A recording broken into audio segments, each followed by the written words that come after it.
The Arena Championship returns and the stakes are high. This weekend, the best players on Magic Arena are battling for their share of $250,000 and coveted invitations to the World Championship stage. The format? Historic, where Arena's most powerful cards collide with its sharpest minds. Secrets of Strixhaven is shaking up the metagame, and today we've got front row seats to the action. Over 100 players are prepared to battle, but only one will win. Arena Championship 12 begins now.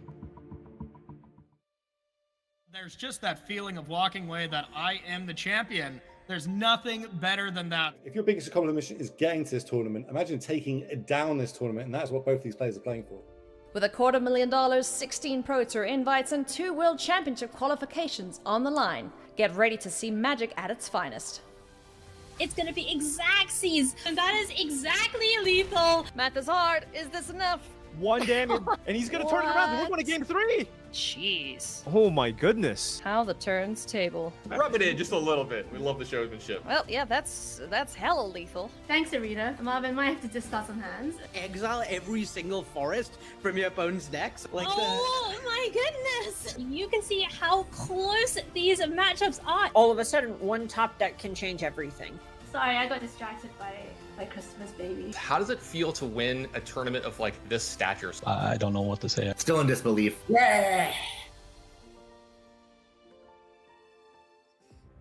Hey everybody, welcome to coverage of Arena Championship 12. We have a great tournament lined up for you this weekend. I'm Maria Bartholdi, your host for the weekend. We have 109 players here battling in the historic format. The first time we're showcasing this format in about 2 years, with more than 14,000 cards legal to play. It is sure to be an awesome tournament indeed. Lots of big names playing this weekend, all for a $250,000 prize pool, and of course the title of champion. I am very excited for this tournament. We have a great metagame. We've got 16 spots to give away to the next Pro Tour, 2 spots to give away to the next World Championship, and of course, a whole lot of money. But joining me here at the virtual news desk, we've got Paul Cheon, we've got Corey Baumeister. I know both of you are really excited for the tournament this weekend as well. Paul, what are you most looking forward to?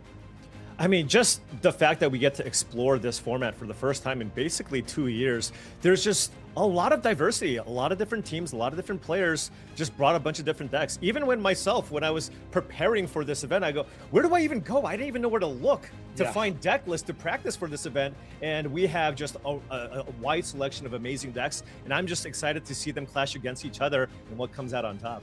How about you, Corey? What are you most looking forward to? Yeah, basically exactly the same as Paul. It's uncharted territory out there. All these teams brought a bunch of different decks. You know, nobody really had any data to go off of. So I'm sure one of these teams broke it, and I'm excited to find out who it is. Absolutely. And we have a lot of big names playing this weekend too. We have Pro Tour champions. We have a world champion as part of the field. We have people who are fresh off of top 8s from Pro Tour Secrets of Strixhaven. So much to be excited for. Let's check out the rest of the caster team who will be with us here this weekend. Joining us, Ailey Loney, you heard her voice there in the open, will be interviewing the players, giving us some behind the scenes looks at how they are feeling post these big matches. We also have Daquan Watson and Arya Karamchandani, who will be behind the mics a little later on. But let's talk about our tournament structure and find out how we're going to do what we're going to do. Paul, how does it work? Yeah, so today is day 1, and we're going to be kicking things off with 8 Swiss rounds of Historic. Now, the magic number that everybody wants to get to is 6 wins, because if you get to 6 wins, you advance into day 2 into the playoff rounds. 3 losses means you are eliminated from the event. Now, if more than 16 players advance into the into the playoff rounds, additional players will play an extra qualification round on Sunday. So 17th will play against 16th, 18th plays against 15th, etc. So there might be an extra round depending on how many players are playing in the event. Then let's move on to day number 2. How does that work, Corey? Yeah, absolutely. So day number 2 is kind of unlike anything we really see from any competitive Magic tournament. It is so exciting here at the Arena Championship. It is single elimination the entire day. So top 16 players are also going to receive that invite to Pro Tour Marvel Superheroes in Amsterdam to play some Modern. That's going to be an absolute blast. And then both finalists, like you were saying earlier, Maria, are going to be heading to the World Championship in Atlanta in November later on. I know, so much on the line for the players this weekend. Let's take a look at the Historic format. Like we said, this is the first time we have visited Historic in a major tournament in just about 2 years, so a lot has happened. Historic is a huge format. Basically, you can play any card that exists on Magic Arena, which is more than 14,000 cards, a non-rotating format. That's why it's so huge. We have rebalanced versions of paper cards here in Historic, and all Alchemy releases are legal as well. What does that mean for the format then? It becomes extremely interactive, it is dynamic, and it is really powerful. And like both of our casters, Paul and Corey, said, we don't really know what that means for the players here in these decks. This being the first tournament in 2 years where we really showcase the Historic format. What does that mean for what is going to come out on top? We will find out over the course of our weekend. Let's take a look at our schedule next up here and take a peek at the times that you're going to want to keep an eye on as we progress through the tournament, Paul. Yeah, so of course today we have the 8 rounds of Swiss, and then moving on into Sunday, we're going to be kicking things off at 9 a.m. with the qualification round if necessary. Following the coverage of the qualification round, we're going to have the top 16 at around 11 o'clock. If the qualification round has less players, that might be starting a little bit earlier. Then we have the top 8 at 1 o'clock, followed by the semis at 3, culminating into the finals at 4 o'clock p.m. Pacific. And what are they playing for prize-wise, Corey? Oh, yeah, absolutely. So we see the Pro Tour icon as well as the World Championship invite for our top 16, but they're also playing for a good chunk of cash here. $15,000 for first place. Second place is getting $12,500. Going all the way down to 16th place, all those players will be getting at least $5,000, and scales all the way down until 84th place and up gets that $500. So everybody's walking away with minimum $500 in this event. All right, pretty good stuff there. If you're like, hey, that sounds great, how do I qualify for this tournament? Well, you got to play some Arena. Let's take a look at the start to the path here to find yourself at an Arena Championship, Paul. Yeah, so at the very bottom level there in the beginning, you start with play-in points, and those play-in points can be earned from playing in constructed events, pre-orders, or mythic ranked 251 to 1200. Now, with those play-in points, you can use those to play in the qualifier play-ins. There's multiple ways to qualify for this, but the important thing here is if you do well in the qualifier play-ins, that will then qualify you for the actual qualifier event for an event like this, which will be qualifier weekend. Do well in day number 1, make it into day number 2, do well in day number 2, and then you can find yourself here at the Arena Championship. Sounds easy, right? Yeah, easy. Well, both of you have done it, right? So it must not be that hard. Well, wow. to be fair, Maria, I have tried every single qualifier weekend, and I got there once. So, you know, I don't know how impressive that truly is, you know? Well, let's find out what happens when you make it here to the Arena Championship. This is the pinnacle, of course, of Arena play, but it also qualifies you for some paper tournaments down the road, Corey. Yeah, absolutely. So the Arena Championships here, we're giving away $250,000 for this tournament. And then if you place in the top 16, like we were saying earlier, you'll be heading to the Pro Tour via qualification from the Arena Championship. And 2 lucky players this weekend, well, I should say lucky and skilled. Paul, maybe that's where we went wrong. I think we're just lucky. We need to be lucky and skilled to get to the World Championship here after the Arena Championship. you're totally right. I mean, that's why we're here and not over there. Touche, buddy. What have I started? Let's take a look at the 2026 season here for Arena to find out when these big tournaments are going to be happening. The last one was in February. It was standard, and we've arrived here this weekend, May 23rd through the 24th, which of course is historic. Coming up in October will be the next Arena Championship, and that once again is going to be going back to standard for Arena Championship 13. If you want to find out more about how to qualify and start your journey, you can scan that QR code on your screen right now. And something a lot of us here are very excited for coming up in the future is the Arena Limited Championship.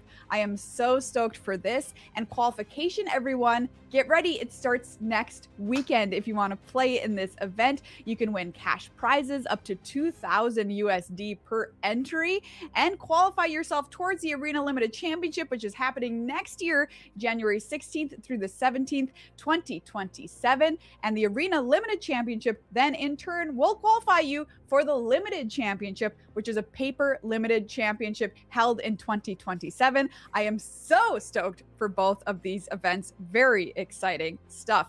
There's also more things you can do on Arena. Next week, we've also got Arena Direct happening, Paul.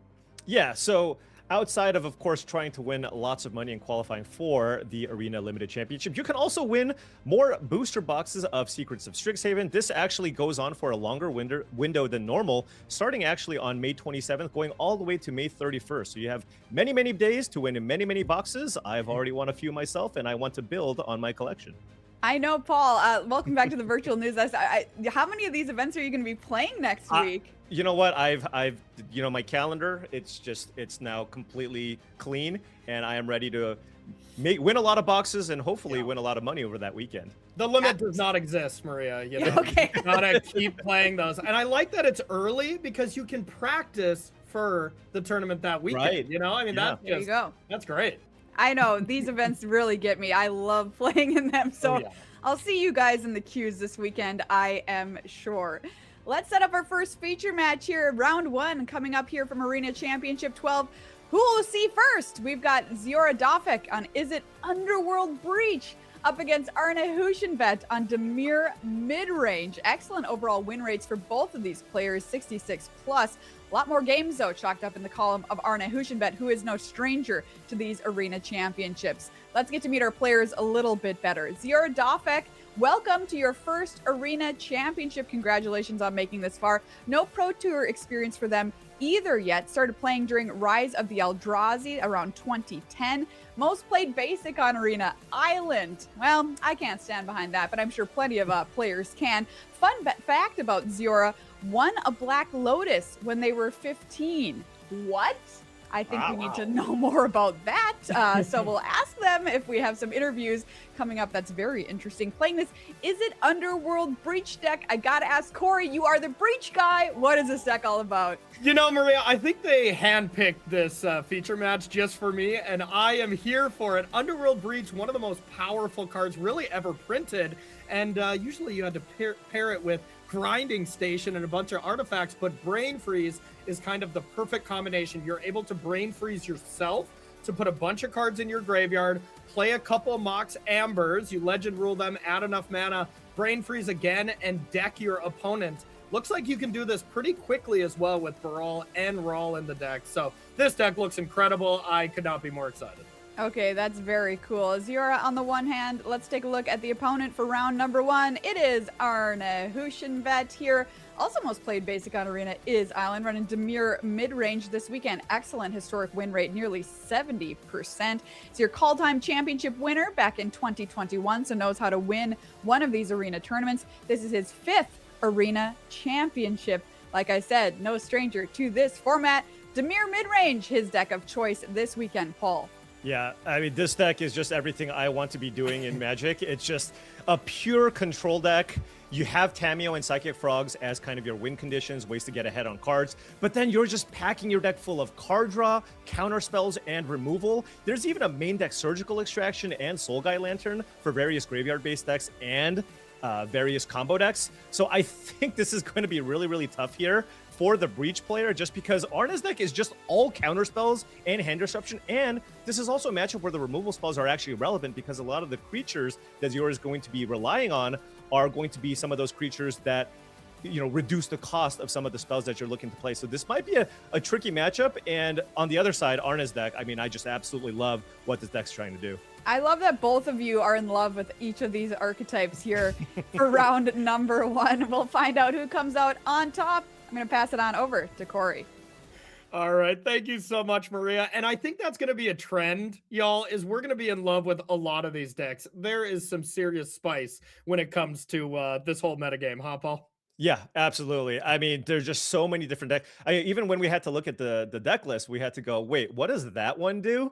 What is this deck looking to do? And somehow we were blessed with the opportunity to cover the only Underworld Breach player in the entire tournament while Corey's doing the broadcast. So this should be really, really fun.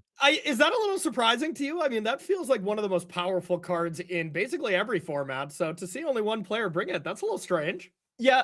At the same time, you know, this is one of those things where the format is still super unexplored, right? To the Yeah. point where it's possible, right? I can totally believe, before we see any games being played, I can totally believe after this event, all of us going, wait a second, why did we not play with Underworld Breach? This is one of the most broken cards ever printed.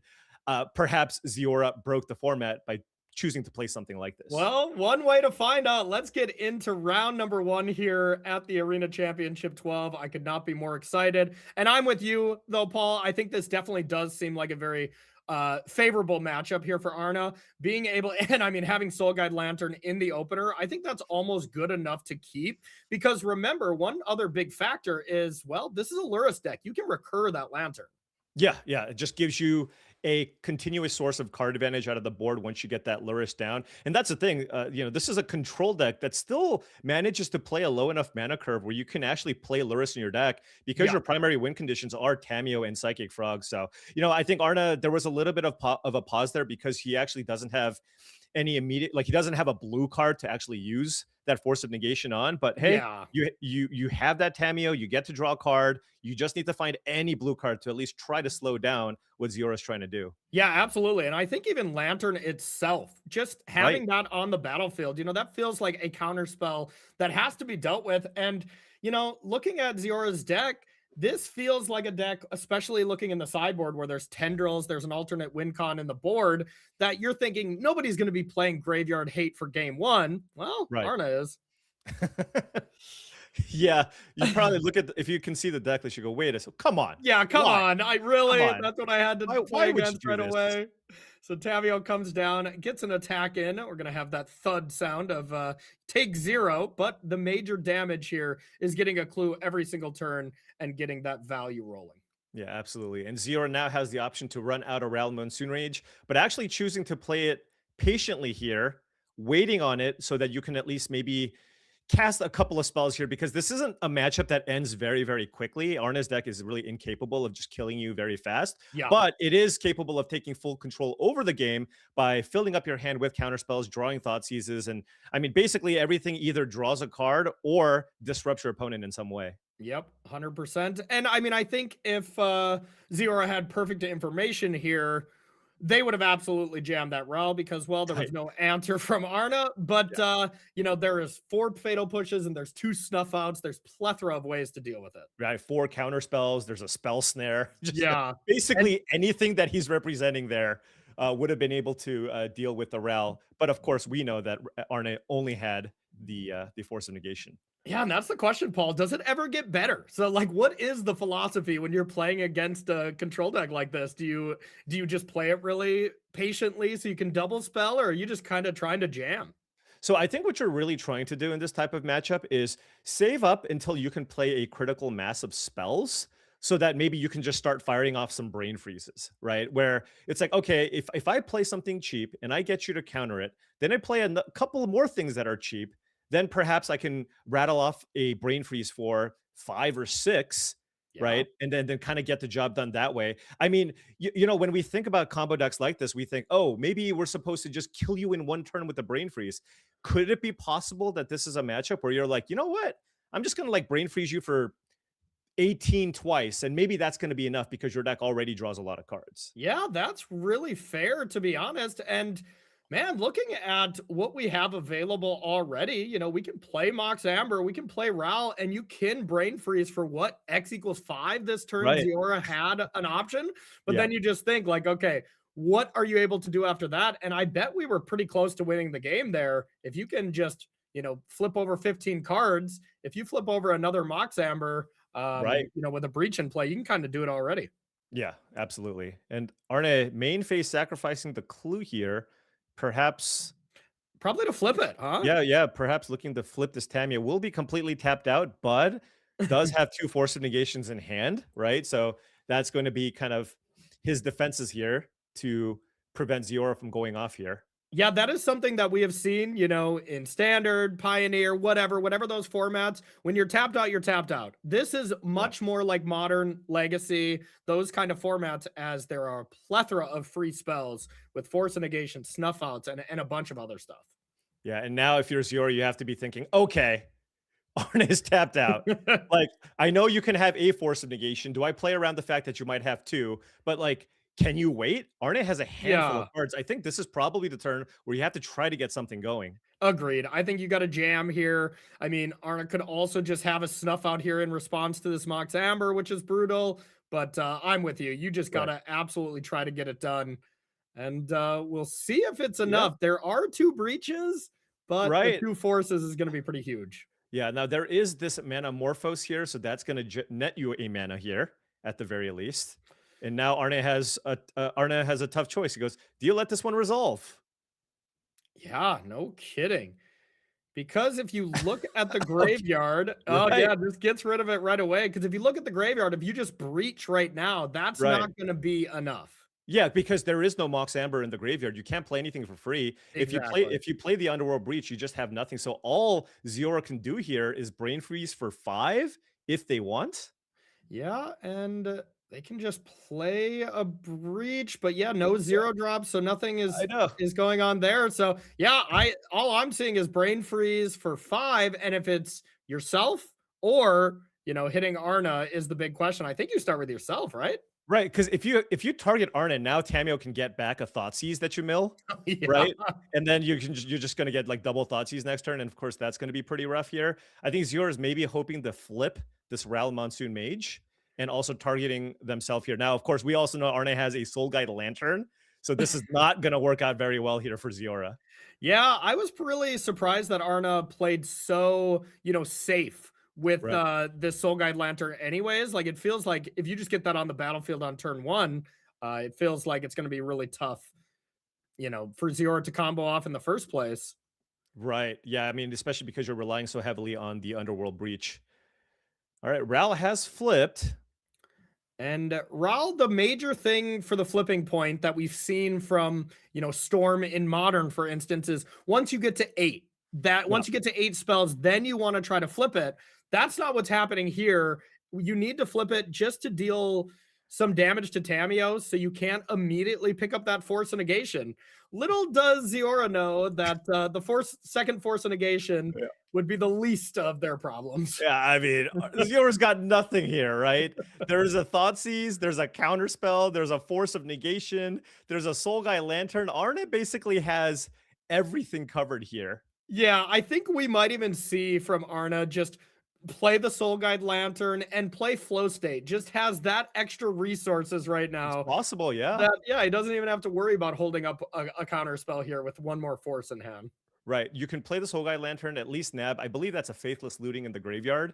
And then all of a sudden, there's just basically nothing else that Ziora basically has no other resources to work with, only that Ral. But Ral currently just basically lowers the cost of things here. So yeah, as you mentioned, Arne going for the Soul Guide Lantern on the Faithless Looting plays out the Sink into Stupor and actually just playing the full control game. He's like, if you can beat my Counterspell and Force of Negation here with an active Soul Guide Lantern, good luck. Yeah, no kidding. And I think that's what we're going to see from Arna and this Dimir mid-range deck a lot, especially the other teammates that ended up playing the deck, is why do anything when you can just stop your opponent from doing something? We're going to see that a lot. Yeah, and there are some decent ways to attack this Dimir mid-range deck, but I just feel like this matchup in particular seems very, very difficult here if you're on the Breach side. What kind of bad matchups do you think this Dimir deck is going to have in the tournament? I think there are other mid-range decks that are extremely good at grinding, where playing a strategy with a bunch of Force of Negations and 1-for-1 interaction might not be good enough. Where if your deck is just full of 2-for-1s, for example, right? For example, I don't know, maybe the Jun Goyf deck, for example, or maybe the Orzhov Blink matchup might be a lot closer, where there's just a lot more value that can be obtained. But this is a deck where you don't have a lot of 2-for-1s. You're just trying to resolve a breach, right? You're just trying to resolve some of these cards, and in those matchups, Arne's deck looks nearly unbeatable. with the right draw. 100%. And, you know, in the sideboard, Ziora is going to have access to some spell pierces, which is going to help. But yeah, game one, it just looks so brutal as we see the Underworld Breach from Ziora countered. The thing is, Arna didn't even necessarily have to do that. Could have just cracked the Soul Guide Lantern, as that would be a counter spell. But Arna's just like, you know what? I got the mana. I might as well keep the Lantern around for the next Underworld Breach. Exactly. Like, what is your game plan to even win from this point? I mean, you're a Breach deck. You need to win with the Breach, but with the random one of Soul Guide Lantern on the battlefield, Arna is a little bit pre-boarded for this matchup. Yeah, no kidding. And the one of Soul Guide Lantern in the main doesn't even mean it's necessarily a one of, as Luris is always able to bring it back. You get that repeatable effect, and it ends up being so awesome. Luris of the Dream Den is also one of the most powerful cards ever printed. So we're going to see that card in a lot of different decks as well. Right. And heads up maneuver here from Arna, just ticking up the Tameo. I mean, we're getting to the point where we might even see a Tameo ultimate, but also if Arna minus on the Tameo, it would get down to a low enough amount where you could use the Ral to actually finish off the Tameo. Yeah. And honestly, that might be Ziora's best chance to win the game is Arna ultimates, gets his library too low, and draw gets too many in cards. brain freeze zone. Yeah. That's a great point. Looks like Faithless looting on the stack here. Going to discard some cards. Ral and presumably Tameo going away to find some extra cards with flow states. But the one thing I am seeing here so far, Paul, that is a big advantage to Ziora is how does Arna really deal with a Planeswalker in this list? Yeah, I mean, you have to actually attack it, right? You have access to the 4 copies of Psychic Frog, so you're going to just need to naturally draw that. If the Planeswalker ticks up and gets a little bit out of hand, you also have 2 copies of Sink into Stupor to bounce it if you need. But those are kind of the only ways to do so.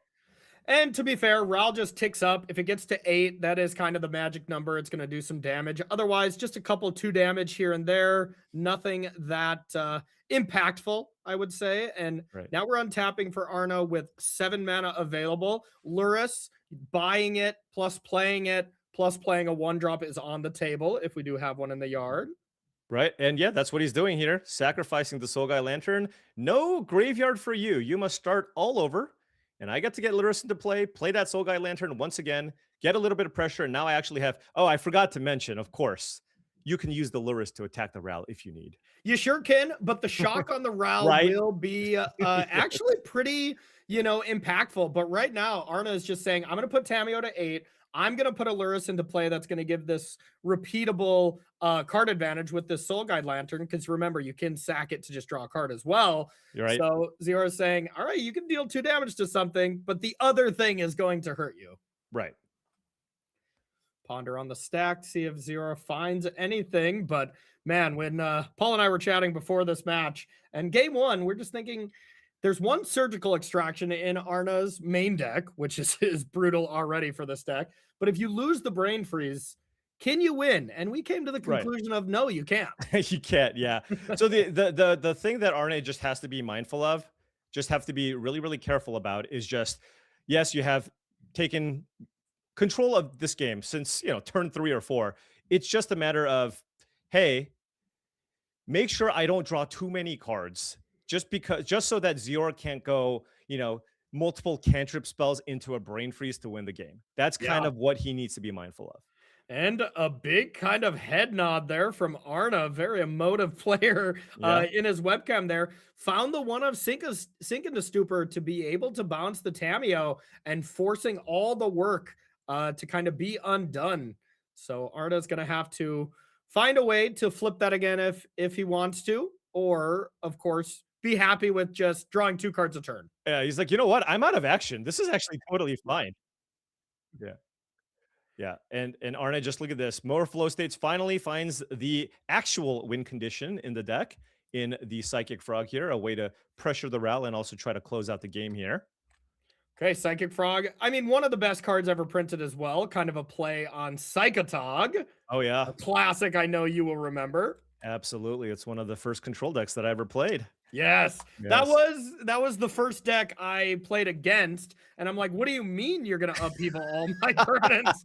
What do you mean? I was a sad child at FNM that got beat down by that deck, that's for sure. So All right, All right. Spellsnare is totally fine, right? There's plenty of 2-mana spells to counter. And look at this hand. I mean, there's an active Soul Guide Lantern with 3 counters in the hand. How do you get out of this? Yeah, this feels like we have entered garbage mode here as far as game number 1 goes. But hey, this is the Arena Championship. There's not going to be any premature concessions at all. And probably going to be packing it in, getting ready for game number 2. Psychic Frog discards enough cards to deal with Raul. And yeah, Psychic Frog, that ability doesn't come up that often, but when it connects with a creature, it also draws the card, Paul. Right, absolutely. Yeah, it's yeah, oftentimes these effects you have to kind of hit the opponent. Not the case for the frog. Yeah, the frog does it all. And when the frog connects, why not flip the Tameo as well? That's what we call synergy. Right. That's right. Now we are on double frog here. Ziora only has a brawl, and that's going to be the game. All right, game number 1 goes to Arna with this really sweet Demir mid-range deck with Luris. So as far as sideboarding goes here, Paul, starting with Ziora's side, we got 2 by Force, 3 Cinder Cone Smite, 1 Into the Flood Maw, 2 Meltdown, 1 Pyroclasm, 3 Spell Pierce, 2 Surgical Extraction, and 1 Tendrils of Agony. What do you like? I think Spell Pierce is probably going to be the most important card to board in, just because it is a nice way for you to actually fight a counter war with Arne. It's very, very cheap and efficient. And then the other card that I think is going to be super important is the 1 copy of Tendrils of Agony, particularly because Arne is playing a surgical in the main, but very likely has more surgicals in the sideboard. You can actually see 2 extra surgical extractions in Arne's sideboard. So I imagine those are going to be the 4 cards that come in at the very least. As there are 2 copies of Surgical Extraction as well in the sideboard for Ziora. Maybe that comes in if you have something that if you have a card in your deck that you don't think is quite good enough. But if you look at Ziora's main deck, it's so streamlined to the point where boarding actually seems kind of tricky, right? It's like, what do? You probably shave a couple of cards here and there. So I fully expect the 3 Spell Pierce and Tendrils to come in.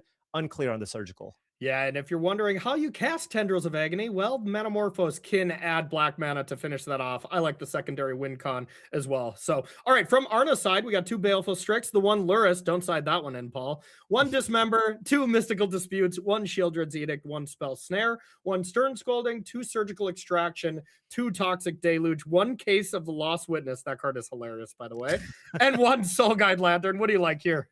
Yeah, so I like any type of graveyard disruption, particularly the Soul Guide Lantern seems quite nice. I can also imagine Surgical Extraction being potentially very, very nice. If you can thought seize something out of your opponent's hand and Surgical, the Brain Freeze, all of a sudden you don't have a lot of win conditions left. However, if you're anticipating Ziora to also bring in a second win condition, then perhaps the effectiveness of the Surgicals go down. Any additional counter magic I expect to come in. Spellsnare seems amazing here, right? It counters Brawl, it counters Ral, and all the 2-mana cantrip effects along with the Underworld Breach. And then, of course, the 2 copies of Mystical Dispute I can also see being boarded in. I can also see Arne choosing to board out one of his cheaper, Fatal Push, for example, and replace it with something like a Shieldred's Edict. As you mentioned, dealing with Planeswalkers is kind of annoying. So replacing, a 1-mana removal spell for something that can actually kill a Planeswalker could be something that Arne brings in as well.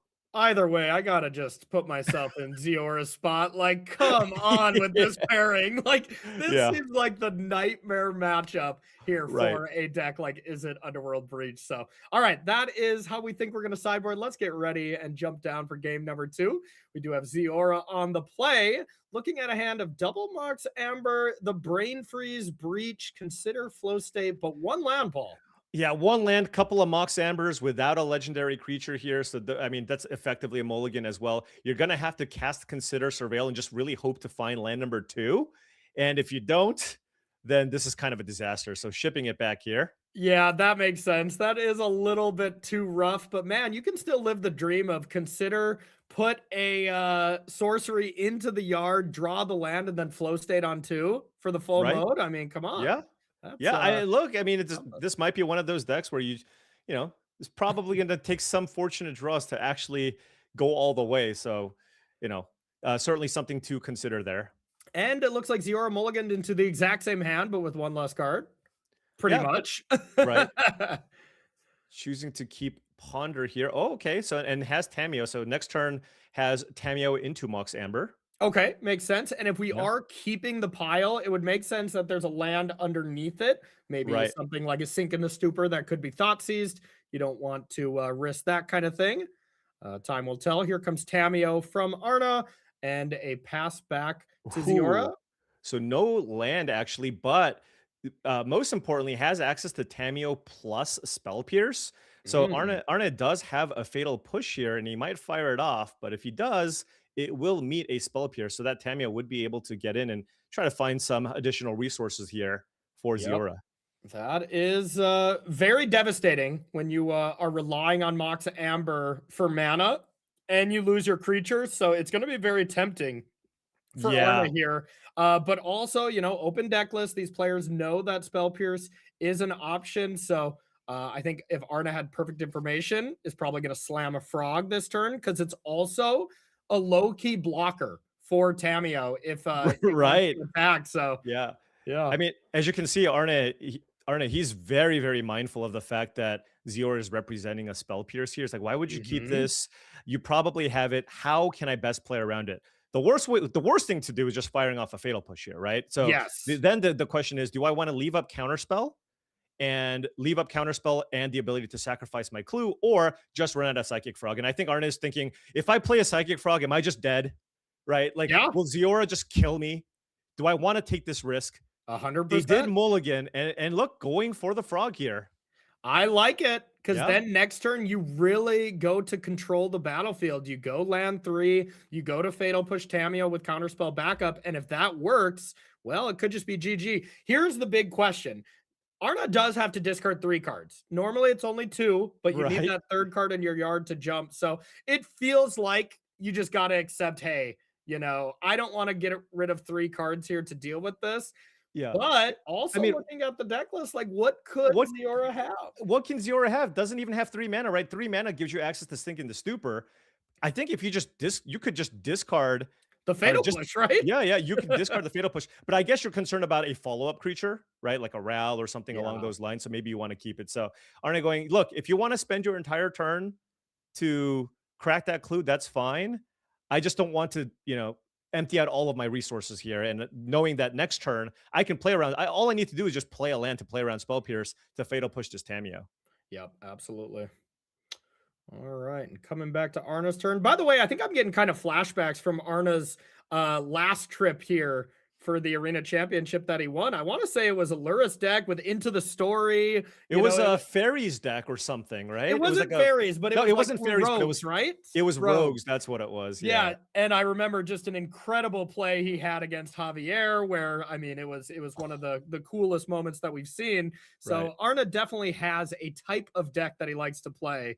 When we see that island over his head in his webcam, you know he's got a style. And here's this play that we were talking about, Paul, setting this up. This is at the upkeep of Ziora, Fatal Push with the Counterspell backup, and all Ziora is able to do is crack a clue, doesn't find a land, and doesn't find another land. Yeah, I mean, this is basically over at this point, especially because Arna has that Counterspell in hand, has a frog going, has the cards from the Tamio. I mean, he is just burying Ziora in card advantage here. Has the surgical as well. If a breach ever goes to the graveyard, you can get rid of all of those. So yeah, so far this has felt like, we're going to see a lot of pretty varied win percentages with decks because, well, once again, we're in a metagame where really no one had any data to go off of. So there's going to be some matchups that are going to look a little lopsided because, well, that's probably true. Yeah. There's a lot of kind of streamlined decks that are trying to do its own things. And when you have a metagame that has a lot of those types of decks, you're going to get some very polarized matchups. And wow, this keep for Ziora has just really backfired.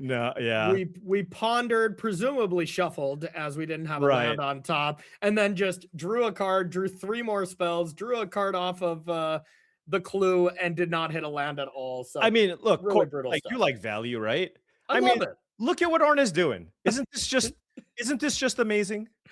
I played a couple of games with this deck from Arna, and I had the biggest smile on my face the entire time.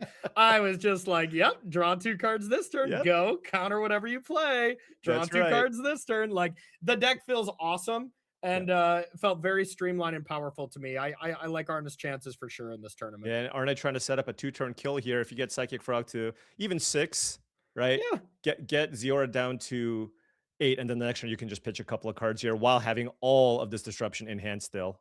Or he might have been memeing on us here. Arna might be giving us a good show here with that power and toughness. So at the Arena Championship, I know. He is very far ahead. But picks up Flow State from Tamio. The -3 ability is phenomenal on that card. Being able to pick up another Thoughtseize or another counterspell, and that's gonna do it.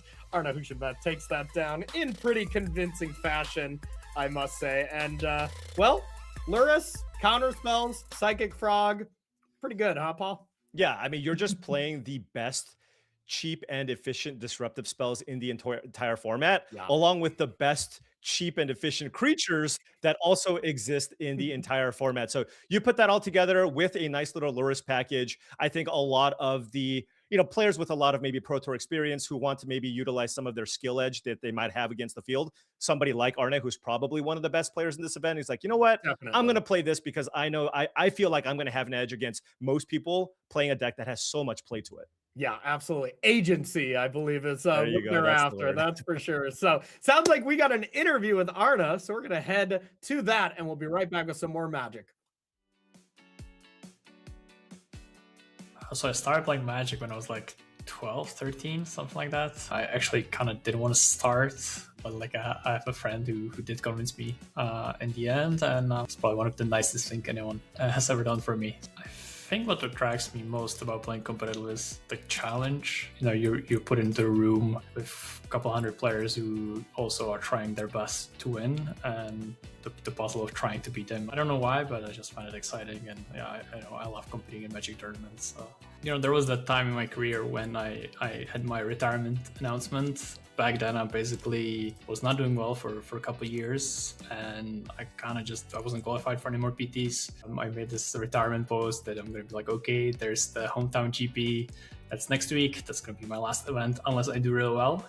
I obviously finished 4th at the GP. I went to another GP the week after that. I won that one. Then, basically, I started winning a lot in the next few years. I'm definitely most proud of winning the Magic Pro League. It was basically like the 30 plus best players in the world playing against each other every week, and I was the best. I was number 1. So definitely after the first 2 PT top 8s, I still felt like it was kind of a fluke. Now I feel pretty confident, like I'm one of the best players in the world. Right now, I would say Magic is the majority of my life. Like I am kind of making a comeback. I realized last winter that I miss Magic a lot, and I would like for it to be my job again. I think the goal ideally would be to be remembered as the best Czech player of all time. There's a lot of competition for the title, and I mean, hopefully I would just get more trophies and more titles. That's definitely a big goal in my mind, and I'm going to try my best to perform well there.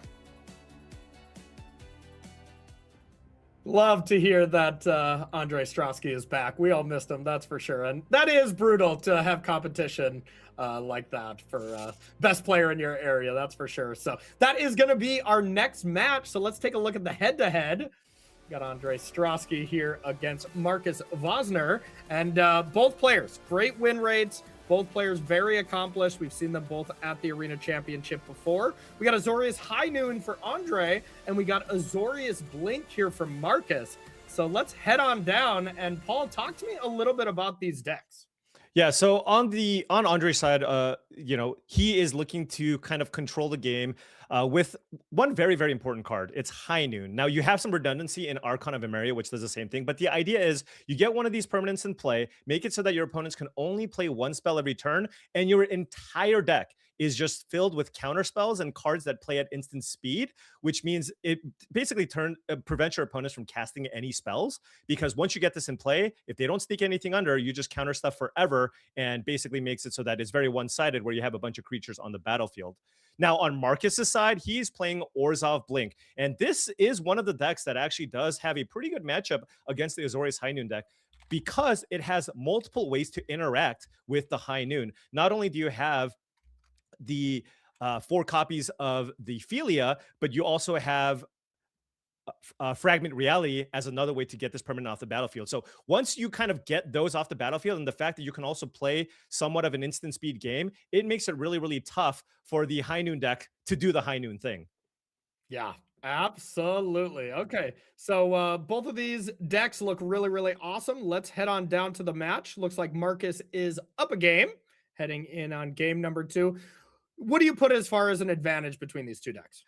Yeah, so I think just fundamentally, when you just kind of look at the strategy, I do think, I mean, these are the two of the most represented decks at this event. I do think fundamentally, just from a strategic perspective, the Orzhov Blink has a pretty good edge in this matchup here, mostly because it does have a really good way to answer the various High Noon type cards that the Azorius High Noon decks can play. Also, if you can just sneak something like an Overlord of the Baelmerk onto the battlefield, it is just really, really hard for the Azorius High Noon deck to interact in any way. So yeah, I like the Azorius High Noon matchup. I actually got to, I was able to get in on Arne Huschenbet's testing team just to kind of see their testing process. And one of their teammates, Liam Edelson, actually chose to play this deck as well. Told me he went 10-1 against Azorius Flash while they were testing. Wow. So I feel like, I don't think it's that lopsided, but I do feel like you have to give the edge to the the Orzhov side. Yeah, I would definitely agree. Being able to just play some of your threats at instant speed as well, the Phalias and stuff like that really helps a lot as well. So, all right, we are playing the Impended Overlord. And let's see what Andre's going to have for a response here. I mean, being able to play both Remand and the other Remand in Reprieve, like, right. I mean, that is just extremely awesome, I must say. Yeah, and that's the thing. I mean, the Azorius High Noon deck, when you're on the play, right, and you don't get Thoughtseize, and you can, if they don't play anything until turn 2, and you're just like Reprieve, Remand, play 3-mana flash creature, play 3-mana flash creature, yes, then your deck seems awesome. The question is, what happens when you're on the draw and your opponent plays a turn 1 Thoughtseize into a turn 2 Juggernaut Peddler, right? Yeah, no, that makes a lot of sense. And I gotta say, I mean, we are gonna see this kind of Azorius High Noon deck. We've seen it kind of in standard, right? Zevin Faust had been playing that deck for a very long time. Zevin is in this tournament and not playing it. I mean, whoa, what the heck, I mean, come right? on. Come on, you got to represent, right? I know. Maybe he'll see the metagame and be like, "How am I not playing this deck?" Right. All right. Land 4 from Andre, pass back with Aang and Reprieve and Remand available. While Marcus just has the ability to impend this Overlord, and then has a very spicy card in Containment Priest ready to go. What does that one do? Yeah, so Containment Priest works super well with any type of flicker effect. Basically, the way that it works is when you play the Containment Priest, it makes it so that, as you can see there, if a non-token creature would enter the battlefield and it wasn't cast, exile it. So if Containment Priest is in play and you have Ophelia or you have a Flicker Wisp and you exile one of your opponent's permanents, it never comes back. So it effectively acts as a way to just permanently remove something. So just a really nice synergistic piece to go with a lot of your flicker effects. Now that does work universally though, right? So that is no flickering from Marcus's side. Right. You don't. Yes. Once you have the Containment Priest in play, you don't want to be flickering your own things or they won't be coming back. Makes sense. Okay, here is Overlord of the Baelmerk, impending to be able to get something back. No hit, so it didn't mill anything. And now it is, the way Overlord is templated, if there are creatures already in your graveyard, you can select those as well. Really shows the power level of that card. But another card I really want to point out that we're going to be seeing a lot of this weekend, if you're not super familiar with Historic, is Fragment Reality. So that is a card that we're seeing in both players' decks. You're able to exile a permanent, and then they get to randomly seek a card that has a mana value less than it. So every one drop, you're able to just exile straight away, but you're able to hit your own stuff and your opponent's stuff. So it's a very versatile card. Oh, look at this. Just a hard cast Overlord of the Baelmerk. It's like, you got 1 mana. What are you going to do? I mean, you can kill it, right? But you don't really want to be Fragment Realitying an Overlord of the Baelmerk, right? And Marcus getting immediate value off of this as well. Now, Andre does have actually the perfect answer, as he does have the Dismember in his hand here. But, Marcus still got value off of the Overlord and still has the other one ticking down. Yeah, and thank God he actually hit something this time, because if you lose the Overlord, and you paid full price for it. That is really brutal. Really funny interaction as well there, as we see speed go to level 2 from Monument Right. Breaker from Dismember. I didn't something think you we don't would have to always be see. dealing with speed counters in this event, but a nice piece of technology from the the team that's playing the Orzhov Blink deck, where it's, hey, look, it's just another good permanent to flicker, right? You can kill something, but if they have nothing, you can still make them discard a card. Yeah, and hey, I mean, the gain life mode can actually come up, not in this matchup necessarily, but you play against is it wizard style deck or Arclight Phoenixes? The gaining life can really, really matter. Corey, what about this though? You can sack the momentum breaker, and then that gives you the ability to fatal push and kill some of those flyers if you want, right? Oh my goodness, it absolutely does, which we are probably going to see. But of course, we are in the, high noon S style of lockdown here. Archon does the same, but that play is available on Andre's turn for sure. Yeah, you could do it end of turn. Yeah. All right, here comes an attack in for 4, and this is exactly where these Azorius High Noon decks want to be at, is they already have a threat on the battlefield. Now, all they have to do is just sit behind it and defend. Yeah, absolutely. Now, Mark is going to be, of course, trying his best here, but Andre does have an incredible hand. Double reprieve, but wait. Okay, I saw him highlight the Lorien reveal. I was like, wait a second, are we just casting that thing? Yeah, that would not casting this one. Some of these Azorius High Noon decks we've seen, there is a alchemy specific card where when you attack, you get to put some cool text onto one of your lands, where whenever it comes into play, you draw a card. So cards like Lorien Revealed that fetch for a land, you get to fetch that specific island. We don't see that from Andre's list, but it is definitely present in some of the other ones. Right. Reprieve on the Philia makes sense, but now you can, of course, you just have to brute force your way through all of these counterspells. So for Marcus, you go, okay, if it's something with if I have something with that's an instant speed effect, I want to wait until my opponent's turn to cast those, and then if I have any sorcery speed effects, I want to cast it on my turn. And that's the problem here, though, is whatever, you can't even brute force it. Like right now, whatever play Marcus is going to make, it's going to be reprieved. It's not even going to be a decision, Right. So this deck's tough to play against. It's especially because the whole deck is just counterspells, right? Yeah. It's Archon of Emeria / High Noon plus 8 remand effects, a bunch of Angs, a bunch, and a bunch of Aven Interrupters. So that becomes difficult. And look, it looks like Marcus just going for it here. He goes, hey, look, I'm going to fire for Fatal Push and hope you don't have a counterspell. Yeah, and I think we're going to see a lot of Marcus putting a stop on Andre's upkeep and just saying, hey, I need to interact before you find a way to protect your Archon. If you draw into another remand, I'm just getting set back so far. So yeah, we see Marcus put the stops there. I wouldn't be too shocked if we see that upkeep Fragment Reality on Archon, just so you can double spell. And Fragment Reality is very, very good against the Azorius High Noon deck because they actually don't have any 2-mana creatures, I don't think. Yeah, they don't. So if you kill a 3-drop, like it just dies. You don't get anything else out of it. It's very similar against Is It Phoenix, which we're going to see a lot of. That deck is very powerful. Fragment Reality is amazing. All they have is Demolich and Arclight Phoenixes. So it is 1 mana. Exile. Better Swords to Plowshares, Right. Yeah, this is a little bit awkward too if you're Strasky, just because the only other counterspell you have left is a second copy of Angswift Savior, which is a legendary creature. Yep, definitely is. So you can play it. Legend will keep the original. Yeah, and then just to save the Archon. Yeah, certainly. I mean, Andre's kind of out of action after that. Does of course have that Fragment Reality, but Marcus does have a lot more interaction still in hand. And we'll have 2 options: can either Aang and airbend away the Archon, or airbend the Fragment Reality. Right. Looks a little more tempting to airbend the Archon, but you do open the door to allow Marcus to play more spells if you do airbend away Archon. Yeah, because if you airbend away the Archon, Marcus then has the window to play out the Philia. Yep. The Fatal Pushes won't be online quite yet, so that is a minor problem. Yeah. Let's see what gets airbent. It's a tough choice. Yeah, and I will say, really good sequencing here from Marcus, right? It's like, all right, I'm gonna play. I know you have the Archon in play. I'm gonna play a thing on my turn, play a thing on your turn, and just at some point hope you run out of counter magic. Yeah, and that's what I was doing when I played this Orzhov Blink. I like this one quite a bit as well. As I set a lot of stops on my opponent's upkeep playing against this High Noon deck. I'll tell you that. Yeah, absolutely. Another classic drawn off the top. Oust, premium removal spell for a while in Magic's history. And here comes Archon coming on down for the discounted rate since it was airbent. Yeah.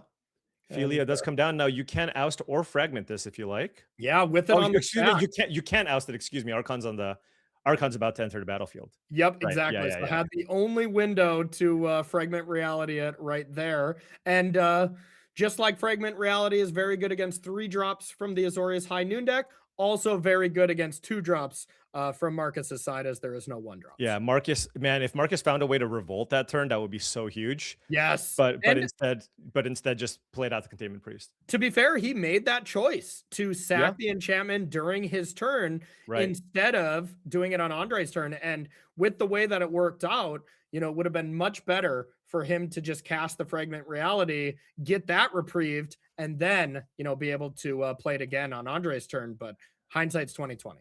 Yeah, now Marcus, it's like, okay, I mean, I'm just playing out my hand at this point, right? It's like, okay, time to get another Containment Priest on the battlefield. Now, Talion's Throne Guard was a very, very nice pickup here from Strasky.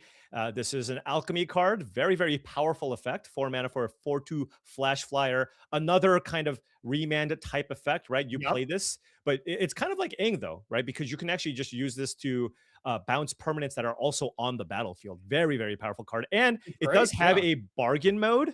And not that many targets for it, but if you manage to have like a High Noon in play, there can be the occasional time where you do bargain it out. Yeah, absolutely. It's Aven Interrupter, but when Aven Interrupter dies, you know, that tax goes away with it. The tax doesn't go away with this card. So really awesome, spicy addition here with this Alchemy specific card. And we're going to be seeing that a lot throughout this tournament. Alchemy specific cards and rebalance cards. That's the name of the game when it comes to historic. So adds a really, really fun element to the format. Yeah.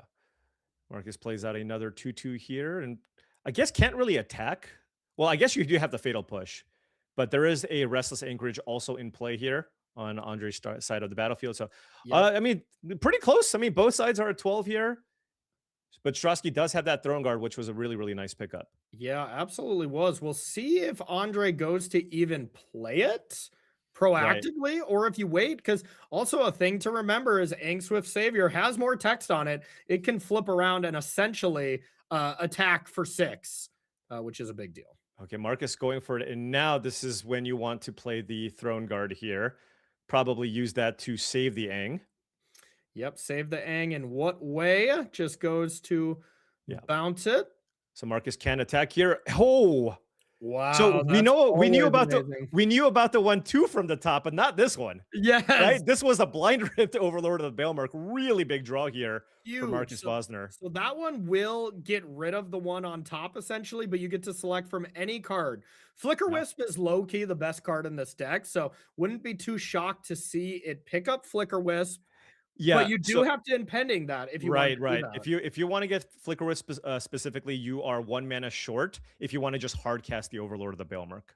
And now with the Containment Priest in play, if you do impending this, you get Flicker Wisp. You can target the Talon's Throne Guard, and it's never coming back. I mean, that still seems really strong, right? If you just impending, and then have a battlefield of 7 power, and then basically also just kill the Talion's Throne Guard. That seems really strong. But at the same time, having a 5/5 in play and then just getting back Philia rather also seems really powerful. Yeah, the good dog here, Philia coming back, so able to just play that right away. Yeah. When there's no sweepers that are possible and every single one of your spells gets remanded and reprieved, just play your cards. Absolutely. All right. Another Throne Guard off the top, though, is a big deal. Yeah, absolutely, because this is a way to kind of prevent that Overlord of the Baelmerk from going crazy. But remember, we mentioned when you have Containment Priests on the battlefield, right? You don't want to be flickering your own things anymore. Yeah, that is very true. And I gotta say, this is Azorius High Noon deck. I think we're gonna take a lot of similarities from the high noon version that we saw in standard is it does not play from behind very well. It No. wants to be ahead. It wants to be proactive. It wants to have the only threat on the table. Right, absolutely. And Andre did have a really, really good start here, but Yeah. Marcus has done a great job as well of just trying to kind of grind through everything. And I mean, Marcus is down to 8, right? If both throne guards connect next turn, that is lethal, and you can use Aang to make it so you don't die, right? Because if you and remember, there's also restless anchorage on Strasky's side of the battlefield, so it's a lot of flyers. Yeah, A lot no of flyers. kidding. All he has to really do is survive. And I mean, the Talion's Throne Guard had to have been one of the best draws. I mean, just being able to have 7 mana, cast both of these cards. And now Andre is just thinking exactly what we are, is how can I make sure I don't die? The good dog doesn't bleak out one of the threats that I need, and I can crack back for lethal because, well, there's the anchorage. There's also Aang flipping and pumping your team. Wow, Flicker Wisp off the top, though. That's got to put a wrinkle. Not only is that a flying blocker, but it permanently removes a flying attacker from Andre's side. So now Strasky would maybe have to answer both of the containment priests, but I think you want to bounce the Philia, right? Oh no, going for I bet you Aang the Philia. Yeah, so doing both. And now this Flicker Wisp is going to be amazing, Paul. Yeah, absolutely. However, Strasky doesn't take any damage this turn. That's huge. So the Flicker Wisp, as you mentioned, will be very, very nice. You can play that, permanently kill something, and then you can still impending the Overlord and play the Philia here if you like, right? You have exactly 7 mana, which is pretty clean.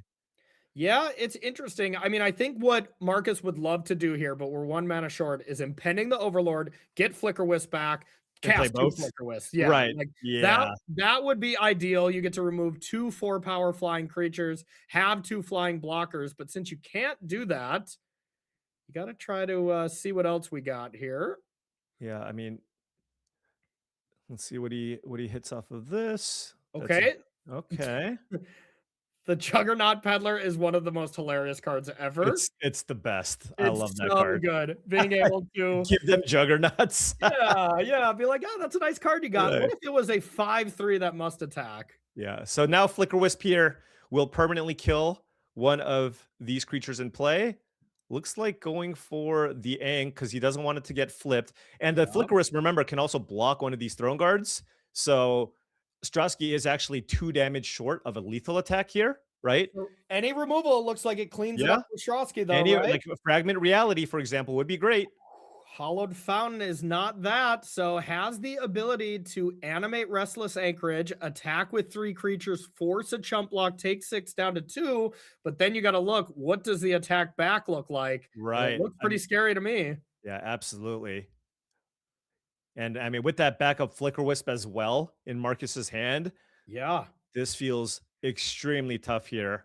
And not only do we, I guess with the Containment Priest, it doesn't work as well, but the Philia, can always blink an Impended Overlord. Then you get back another Flicker Wisp. Right. That's something to keep an eye on for future matches with this Orzhov Blink deck. There's a lot of play to this deck and a lot of cool stuff you can do. Yeah, I think Marcus is, look at this. Strasky just going, well, I'm dead, so I'm just going to attack. Yeah, so this forces. I like this because this forces the block. Right, and you don't have a lethal attack, right? Yeah, it doesn't have a lethal attack. The Philia is going to blink out the other Throne Guard forever. You can't blink out the Restless Anchorage though. So now Marcus is probably going to play a Flicker Wisp, and that will be a blocker for the Anchorage, but you're not able to blink it, and Andre will be in that same spot if he draws a removal spell next turn, can still win it. Right. I mean, Andre is amazing at this, by the way. Just even when it looks super dire, basically playing to your outs here, and you look at that board state, you're like, well, attacking might be rough here because you might attack me back for lethal, but given that he's at 8 life, Flicker Wisp is a forced block. In attack here just puts you down to 2. Yep. So yeah, really, really good. Really, really heads up play here from Strasky, now giving himself an additional out here to find a way to get a flyer off the battlefield to win next turn. And with Ponder, you now are giving yourself 4 looks at Yeah? the W next turn. But, oh my goodness, that has to be just the seal. As long as that doesn't say non-land, right? Which I It does don't not believe say. it It does not say non-land. That says destroy target's creature land. Oh, Look at my that non-token goodness. artifact, creature, or enchantment. So yes, that was basically the perfect draw here for Marcus. You have the Philia here to kill the Talion's Throne Guard, attack for 6, get your opponent down to 2. Then you can just play a Flicker Wisp, have a blocker, and have access to that Fragment Reality. Yeah, absolutely. Flicker Wisp out, whatever, I mean, essentially you don't really want to flicker out anything. Right. Now, one thing that we can look at for future matches as well, Flicker Wisp hits those lands that are also creatures. The Boggart Trawler land, the Witch Enchanter, that can come up later. And look at this, all these triggers here. And for Andre, he's going to go, well, he doesn't know that he's just straight up dead here, but he's like, all right, let's Ponder. And that was really heads up play there, Flicker Wisping out the Anchorage because it had a counter on it. So now it would trade in combat anyways. So looks like that was a Ponder and a Shuffle. And that is probably going to be the match going to Marcus. And yeah, I got to say, that matchup looked pretty good for the Orzhov Blink deck as well. Yeah, I mean, that was a super close game with Strosky on the play with kind of the ideal setup that you want, right? A bunch of cheap counter magic. You got to reprieve something on turn number 2. You had a bunch of creatures. You played both of your Talon Storm Guards. I mean, the deck played out exactly how you would expect. And Marcus was still able to keep up with, his interaction suite, the ability for him to play a bunch of things at instant speed as well. Eventually just managed to find just enough there to be able to take that one down. Yeah, absolutely. Seems like a bit of a rough matchup to run into. A deck that has that much cheap, efficient removal and can play on, both sides of the turns is kind of a recipe for disaster for sure. So, all right, we are going to be back with more Magic, but we got a deck tech here with a Samwise Gamgee deck that looks really, really sweet. Let's check it out. So I started playing Magic when I was like 12, 13, something like that. I actually kind of didn't want to start, but I have a friend who did convince me in the end, and it's probably one of the nicest things anyone has ever done for me. I think what attracts me most about playing competitive is... My name is Matias, I'm from Uruguay, and I'm playing Samwise Combo. It's a deck that I wasn't actually familiar, but some friends from Discord, my testing team for this tournament, kind of put me into it, and I really like it. The deck is trying to combo off with 3 cards mostly. That is Cauldron Familiar, Samwise Gamgee, and you need a sack outlet. In this case, it's Umbral Color Sealet. Whenever a creature enters, Samwise is gonna create a food token, and whenever the cat enters, it's gonna drain a life from the opponent. And you can sack the cat again with a Sealet and just redo that as many times as you want and just kill your opponent. The idea from the deck is just to play either Birthing Ritual or Core of Calling to get your combo pieces, and it's pretty consistent that way. Phoenix was powerful, but definitely not under the radar, and I thought this deck is just very good, and I don't think many people is gonna respect it, and I don't know, I just like it. Also, I thought it's a fun deck to play. One creature that's very important, it's a one-off, but it's very important, is Voice of Resurgence, that helps you, if you sack it, you get another body, your opponents can't really interact in your turn, or otherwise you get tokens for free. And because you have Core of Calling and Ritual, the one-offs are pretty powerful anyways. I'm excited about playing Historic because it's just, there's just so many cards, so that brings to the table, like, there's gonna be a lot of decks. Probably there's gonna be a team that just breaks the format with a new deck, and it's like the novelty of it. Whenever you play a tournament like this, you can be really creative with it, or maybe you can just have some fun also with it, like this deck, like just it's a fun deck to play, goes a bit under the radar, and it's also very powerful.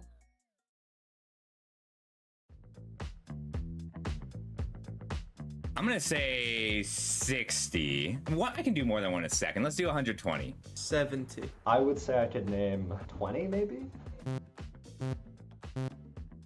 Okay, Potioner's Trove, Fractal Mascot. Pest Mascot, Elemental Mascot. What's the other mascots called? Erode, Dramatic Critique, Fix What's Broken, Rancorous Archaic, Sundering Archaic. Professor Delian Fell, Wisdom of Ages, Quick Study. Muse Seeker. This is harder than I thought. Thunderdrum Soloist. Oh my god. What's the Converge? Snarl Song. Gate is in the set. Spell Pierce is in the set. A Braid is Mystical Archive. Oh my goodness. Imperious Ink Mage, Abigail. I heard this is so much harder than I thought. Eternal Students, Summon Dromedary. Oh no. Foolish Fate. Heated. Oh, that's so much harder than I thought. I got nowhere near. Yeah, that was tough. That was way harder than I thought it'd be. Dude, coming up with those off the top of my head, how many did I get?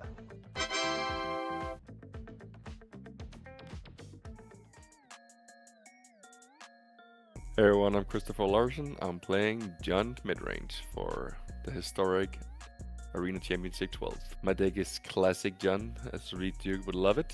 We're playing discard spells, and then we're playing a new edition of the Goyfs. We're having the two greater ones. We have the Barogorth and the Paragorth as the new combo hit here. And then we have an old school favorite as the Tamogorth coming in from the right hand. And beside that, we're playing Gerald. Gerald looks like it's gonna be great with having discard spells. My plan for the tournament is go discard or removal, Gerald more discard, and hopefully then go with some people. Having a Paragorth being the bomb at the mall, just laying it down there. I didn't have much time for this tournament right after the PT, so I trusted some of the boys to come up with a deck, and they told me that Jund midrange was the way to go this time. It's tuned against combo decks, mostly, as the format is wide open, and we have no really idea what's going on. For this tournament, a lot of blue-white shows up as the most played deck. 7 Falls would want me to call it blue-white prison instead of the blue-white high noon decks, so I'll tell to the prison thing. And that's apparently the most played deck with 15 copies, I believe, which is gonna be interesting. One of the cards we added for our deck was Erupt Decay that I looked at, and for that's a lot of Erupt Decays, but we have 3 Erupt Decays looking pretty good right now in the tournament. I haven't played the form myself. I had the guys test it for me, and I haven't played a single match actually. So for me, discard spells coming in clutch. If I don't know what's happening, it's a lot easier if I have the view with both hands. If you don't know what you're doing, discarding people is probably a safe route to go. Hey everybody, welcome back to coverage of Arena Championship 12. I just love that video of Christopher Larson there. You know what, I haven't played a game, but I'm going to show up and I might do very well this weekend indeed. Maria Bartholdi, your host for the weekend here at AC12. We've got 109 players. We've got 8 Swiss rounds here today. We have a $250,000 prize pool, and we are playing Historic. Something else Chris Larson talked about there in that interview is, hey, it's the Wild West out there. High noon pun somewhere in there, because we've got a lot of cards to play with here. 14,000, more than 14,000 on Arena, and it's been 2 years since our last big historic tournament. Welcoming in here to the virtual news desk, we've got Daquan Watson and Arya Karamchandani here getting set up for round number 2 here at AC12. But let's take a look at the historic metagame. You've heard these players say it. They really had kind of no idea what to expect coming into this weekend. Azorius High Noon, the most popular deck of the field with 15 copies. Daquan, how does this metagame look to you coming into the weekend? It's a lot of fun, actually, and I get where the players are coming from, right? Because a lot of them haven't put a lot of time into the format. So you're looking across and you see all these different decks, and it kind of bears that out. And we have old mainstays like Is It Phoenix that we've seen from various formats where these cards are legal, to, again, like you're saying, you know, Azorius High Noon going, hey, this is a newer card. We hadn't really seen this a lot in our previous historic events. So it's kind of cool to see cards kind of from like through all of Arena getting played here. Yeah, absolutely. A huge format. Arya, for you, what stands out when you take a look at this metagame? Oh, I can't hear Arya, so if you're answering, I'm sorry. Arya must be muted, so we'll see if we can unmute Arya here. The thing that really stands out to me is the diversity of decks in this field and how differently they play from each other. Normally, in these tournaments, you frequently have the most played deck at least 15 to 20%. Azorius High Noon at 13.7%. Pretty low representation for the most played deck in the field. And each of these decks play really differently. They're not really variations on each other or similar lists. There's an entire skew of different archetypes that have really different play patterns. So I'm excited to watch a bunch of different games of Magic this weekend. Yeah, absolutely. We've already seen that happening through round one here of this competition. As we come back to the news desk, outside of the metagame, Daquan, what are you kind of most looking forward to seeing this weekend? I want to see some of these old cards. Like, I want to see a Tarmogoyf win a game this weekend. You know, just some stuff we haven't really seen get played very much recently. I want to see those cards really get to shine again, right alongside like the Thoughtseizes and everything else. Yeah, let's go, Goifs. I'm excited for this list. Arya, what are you looking forward to most? I'm really excited to see some like old school historic decks like Phoenix in action. Historic is a very nostalgic format for me. It was the format for the first Pro Tour I played. So getting to watch it and cover it again is something I'm really looking forward to. I'm looking forward to seeing how well the old decks stand up. Well, let's take a look at our feature match for round number 2 here at Arena Championship 12. Hey, if you want to see some of those Goifs in action, here you go, everyone. Nakamura Kuki on Jund Goifs up against Samwise Gamgee combo in the hands of Justin Shable. A lot of games on Arena for Kuki here. Let's get to meet our players. Taking a closer look at Kuki Nakamura here from Osaka, Japan. Most played basic on Arena, it is Mountain. This is his second appearance at an Arena Championship. Congrats here for making it back again. Started playing competitively with Oath of the Gatewatch and is testing with a team of Japanese players who qualified for this event. Running Jund Goifs. I know a lot of people out there must be so excited to see this deck and if it can get the job done, Daquan. Yeah, and I think really, as much as I want to see the Goifs in action, the card here that I think a lot of players may not be familiar with is Jarsel, which really allows a lot to happen with this deck because so many of the spells are so cheap, and getting to rebuy those just gives you so much of an advantage if this card sticks. This deck looks very cool. Reed Duke, I hope you are watching. Let's take a look at the other side of the table here. For our feature match, both these players starting off the tournament in good shape at 1-0. Justin Shable, first Arena Championship for Justin, but is no stranger to top-level play. Had a top 8 at Pro Tour Edge of Eternities recently. Came in 37th place at World Championship 31. So definitely knows his way around winning when the best of the best are playing. Testing with a power team here this weekend and as well, including players like Tony Portalon and Lucas Duco. Let's take a look at the Samwise Gamgee combo list. If you're a combo fan, Arya, how does this deck combo off? So this deck is pretty similar to the modern variants of the Samwise Gamgee combo deck. So what you want to do is have Samwise Gamgee and Cauldron Familiar in play and a sacrifice outlet. When Familiar enters, it's going to make a food. You sacrifice the Familiar to put it in your graveyard. Then you sacrifice the food to get Familiar back, which again makes another food. In each iteration, you're draining your opponent for 1, so you go infinite and kill your opponent without really needing anything beyond those 3 cards in play. This version of the deck is very much focused on the combo, try and put as many creatures in play as possible, go really wide.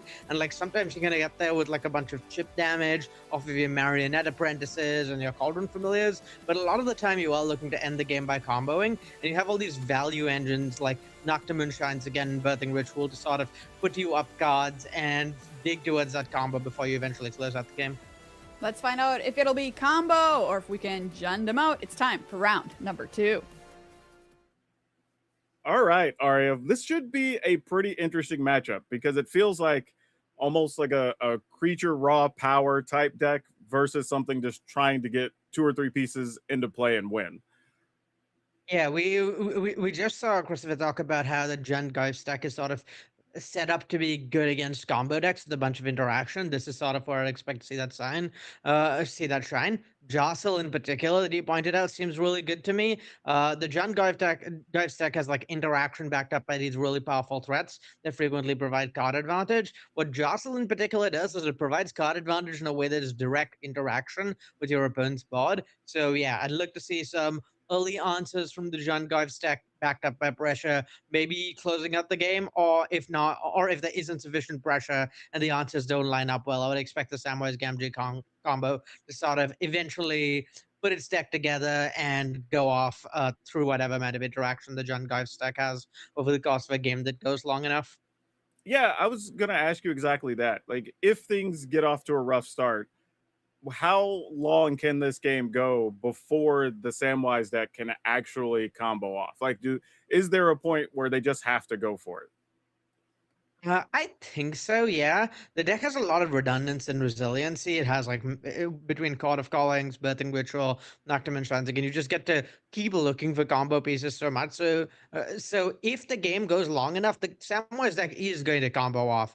The onus is really on the Jund Guy's deck to apply pressure and make sure the game doesn't go that long, because eventually the Samwise Gamgee player is going to keep presenting the combo over and over and forcing interaction each time.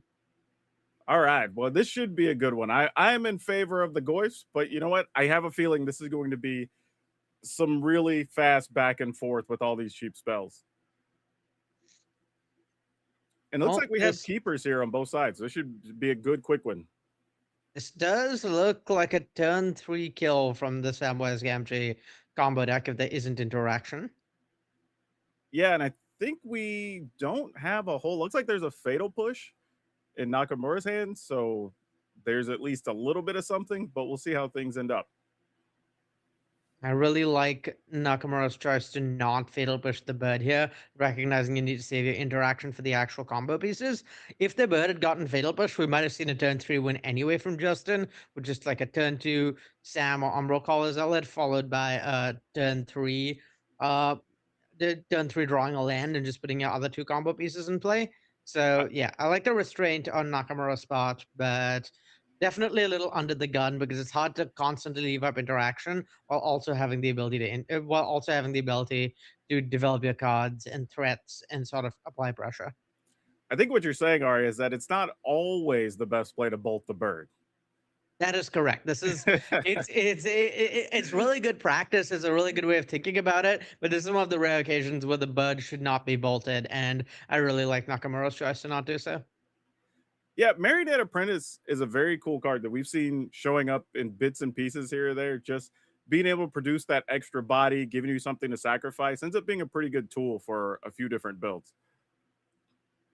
Yeah, Apprentice pretty good here. It's also really good because this is letting Justin sort of develop the fair beatdown plan in a way that's really good. Like, this is forcing Nakamura to interact. Otherwise, he's going to just sort of fall behind on board and take too much damage. But at the same time, by forcing interaction, this sort of protects Justin's combo pieces for next turn.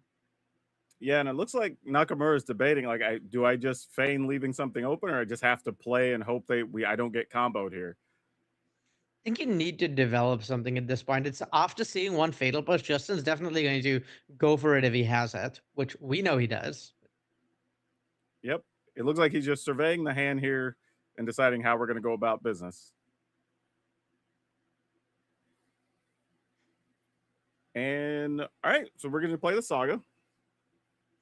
Yeah, so Nocturne Shrines again is really like a pretty key piece to this deck, sort of like fair mid-range plan, or like sort of backup beatdown plan, where it's really good at applying a lot of pressure. So yeah, definitely a bit of an issue for Nakamura here, where he kind of needs to play to the board. Otherwise, this Nocturne Trance again is going to apply sufficient pressure with third chapter, just end the game.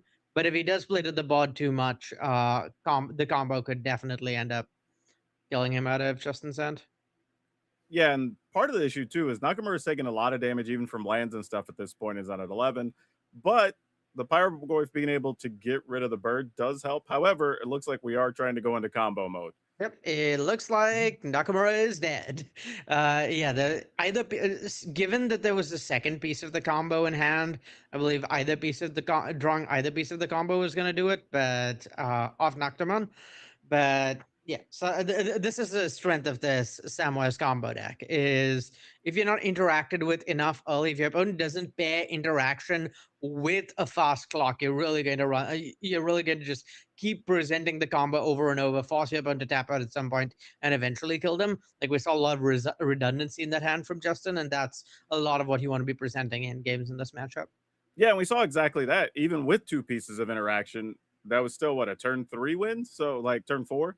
So even with that, it looks like Justin was still able to combo with no issue.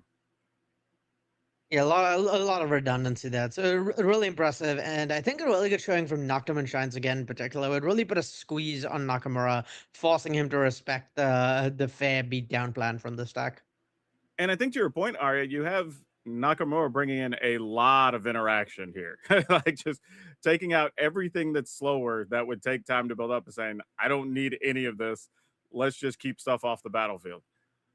Yeah, very much the plan going forward, and a lot of interaction from Nakamura that lines up a lot better than what we saw game one. Like one-for-one interaction definitely has its weaknesses where you have to leave it up the right time, and like needing to leave it up prevents you from developing threats. We have stuff like Culling Ritual, which just wipes the board and rebates mana, and that's a lot less awkward because you get to develop your board after as well, and you frequently get more than a one-for-one, so you get to sort of stop the fair beatdown plan from the Samwise combo deck while also like keeping it off combo pieces. And something like Soul Guide Lantern really likes to be able to develop on early turn to deny the combo, and then you don't have to worry about it and can keep playing out your threats while having this piece of interaction for the combo up.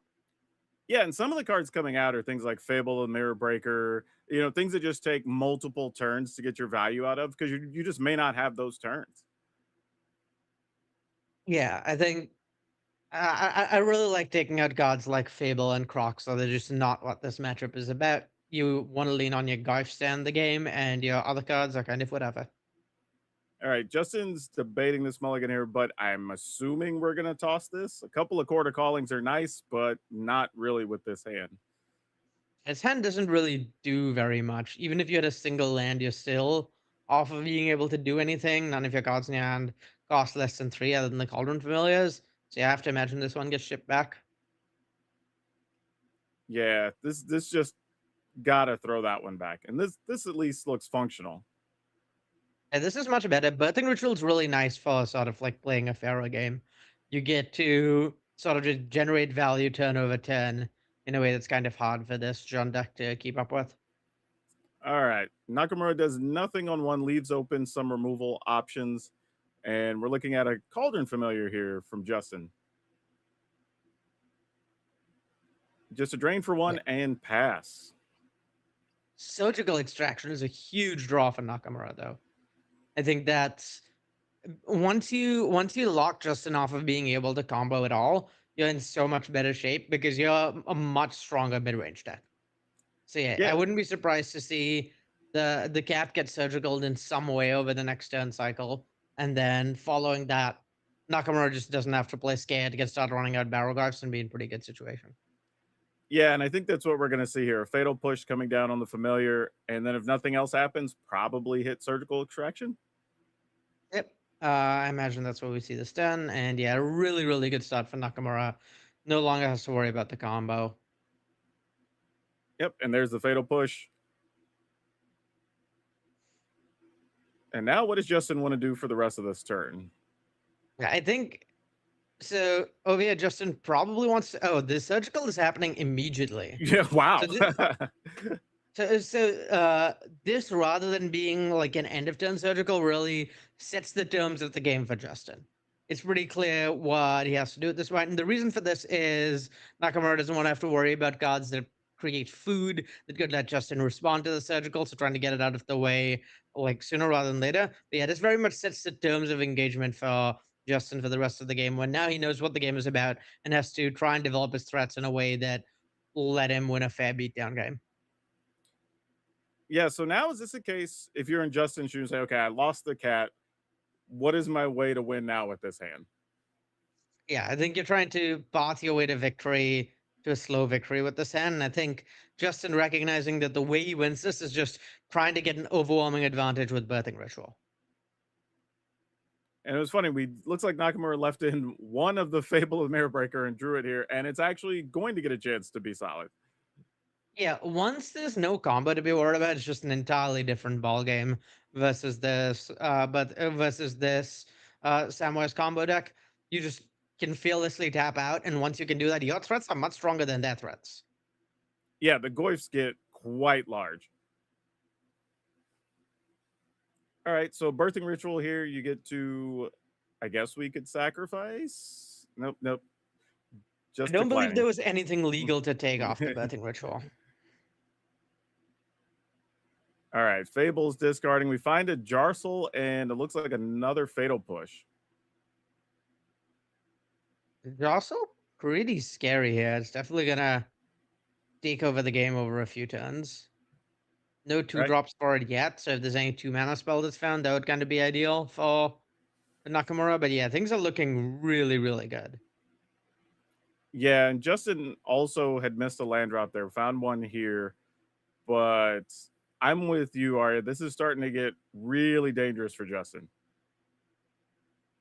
Yeah, I imagine. Yeah, the second birthing ritual definitely does give you like an angle to sort of advance your game plan. Like it gives you a clear way going forward. But I don't really think it's gonna keep up with the Glyphs, particularly with the Detective's Phoenix in yard. At some point, that's gonna get bestowed and apply a lot of pressure in the air with Barrowglyph, and that closes out the game really quickly. Yeah, what would Justin be looking for here, even if not to win, just to buy time to get to a stage where maybe he could put together a win? I think he wants to play Goose plus Birthing Ritual probably, and try and find some like decentish hits that like keep him alive and start generating value. Just like going up material on these Birthing Rituals, I think is a really good start for him. Unfortunately, his deck doesn't have that many ways of doing it, and also we know there's a Fatal Push in hand. And the Birthing Ritual chain is much worse when you start at 1 off of your servo than when you start at 2 off of your Goose. Yeah, for sure. Yeah, just doing a check. Looks like we're going to sacrifice the token, go get a Goose again. Goose is going to get sacrificed.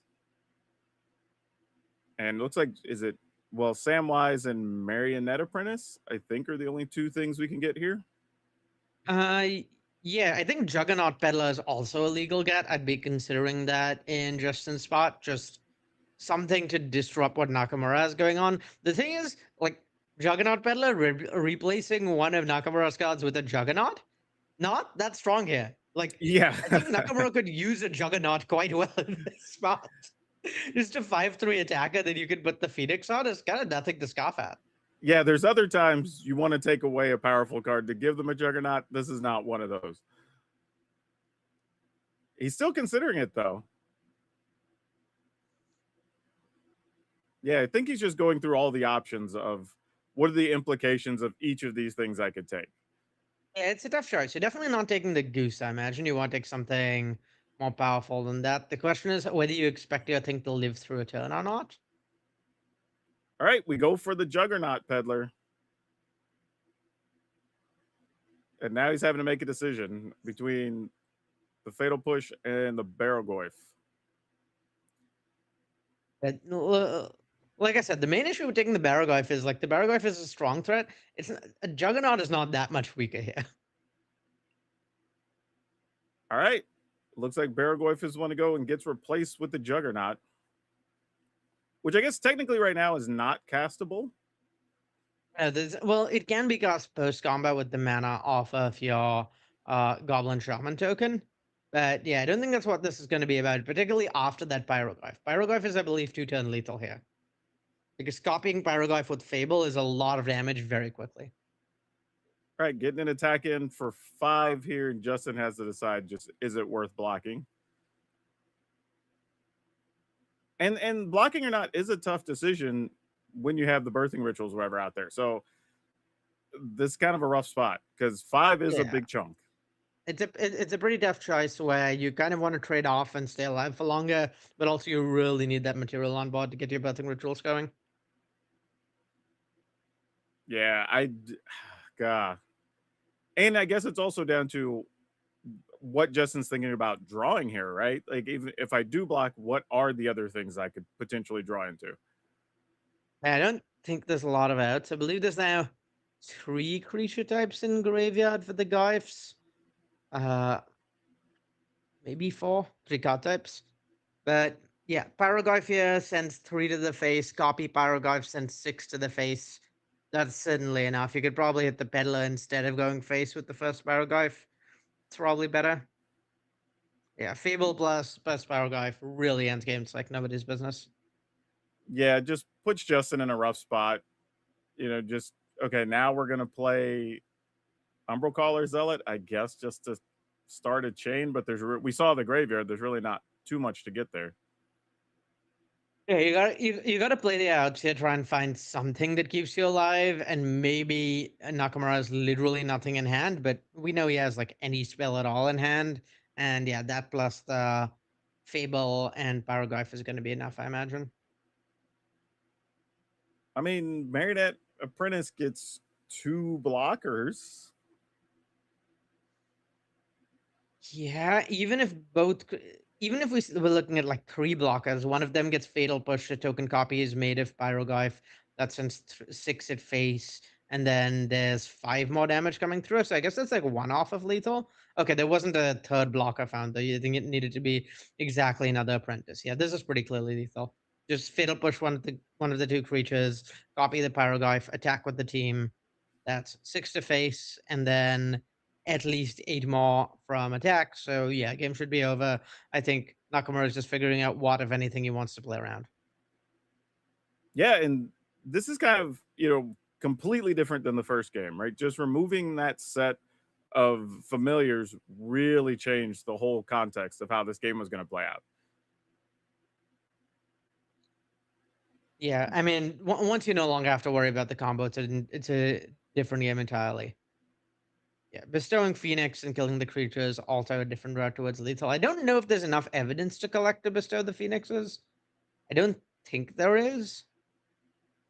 Let's see. You have 8 damage, 9, 10, 11. So just a touch short.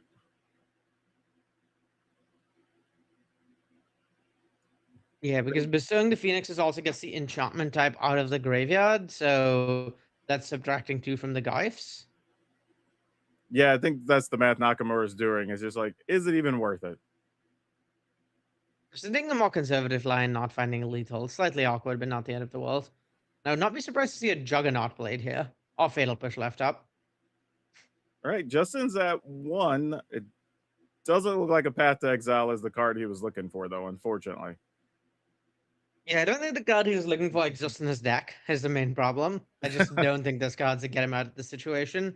It is face up dead to the Barrowglyphs, flipping a bunch of damage. Yeah, we even know that there's interaction in Nakamura's hand, so there's no chance of mounting a successful defense. Like your Zealot gets interacted with here.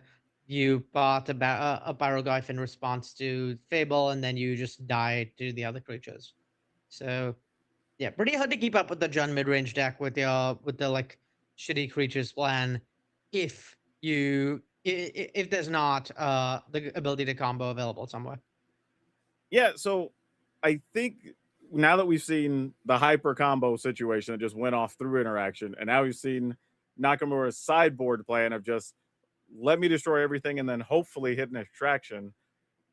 What are we expecting now in the third game? And is there really a defense or anything Justin can sideboard to help himself?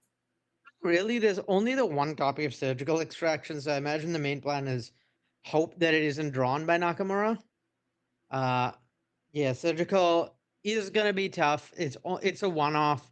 Notably, the other ways of exiling the graveyard aren't really trump cards the way Surgical is. For example, Soul Guide Lantern. If you just generate multiple food, you can try and go off and then try and go off again in response to the Soul Guide activation because the entire combo is at instant speed. It's really exactly Surgical that is a problem. And I think Justin's just hoping that Nakamura doesn't draw it next game.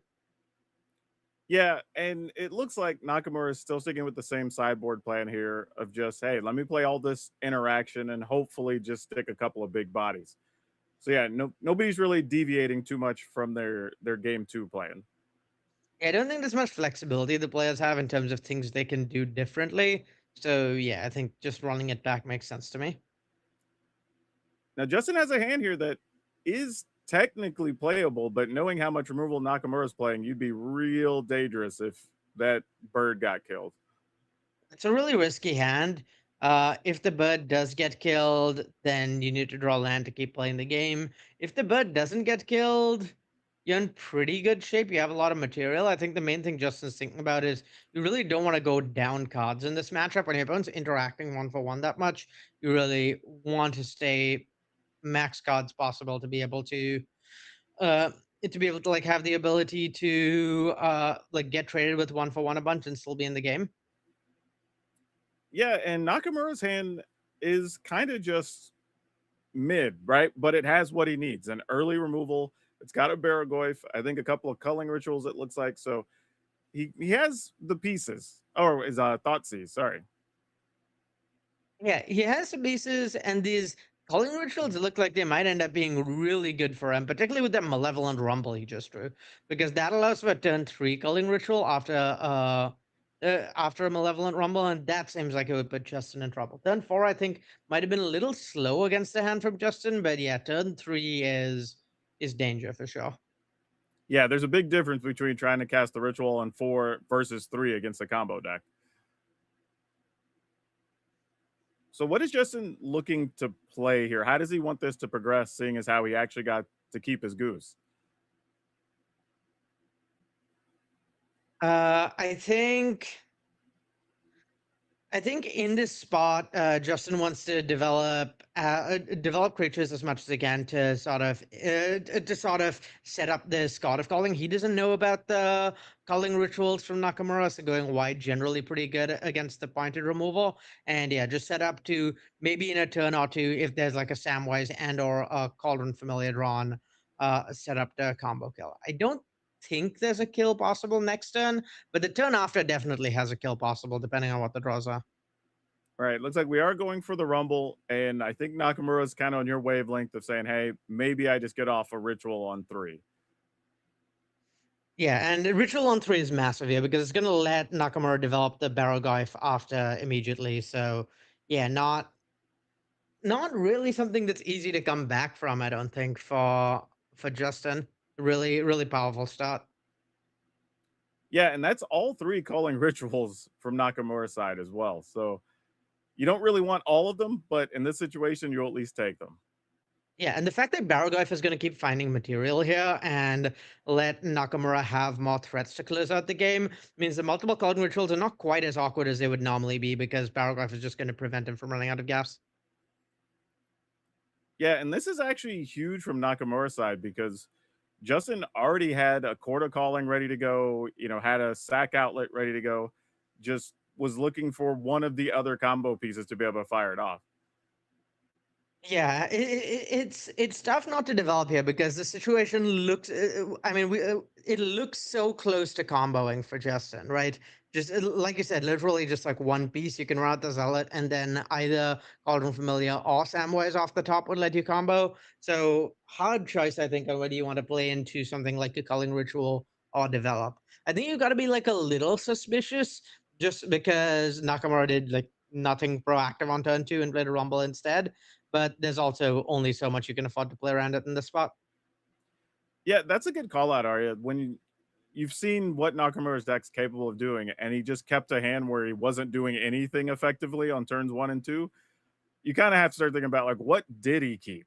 Yeah, the fact that all the interaction that we saw this game was interaction with Justin's hand and not board, that there was no fatal pushes cast. That's really suspicious, I think. So Justin really wants to respect that there's probably some form of interaction for the board that's worth playing around. All right, so we're gonna fire off this ritual. We're gonna sacrifice the food for some mana. Sacrificing the food both lets Justin cast a God of Calling and make sure that denies Nakamura 1 mana off of the Calling Ritual. Yeah, I wouldn't be surprised to see God of Calling for 1 here, maybe to get familiar, and then you're just Samwise Gamgee away from comboing. Yeah, this is pretty sick if he pulls this off, considering he just got his entire board wiped from the ritual. Yeah, the main issue for Justin is if you spend your card preemptively rather than after you find out the combo piece, piece is he's locked into getting a 1-drop here rather than having the flexibility of getting familiar if he draws Sam, getting Sam if he draws familiar. Now that he's sort of had to blink first on that, he has less flexibility in what he can get. Yeah, and I was looking to see where Nakamura spent the mana, but he just bought Giganta, I think, and put it into his hand. It makes sense. No real rush to play out the Barrowglyph here. And another ritual, which we knew was there the whole time. I want to draw attention to just how painful Nakamura's mana base has been for him this game. I think that's a pretty real concern. Despite not really having attacked that much, I think Justin does have the ability to sort of win with this backup creatures game plan because Nakamura has taken so much damage off his mana base and spells. Like, if we see something like Nocturne Shines again, I could see that killing Nakamura over a couple of turns without really having to engage with the combo. Just a slow creature beatdown plan will probably cut it given Nakamura's life total. Yeah, or even if Justin finds a way to just make a couple of food, draining a couple of times with the cat puts Nakamura in a tough spot because he has a couple of starting towns that would kind of be locked down effectively. Yeah, that definitely adds up. So would not be surprised to see that matter over the next few turns. And honestly, the Witherbloom command that Nakamura just drew, I wouldn't be surprised to see that cast on a mode that drains life, just to make sure that you're a little safe here from what Justin's got going on. Despite Nakamura is stabilized, Justin's out of resources, you're trying to play a longer game, and you just want to make sure you don't die. So yeah, I expect Nakamura to play pretty conservatively here and then try and win with the Barrowglyph. Yeah, also, is it possible, Arya, that Justin's debating the path to exile because of the land situation currently? Yeah, that's part of it. It's also you really want to path the Barrowglyph because that gains life. But at the same time, Nakamura knows about the path in Justin's hand, so it's very clearly not run out the Barrowglyph to force the path on something else or to sort of like force Justin to waste a card in his hand and waste mana while Nakamura keeps developing to the bot. So I really like the conservative play here from Nakamura. Yeah, and Justin only drew a forest there, and now we're kind of playing the game of, well, I have a path, so what are we going to do here? Yeah, I think in this spot, Justin really wants to maybe draw some action, kind of force some threats of his own just to make sure that Nakamura has to commit more to the board and that path actually has a target, rather than where he is right now. Nakamura can just keep on waiting on playing out that Barrowglyph until Justin has some actual action. Yep, and it looks like Witherbloom Command did get one of the modes to drain for 2 there. So, not a surprise. And this game is slowly slipping out of grasp, I think, for Justin. All right, we found a Samwise, but does it really do anything at this stage? Yeah, I mean, Samwise does give Justin the out to combo. I think I like just not playing out the Samwise here. Yeah, Justin thought the same thing because this way, if you don't leave your Samwise open to interaction, then you can draw Umbral Caller Zealot and sort of combo from hand. So I believe with a Barrowglyph plus a Pyroglyph, there's maybe one. Is there Arena of Glory in hand in play? I think that's lethal, actually, from Nakamura here. You play out the Pyroglyph, give it haste, deal a bunch of damage to face, and you play out the Barrowglyph, give that haste as well, deal more damage to face. And yeah, I think Justin is just pretty dead here. Yeah, there's a Goyf for 4. Puts Justin down to 9. Barrowglyph hits the table, doing another 4, down to 5, and 2 hasty creatures will do it. A really impressive turning of the corner from Nakamura. But yeah, I mean, this is why I think the Jund deck is somewhat favored in this matchup, is if you have the right interaction to pick your opponent apart, your late game just far outclasses the Samwise combo deck's late game. You just need to make sure you don't die early and apply enough pressure to sort of be able to kill them before they get the inevitability of the combo. Like, again, you don't want the game to go super long. Eventually, they're going to put the combo together. But this Jund Geist stack with Pyroglyph in particular is able to apply a lot of pressure, turn the corner in the late game, and actually close out the game before the Samwise deck has the ability to draw its combo. So, yeah, really good showing of how to approach the matchup from Nakamura there. Yeah, and one of the interesting things there for me was seeing that even though that game, like it had gotten so far away from Justin, he was still kind of like one card away from comboing at a couple of different points there. You know, having his board swept twice from rituals, you know, drawing the get Samwise to really with the cat already in the graveyard, had a lot of options still there up until the very last turn. Yeah, I mean, the Samwise combo deck has a lot of longevity in terms of its ability to combo and keep going. And yeah, I think showing off why you do need to deal with the deck eventually. Yeah, now looking at other matchups for these decks, like how do we think each one kind of sets up against the field with such a diverse set of decks? So I think the Samwise combo deck is going to be really well set up against decks that didn't prepare for creature combo. There's a lot of concern about things like Storm coming into this weekend, and a lot of decks are pretty well set up there. But creature combo is a different setup entirely, and the tools that are good against the Samwise deck are very different from the tools that are good against something like Storm. So I think it's really going to be a matter of how much each individual list has respected creature combo and is capable of dealing with them versus like a macro, this deck is bad against mid-range or good against mid-range or good against other combo decks. It's very much going to be on the specifics of the list. Yeah, and I have to ask, Arya, being in R&D and being inside the walls, like how excited do WotC R&D members get when they see a format like this where there's like, I don't know, 20 different decks that people decided to bring to the tournament?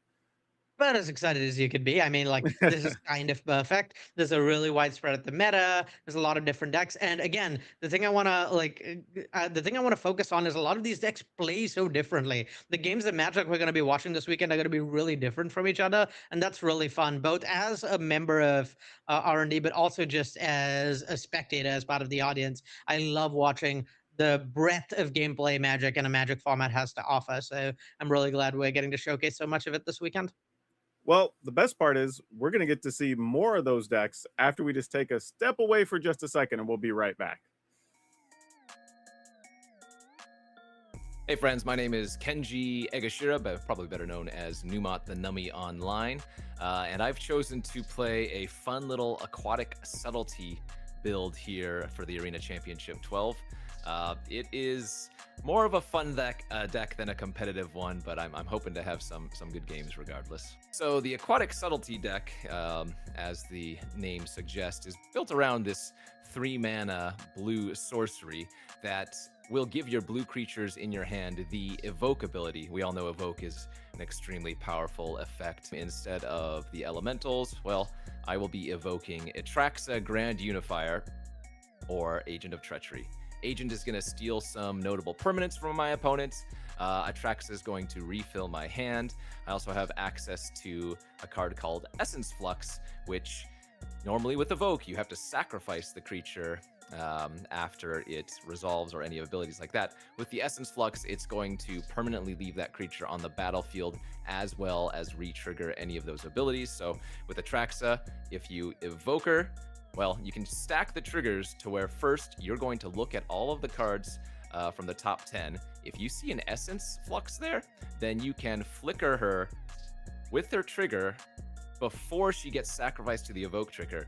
And then you're not only going to get that second trigger, but she's going to sit on the battlefield. I joined a random Discord where they post historic deck lists and stuff like that. And one of the deck lists I saw was a fun build around of this Aquatic Subtlety. Literally had 10 minutes left in deck submissions for Arena Champs, and I was like, you know what, this just looks a lot more fun. So I kind of wanted to go all in on this new fun strategy that I saw that could, you know, just kind of win out of nowhere.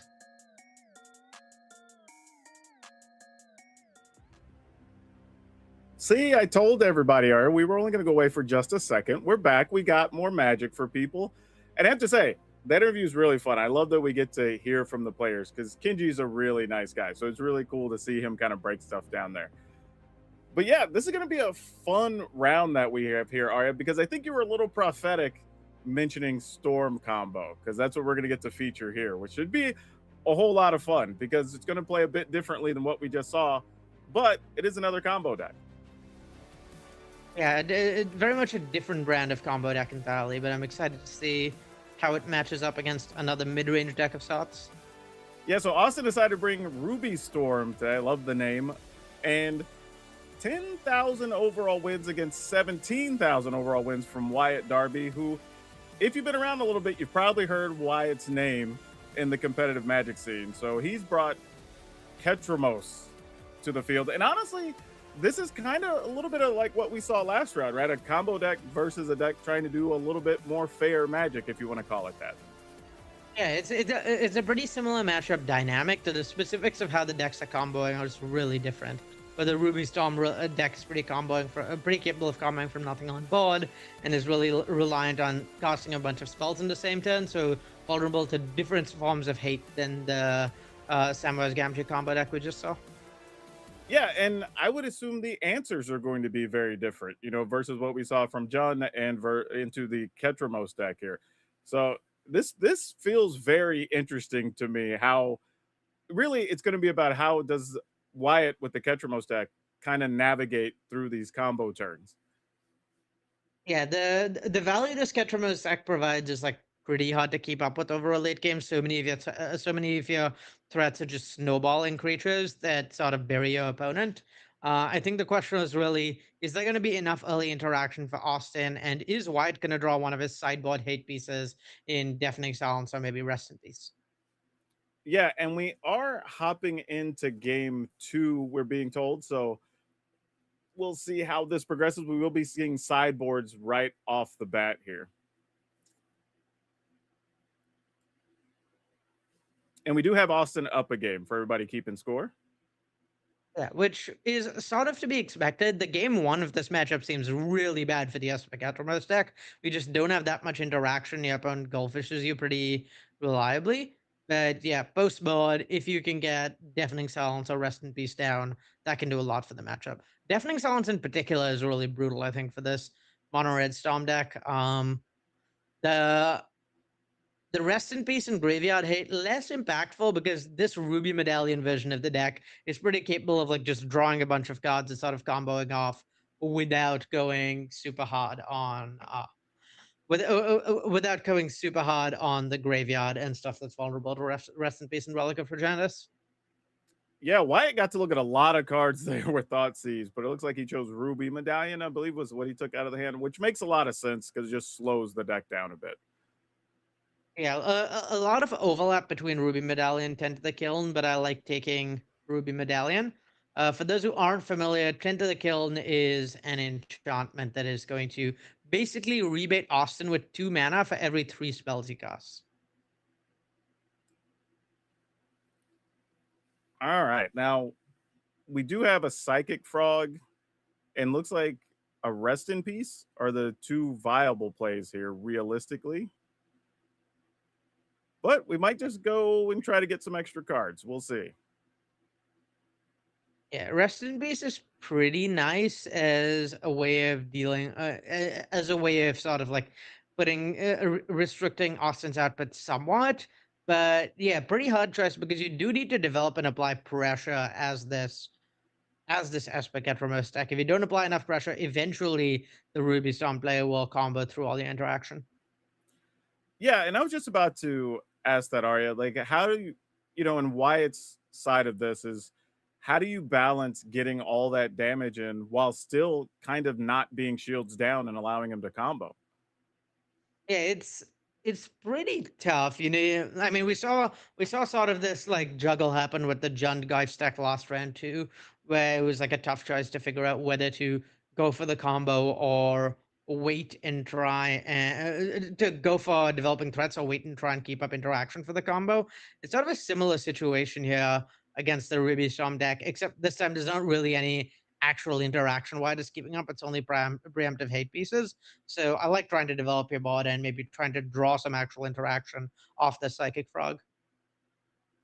All right, looks like we're casting a Poetic Ritual. Getting some triggers.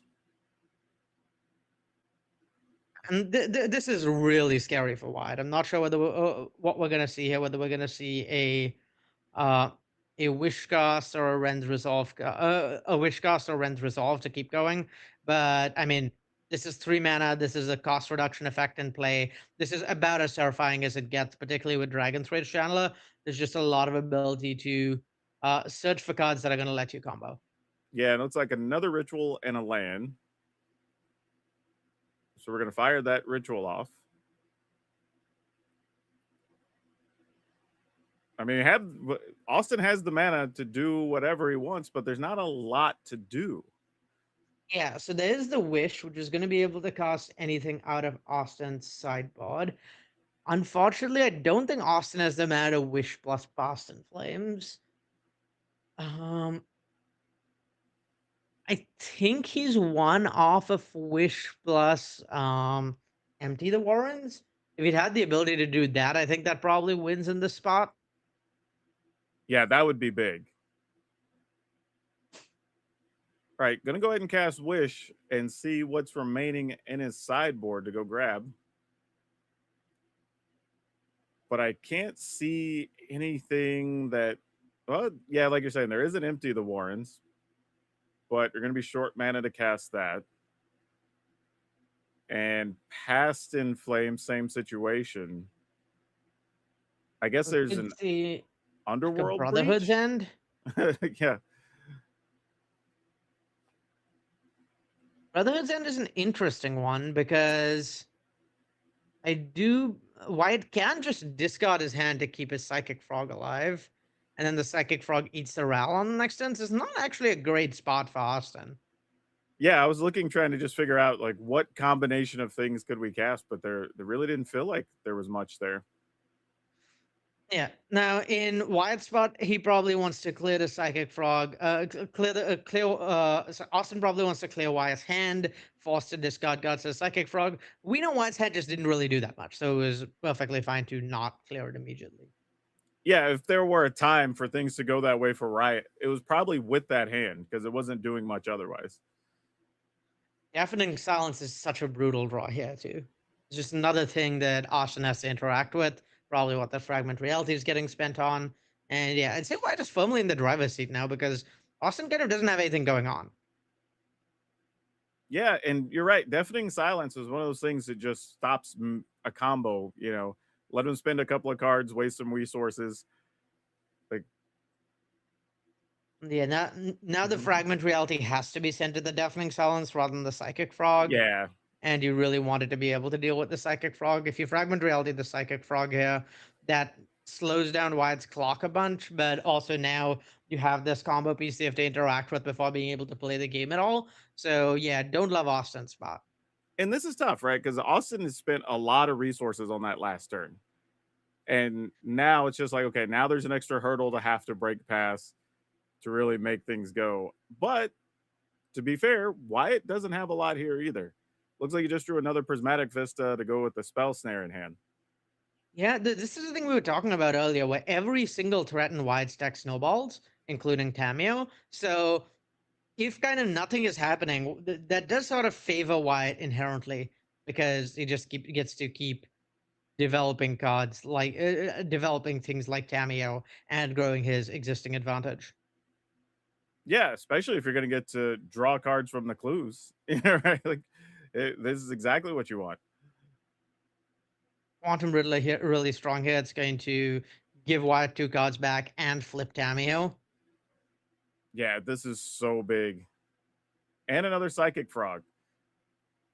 So yeah, this feels like it's putting Austin up against it right now.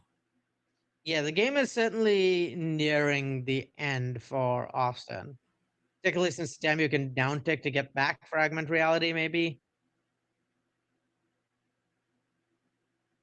Yeah, let's see what Austin decided to go with here. Going to cast, what is that, a Manamorphose?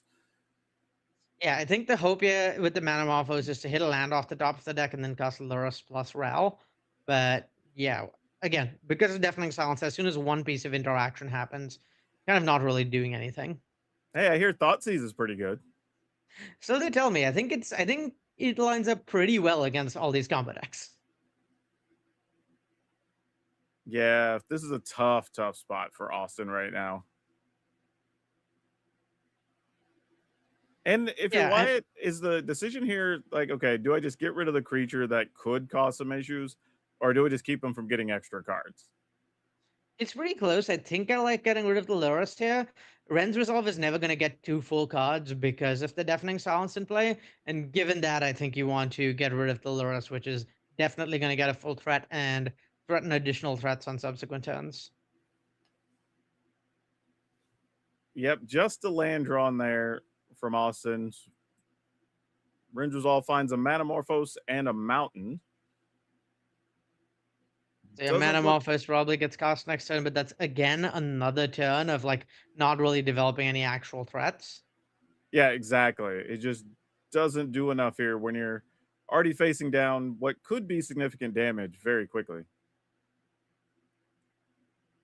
And honestly, in this situation, Wyatt could just run out his big 4/6 flyer here and really put pressure on Austin. You have to imagine that what's fairly likely to happen here is Quantum Riddler gets played out and a bunch of cards get discarded to Psychic Frog over the next turn cycle just to be able to apply pressure quickly. Yeah, making sure manually tapping so you can leave up Fatal Push mana. Yeah, leaving up Starting Town lets you leave up Fatal Push mana while threatening to leave up like a Spell Snare if Wyatt draws one of those, or a Fragmented Reality. Oof, a Reality and another Riddler. Oh, this is big. It's hard to imagine Austin getting out of this. Yeah, Empty-handed. Yeah, I don't know if there's a combination of cards here because again, I mean, you cast the Manamorphose, but to what end?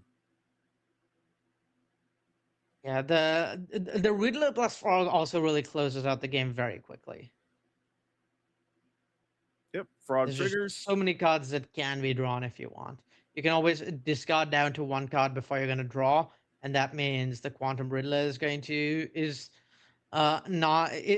trigger off of basically every draw step you want it to, and then on top of that, Psychic Frog's generating extra draw triggers. You have stuff like Relic that can generate an extra 2 draw triggers. It's pretty hard to keep up with that. Yeah, and those 2 draws from the land and the Manamorphose just netted another land and another Manamorphose. So yeah, I think Austin here is just saying, hey, can I collect enough parts, maybe get rid of the Deafening Silence, and then try to go for it? Yeah, you do get to sort of like put Wyatt under some pressure to actually close out the game. But yeah, that said, I'd expect lethal in probably 2 turns, probably next turn. All right, Wyatt's saying I have some cards to discard. Let's grow this frog a little bit. I'm actually kind of wondering whether we might see lethal this turn. So you discard 3 more cards, grow the frog to a 5, warp a Riddler, draw 3 cards, grow the frog to an 8, crack the Relic of Progenitors, draw 3 cards, grow the frog to an 11. Yeah, I think there's like some worlds in which Wyatt has lethal this turn. Depending on what's drawn off of this Riddler, if there's another cantrip. Sounds a little crazy, but totally possible. All right, just going full-size Riddler.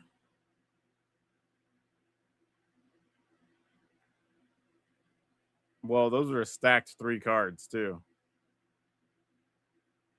A Thoughtseize and a Spell Snare in there is going to really kind of stop Austin from being able to do anything here. Yeah, there's enough cards in hand that I think you probably want to play it a little safe in Austin's spot, in Wyatt's spot. You don't really need to go ham, discard your hand over and over with Quantum Riddler. But yeah, I mean, just an abundance of riches. I don't really see how Austin gets out of this. Yeah, I was going to say you just Thoughtseize just to make sure the path is clear. Then you can decide what you want to do. But yeah, you see a Manamorphose, the only thing really to take. And yeah, again, it's tough because for Austin, the way this turn is going to have to go is you're going to need to first spell has to deal with Deafening Silence.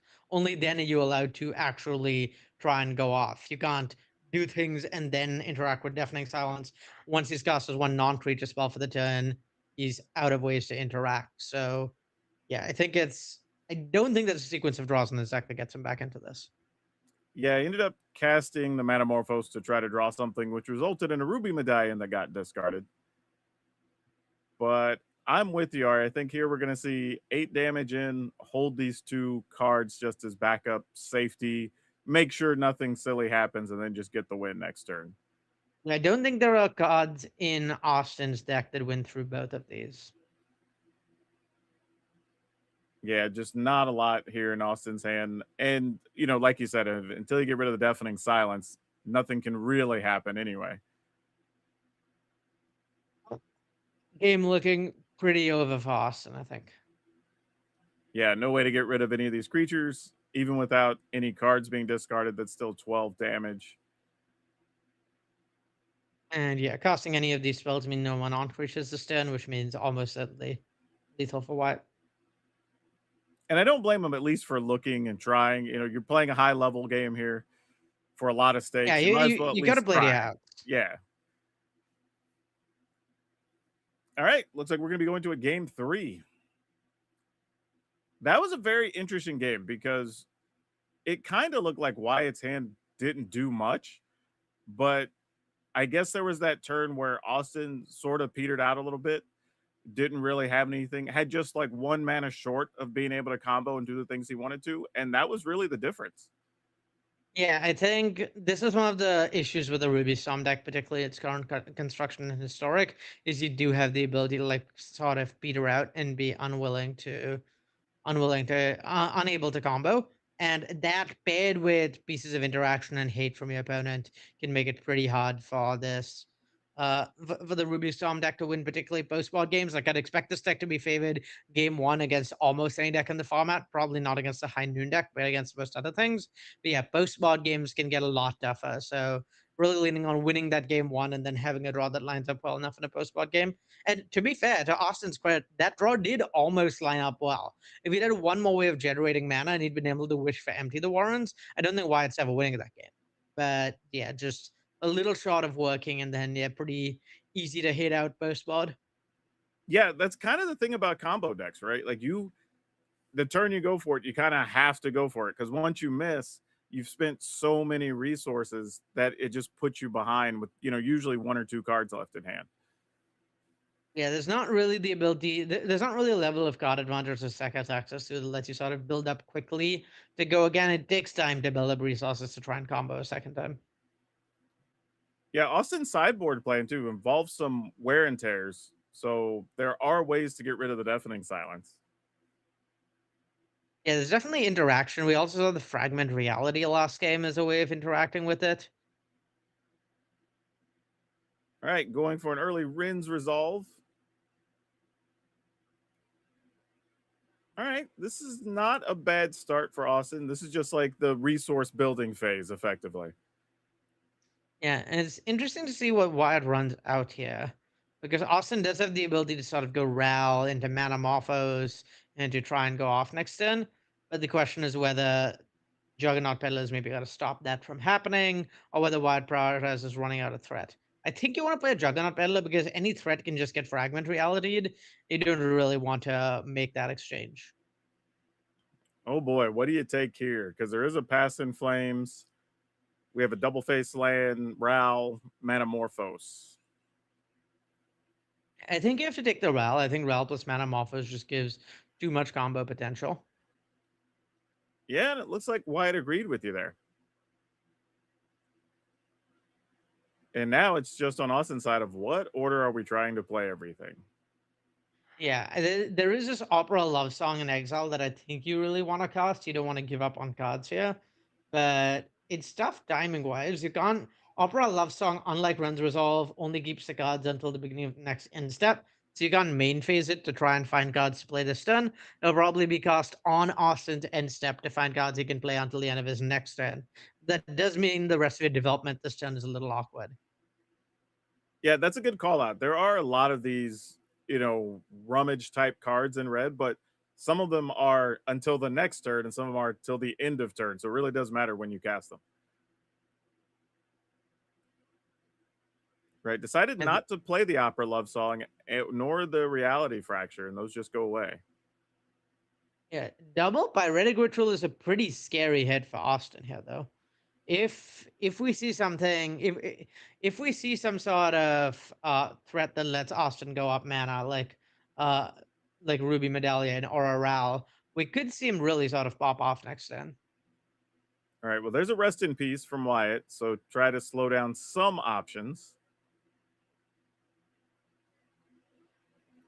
Yeah, given that there isn't a way to go off, actually being down 2 Pyretic Rituals in deck, because both of these are going to be exiled thanks to Rest in Peace, that actually does make comboing in general a little harder for Austin. Yeah, it looks like Austin just doing some math on, okay, I cast these, I go up mana. They're not going to be in the graveyard, so what can I do with the rest of this mana that's available? Yeah, it's pretty tough because I believe this is 3 of Austin's 4 Pyretic Rituals in the whole deck, and Pyretic Ritual is the only way to go up multiple mana with something like a Ral or Ruby Medallion in play. There is no Desperate Ritual-like versions of this deck and other formats have had access to. It's just Pyretic Ritual and Mana Morphos, and Mana Morphos is only ever really going up 1 mana. All right, so it looks like we are going to try to cast both those. Was going to see about getting a Rummage effect off of the talent, but that gets removed. So now looks like Austin still has 3 red mana floating. It's not clear to me what Austin's plan is here. I don't know if there's anything he could draw that sort of gets him out of this, or like puts him in a good position to go off again on a future turn. Austin Flames is literally doing nothing here. Yeah, we're going to start with Mana Morphos. Draw a card.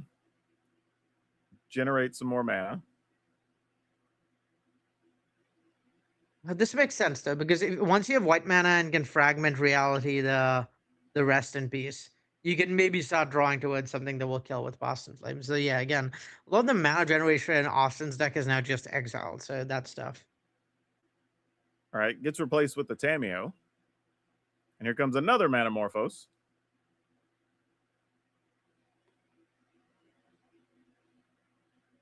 And just gets 2 red.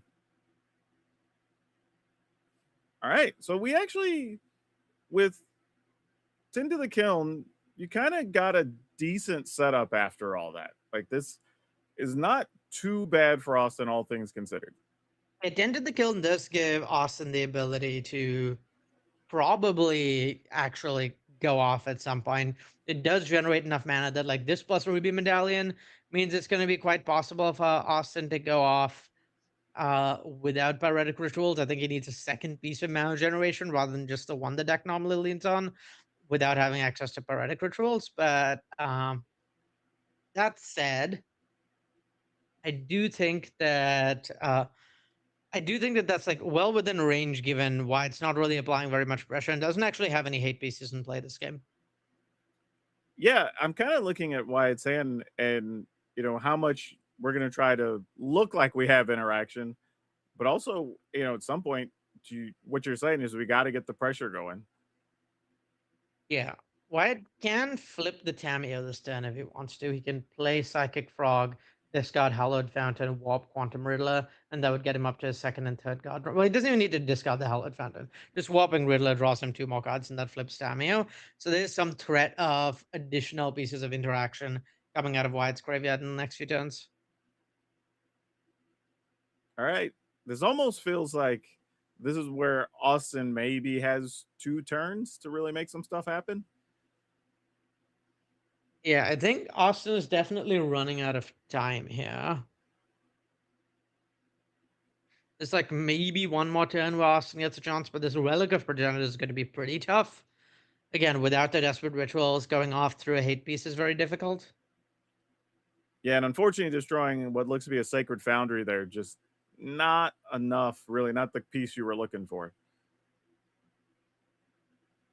Yeah, I imagine that gets put on the bottom with Valakut Awakening, but yeah, it's not clear to me what Austin is hoping to draw on this spot. Yeah, I was just trying to think through that too. Like, even if we pitch cards to the Valakut Awakening, what's our best case scenario? Yeah, I think the best case scenario is maybe like Ral or Ruby Medallion plus another Mana Morpho, something that's just going to put you up a bunch of mana and let you start going off. Like, I think if you string together cards that draw cards plus Ral, you can maybe flip Ral, ultimate, and that's sort of your win condition. That's the way I could see this going well. Yeah, looks like I would guess we're going. Well, I mean, I would think you just get rid of both cards, I guess. Yeah, I think you kind of have to, but we know about the Relic of Progenitus in Wyatt's hand, and Austin does not. So I could see a world in which you keep the Boston Flames, but yeah, I think safest play definitely get rid of both. Try and find because you're multiple pieces away from going off, so try and find stuff that helps with that. Yeah, and that's sort of what I was thinking, right? You still have a lot of work to do, and you would also need more mana. Oh, Yeah. and Wyatt draws a Deafening Silence. Deafening Silence plus Relics is really brutal here.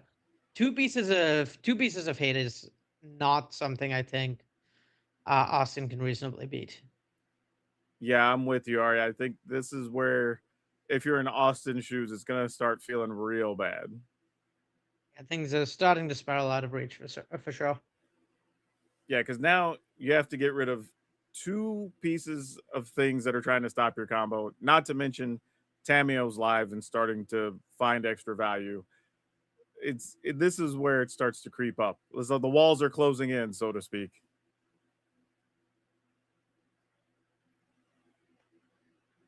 And White's just going to attack here first. I guess give Austin a chance to play something, interact, see what's going on.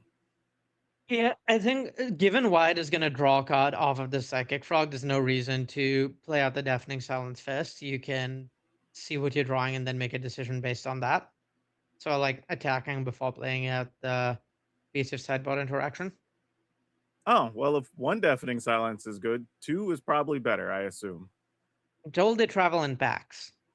It sure looks like it. Yeah, Psychic Frog snowballed so quickly that I think Austin's in quite a lot of trouble here. In fact, I'm pretty sure this is just lethal next turn because there's two cards in hand. Relic can be cracked or draw a card, and then cards can be exiled from graveyard to make Psychic Frog flying. Yeah. It'd also be interaction for the Dragon's Rage Chandler. I'm not sure what's available in Wyatt's graveyard. But yeah, even just like Hardcast the Quantum Riddler and use that to discard cards to Psychic Frog is more than lethal. Yeah, the toughest thing for Austin here is you just found another card that could let you draw into some stuff, and now there's a Deafening Silence. Deafening Silence is a particularly brutal piece of sideboard deck for this deck, I think, because it's both shutting down your ability to combo, but also shutting down your ability to dig for answers to this piece of sideboard deck. So, yeah, pretty hard one for the Storm deck to beat. Well, if there's anything he can comfort himself in, is the two cards he drew were just lands anyway. I mean, might as well get those out of the way now. Yep. Looks like Wyatt's just going to crack a clue, assuming nothing terrible is going to happen here during Austin's instep.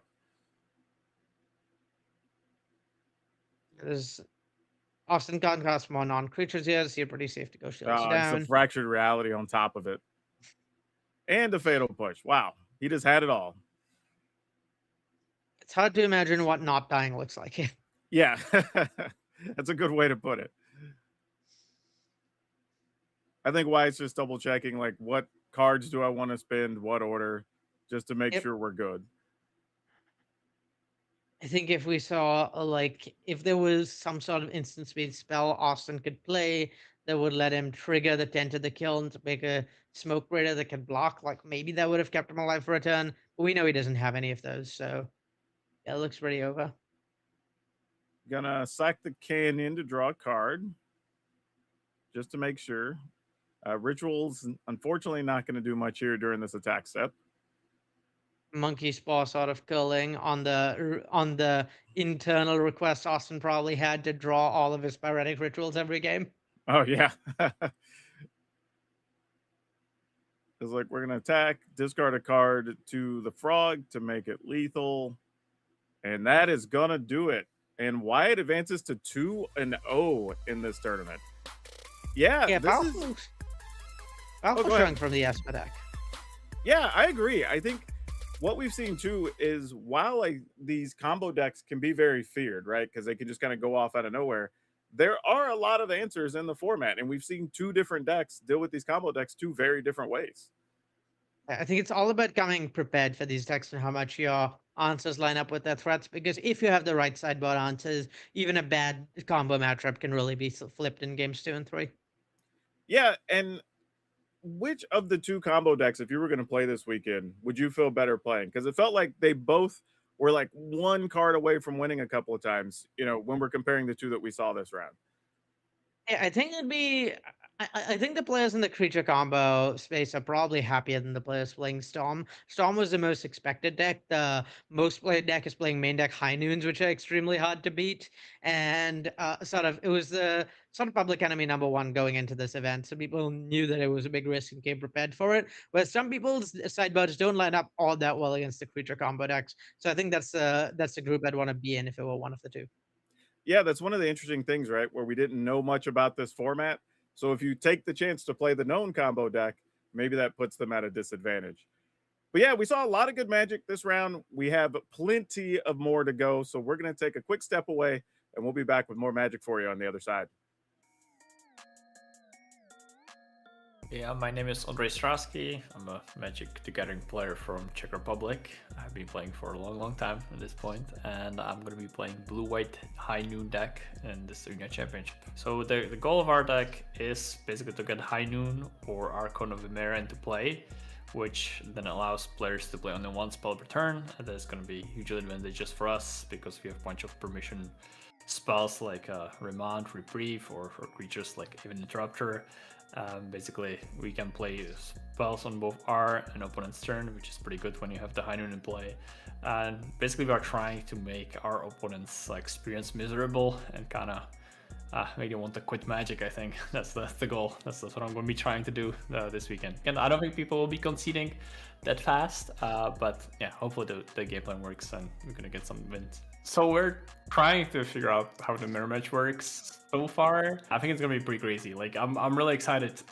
Hopefully we get some of the High Noon mirrors on camera because it's I still can't wrap my head around it. Like I wish I could give you a breakdown, but I still don't really understand it, what's going on. So we really didn't expect High Noon to be the most played deck, but obviously it's 6 people on our team.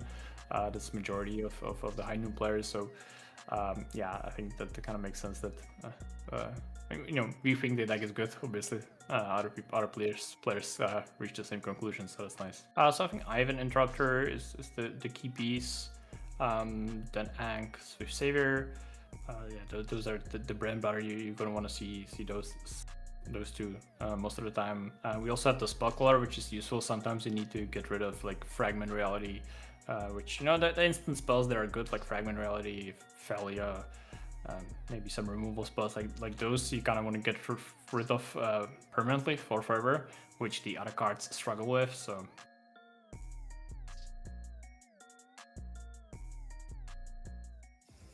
Hey, what's up, everybody? Welcome back to coverage of Arena Championship 12. Maria Bartholdi hanging out with you this weekend, watching some historic. It's the first time we've had a big historic tournament in just about 2 years, so we're seeing some really exciting stuff already. We have 109 players and $250,000 to give away. I'm also keeping track on Boggles Watch here in the tournament. One player is playing Boggles here this weekend, Yusuke Takasu. Currently 2-0, undefeated, beating Samwise Gamgee combo and Demir midrange. More Boggles updates as the day progresses. Welcome into the virtual news as we've got Paul and Corey here joining me. Hey, guess what? I'm the host. You have no control. I can give Boggle updates if I want to. Really unbiased. Really unbiased here, Maria, huh? You know, what can I say? What can I say? It's a beautiful deck. And I am so excited to try it out in historic. Like I said, the first big historic tournament in about 2 years. The last one was Arena Championship 6, which is very cool. So I want to know from you both, just watching here from these first early rounds, how is the historic format hitting for you, Paul? I mean, it's been incredible to see. We see mid-range, we see control, we see combo. So, I mean, kind of everything is being represented right now. Although, at least from what we've seen so far, things haven't been going so great for the combo decks, it seems like. It seems like a lot of people, the combo decks, especially when you play, just game ones, it seems unbeatable. You play the Ruby Storm deck, it feels unbeatable. Then your opponent plays a single card. and all of a sudden you can't really enact your game plan. So curious to see if that's going to continue happening or if Combo can pick up some wins along the way. How about you, Corey? What's been your reaction so far this early in the tournament? I mean, basically the opposite of Paul so far. I saw so many combos. There was Pyrogoyf with Barogoyf. I mean, come on. Okay, come on. That is not a combo Goyf deck. combo. That's Splinter Twin if I've ever seen one, buddy. But no, Maria, it's been awesome so far. I was like, in my off round, I was like, I should probably, you know, relax, maybe go get some food. I was glued watching that match. That was awesome. Got to see some Goyfs, got to see Wyatt Darby coming back. I mean, this tournament's going to be an absolute treat. Well, let's check out our standings if we can and find out where we're at so far in the tournament. Pretty early days here, so a lot of players currently starting out exactly where they want to be, undefeated, sitting at 2-0. Remember, the magic number is 6. That's where you want to be here, at least at the end of day number 1. So all these players currently putting themselves in good position to be one of those top spots heading into day 2 of the competition. If we can see some more names here in our standings, we can see more players who are doing very well indeed, starting out undefeated here. Big names in the tournament too. I've been mentioning it all day. You can take a look there, sitting in 19th currently at 2-0. Arne Huschenbett, your Kaldheim Championship winner. We've got Johnny Gutman, who's also currently sitting at 2-0, who's been a mainstay on the Pro Tour circuit for a very long time. And then, of course, we start to get into our 1-1s. Remember, 3 losses, though, is not where you want to be in this tournament, because that is going to put you out of contention for coming back here on day number 2. And if you want some Arena to play next week, everyone, I've got to tell you about Arena Direct that's happening. I know Paul is very excited to play in this. I'm very excited. Corey, are you going to be jamming this Arena Direct next week? Always. I play All right. every single high-level sealed event I can play on Arena. I love them. Okay, great. So everyone, check this out. May 27th through the 31st. This is happening longer than they normally do. Your chance to win some more boosters of Secrets of Strixhaven, some boxes. If you can you actually get these products shipped to your house, so you can play Arena and win physical cards, which is very cool. Paul, how many boxes have you won? Just out of curiosity, you keeping track?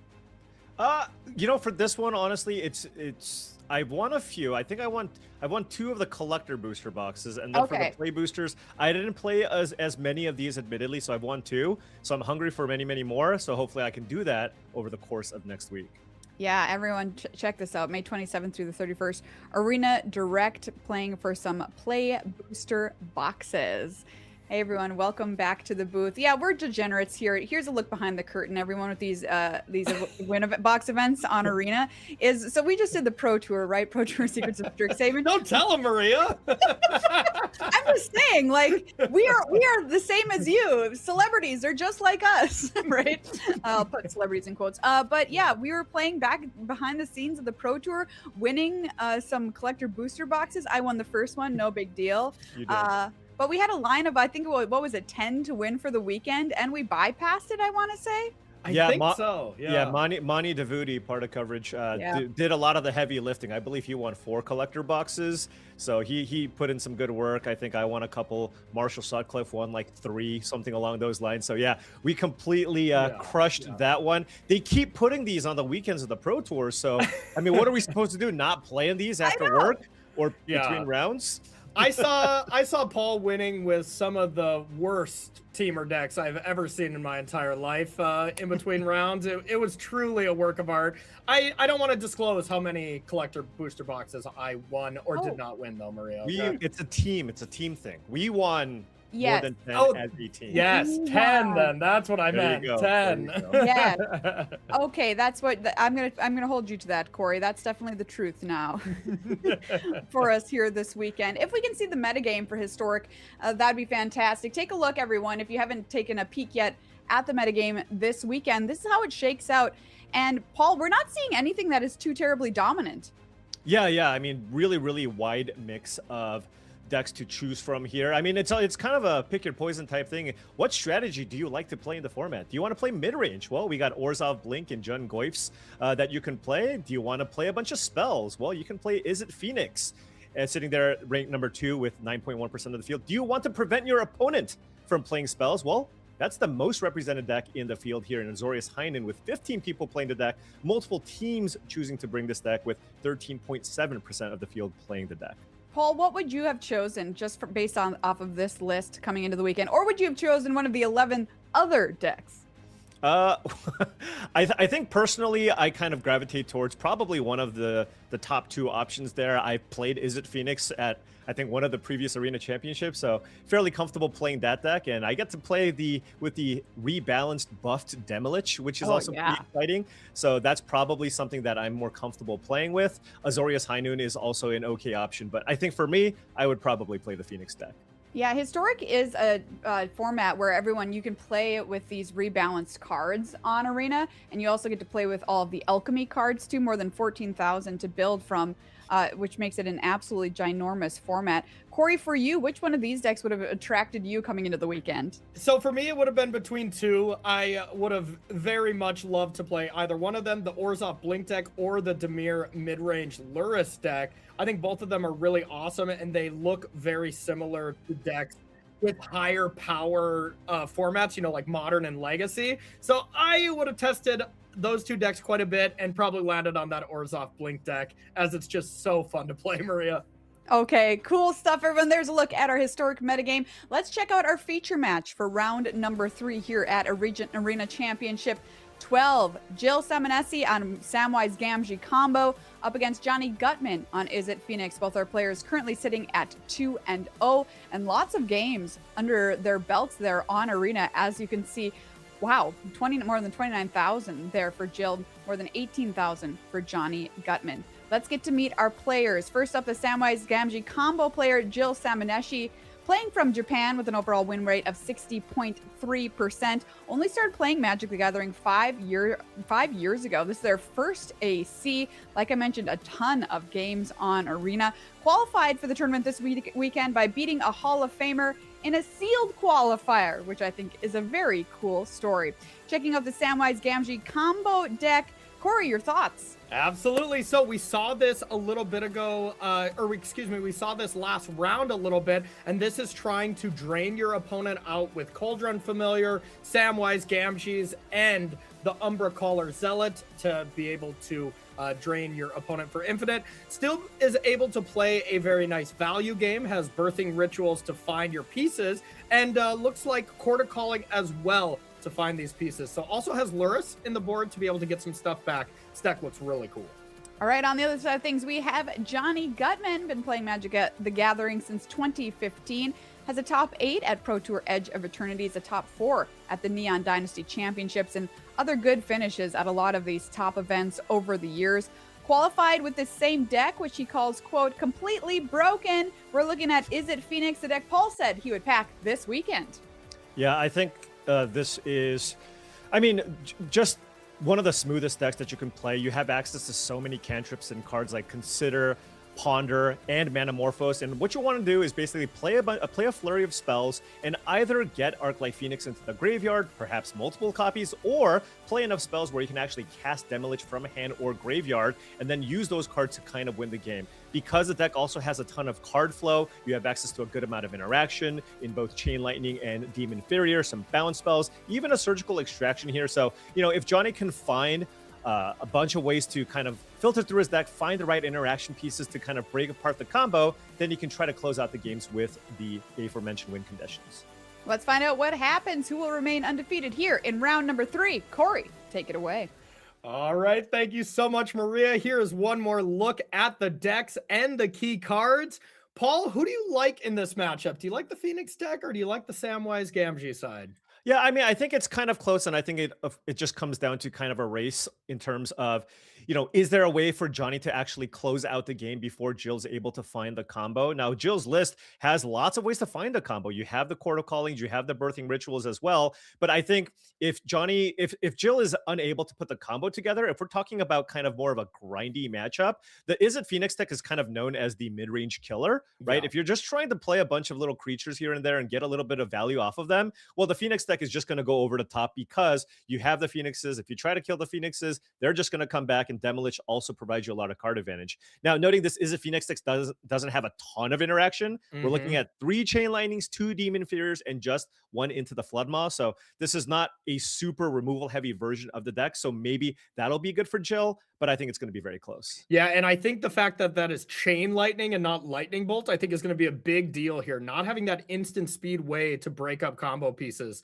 is going to be a very impactful thing. But main deck Surgical, getting rid of Cauldron Familiars, we saw that last round. That could be very important as well. So let's get on into game number 1. I'm really excited to see how these decks play out together. And yeah, Paul, is it Phoenix?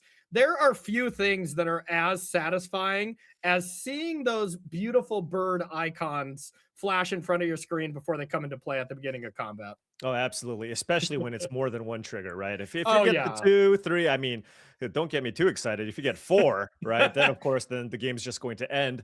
But yeah, anytime, and that's the thing, right? This deck is just so consistent. You have so many ways to look at cards here. But every now and then, you can even just get some of those really fortunate draws where you go, hey, I'm going to Thought Scour myself. Oh, hey, that's 2 Phoenixes in my graveyard. Yeah, absolutely. You feel great. If you get all 4 Phoenixes back in 1 turn, I think we just give you the trophy. I'll wait for confirmation from our producers, but I'm pretty sure that that's the rule. Yeah, that's completely fair. Really interesting ponder here from Johnny. He just had a lot more card draw spells to look at there, but given that his hand is Ponder, Thought Scour, and Faithless Looting, I think he wants a little more interaction, and blind draws a Chain Lightning off the Ponder. That's exactly what you really want there. So able to find another Chain Lightning here is excellent. That goose is probably cooked, wouldn't you think? I would imagine that the Chain Lightning will go after the goose there. And yeah, there's a pair of Juggernaut Peddlers here for Jill, but you know, again, like I mentioned, this deck, a single hand disruption spell doesn't really do that much just because the deck is so redundant. This is probably the worst deck to play against when you give your opponent a Juggernaut because, well, they have Faithless Lootings to discard those Juggernauts pretty easily, and that feels a lot worse. Absolutely. Juggernaut Peddler here, one of the very cool additions here in the Alchemy specific cards. Something you cannot do in person unless you bring a bunch of Juggernauts to be able to take a card from their hand and then just hand them a card. I mean, I will bring a stack of Juggernauts to give to my opponents if they let me play with the card. Because honestly, the card it's is so extremely powerful, yes. Yeah, something we really can't do in paper play that much, but really shows how cool these alchemy cards are. Here's a Juggernaut for your troubles, and that will almost assuredly be getting discarded at some point to Faithless Looting. Was that a Thought Scour? Did Jill take Thought Scour? I want to say, yeah, Oh, looks because like it. Yeah, I was thinking maybe the Treasure Cruise here, but all right, Johnny starting things off here with the Manamorphose is set up for a pretty exciting turn here. Going to be able to cast a lot of spells. If he can find, you know, a Phoenix to put into a yard or find a Demolich off the top, you can get both of either of those in play. Yeah, absolutely. And looks like Johnny's trying to maximize those chances before we do inevitably play this Faithless Looting. Right. Now, there is an option if you play the Fiery Islet to then Treasure Cruise if we had 7 cards in the yard, but it looked like only 6. Yeah. So going for Chain Lightning here, and will we? Okay. Oh, it looks like we have just enough, is my guess. Yep.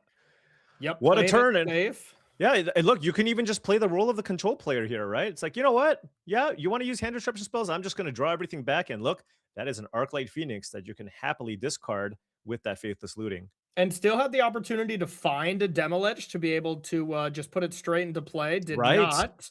And instead gets this going. And how big is it for Demolich here? Because Demolich getting rebalanced, I feel like most of the time when we see cards rebalanced, they get taken down a notch. The One Ring, Cauldron Familiar, Orcish Bowmaster. This one got boosted just 1 toughness, but I found that to be pretty impactful in testing. What about you? Oh, yeah.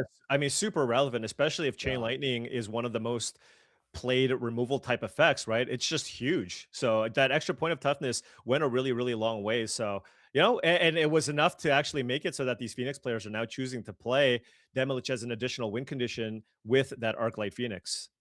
And look at the respect that Jill put towards Johnny Gutman's Faithless Looting. Now, Faithless Looting gets exiled from the Peddler, so that's a big deal. And now that you have 2 Juggernauts in play, Faithless Looting pretty much reads draw 2.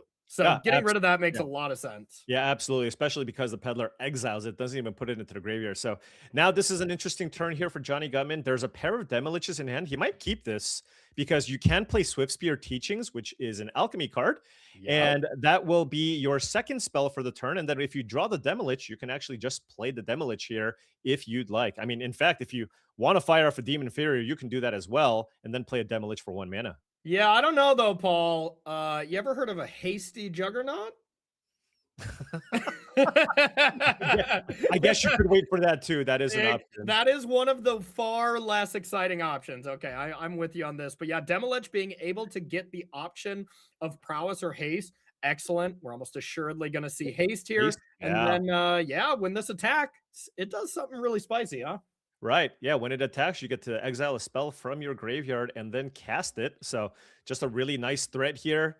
Clean up the board. Of course, you have to pay the mana. So this turn, he's not going to choose to play anything. But hey, that's a Demolich that needs to be answered. And Joe's kind of got nothing here. Yeah, no kidding. Yeah, if Demolich also cast Treasure Cruise for free there, I mean, come on. Oh my gosh. Let's power that card back down. I was like, they would need to rebalance that the other way. Yeah, no kidding. Purchase of Lurrus, always a great plan B, but it doesn't look that excellent here, as now Johnny's at a spot where, number one, Demolich can attack, get some things going on, but even the Juggernauts do not look horrific here at this stage of the game, which is, I feel, a really bad spot for the person who handed you Juggernauts. Right, absolutely. But now going to be able to cast this Ponder here, need to find some extra pieces here. This is interesting because Johnny hasn't played a land for the turn. So this would give you access to that additional land, and that lets you play another threat out of your hand. So Johnny might be interested in keeping this. Yeah. Yeah, not so bad at all, regardless. Yeah, I mean, you can just play another Demolich, right? Yeah. Yeah, and then just draw the Vista and then decide whether or not you want to keep the Chain Lightning based on what Jill's play is next turn. Yeah, you really got to think that the only way that Johnny loses this game is with Jill kind of just dumping the combo on the table. Right. So you really want to just find any kind of interaction and get to a spot where you can hold up something like Demon Inferior. But, you know, I mean, making your land drops is still important as well. So I could see either option. I think I would shuffle if I was Johnny.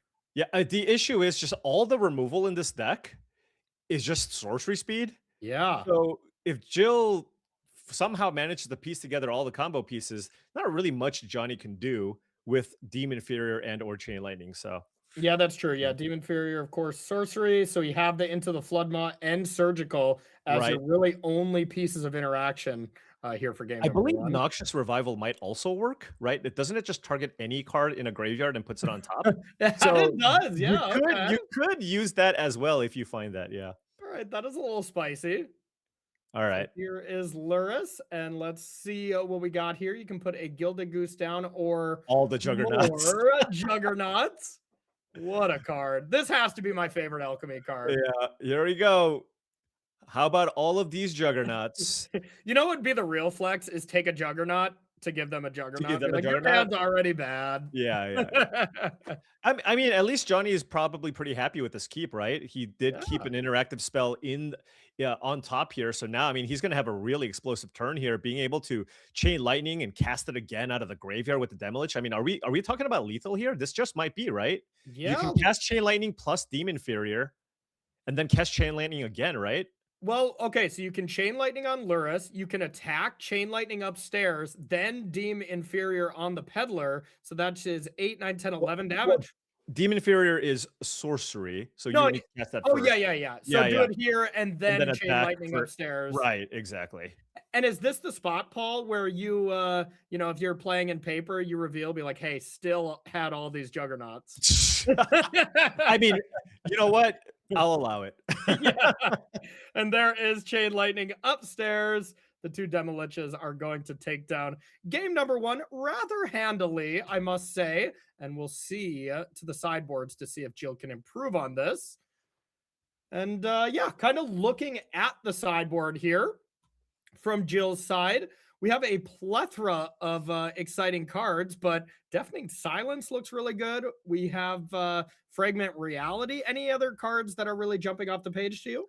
Yeah, Thalia, Guardian of Thraben, also stands out as something that would be quite nice, right? You're playing against basically a deck that's trying to cast a bunch of spells. Yeah. And so if you can get that one down, of course it's a lightning rod for removal, but if you can still just get it into play or search it out, that's going to make life very, very difficult for Johnny. And of course, the more creatures that you have that must be killed, perhaps the easier it is to actually set up your combo, because now they're not going to only be firing off their removal on your Samwise, they're going to have to fire it off on cards like the Thalia. So I imagine that plus the Deafening Silence will be something to bring in. If there's anything out of the graveyard here, any graveyard hate that might come in, but it looks like these are actually the cards being boarded in. The 2 copies of the Fragment Reality, a Crystal Barricade, to prevent non-combat damage. So it actually protects your creatures from the various burn spells. And as you can see, Johnny Gutman actually boarding in more burn spells out of the sideboard with 2 copies of Rending Volley and a Cinder Cone Smite, which is a really cool card. As this is play draw dependent, another alchemy card. So if you're on the draw, it is a removal spell that gets you a treasure, which allows you to get some of that tempo back. I love the fact that, this alchemy specific format can actually help you kind of break serve and eliminate some of the power of the play. So yeah, Cindercone Smite, one of my favorites as well. And the barricade, being able to quarter calling in response to a removal spell, that can really come up, and it's something that Johnny will have to keep in mind for the entire game. Yeah, absolutely. And then, of course, the 1 copy of Soulless Jailer in the sideboard from Johnny Gutman is really, really strong because it makes it so permanent cards from graveyards can enter the battlefield. So that needs to actually be dealt with if you're going to try to combo off with Samwise and the Cauldron Familiar. Totally agree. Okay, Johnny, thinking about this keep. And I got to say, a really funny response in our survey from Jill. Winning would mean I hope I'm not butchering this, but a yakiniku party, which translates to Japanese barbecue style party. And Paul, you and I will find any excuse in life to do the same. So absolutely. I can respect that. How about you? I completely respect that. I would love it. Any type of all-you-can-eat party, I am 100% in. Voice of Resurgence, really nice card here. Yeah, needs to cast a spell in response and probably have to keep that island. Definitely has to keep that. Now, Voice of Resurgence to prevent any spells during Jill's turn, and then Deafening Silence to be able to limit the amount of spells Johnny can play. I mean, this has to be Jill's best 1-2 punch, right? Yeah, absolutely. So Johnny has to find multiple answers. Now, noting Demon Inferior is pretty nice because I believe it targets permanents. So that does always give you an out to deal with whatever hate cards your opponent might have. Yep, very true. And man, so far, we've seen Deafening Silence a few times on this broadcast already, and it has looked fantastic. And like you were saying, kind of in the intro for this, Paul, combo decks so far have been kind of getting wrecked. Yeah, absolutely. Now, noting that the nice thing about the Phoenix deck is it's not necessarily all in on the combo as much as we've seen with, you play Ruby Storm, right? That deck simply cannot beat something like a Deafening Silence. This has a little more of a chance, right? You can just play Demolich and then, attack with it, and maybe that actually gets things done. But the 1-2 punch of Silence into Voice of Resurgence does make things really difficult here for Johnny Gutman. Yeah, it's basically, high noon in play with Voice of Victory, essentially, because Johnny cannot play spells on Jill's turn. Like, this is a nightmare. Voice of Resurgence, creating that XX creature, will get Johnny dead extremely quick, as long as he doesn't find any, extremely powerful card like a Juggernaut to play. Right. And, okay, well, this is a good ponder, just in the sense that Johnny has access to red mana here for the Chain Lightnings, because he certainly wants to fire that off on the Voice of Resurgence here. The question is, will he have the time here, right? Now Jill did miss a land drop here and has just a pair of those 2/2s in play, but will Johnny not have enough time here to kind of stabilize here? Oh, and a land off the top. Very, very nice for Jill. Yep, that is huge. So here comes the pressure again, and at some point Johnny has to kill the Voice of Resurgence, which still will put a creature in play. And then, sure, you can start casting one spell on Jill's turn as well, but it's not a removal spell. It's something like a Thought Scour or a Considerant, something like that. And that's not really catching you up anyway. So I don't really see a way that Johnny's getting out of this. Yeah, I mean, it's certainly going to be very tough. And remember, we talked about this in a previous round too. Jill also has Fragment Reality here, and that is an incredibly effective card here against the Phoenix deck, where basically all their creatures are 4-mana creatures. They don't really have anything that's less than 4 mana. So if your card gets Fragment Reality, you don't have anything to get. So it's just a 1-mana efficient removal spell that just kills anything. Yep, absolutely. Fragment Reality might be, you know, an early on card of the tournament. We have seen it in so many different decks. It deals with hate pieces. It helps, you know, dodge a removal spell from your opponent where you can Fragment Reality your own creature to get something out of your deck. And then, of course, it's just one of the most efficient removal spells on your opponent's card that also exiles. This card kind of does it all. Yeah, and Johnny actually prioritizing the Jarina there. Okay. Off the Chain Lightning, and then just going to be playing out Demolish, which, hey, you know, this one will meet the Fragment Reality, but he does have the backup one in hand. Yeah, anytime you can double spell against Deafening Silence, you know, it is one spell a turn, but it doesn't affect creatures. Right. That's what you really want to be doing, is casting one spell and one creature. Right. I forgot. Of course. The one Soulless Jailer. Yes. So and I mean, the thing is, so now this actually shuts off the combo if Jill was even looking to do that. But also, more importantly, it's a 4 toughness blocker.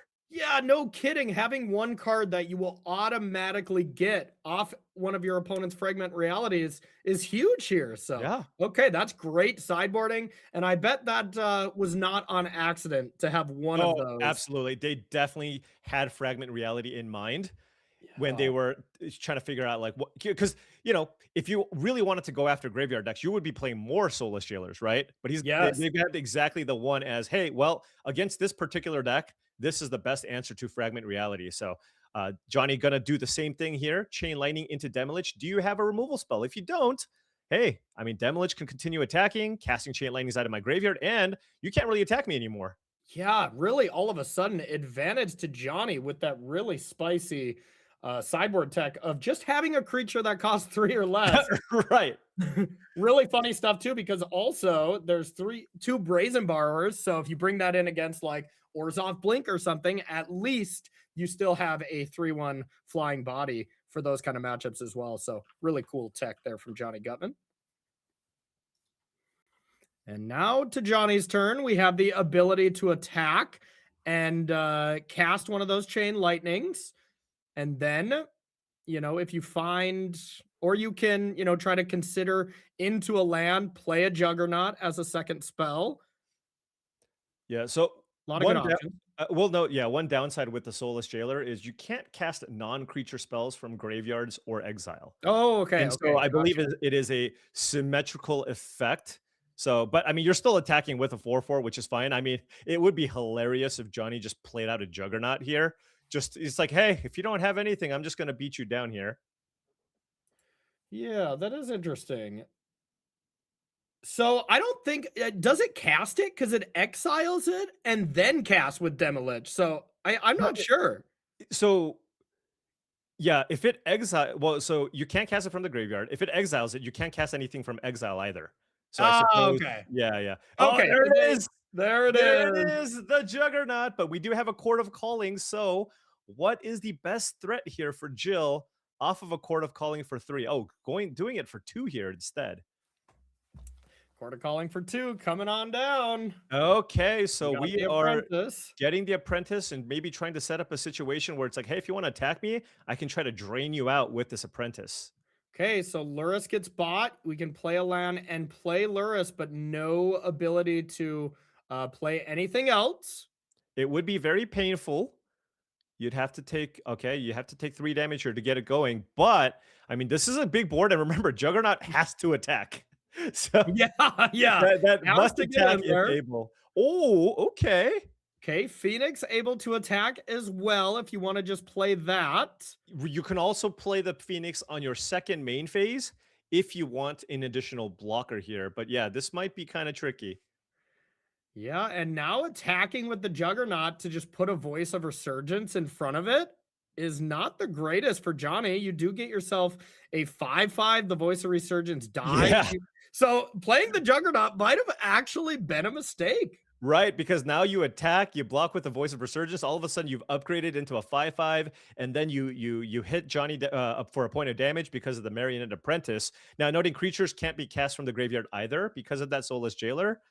And yeah, Johnny has to attack with Juggernaut, and then just okay. And yeah, Jill can So- even go for the double block here. You can also stack it where you only kill the servo if you wanted to keep the Voice of Resurgence Right. alive, but looks like Johnny is fine making that exchange there. Wow, this has been a heck of a game. Right.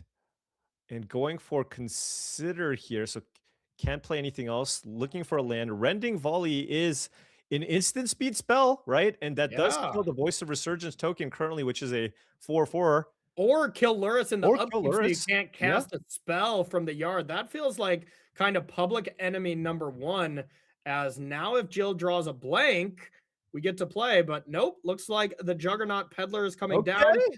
That's huge. Any Yeah. creature right now is gigantic, as that Right. makes the voice creature a 4/4. Right, and this is going to force a trade now, right? Like if you attack, I mean, you can't really just take the 4 damage here, given how low you are. So Yeah, I don't think so either. So, it could be I mean, you do know the hand now, but of course, Right. any kind of bounce spell or something with this attack in response would be gigantic. Johnny But- going, you know what? I actually don't need the Soulless Jailer because I killed the Luris, and now I would like to use my graveyard as a resource here, right? Because the Soulless Jailer is now off the battlefield here. So now Johnny Yeah. does have the option to play a removal spell out of the graveyard, maybe a Chain Lightning out of the graveyard just to kill the Marionette Apprentice. Yeah, absolutely. That is Right. huge. Get the Yep. apprentice out. You Play a can- Juggernaut. Yeah, the one turn Juggernaut can be defensive. I mean, it looks pretty good to me here. Right. Now, the one bad part about that is it does mean that Johnny has to take one more damage because the Fiery Islet was the top deck.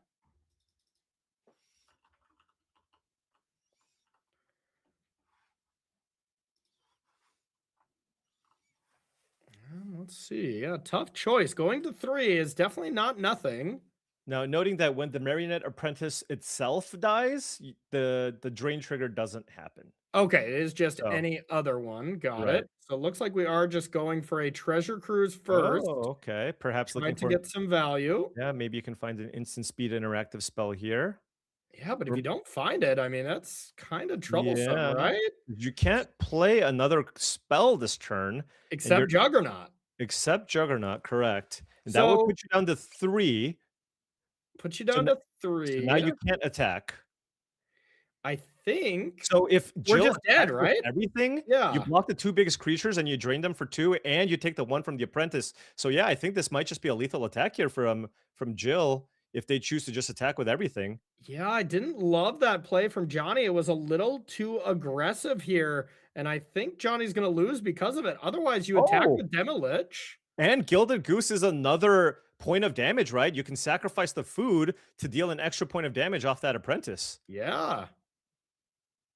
But I think we didn't even need it. This was still just Right. going to be lethal. So, I mean, from what I saw, Johnny could have attacked with Demolich, killed the creature, took 1 to play Juggernaut, and Right.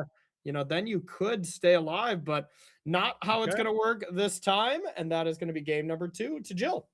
Okay.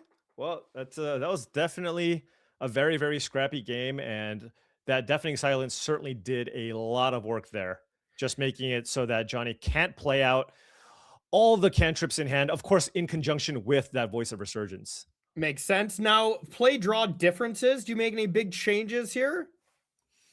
I mean, this matchup does feel like the type of matchup where a lot of the cards that you think are going to be useful will probably be good on the play or draw. Cinder Cone Smite is maybe something that you shave if you're on the play. Maybe that's something that you do. If you see here from Johnny Gutman, I don't know if this is an update for the game 3 sideboard. I do think it is. Yeah, I think Okay. Jill's So I cards think- look different. So yeah, we Right. can put it in. So it looks like Johnny is taking out the Soulless Jailer now. No, that's Or still no, in. no, That's still in. Okay. Okay. Yep. I see. Yeah. So yeah, I mean, it looks like he's largely doing the same thing, at least from Johnny's side. Maybe a little bit different here from Jill. Yeah, I would agree. And oh no, Soulless Jailer, do you actually want to draw that one? Like maybe not, right? Yeah, it's a little bit awkward, but I mean, you still have like a totally fine hand where you do get just to ponder. You have a force of negation as well for the deafening silence, which is pretty important, Yeah, probably. yeah. So, and Or then the I mean, ritual. The ritual is right. pretty dangerous too. And I mean, just just playing the Soulless Jailer is still something that you can do to kind of slow down the fair game plan of the Gamgee combo deck, where they just try to play out some disruptive 2-mana creatures. Yep. Okay, that makes sense to me. Looks like Jill might be taking one mulligan, just one. Keeps a pretty solid hand. Couple Gilded Goose. There is the ritual. Only one land though, which is important. Right, and this is a pretty easy keep, I think, from Johnny. You want to put those cards into your graveyard anyways, so finding that Faithless Looting is nice, and I like protecting it as well. You want to keep it on top to prevent it from getting hit by. Oh, I guess you're on the play, so you won't get hit by the Juggernaut. There's Peddler. one Thoughtseize in the Right. deck. Okay. So Okay. it is, So we gotta there play is a around that. possibility. There you go. Yep. Yep. And there is the bird. And I think this is a spot where if Johnny can do it, he would love to do the iconic play of Bolt the Bird. Yeah, could not find a Chain Lightning here, and now he does not look very happy about what happened here. I mean, Yeah. 2 lands is of course not ideal here. He knew about one land, so he knew the risk was there, but having another Steam Vents below that is really punishing to the hand. And now, he just really doesn't have a lot of action, where that is usually the one thing from these Arclight Phoenix decks that it never lacks, is being able to do things. Yeah, and what an incredible mulligan here now, and especially cards off the top. Jill found a land and a Thalia. Oh my goodness. So now, I mean, Jill has a big mana advantage and the ability to disrupt Johnny in multiple different angles, right? You could have played a Peddler, but Thalia also seems incredible here. Yeah, that was a big, eyebrow raise from Johnny there for sure. Just like, oh no, Thalia 2 when my draw is already bad. Man, these cantrips like Ponder look a lot worse when they cost 2 mana. Absolutely. I mean, even if you play the Ponder now, you can't really play anything. I mean, you have no choice. You're digging for the Chain Lightnings here, so he has to fire it off. Yep, I would tend to agree. and these are all cards that you want, right?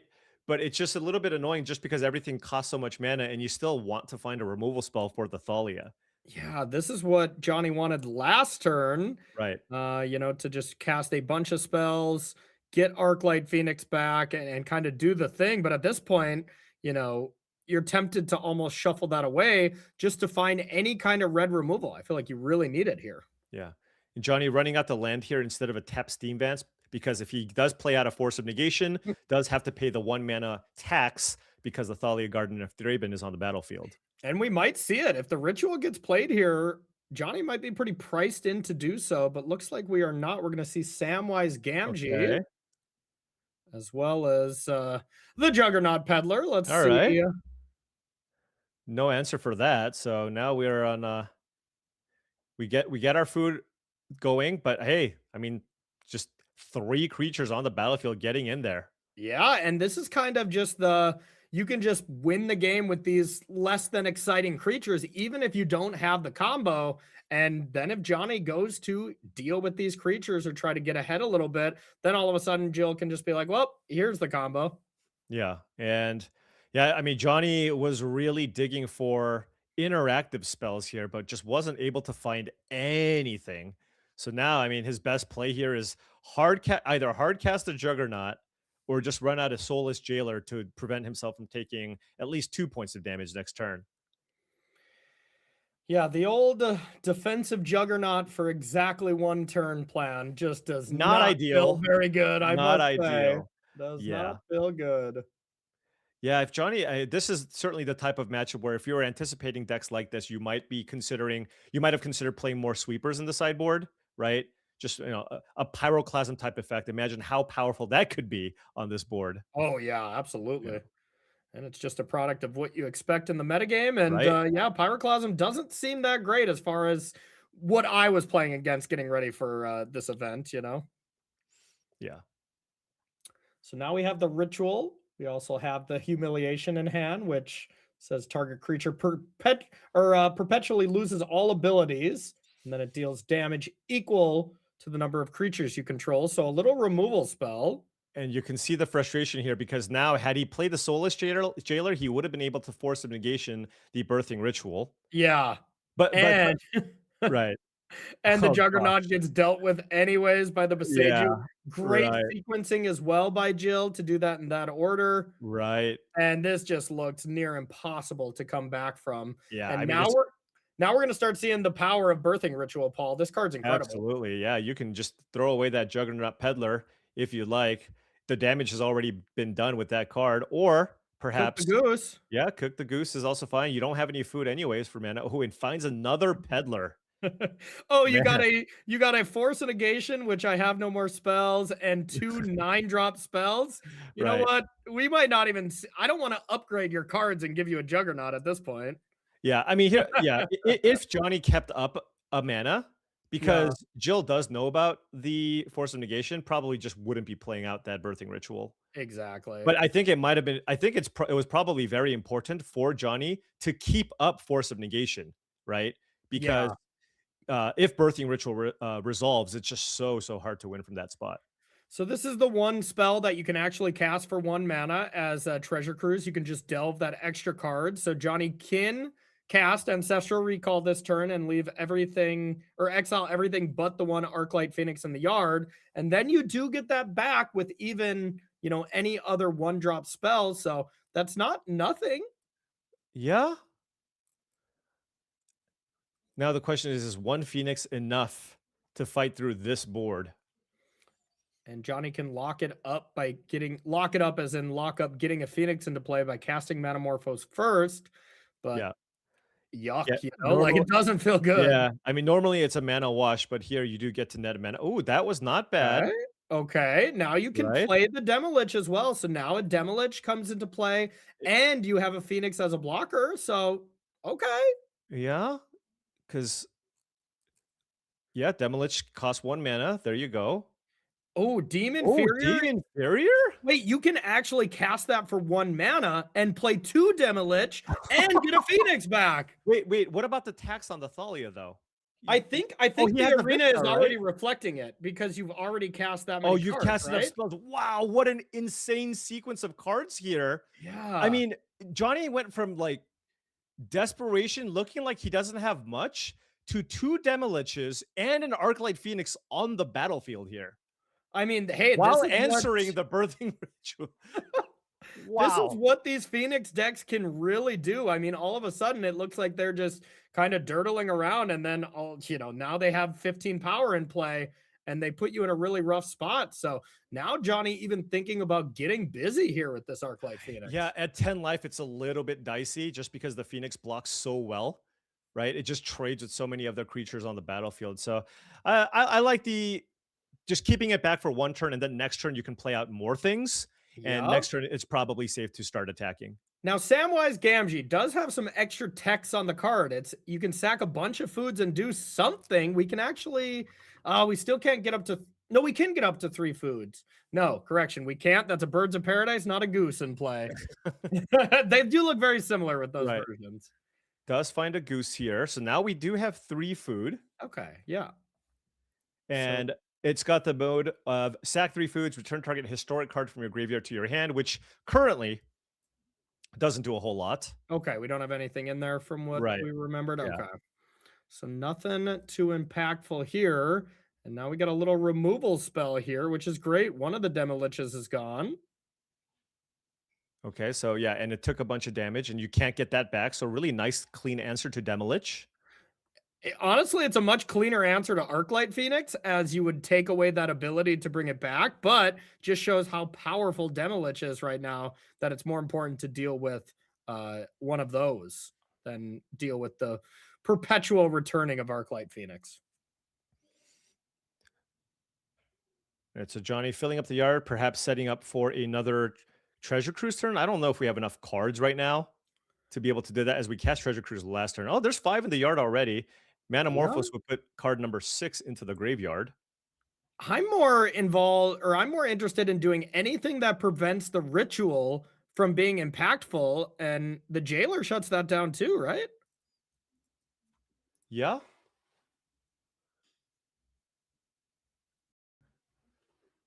Also, remember, Demilich can simply just attack if needed. Yep. But of course, that removes a blocker. So it's perhaps firing off the Manamorpho, see what you draw a little bit better here. Yeah, Jailer does not actually affect the ritual, right? Like none of that stops putting stuff in from the top of the library. So I'm still seeing a very big problem from Johnny, right? Like that ritual is still the most impactful card. But Yeah, all right, Chain Lightning to deal with Thalia is huge. Yeah, absolutely.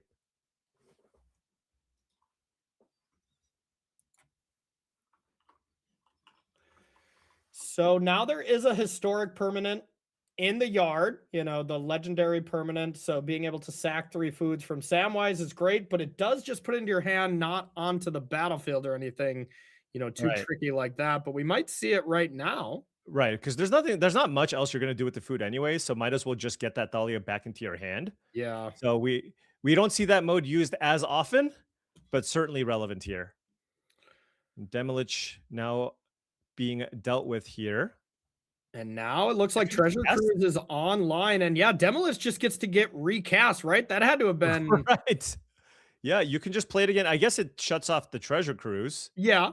But I mean, you still just get a nice 4/4 in play. So now we get to spin the Birthing Ritual wheel here and see what Jill can find. This game really turned around. It looked like Johnny was completely out of this, but man, one heck of a Treasure Cruise. That was an epic Treasure Cruise. It was unbelievable. It was 2 Demiliches and the Demon Fury. And the Demon Fury.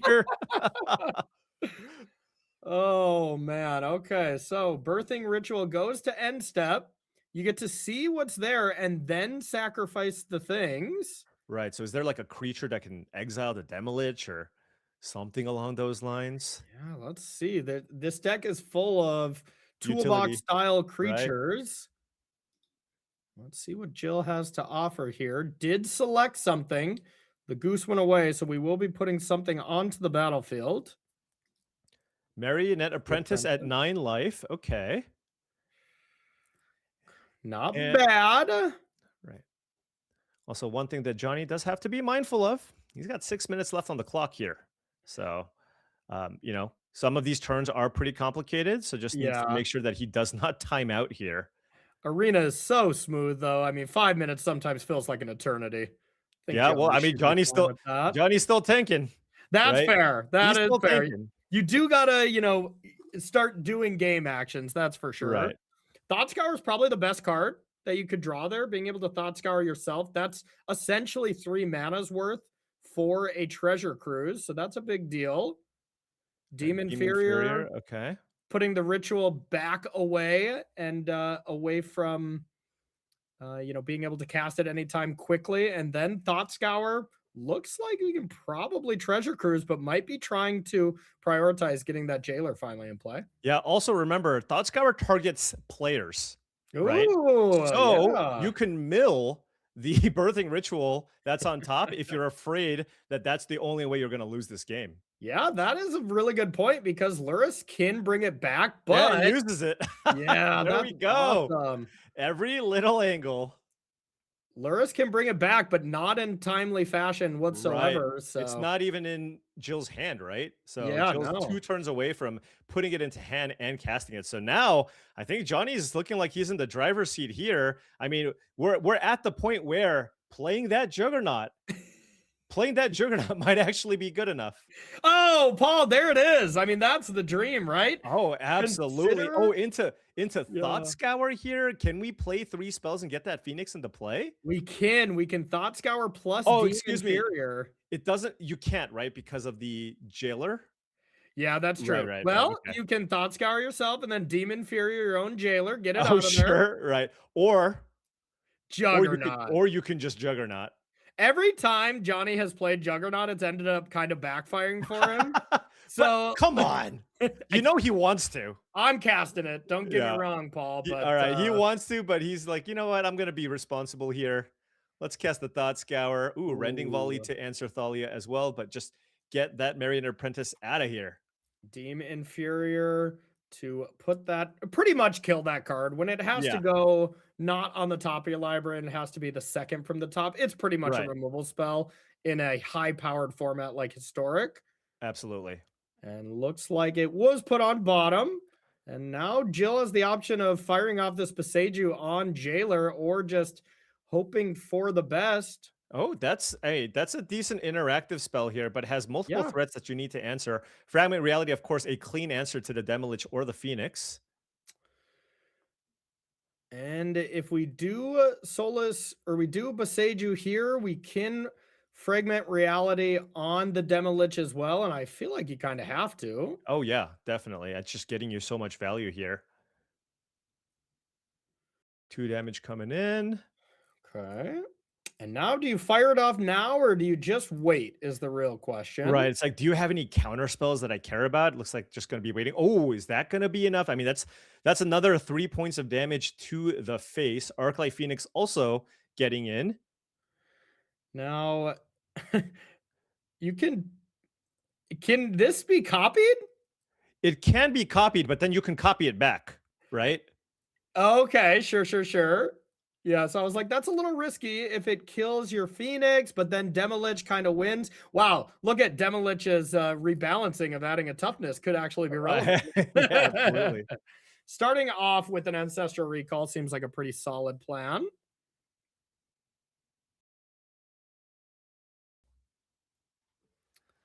All right, so Treasure Cruise coming down, like you mentioned, 3 minutes. That's an eternity here.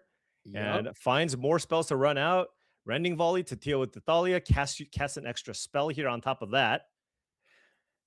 And now, I mean, the Birds of Paradise is tapped, so now you can just go Chain Lightning to the face, get that second Phoenix in play, and that's 9 damage, right? Yeah, that looks like it to me. So we should be all wrapped up. Looks like you got to do what every Phoenix player does. You need to make sure you maximize. Like, what if you could have 2 Phoenixes in play, though, Paul? Of course. So you Why got to not? first try to do that. So that's Johnny's only play mistake here is not casting Consider first to try to find another He's Phoenix, got the Phoenix. right? Go to the face. Their opponent's at 9.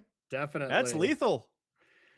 Chain Lightning upstairs. Here comes that beautiful birdie coming on back, and that is going to be 6 damage upstairs. Johnny Gutman winning a match that looked pretty unwinnable at about turn 4, Paul. That was fun to watch.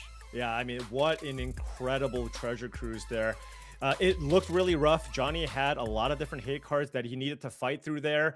And with that Thalia in play, it looked like it was going to be really tough. And he kind of fired off a Desperation Treasure Cruise, just hoping for the best. And well, the best happened, right? You were able to play out multiple Demoliches and find one of your 2 demon inferiors to be able to deal with the Birthing Ritual, put 2 giant creatures in play, and all of a sudden, you know, once the Demoliches start attacking, that's also just a really great source of card advantage. So really great turnaround there. Yeah, getting the Phoenix back to block as well. I mean, that was unbelievable. You know, Johnny's thinking like, okay, after that, with that kind of luck, let's tighten up and make sure you can make it to day number 2, as it felt like he had to have felt like he stole that one.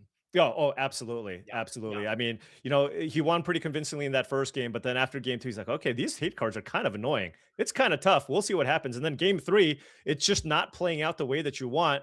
But of course, I mean, that is why you play the Demoliches, right? It just gives you another angle of attack. This deck is a lot less resilient when you're only relying on the Phoenixes. Add those Demoliches, and all of a sudden, matchups like this become far different. Yeah, really cool stuff. So we are going to learn a little bit more about Luna Eason here, and then we'll be right back with more Magic. Hi, my name's Luna. I'm a former Hearthstone Grandmaster, and I play Magic now. I first got into Magic when I was a teenager, so that was around 2005, 2006. The first deck I ever played was a mono white. It was like a prison deck, which is kind of funny because that's what I registered for Arena Champs as well. The first time I ever thought I was decent at a game was I got into playing local tournaments when I was 12 years old. And I remember beating people twice my age, like pretty consistently, and them kind of getting like flustered and frustrated, and that kind of like fed my ego a little bit. And I was like, this is kind of fun. I'm a little kid just beating grown adults playing a game. So that's kind of what gave me my first taste. I did consistently well locally. That my rating at the time was high enough to qualify for a Pro Tour, which I went to Honolulu when I was 17.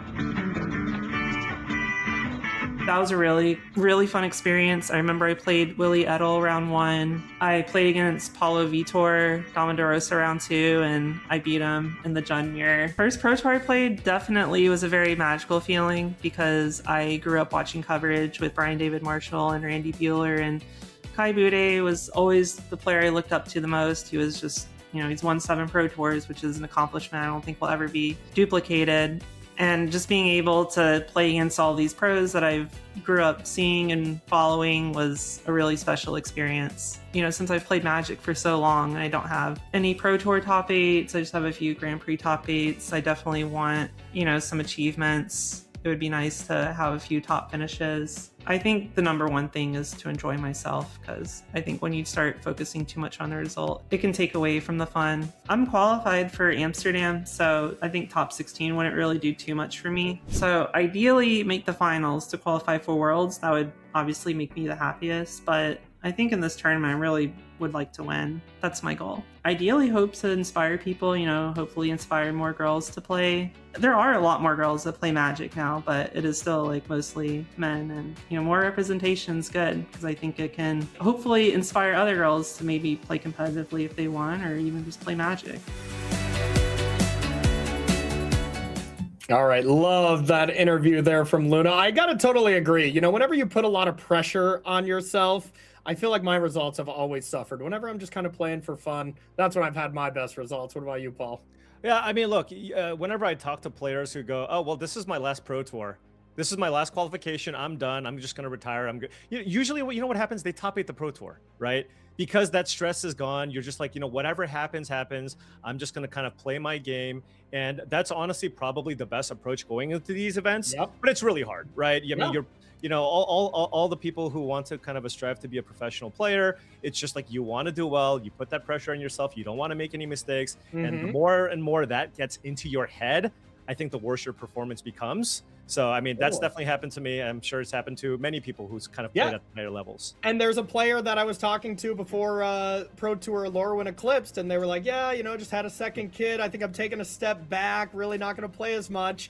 Well, that was Christopher Larson, and ended up winning and then taking second at the next Pro Tour. So whenever you say that you're about to quit and you really mean it, that's when you're going to win the event 100%. Absolutely. So let's get to some more Magic, though, here from round number 3. Let's check out these players. We got Daniel on the left. We got Luna on the right. Gruul Scape Shift, which is a really spicy one, up against Azorius High Noon here from Luna. Pretty much mirrored overall win rates when it comes to this, and a few more games played there from Daniel. And let's jump on in to see how these players are doing here. So both of these players, unfortunately, are at 0-2, so they are fighting for their tournament life right now. Those are the key cards with Scape Shift and Valakut up top, and High Noon and Aven Interrupter on the bottom. Walk us through what these decks are doing here, Paul. Yeah, so the Gruul Scape Shift deck, I mean, anytime you just have the title Scape Shift in your deck, well, guess what?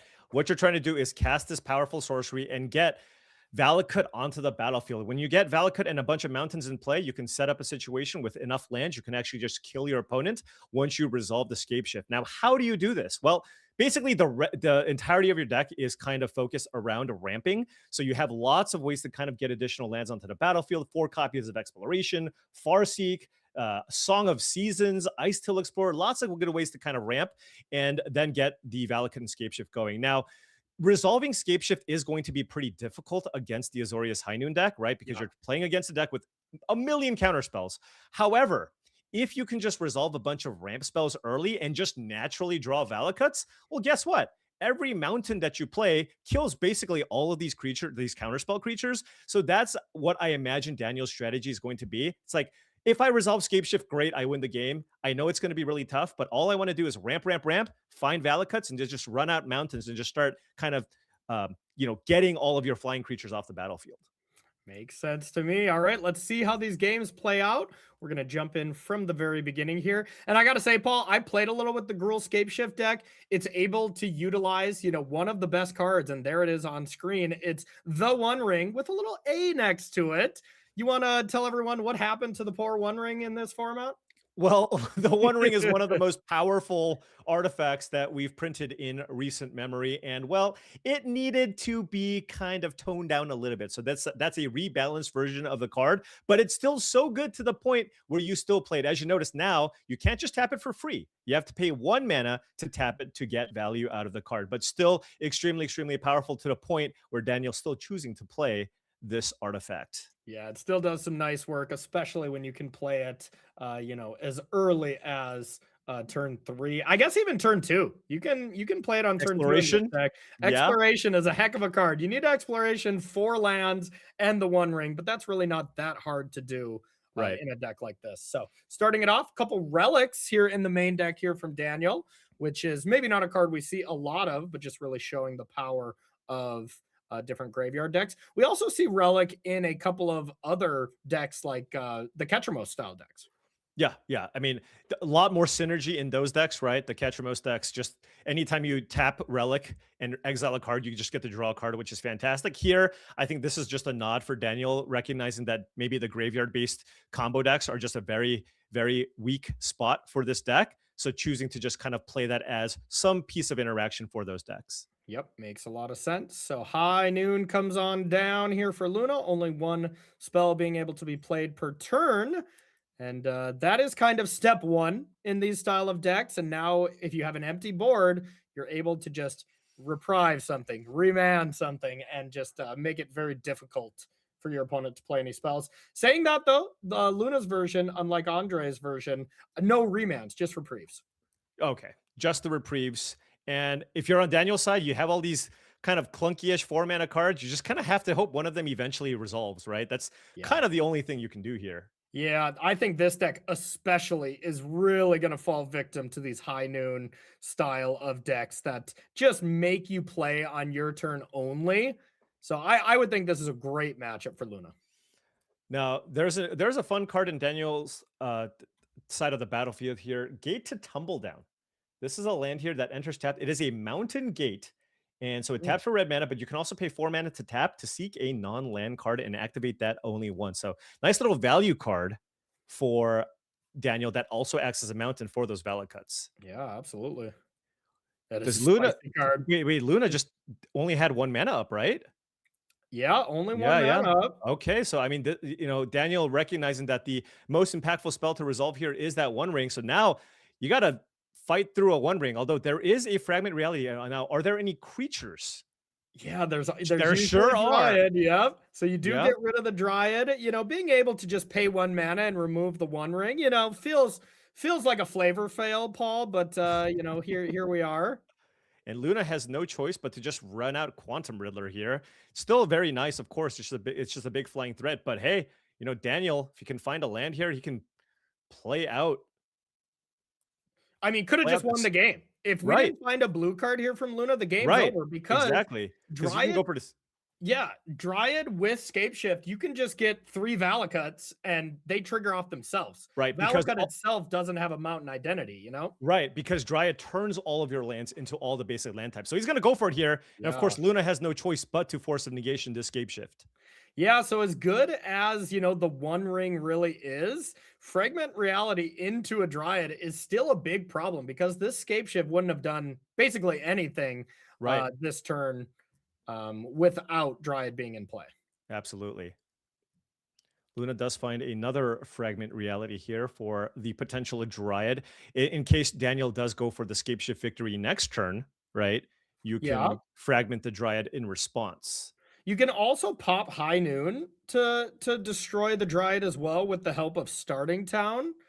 So Luna could have the ability to play a land untapped and have Fragment Reality available plus High Noon. But like you were saying, Paul, these just chip shot 3 damage of just having a Valakut in play is still a problem. Yeah, absolutely. Yeah, and Luna certainly wants to get down to 1 card in hand just because of the Quantum Riddler in play, right? You just kind of want to also churn through your deck here if possible. Luna actually just going, do I want to attack? Like, I'm at 12. Now, Dryad doesn't change the math that much, right? If it was a 3-power creature, it would be very different because, of course, with Valakut in play, you're taking chunks of 3 damage here. So Luna recognizing that and getting in for 4. Yeah, That being said, if you do have to take 1 from starting town and take 2 from this hollowed fountain, that does change the math a bit. But this is presumably meaning Oh, you're going to destroy jeez. this. That's another Oh, Valakut naturally drawn here with the Dryad. No opportunity to respond either, right? no, you can kill it in response, and if the If there's no mountains in requirements play. are not met after the trigger goes on the stack, it won't deal the damage. Okay, So but right there now are there's 5 other mountains in play still, right? yes, 5 Right. other mountains, but But this Valakut is entering the battlefield and it sees the other 5 mountains. So even if you kill the Dryad, would it not deal the Yeah. 6 damage here? Okay, that's a good point. That is a very good point. But we will find out. Yeah, that is right on the line. I was like, You're I right. would I Oh. would think it still doesn't, but we're gonna find out. And we got a Kami of the bamboo groves here, but no land. Yeah, it still works. Okay. Yeah, Yeah. I think that's the one clause. So maybe that is a slight misstep on Luna's part because, well, if you're gonna destroy that creature anyways, Yeah. And, I maybe mean, you want to go for that right away. and she's basically just dead here, right? There's just like there's Yeah. nothing else. You just kind of sack all. 7 is the magic number here for Scape Shift, right? Exactly. That's Now once it's you- for sure over. Once you get to 7, then you can get 5 mountains onto the battlefield. They all look at each other, right? Yeah. So they're all mountains, and then you can get 2 Valakuts and deal whatever amount of damage you need. 6 times 3. Yep, that's Yeah. gonna be 18 damage upstairs. You even get some surveil lands and stuff for some added extra fun. Do you think he's going to try to stack him to resolve the surveils? Yeah, that's a good Nope, point. And nope, then nope. top. Okay, then deal the Okay, damage. yeah. That's gonna be game number 1 here to Daniel. Yeah, pretty creature light hand from Luna. It's really important to also put pressure, right? You don't want Yeah. to get to the ultra late game against Cruel Scape Shift without any type of pressure because, like I mentioned before, you will just eventually find Valakut and start playing lands. And then starting with Luna, we took out some spell snares, rest in peace, seam rips, and then brought in Quantum Riddler, Force of Negation, and Mystical Disputes. Man, Mystical Dispute doesn't look amazing, but I think that's just really a product of like, I need anything to counter Scape Shift. Right. I think, the graveyard doesn't really matter that much. I guess there are Ice-Tail Explorers that you need to be mindful of. And the seam rips also don't do too much. Seam ripping in exploration is kind of mediocre, right? Because the damage has already been done. You've already gotten that extra land onto the battlefield. So totally understand the sideboard. It also means that Luna didn't have a lot of additional sideboard cards for this matchup. Probably thinking, well, if I just do the high noon thing with a bunch of flash flyers, probably pretty good here. Yeah, I honestly wouldn't have expected a ton of the Gruul Scape Shift deck either. Right. I must say. So, all right, taking a look at game number 2. Looking at Daniel's hand. That's a classic Valakut hand, huh? Oh, yeah. Mountains and Valakut, yes. He kept, he's like, look, I recognize that I'm not going to resolve my spells. I got 2 Valakuts. Oh my goodness. That is a Oh, rip. Exploration off the top. Oh When my you- gosh. When you keep a 6-lander and the 7th card is not Exploration, and you draw Exploration, you feel like you're on top of the world. You got to will it into existence, and that now allows you to go Exploration into Dismember on the Tameo. I mean, this High Noon, I don't even think Daniel cares about the High Noon. Yeah, why play spells? Right. I'm just We going to don't play need my those. lands and just burn you out with them. Well, we'll note though, Unreal. Daniel is pretty far away from getting enough mountains in play. He does have that 1 forest in play, and with the Valakuts, he's going to need to find 2 more mountains to be able to start dealing damage to Luna. Yeah, lots more. Well, even 3 more, right? Right. Yeah, 3 more to actually get it going. But man, Right, you you find Dryad at any moment. You're going to be online for that. And now look at what Luna like. Just picture this game from her perspective. You think, wow, there's exploration. My opponent could go 2 lands, the One Ring me, and I'm dead. So I can't Right. play High Noon. But we know there's no spells. Right. And 3 of them are tap lands. So I would not be shocked if Luna just goes Plains Pass. Even Right. though with perfect information, I think she would slam High Noon. Oh, okay. Well, the thing is, it's not even like the Gruul Scape Shift deck is capable of playing multiple spells a turn, right? It's just got a lot of expensive cards here. But Luna recognizing it's like, hey, look, I just need to get this down, dodge whatever you can do for 1 turn, and then I'm feeling much better about my spot with the Aven Interrupter and the Reprieve. Yep, totally agree with you. And we find another Valakut off the top. Maybe you'd want more mountains instead of more Right. Valakuts. Yeah, because we got a Vista in hand. That's red mountain number 3. Oh, that is a Okay. scape shift. So Daniel is close, right? Definitely Very, getting very close. close indeed. The awkwardness is you can't actually sack all your Valakuts because, well, you need Valakuts. Right. So can't really cast it now. Yeah, as- probably gonna have to wait here. Yeah, you literally couldn't do anything with it at this very moment. But next turn, you are online to deal 18 damage, but that's not 20. Double scape shift. So now you can even wait. Oh no, you can't play 2 spells in 1 turn anyways. 'Cause Yeah. High Noon is in play. Probably the All right. worst draw in the deck, to be honest. Daniel actually playing very patiently. He's like, hey, you want to play this waiting game? I mean, if I just get to 6 mountains, that's just every mountain I draw, that's just 9 damage to the face. Yeah, scape shift there. You could sack the 2 Valakuts and the 4 other non-lands and just get 6 mountains and deal 18, but putting Luna to 1. And Daniel finds this member. So yeah, we have a nice little standoff here. I think the standoff does favor Luna with kind of like an asterisk next to it, with the outside chance of Daniel just drawing only mountains. Like, only mountains is probably Daniel's best draw. Right, and that blast zone was kind of awkward, right? Because you really would rather have that be a mountain. Now, you getting blast zone 2 on 3 is very nice, right? It just makes it so that you at least have an answer to one of the flash creatures that Luna can play. Yeah. I think Daniel's best draw here is just the Kami of the Bamboo Grove. Something to be able to pay 3 to just search up 2 mountains. Hey, look, you know what? Wait, that gets forest, doesn't it? Never mind. Yeah, Luna hasn't played anything, so honestly, I am okay with drawing mountains. Yeah, no, You know what I mean? I take it back. With that only fetching forest, mountain is the Right. best draw over and over. Oh, look at this. Luna going to the face because the blast zone is now on 2. 5 Although damage upstairs. now Daniel doesn't even have to sacrifice the blast zone. So now Daniel can just get that blast zone up to 3 if he wants, if Luna at some point plays a 3-mana creature. And now double spelling is online, but Right. Daniel still can't do that because we only have 3 green sources. Oh, sure. Yeah. But if we do just top deck a forest, each scape Yeah. shift is lethal. Yeah, Very lethal. It is tricky though, because like if you get the forest, then you're just like a land. You're putting yourself further away from just getting that extra mountain in play with the 3 Valakuts on the battlefield. Very true. Kind of nice why the Vista can just sit there and be either a forest or a mountain, depending on what you want. Absolutely. Okay. Did you need the 4th Valakut? I wonder if you're supposed to hold that. Like, what if you draw a Dryad? Don't you want to just go Dryad, play Valakut, and hit them for a gazillion? I'm with you. Yeah, I Yeah. don't see any Punisher for, playing that land, or for holding it, excuse me. Right.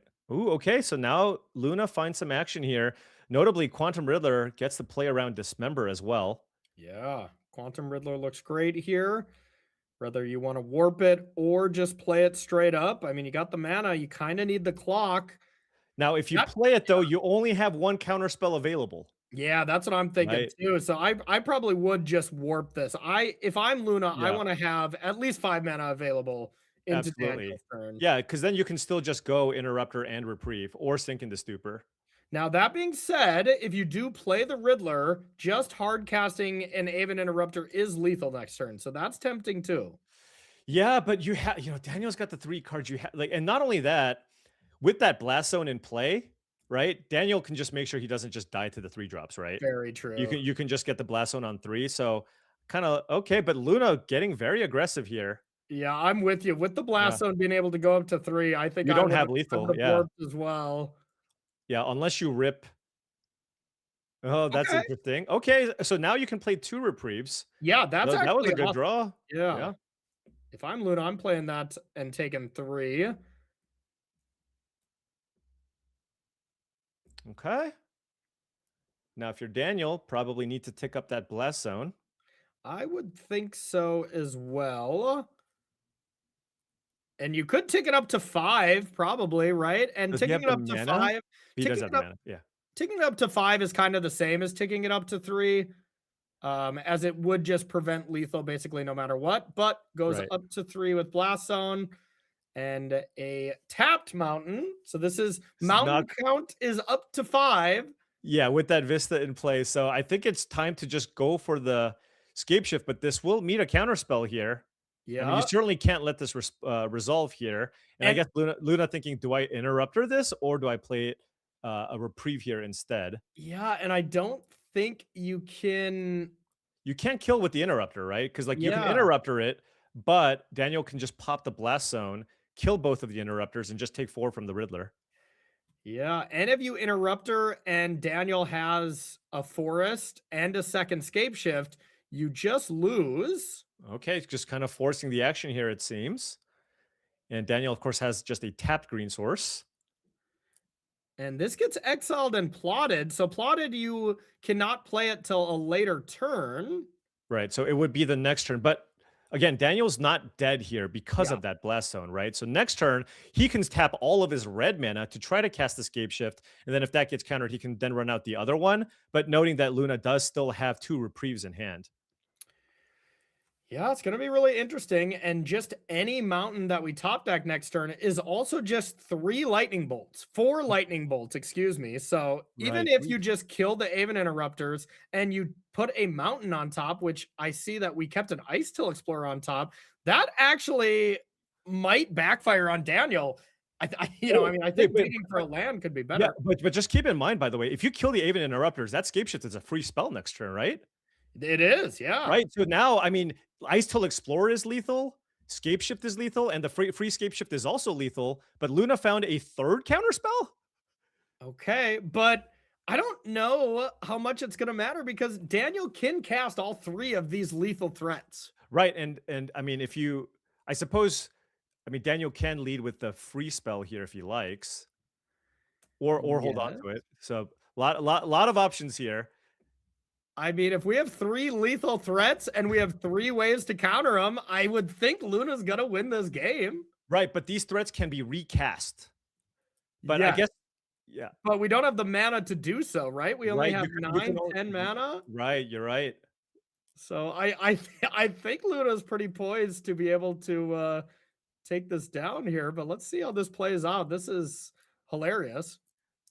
And Daniel floated a bunch of mana. He's gonna go for it again, and this is gonna hit reprieve. Yeah, it doesn't have enough green here because he's gonna go for another Scape Shift here by getting a forest off the Vista. But then that Sink into Stupor was such a big draw. Yeah, and nice sequencing from Luna, sinking the Stupor on the first spell, and then when you reprieve, you draw bounce 2. it and you draw 2. Right. Yes. Second here- forest, and now we hope. Please don't have 3 counters. And now Luna can go Fragment Reality on Exploration and then reprieve and draw 2 again. But yeah, either way you chalk it up here, it looks like Luna's got this. Yeah, In absolutely impressive does. fashion. Yeah, again, that 3rd counterspell. And gonna go for that line that you outlined here. Just finding an extra card here. No 0 drops to be searched for. Reprieve. Gonna see maybe a little head shake. It's like, not This quite. was a wild game. I think if Daniel drew 2 less Valakuts and 2 more mountains, I think Mountains? this Right. was his game. He Yeah. he just wins, but he drew 4 Valakuts and a Blast Zone. Yeah. Too much of a good thing sometimes Yeah. can really get you, huh? Yeah, absolutely. Okay, Yeah. so we're going to be heading to game number 3. Any big changes, play draw between these players, or just kind of submit back? Yeah, I mean, I imagine it's going to be very, very similar here. Now, Daniel is on the play here. I mean, I feel like whatever counter magic Luna has, she's going to have brought it in already to kind of slow things down here. So I think I would guess that a lot of this is going to be very, very similar. I would totally agree. So let's get to the decider and see how this one's going to go. Ooh, some Hexing Squelchers. Okay. Okay. I like that. Just Yeah. 2 of them coming in. That does Right. That damage does add up. Yeah, and remember, Luna boarded out the Seam Rip, so Luna has less interaction for the Hexing Squelchers. Now, she does have the Fragment Reality still. We did see that, so we'll see That how this card plays just out. feels way too good to ever side out. It has just looked incredible. So, all right, Definitely. looking at these hands, both look pretty good to me. Oh, well, I mean, Luna's hand looks fantastic. This is the best opening hand that we've seen so far. Yes. From her deck with just you have access to the Ophelia, the 3-mana counters with the reprieve. Now you're on the draw, so if Daniel can sneak something in early, that's just your biggest concern. But Daniel's hand is extremely clunky, right? 3 4-drops, a Dismember, and a Vibrance. Yeah, the Vibrance at least gets another land. Yeah. So that's solid. But yeah, this definitely does need some help. You know, very, very big difference from Daniel's last hand of, all right, 6 lands. Right. Now, a bunch of spells. And another one Ooh. ring off the top is not what the doctor ordered. All right, so we're going to be searching out a land here off of the Vibrance. But I mean, even if you do, it's not like next turn is going to be particularly great. You're just going to play a land and hope to rip a few lands in a row here. Yeah, absolutely. So here's Vibrance. That next draw step is going to be huge for Daniel. And from Luna's side, being able to have the ability to play the good dog or hold up reprieve is really nice. Plus, Ophelia is also extremely good at, let's say you play it, next turn you warp a Riddler, blink it out. That's a cute little combo. Right. And nice that Luna did find Hallowed Fountain here to be able to actually cast those Aven Interrupters. And probably Ophelia likely getting dismembered immediately. Yeah, and that is great. But honestly, with what's going on in Luna's hand, the good dog is kind of a distraction here. So. Right.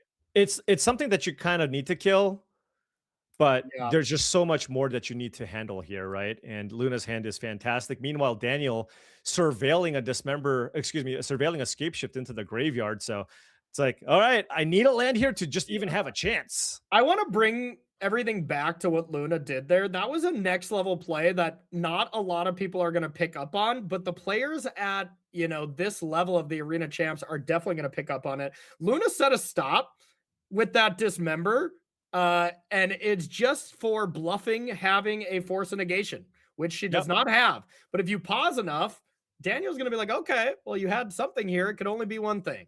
Yeah, and Daniel has played around it in a previous game, so definitely a heads up play here for Luna. But Daniel's just missing land drops here, and this is of course the problem with playing something like Gruul Scapeshift. Yes, I mean you're playing a format that's extremely powerful with a lot of good, cheap, efficient plays and threats, and you're playing a deck chock full of 4-drops. Yeah. 100%, and plays largely at sorcery speed. It does powerful things, if you're up against a lot of aggro decks, like if I'm playing the Scapeshift deck up against Jun Goyce, for instance, I feel pretty good. I'm going over the top, but playing up against the counterspell blue-white flash deck seems like a nightmare matchup. It's going to have a lot of polarizing matchups, and we're seeing Luna kind of handily take care of this game. As that's going to do it. Right. Daniel will be unfortunately eliminated from this tournament. Luna Eason, though, advances to 1-2. Tournament still alive, can still get that 6 wins and still advance to day number 2 here. So, yeah, really nice stuff. Yeah, she still has a very, very long road ahead, though, as 3 losses and you are out. We still have 5 more rounds of Magic to play. So you got to win 5 more in a row to make it onto the second day. But if anybody can do it, Luna certainly can. Yeah, I mean, making day 2 of these events is near impossible. I'm going to say it is impossible, right, Paul? I think neither of us have done it, right? For one of us. All right, let's cut Paul's mic. Sorry, we unfortunately Yeah. have to step aside, and we'll be right back with more Magic. Hi, my name is Dalibor Trunca. I'm from Mexico, and I will be playing Esper Ketramos. The main goal is to play Ketramos with Relic of Progenitus and get value of that. The best deck I think was Phoenix Demilich, so it's good to have the Relic on the main to punish that. The best creature is of course Ketramos, and the next one is Felia, because they make all the engine work, and Felia can blink the Juggernaut, the Porcine, and the Riddler, so it's like really good. Also can exile Ketramos to draw a card. I think I like the combo with Tutsis and Juggernaut Peddler to disrupt the hand. I also believe Ruby Storm is a very good deck, so trying to remove the cards in hand or the graveyard is a very interesting way to attack these two decks. Periodic Ritual and Jeskai Wheel make the Ruby Storm playable on Arena, so I think all the metagame change for that. Also, we have Living End, Cooling the Weak, and Dismember. These cards make the metagame change, but I didn't like Ruby Storm, so I tried to see another approach to try to beat those decks. But these 5 cards were really interesting to see them now in Magic Arena. Historic have way more cards, so I think it's a very diverse metagame, and I'm really happy to play with them.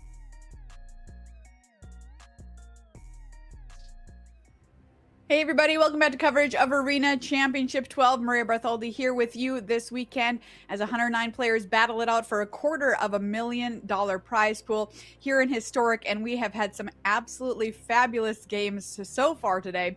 So what a great tournament we have in store for you this weekend. But now I'm going to tell you about something coming up next week on Magic Arena. If you want to play, if you are a limited fan and want to qualify for one of these style of tournaments, check this out. It's the Arena Limited Championship qualifier next weekend. You get to win cash prizes up to $2,000 per entry, which is awesome. You can also qualify yourself towards the Arena Limited Championship, which is coming up on January 16th and 17th, 2027.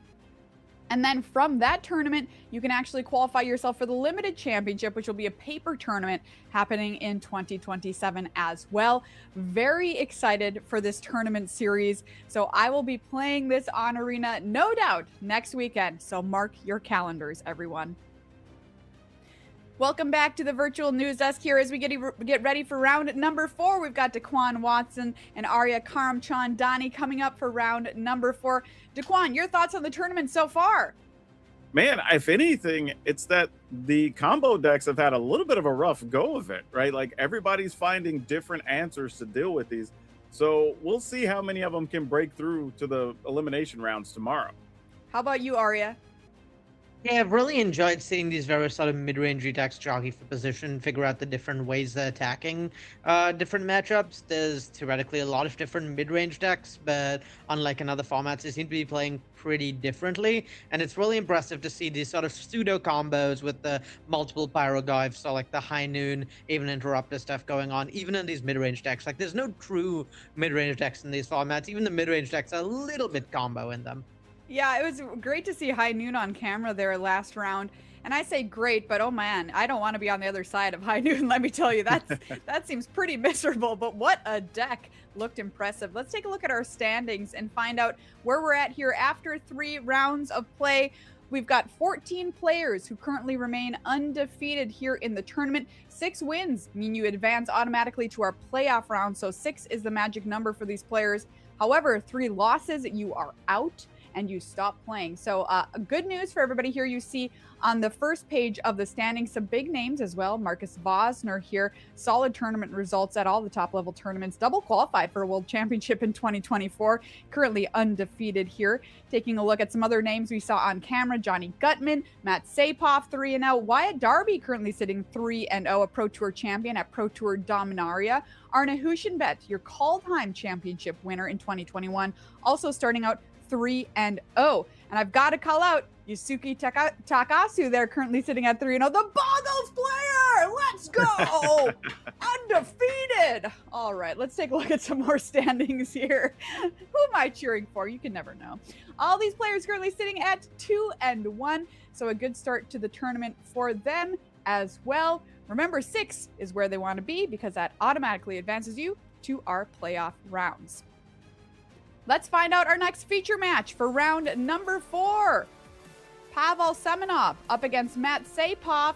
Both players currently undefeated. We have Orzhov Sorin up against Azorius High Noon. Zooming in on these two players, starting with Pavel. There you can see the overall wins on Arena, more than 13,000 with a 57.9% win rate there. This is their first Arena championship. Solid results at RCQs and various opens over the years. Their claim to fame is being the creator of four-color Winona when everyone else was on Jeskai. But I'm interested in Pavel's Orzhov Sorin list because I am a Sorin enjoyer, Daquan. Yeah, we've seen various versions of this deck in different formats, but this is all about Sorin Imperious Bloodlord trying to get something like a Vein Ripper at a discount into play on turn 3 and really putting your opponent behind the 8 ball very quickly. But this version is very cool. It's adopted a lot of neat cards and things that you can only play with in this type of format. So it'll be interesting to see how it holds up, not just in this matchup, but through the rest of the weekend. Very cool to see Vein Ripper here making a mark in Historic. Let's take a look at Pavel's opponent this round, Matt Sapov here. Demonic win rate overall on Arena, 66.6%. Brought Azorius High Noon, the most popular deck here this weekend. Has played in Pro Tours and similar events for years. Let's check out this High Noon deck here. Arya, why did the most people bring this deck? Yeah, so this is a deck that's sort of actually pretty similar to a standard version of this deck we've seen, where you're playing High Noon plus all these effects that are plotting your opponent's spells, returning them to hand, airbending them, so kind of keeping your opponent restricted to one spell a turn, and you play 2 spells every turn, both of which are threats, one of which interacts with what your opponent's doing. I think the reason a lot of people brought this is they thought High Noon as a card was pretty well positioned to start with in this meta against decks like Is It Phoenix, Ruby Storm. High Noon is just a really hard card for them to beat. So when one of your combo pieces is inherently a good card, that makes the deck pretty appealing. And yeah, I think the deck is generally pretty well positioned this weekend, though this matchup against the Orzhov Sorin deck, maybe less so. I think the mid-range decks are something the High Noon deck will struggle with a little more, because the mid-range decks are relying on a lot of individually powerful haymakers rather than casting a bunch of cheap spells in a turn. Let's find out who remains undefeated as we head into round 4 at Arena Championship 12. Yeah, Arya, I think, to your point, this is probably going to be a match that slightly favors the Sorin deck, but mostly because it's not trying to do a bunch of things in a turn, or at least it doesn't have to, right? Like, we can just do one thing at a time. We can get discounted stuff from Sorin. So it might be more on what spells Matt is able to keep off the battlefield. Yeah, very much so. I mean, the Sorin deck is sort of like an A plus B combo mid-range deck almost. You're playing Sorin Vein Ripper, you're playing Overlord of the Baelmark dedicated Dollmaker. So you have like these powerful like synergy pieces. But the thing about this High Noon deck is it's a very high ceiling deck. I mean, like most of these decks, really, it's proactive and very strong. So at the end of the day, it's got pretty good shot in every matchup, because if you just curve High Noon into like back-to-back Spell Queller, Aang, Aven Interrupter, you probably are pretty favored against most decks. You just need to draw the right cards at the right time. Yeah, and something we need to call out is Pavel kept an opening hand with 2 Vein Rippers, and then the Overlord of the Baelmark found the 3rd Vein Ripper. So his hand really doesn't do a lot right now. Yeah, not the most effective hand in Pavel's spot. I almost want to like try and start hitting land drops to make it to 6 mana to cast those Vein Rippers, because even a Sauron is probably not really doing a great job unlocking all of them, given Sauron and such can be interacted with. Yeah, it feels like this is the type of situation that Matt was kind of looking for to allow him to stay in this, and kind of gain the advantage. Yeah, looks like kind of the perfect start. Yeah, Thoughtseize is going to pick away something, and I don't know what they're really going to go after. Yeah, I think you have to take one of the answers, one of the Spell Queller, Throne Guard, or Aang. I like taking Aang off there because it's probably the most efficient and kind of scariest long-term threat. But yeah, the thing I think you are scared of in Matt's spot is that you just can't develop pressure fast enough, and that Overlord of the Baelmark just sort of eventually comes online and gets through against you. So yeah, I think main concern is making sure you can actually apply pressure before Overlord starts to come down as a threat that you cannot counterspell. Yeah, now it feels like we've hit the point where things are going to slow down a little bit. Partly because Matt's deck sort of needs Pavel to play stuff to interact with it, and Pavel just doesn't have a lot to cast here other than maybe a Barrowgoyf. Yeah, I imagine we see this Barrowgoyf cast at some point in the next few turns, but it is pretty awkward for Pavel that there's not really anything to follow it up with. You really want to have efficient spells to punish this blue-white deck. Like, if your spells are inefficient to bounce to airbend, then your deck starts looking pretty good in this matchup, but the draw of all clunky expensive things is just not what Pavel wants to be going on. Yeah, and Talion's Throne Guard here is an actual card from Alchemy that people may not be familiar with. But when it enters, return up to one target spell or non-land permanent to its owner's hand. So this is a way you can actually slow down having to deal with the Overlord coming to life. Yeah, I will say that we're getting to the point where the lack of pressure from Matt is starting to really hurt him. I mean, we talked about 6 mana and those Vein Rippers getting hot cast. I mean, we're one turn away from that, and there's not that many answers left from Matt. Yeah, we just saw Remand get used that didn't really draw into much. And yeah, if Pavel finds an untapped land, well, there's a Sorin.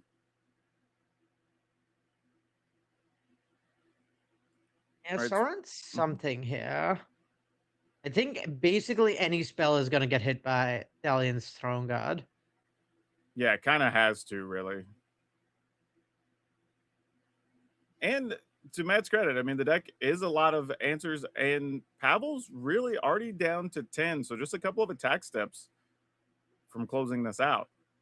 Yeah, Sink into Stupa, really good draw, because this guaranteed buys Matt another turn. That gets Pavel to 6, and at that point, I believe Pavel can't even find any way of paying life or losing life at all, because that High Noon represents 5 damage to face, so pretty dangerous spot. Yeah, that the other big thing is you're just staring at 5 damage staring you in the face. Okay, I think that remont's just game, right? Because there's only one spell that can be cast from Pavel this turn, and High Noon is going to... Well, shoot the Sheriff on the Talion's Throne Guard, I suppose, is a draw that gives Pavel one more turn. That's true. You can cast it during Matt's turn as the one spell. And Matt can't really even ponder to look for a way to stop it. I think Bonda here is trying to find some flash threat. Another High Noon has got to be tempting, right? So now so this is just lethal again. Or lethal presented again. Because what you do is you remount whatever Pavel plays, and then you crack High Noon on Pavel's end step, untap, play another High Noon, crack it, and that's just 10 damage to face. Yeah. Just stack up the High Noon so you have it next turn. Don't accidentally crack your Prismatic Vista. Yep, pretty important step. All right. Pavel does still have a turn here, but like we're saying, we can see the remand. Like, there's a lot here that works against him. Yeah. And the High Noon being in play and most of Pavel's threats being sorcerer speed really lock him out here. There's no way. He's not going to, after this, Emperor gets Remand or Fractured Reality'd. There's not really an interval for him to... there's not really an interval for him to cast another spell or threat. Yeah, I'm just trying to think, like, does the Emperor Bones really do much here? I don't think so. I mean, it's getting Fractured Realities. We know there's not 1-drops in Pavel's deck for him to get. We know there's not instant speed ways of gaining life that Pavel can use at end of turn here. And then, yeah, you untap, play another High Noon, and that should be game. Yeah, it doesn't really have a way to interact with the High Noon.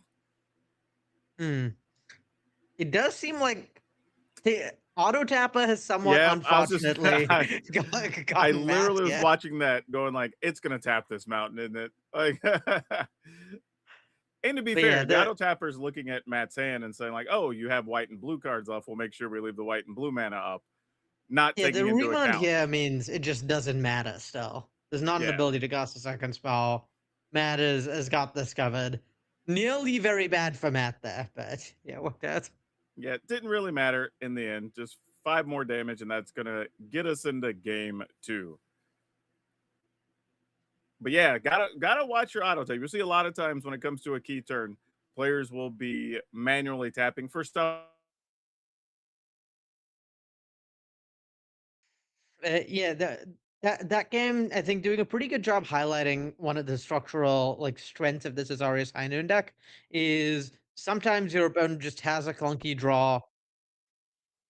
Sometimes the opponent just has a clunky draw. You have to sort of you get to play High Noon backed up by the sufficient interaction, and you don't really need to combo, so to speak, in that spot. You don't need to set up this. You don't even need to lean that hard on your powerful synergies. All your creatures are 2/2s, 2/3s, 4/2s with enters, blot a spell, bounce a spell. So you can sort of just out tempo your opponent, like we saw Matt did that game. We kind of saw this happen with Luna at the end of last round as well, where the Scapeshift deck really struggled with all its spells being really expensive. And then you just really need to draw cheap threats and interaction to be good against. So you really need you really need to make sure that you draw those cheap pieces of threats and interactions to have your spells line up well into what the High Noon deck is doing. Otherwise, it doesn't really matter whether they're engaging on the combo axis. Base rate of tempo creatures is going to be hard for you to beat. And we sort of see that with the sideboard plan here as well, where it's literally just cheaper creatures are coming, cheaper cards are coming in for power with Reprieve, Spirit of the Labyrinth, Containment Priest. Just 2 mana plays are what you want, 3, 4, 5 mana plays are out. Whereas for the High Noon deck, just more powerful threats that line up well in this matchup. Archon and Familia are pretty awkward. We talked about how High Noon itself isn't great in this matchup. You'd rather be leaning on those cheap tempo threats. So I like Matt taking those out, leaning on more powerful cards like Tameo and Teferi out of the sideboard.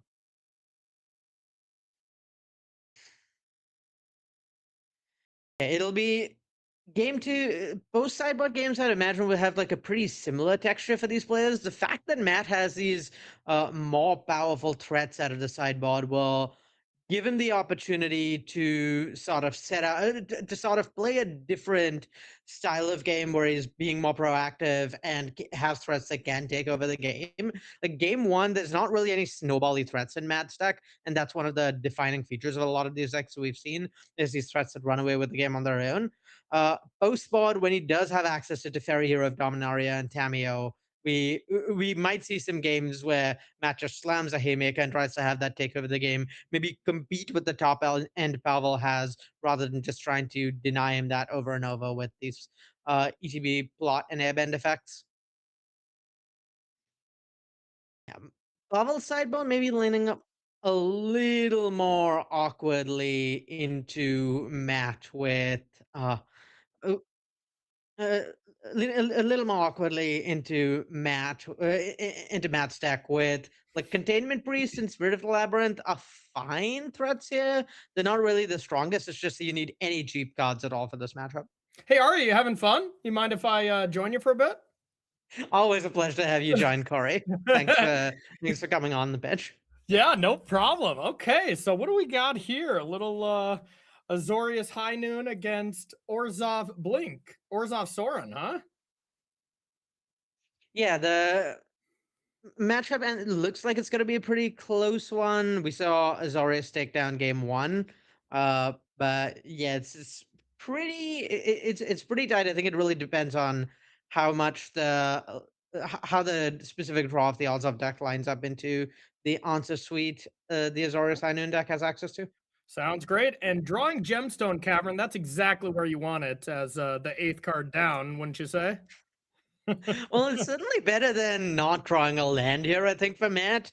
The Sink into Stupa having the downside of being an MDFC that can be a land that can be Thoughtseize, I think kind of had Matt a little scared that there's a world where he got stuck on one land. So at least he's not in that world anymore. Makes sense to me. Okay, so both players just making the land drops here. Land drop number 3 for Matt, being able to have Aang available and still not firing off Ponder, anything like that, just trying to play as defensive as possible. And let's see if we want to start firing off any permanents, but no, just decides to just pass it back. Yeah, the spell pierce in Matt's hand is face up, so I don't think Pavel can really afford to play out the Juggernaut Peddler. And yeah, I think in this spot, Matt really wants to play cautious. Cool. Maybe trade 1-for-1 as much as possible because Pavel mulligan to 6 on the play. So you really want to take advantage of that natural card advantage you have in a matchup where you're on the draw, have a bunch of answers in your opponent mulligan. Yeah, this actually is a really good start here, and I kind of like the way things are setting up for Matt, all things considered, because right now he's only having to worry about, well, he doesn't know it, but really mostly just the Soren over there. Yeah, the fact that there's not like scary threats from Pavel, there's no Overlord, Dollmaker, there's no combo piece to go with Soren, pretty scary. Pretty good for Matt, I think. Pavel kind of running out of time a little bit. Once you have a bunch of lands, the Azorius deck can start developing its threats a little quicker. And so if you're running out of cards at that point, you can sort of struggle against sort of the tempo game plan, particularly once you get to start doing like High Noon or Remand or Reprieve, plus something like Ang or Talion's Throne Guard, and it's happening multiple times a cycle. Yeah, and this is the benefit, we're seeing of this High Noon deck, why so many people chose it. If you can get to this situation in the game, now it's just, okay, well, I'll just stop 3 or 4 things in a row, and then I'm the only one with the threat after we go through all these cards. Yeah, I mean, really showcasing how at the end of the day, these are both mid-range decks, and if your opponent mulligans to 6 on the play, you can just take advantage of that natural card disparity really well. Yeah, it looks like Pavel's at least going to attempt to get through Ophelia here. Ophelia is one of the more threatening cards in Pavel's deck just because of the overlords and such, but it still doesn't actually do anything on its own. So I think it's probably going to get answered at some point. I also don't think there's like a huge rush for it. Yeah, and Pavel has a Thought Seize now, which is relevant. Yeah, it's kind of interesting. I could see a world in which the Thought Seize gets saved for sort of a combo turn, so to speak, trying to clear the way for a key set of threats. But yeah, I think Pavel needs to make sure the coast is clear so that he can actually attack in with this Philia. If he just attacked with his Philia here, then Ang could just get flashed in and eat the Philia. And if there's some protection for that, then Fragment Reality is not doing very much for you. So yeah, like I think you have to Thoughtseize in the spot, but things are looking pretty bad for Pavel. Most of his cards are just not doing anything independently. He's drawn sort of the wrong half of his A plus B deck. Yeah, and you see Pavel kind of like shook the Soren around, just going like, I'm probably never going to get to resolve this, but I just got to play it. Yeah, you gotta force your opponent to respect the bluff if you're having Vein Ripper in hand, and try and force him to like spend a counterspell of some sort. Yeah, but to Matt's credit, he didn't immediately fire off a way to stop it. He thought about it and said, okay, well, what if you don't have anything to go with this? How scary is it? Yeah, I think the fact that Soren just doesn't do anything without Vein Ripper is probably what makes it tempting. But yeah, given how far ahead Matt is here, there's just no reason to take the risk. So I like airbending it there with Ang. Yeah, going to use a Fragment Reality here, get rid of Thalia, because there's nothing it's going to get replaced with. And then just attacking for 2 with Ang. So now we're starting to try to work the life total down. Yeah, and I wouldn't be surprised to see this Ang get Fragment Reality at some point, just to deny Matt a threat. We saw game 1 that led to nothing being tutored for Matt from his deck, but post sideboard, Matt has Tamias in his deck, so Fragment Reality suddenly a lot worse. It's always getting your opponent to snowball threat. Inquisition of Kozilek picks off one of the counters and still has Soren just chilling. Life total a real issue for Pavel here at this point. Gonna play the Throne Guard. And is this a play just saying like, hey, you haven't proven you have anything, maybe I'm just gonna try to close the clock with these? Yeah, I think so. I mean, we know Pavel has at most 1 card in hand. There's not really any individual cards that could be that scary, particularly at instant speed. And yeah, the Throne Guard bouncing the Ang really just like sort of lets you reset, have a threatened play, just a more powerful one. Yep, and there's the Tameo we were just talking about. Yeah, and this game's looking pretty over, I think. I don't think there's anything in Pavel's deck that gets him out through an Interrupter and a Remand. So yeah, pretty quick one. I mean, demonstrating the strength of the Azorius High Noon deck is sometimes it's just a Tempo Fires deck, and sometimes that is enough. Yeah, and that's kind of the tough thing here. Like when you're in Pavel's seat, like you knew the reman was there, so you still got to try to play past it. But yeah, this is going to be 6 damage, and this is going to close things out. Wow, that felt very systematic almost in that matchup, right? I thought it might favor the Sorin deck a little bit more, but really kind of had 2 clunky draws to get those games started. Yeah, really clinical performance from the blue-white deck. And I mean, it's always hard to say how these matchups are gonna go, right? Where theoretically on paper the matchup favors Sorin, but it's one of the spots where like the Sorin deck has a lot of draws that line up well against the blue-white deck. But when it doesn't have one of those draws, it's actually pretty unfavored because the core game plan of having a lot of expensive threats is not good against blue-white. Blue-white is really good at making tempo-based plays to punish that. You just need to draw the right mix of like threats and cheap interaction. And when you don't try it, you're in a lot of trouble in the matchup. And that's kind of what we saw happen. Yeah, definitely. I felt that was a lot of what happened in game 1, where you ended up with just all the Vein Rippers in hand, and they just kind of don't do anything if you don't have a tricky way to get them onto the battlefield. And then you get in a situation where even once you have the mana to cast them, it's like they're just so slow, and you're just doing the one thing a turn while your opponent's just stacking up value. Yeah, exactly. It can definitely be a little clunky with draws like that. Yeah, so was this more of kind of like an indication of why people wanted to bring the High Noon deck? Were they expecting more of these mid-rangey things and combo to really give them an edge? Because it was the most played deck this weekend. I think so. I mean, I think this really highlights how high a flaw the High Noon deck has. Like the High Noons themselves can really prey on things like Storm and Phoenix, but this showed off that even when that's not what you're doing, even when you're not playing your like core game plan, just the backup plan of cheap creatures that interact with your opponent's spells can get the job done in basically any matchup. If your opponent's draw is a little too slow, a little too clunky, your deck is extremely reliable, extremely redundant. You have like 12 to 15 different creatures that fill exactly the same role. So you're going to be able to enact this game plan every time, and you're going to punish people for stumbling and being slow, all while having these cards in your deck that are really punishing a small set of the metagame that is the combo decks. Yeah, so if somebody's in the audience watching today and they're looking at this event and going, man, if this High Noon deck is this good, how am I going to beat it? Like, what's the best type of strategy to go against something like this? I think you want to have cheap interaction is really important, and then individually powerful haymakers. So because of the way the deck is interacting with you, you really struggle when you're trying to assemble these like A plus B, like mid-range and or combo haymakers. But if you have like individually powerful threats that are each sort of demand an answer and each can snowball and take over the game, kind of paired with cheap interaction, I think that's what the High Noon decks can really struggle against. Yeah, because that's a thing I think people might need to focus on, because while we saw coming into this, it was the most played deck, and when we've seen it on camera, it's looked pretty solid so far. So I would say, kind of thinking about what we've seen people play this weekend and kind of what the matchups look like, what decks do you think currently have a good shot against this one?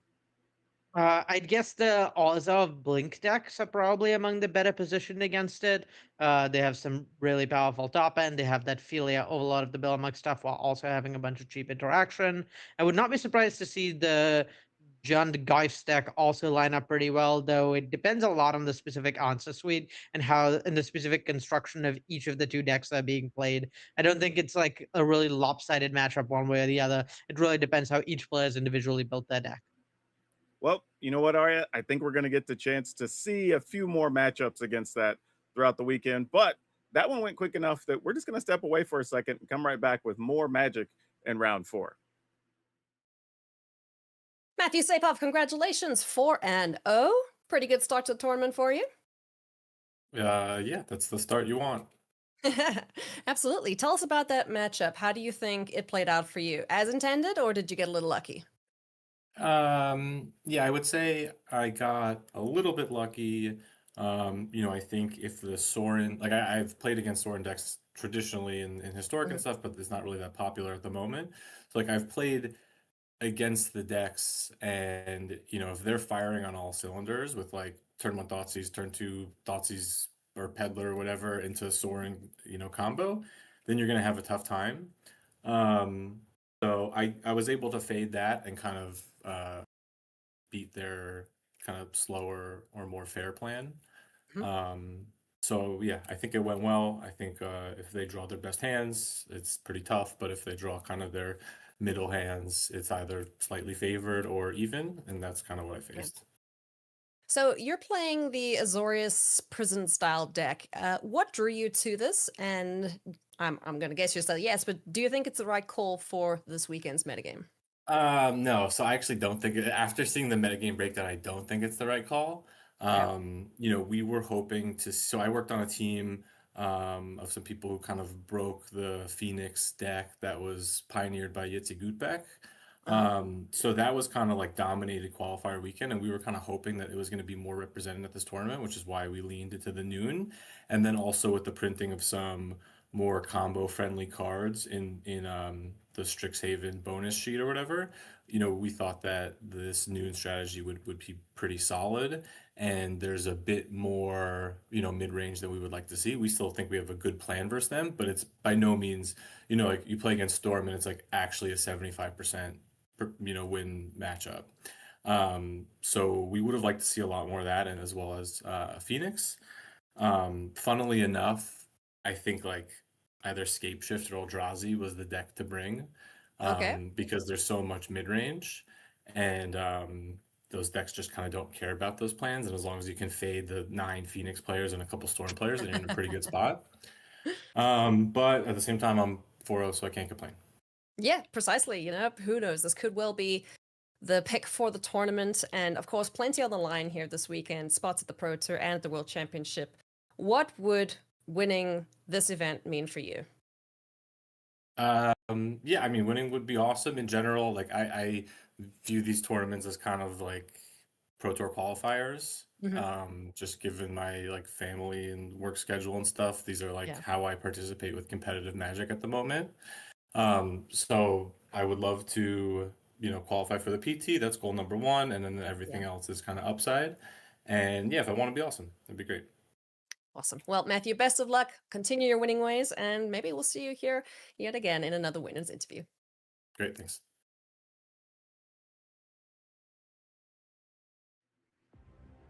Hey, Arya, we are back, and as promised, we do have more Magic to be played this round, but I hope you're really excited to see a lot of spells cast, because that's the matchup we got for you this round. These are 2 decks that want to cast a lot of spells in a single turn. So everybody strap yourselves in. It looks like we're going to have a pretty good one. And we've got Chris Turnbull here against Joshua Willis. Chris Turnbull's on Izzet Phoenix. If you've been around Magic for a minute, you know what this deck looks like. We have tons of spells trying to go to the yard so we can trigger those Phoenixes and get them all into play and attacking. But we are up against Ruby Storm, which we saw get played earlier in this tournament. This is a red-white deck with also a lot of spells, but trying to finish everything in one turn. So this is going to be pretty interesting. This looks like it could be a pretty fair matchup both ways. I don't know which side to pick in this, Arya. How are you feeling? Yeah, based on how the decks in these spaces play out elsewhere, I'd imagine the Ruby Storm deck is pretty favored. The Phoenix deck doesn't really present that fast a block and doesn't interact very well with what Ruby Storm is doing. So particularly if you draw the titular Ruby Medallion, then I really like the Ruby Storm deck's chances.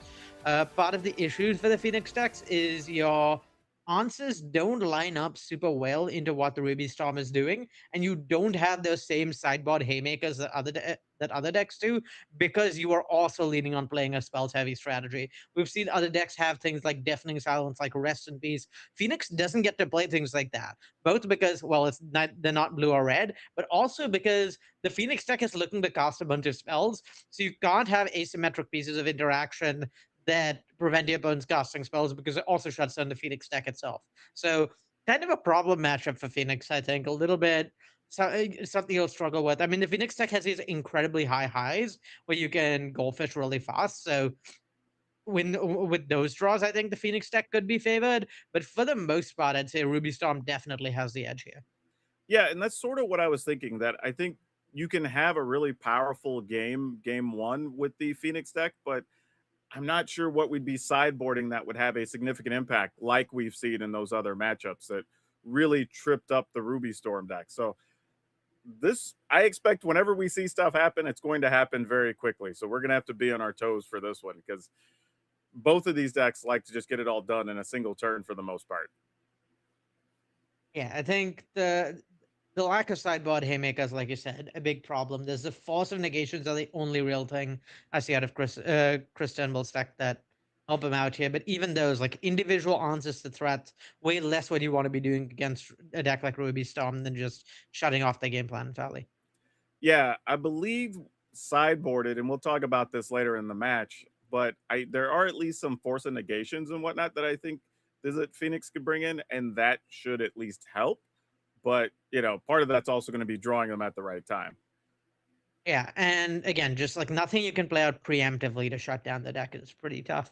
Having to always have the interaction at the right time.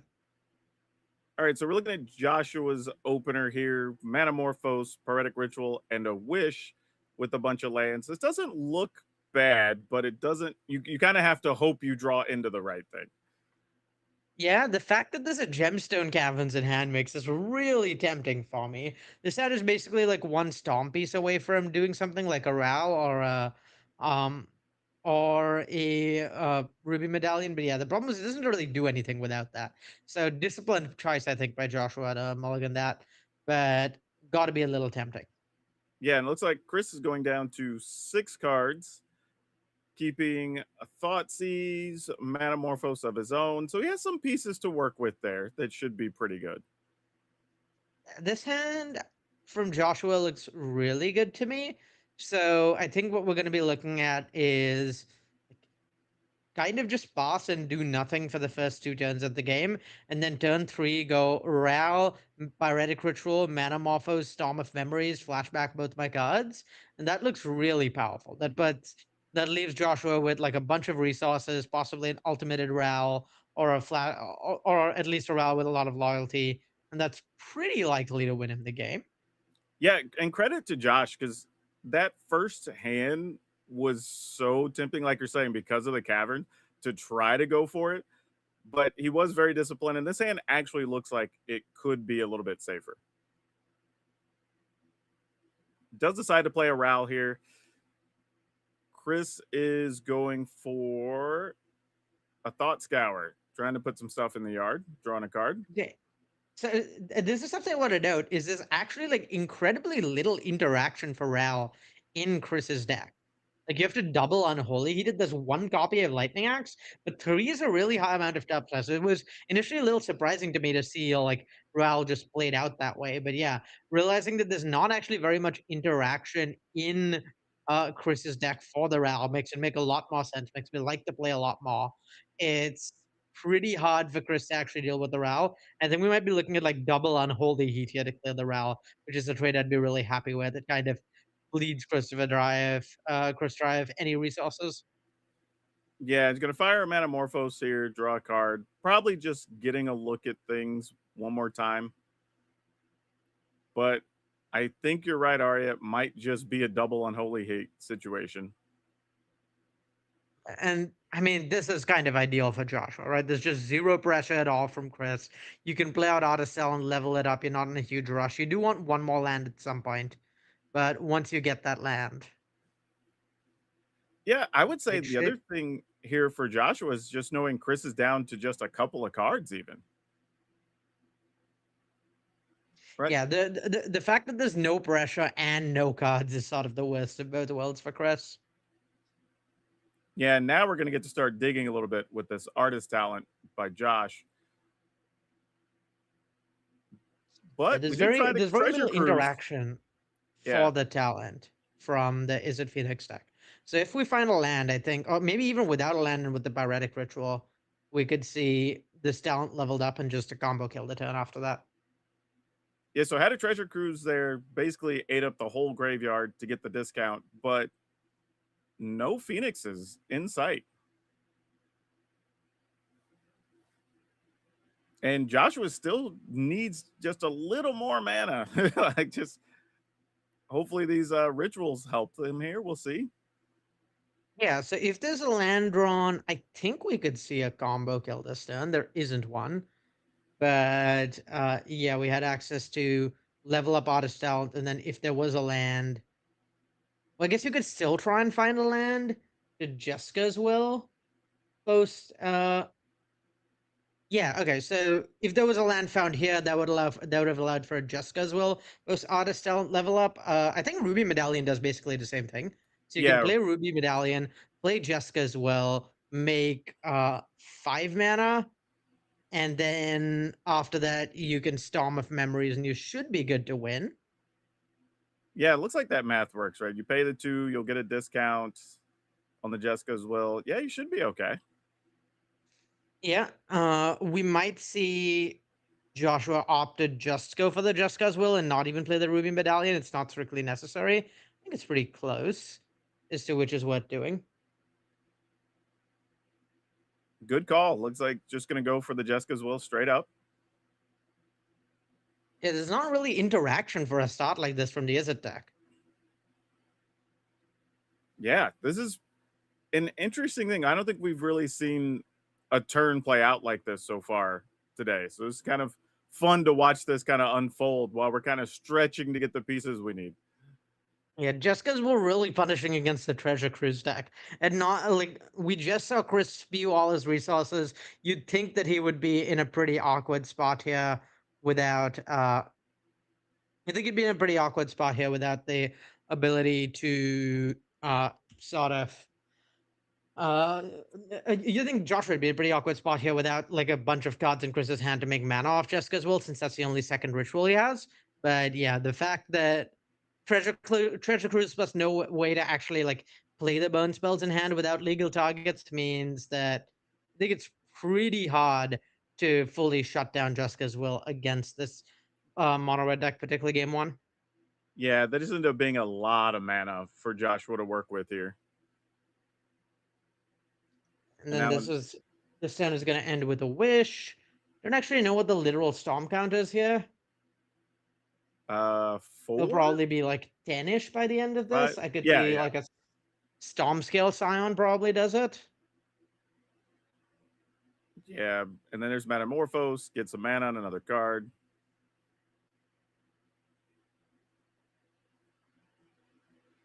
Yeah, this is just systematically going through all the cards to find what you need. And again, you know, there's really nothing Chris is going to do here. Looking at Chris's hand, you're kind of just sitting. Yeah, there's just no interaction for Chris here. The question is really whether you're going to put lethal into play or literally kill your opponent this turn with something like Grape Shot. Yeah. I think we're a little... So if the Artist Talent gets leveled up twice, that puts Joshua to 5... That puts Joshua to 2 mana, and then Joshua can just Jessica's wish for Grape Shot, and that should be lethal with the fully leveled up Artist Talent. So I think there's just lethal here if Joshua sees it. Yeah, it has 8 mana plus the ability to get 5 more, so shouldn't be an issue.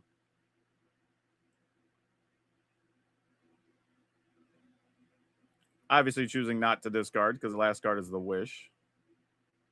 Ral should also do it. You can flip Ral, all that, and that's probably the win. Yeah. I assume Ral gets lightning axed here. Yeah, you might as well. Like, I don't think there's reason not to.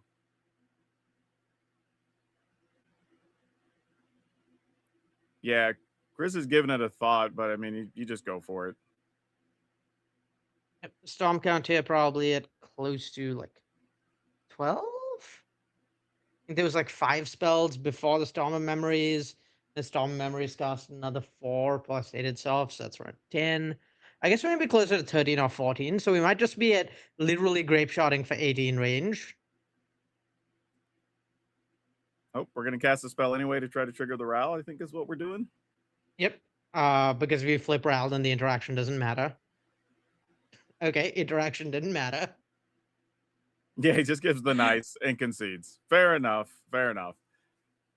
Yeah, that's just one of those tough situations where even if he doesn't have it, he still has so much mana and can go get so many cards. It was inevitable.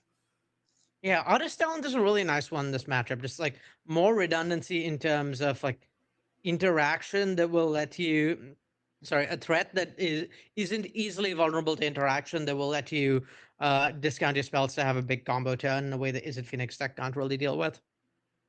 Yeah, that was kind of an interesting turn to try to combo too from Joshua's side because it feels like it kind of only worked because Chris had the type of hand he had and the Jessica's Will was able to give that extra mana to fuel it.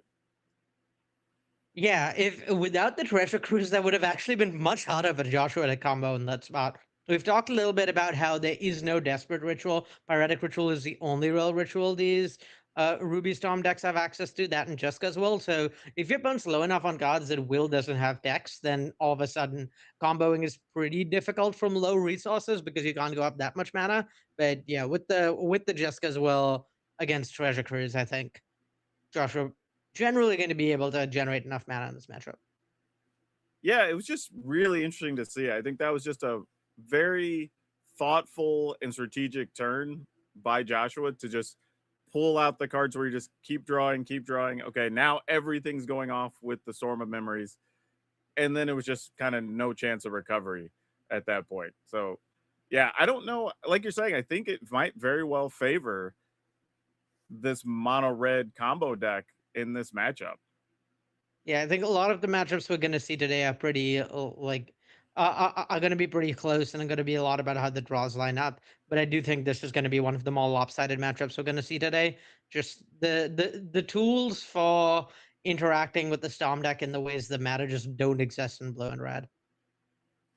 Yeah, both players had reasonable starting hands. We at least see some Phoenixes this time on Chris's side, but still not a lot going on. He at least has a Lightning Axe, though, to interact with the Ral if it hits the table here. Yeah, I think if Joshua just slams a Ruby Medallion here and untaps, it's pretty difficult for him to lose. If the question is whether you want to play around Annul here, because we know Chris has a couple copies of that. Chris also could have Force of Negation, but yeah, with the Ruby Medallion resolving, I imagine we will see a kill next turn. Yeah, I just wonder. Pyretic Ritual into Ral, and then a bunch of cantrips to try and flip the a bunch of rituals to try and flip the Ral. I was just thinking, if you're in Josh's seat, do you almost hope that something like a Force of Negation does get used on that so you get a little bit of free runway with your other cards? Yeah, I mean, if Force of Negation being used on the Ruby Medallion would have been an excellent trade, given the 2 Rals in hand. But yeah, no interaction at all. Also pretty good. Yeah, now there's a consider, but we can see Josh's head, and this is a very scary situation for Chris. It's hard for me to imagine what could be drawn here that would make things okay for Chris. Yeah, you can play a land to play the other Manamorphose, which draws a Prismatic Vista, and then you're going to play some Liches, but it may not matter. I'm gonna one up you there, Daquan. I'm gonna say it does not matter. I'm pretty confident that this is gonna be the turn the Ruby Storm player kills. Yeah, it looks like Joshua's just doing math here as he casts spells of just like Tracking Storm. How much mana am I gonna have? All right, I should be good here. Like the only concern there was that it didn't work out, that the Storm player like failed to actually kill. But with that wish drawn, there is no fail case anymore. It just is over. Yeah, lots of mana. Jessica's Will. You've got discounts on board. Ral's gonna flip. Yeah, and you kind of see the look on Chris's face where he just kind of knows, like, yeah, this is just a rough turn. So now you can wish for Storm of Memories, cast your entire discard. At some point, Ral flip an ultimate, and then you can, when you cast a wish from your discard, you can get Grape Shot, and that'll probably kill. Yeah, this is one of those times where, you know, we kind of get to see this sometimes in the format where, you know, the phrase that gets used a lot is 2 ships passing in the night. You know, kind of is the case here. Just like not enough interaction to really stop your opponent from doing anything. And this is sort of what that can look like. Yeah, unfortunately for Chris, the ship that is the Phoenix deck takes a little bit longer to leave the harbor. Yeah, it's a little bit of a bigger ship, and it takes a while to turn to get out of there. Looks like Yeah, we're I doing think, some coin flips that aren't resulting in much. Well, so yeah, what's happening is Joshua's figuring out how do I make sure I don't lose to force of negation, because I've extremely won if my opponent does not have force of negation. Yeah, that is true. That is the one card, I guess, that could make a difference. And yeah, this is literally enough Storm to guaranteed be able to cast a Grape Shot for lethal. So yeah, game very much over. Yeah, we said there was going to be a lot of spells cast, and boy, we saw a lot of them, and they were mostly on one side of the battlefield there. So yeah, Arya, this kind of played out exactly like you thought, right? You know, the advantage was definitely to the Ruby Storm deck, and it was due to lack of interaction. Yeah, I mean the Phoenix deck has some really huge strengths. It's very good into a lot of creature decks. It's very good into a lot of decks that are like sort of being proactive, playing to the board. Your interaction is better, your card draw is better. You have this really powerful late game. But the cost it pays is that decks on which you want to interact with on axes other than interacting with their creatures or killing their creatures, decks that present a fast clock that isn't really disruptible by removal spells. Phoenix decks are really going to struggle into that, and Ruby Storm is an example of that. Yeah, I'm wondering, Arya, like, while we did see the High Noon decks, which obviously the Ruby Storm decks don't love that much, if they dodge several of those, does this still set up pretty well for the rest of the field?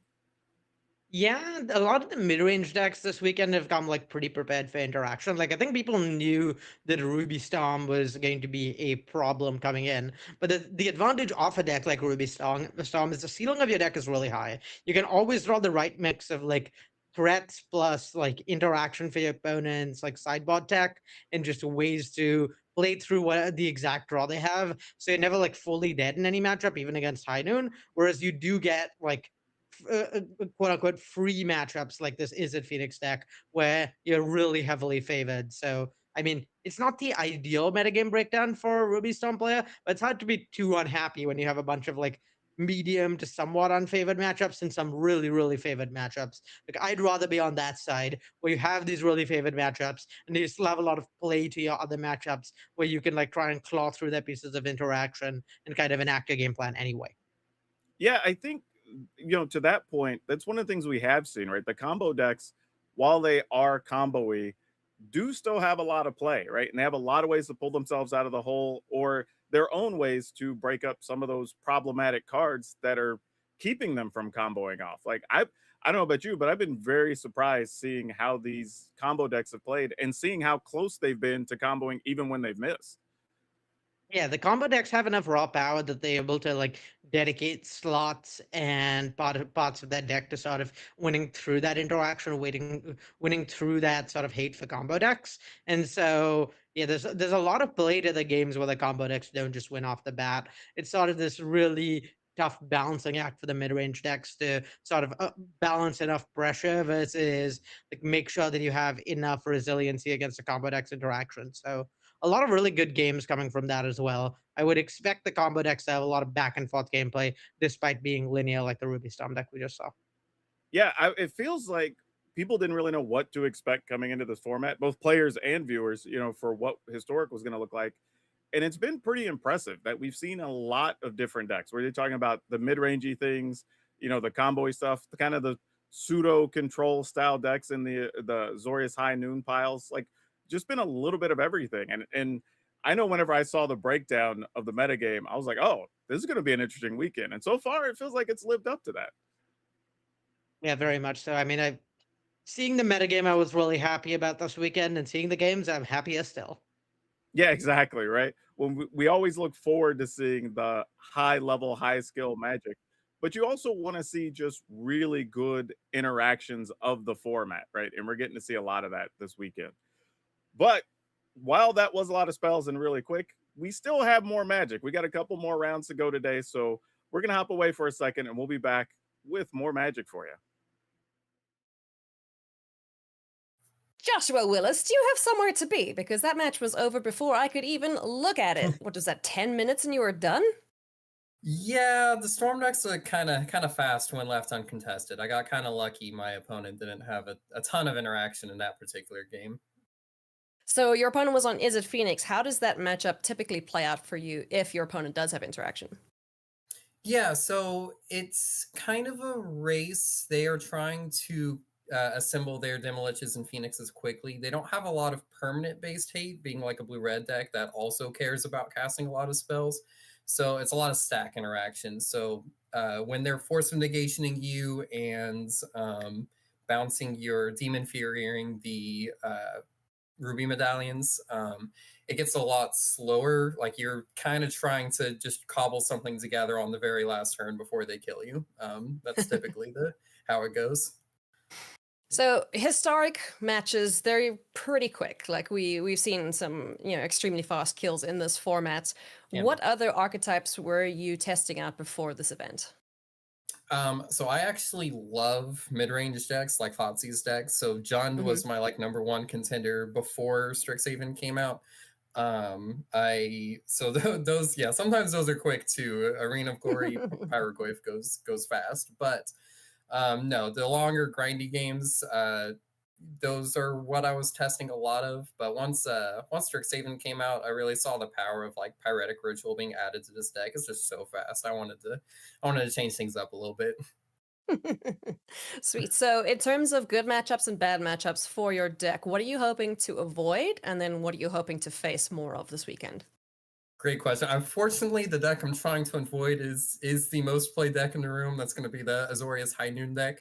They have a lot of things that I have to answer, specifically High Noon and Aven Interrupter, and then the other 3-mana bird that High Noons me, as well as stack interaction. So it's a lot to power through. The other, like the Catch Most deck, Wyatt Darby beat me around 3. His build is very good against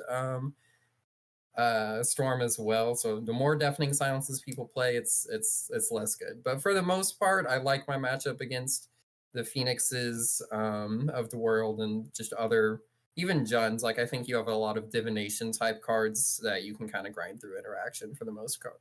So looking ahead here, obviously there's a lot on the line at this event, World Championship slots, Pro Tour slots, that sort of thing. What would winning or getting to the next stage mean for you? A chance at Worlds. I am locked for the next PT, thankfully. But I played in 1 World so far in 2023, and I went 2 and 5. I'm ready for another chance. All right, let's try and flip that record then, Joshua. Well, Absolutely. Best of luck. May all your games go as fast as that one did. Thank you. I appreciate you. Hi everyone, welcome back to coverage of Arena Championship 12. Maria Bartholdi here in the booth with you this weekend as we have 109 players here battling for their share of a $250,000 prize pool in Historic. It's a very exciting weekend because it's been about 2 years since a high-level Historic tournament, and it's a huge field of decks, more than 14,000 cards to brew with on Arena, and we've been seeing a lot of cool stuff so far today. We're getting ready for round number 5, but I want to tell you about an event coming up on Arena next week that I want to make sure you know about.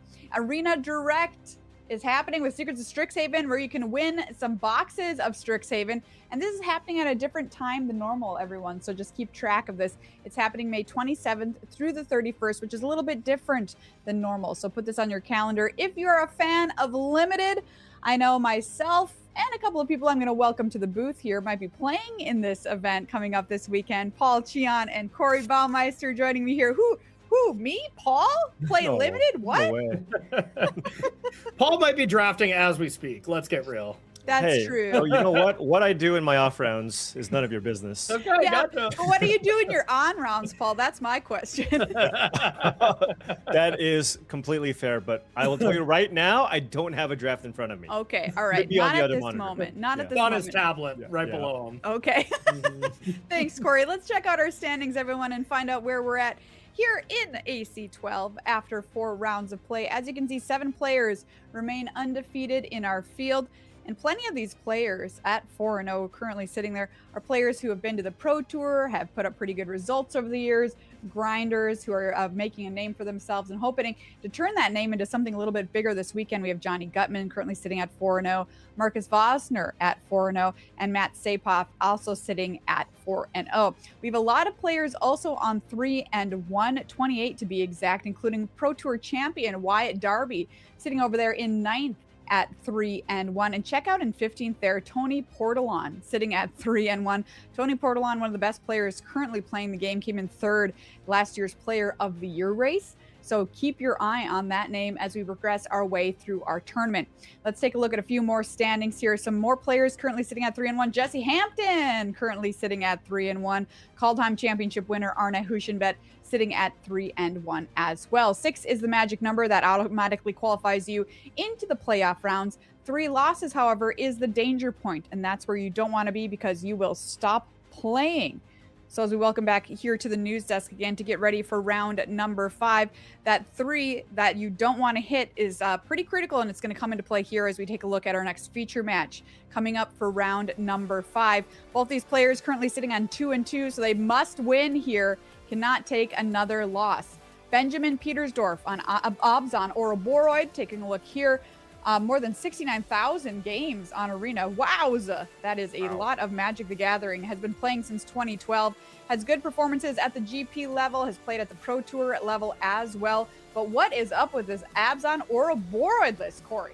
Yeah, this is very, very interesting here. This is the Birthing Ritual style deck that we have seen before, but a little different. You're not trying to have this creature combo finish. You are really just trying to get Ouroboros in play and just create gigantic attackers. You get to play a really cool alchemy card in Verdant Dread to be able to generate a ton of mana and just keep copying that card to create a bunch of 2/2s, make them a lot bigger with Ouroboros and attack for lethal. So really interesting take, I must say.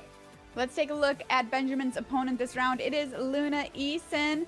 Been playing the game since 2005, has had success in other card games, played as a kid and was beating adults and was like, hey, I'm good at this. This is awesome. And has turned that around into quite a career here in Magic. Has played more than 10 Pro Tours in her time. Playing the most popular deck of the weekend, Azorius High Noon. How do we like this deck in this matchup, Paul? Yeah, I think this might be a little bit difficult here for Luna Eason. I think this Azorius High Noon deck is really good against decks that are looking to play a flurry of spells in one turn, or perhaps maybe some of the slower decks that are maybe trying to play one big spell every turn. But one good thing about the Abzan Ouroboros deck is it's got a lot of mana acceleration, and so if they're on the play or they can play a mana dork number on turn 1, they can really have explosive turns where they can get a lot of permanence in play before the Azorius High Noon decks might be able to get set up by, playing those 3 mana counterspell effects. Also, 4 copies of Skyclave Apparition in the main for the Abzan Ouroboros decks means they have 4 main deck answers to High Noon, meaning that, that card is going to be negated, and all of a sudden, you might just be able to kind of overwhelm your opponent's board with all the creatures that you play. All right, it's time for round number 5, a must-win for both of these competitors here at AC12. All right, back against the wall for both players. Paul, you like the side of Abzan Ouroboros. I do think it is kind of interesting that both players are playing a High Noon S card. There's Archons in Benjamin's list, and there is High Noons in Luna's list. So I feel like one of them is going to be siding it out, right? One of them wants to be more of the play one spell a turn type deck, you would think. Yeah, so that's my thought process. It's like if both players have it in their decks, then it's probably not very good against each other, right? Yeah. It's just like I'm trying to slow what your opponent, what you're trying to do. So, in that sense, I mean, taking a look at the Abzan Ouroboros list, I mean, you got 10 mana creatures turn 1, 4 Badgermole Cubs. You've got some mana sinks as well. If you can land a Verdant Dread onto the battlefield with some mana creatures in play, you don't even need to play anything else, right? You can just keep conjuring more copies of the Verdant Dread onto the battlefield. And so, yeah, I kind of feel like I like Benjamin's side. That being said, I didn't really expect a whole lot of Ouroboros to be played in this event. Me neither. So, maybe it's clunky. Maybe you don't want to be playing those 4 mana cards, but I do like the fact that this Abzan deck has the ability to kind of sneak a bunch of permanents in before the Azorius High Noon decks can get set up. Yeah, and the deck does. We'll jump on into the games here, but I gotta say the Abzan Ouroboros deck. We're gonna pull back to the booth here for 1 second and get that ready to go. But I will say the Abzan Ouroboros deck looks very fair to me. Wouldn't you think? Like, maybe too fair for a format like this? I mean, it's possible, but you know, Birds of Paradise, good card, right? Yeah. Those Hierarchs, great card. Badgermole Cub, great card. So if you just have the ability to just play a bunch of mana creatures and then just kind of stick a birthing ritual or something like an Ouroboros, that could be a strategy that can still be effective against very specific decks in the format. So, but I do agree with you. This is like a deck that you could probably just play in standard, which is not necessarily where you want to be given how powerful Historic is as a format. Yeah, very, very much agree with you. But yeah, like you were saying, Birds of Paradise and Badgermole Cub have never teamed up before, and that does seem quite spicy to me. So, all right, we are on our way. Benjamin did have the play, which is gigantic here, but no one drop, even though you have a plethora of them. So that's got to be important.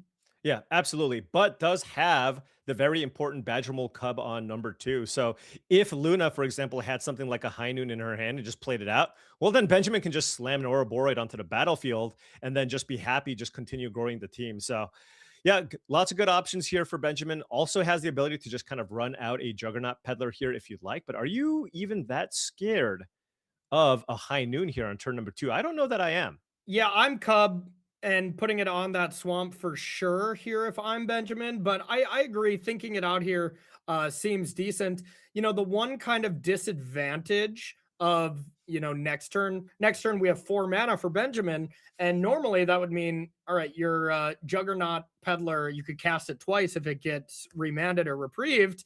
Not the case with how the mana works off Badgermole Cub. Right. So let's see. Yeah, given that you tap the swamp, you get a green source, and then you can tap the Razorverge Thicket, and then you have the Vista. So that in order to cast the Juggernaut Peddler twice, you need 2 black and 2 white. So the green mana actually will not allow you to do something like that. So kind of tricky here if you're Benjamin. You have to kind of expect that Luna is representing a reprieve here, but what is the best way to kind of play around something like that? Jam. You just got to keep jamming, right? You know, like, I mean, there's no way with Benjamin's hand of 5 creatures, you should ever be like, all right, maybe I'll just take this turn off and I'll try next turn. No, that's not how you play against this deck at all.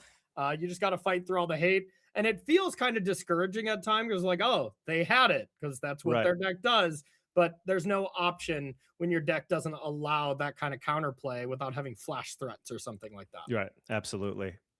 Heading to Luna's turn number 3, picks up Starting Town, which we're probably going to play.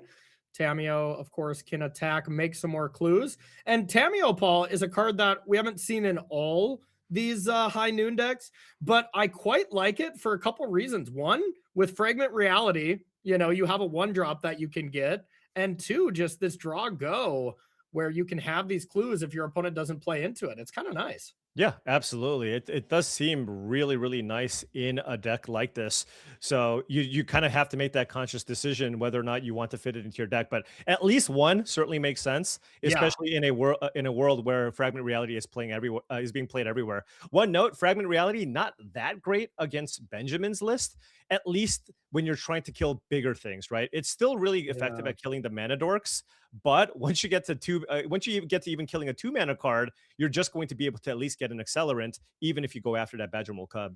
Do you think we'll see Fragment Reality just on the swamp at like Luna's, or excuse me, at Benjamin's like upkeep? I mean, it's certainly possible here. Look at this. You have some mana. Why not just run out a Boggart Trawler? I mean, look, this could just be a race situation. Yeah. It's not like Luna's deck has a bunch of removal. That 3-1's a beater.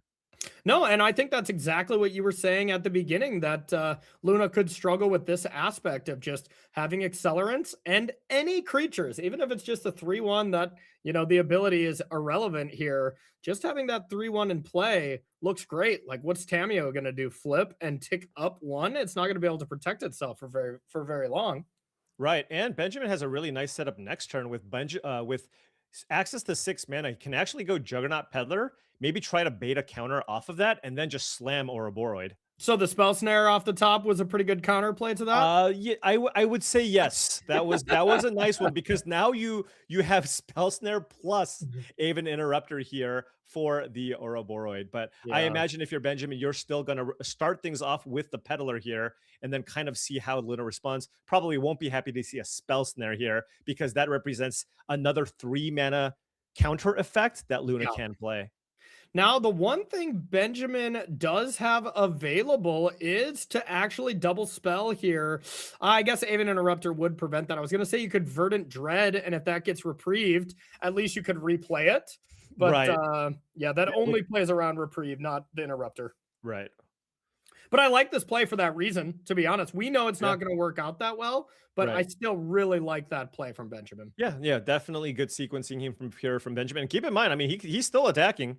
Yeah. Right? He's still attacking. He's like, do you want to block? Of course, Badger Cub, no point in attacking, given that Luna actually kept the Tameo back, recognizing that maybe I'll be better situated for the late game here. I just need to make sure I can stop and slow down your offense. Yeah, I was going to bring up that point exactly. That was a really, tall telling aspect of how this match is going. Not attacking with Tameo, you almost always turn that sideways, but when you already got a couple of clues laying around, I suppose that makes sense.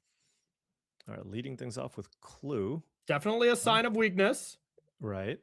Now Luna does have the option of attacking, sacking the Clue, and then replaying another Tameo after this one flips. Yeah, although Not great. that would be a huge shields down moment because then Benjamin can respond by running out Ouroboros, and then if he finds another land, he can go Ouroboros plus Skyclave Apparition. Yeah, but I mean, the tick up from Tameo prevents 1 power to each creature. It's like the same as Ouroboros never existed, right? Well, you still don't want that thing on the battlefield. All right, I take all that back. That's not how it works. So I think Luna will have to not Keep up play the- Tameo here. Yeah, But- that makes a lot more sense. Just because it's like you look at this board and you go, "How do I lose?" Oh, an Ouroboros being Yeah. played by Benjamin. The 4 of in my opponent's deck, and also the title of their deck is Right. probably how I lose. But man, Ouroboros here, even if you get it fragmented reality, like you're still just gonna getting get a something. good body. Like Right. this is Yeah. the one spot where this premium removal spell looks a lot less exciting. Right. I mean, Fragment Reality is not just straight up Swords to Plowshares, especially when you play against a deck that has as many creatures as the Abzan Ouroboros deck. Yeah, I mean, at this point, Luna would love it if that was a Path to Exile, or Right. or even the new standard edition one, which the name is escaping me. Erode. Yeah, Erode Yeah, or Erode. Anything that doesn't get another creature, but Yeah, Birthing Ritual will resolve. Now the question is, if you're Benjamin, do you still just go for it? And definitely going for it here. And this probably has to be fragmented before combat, which I means would imagine Benjamin will get a creature off of this, and Birthing Ritual will still go off, and it's Juggernaut Peddler. well, on the bright side, Luna Okay. doesn't lose everything. Luna does get a Juggernaut. That is completely fair. Oh man, this is by far my favorite alchemy card. It's not really close. It is so fun and it is so powerful. Right, You know? absolutely. I mean, it's just one of the best disruptive creatures in the entire format.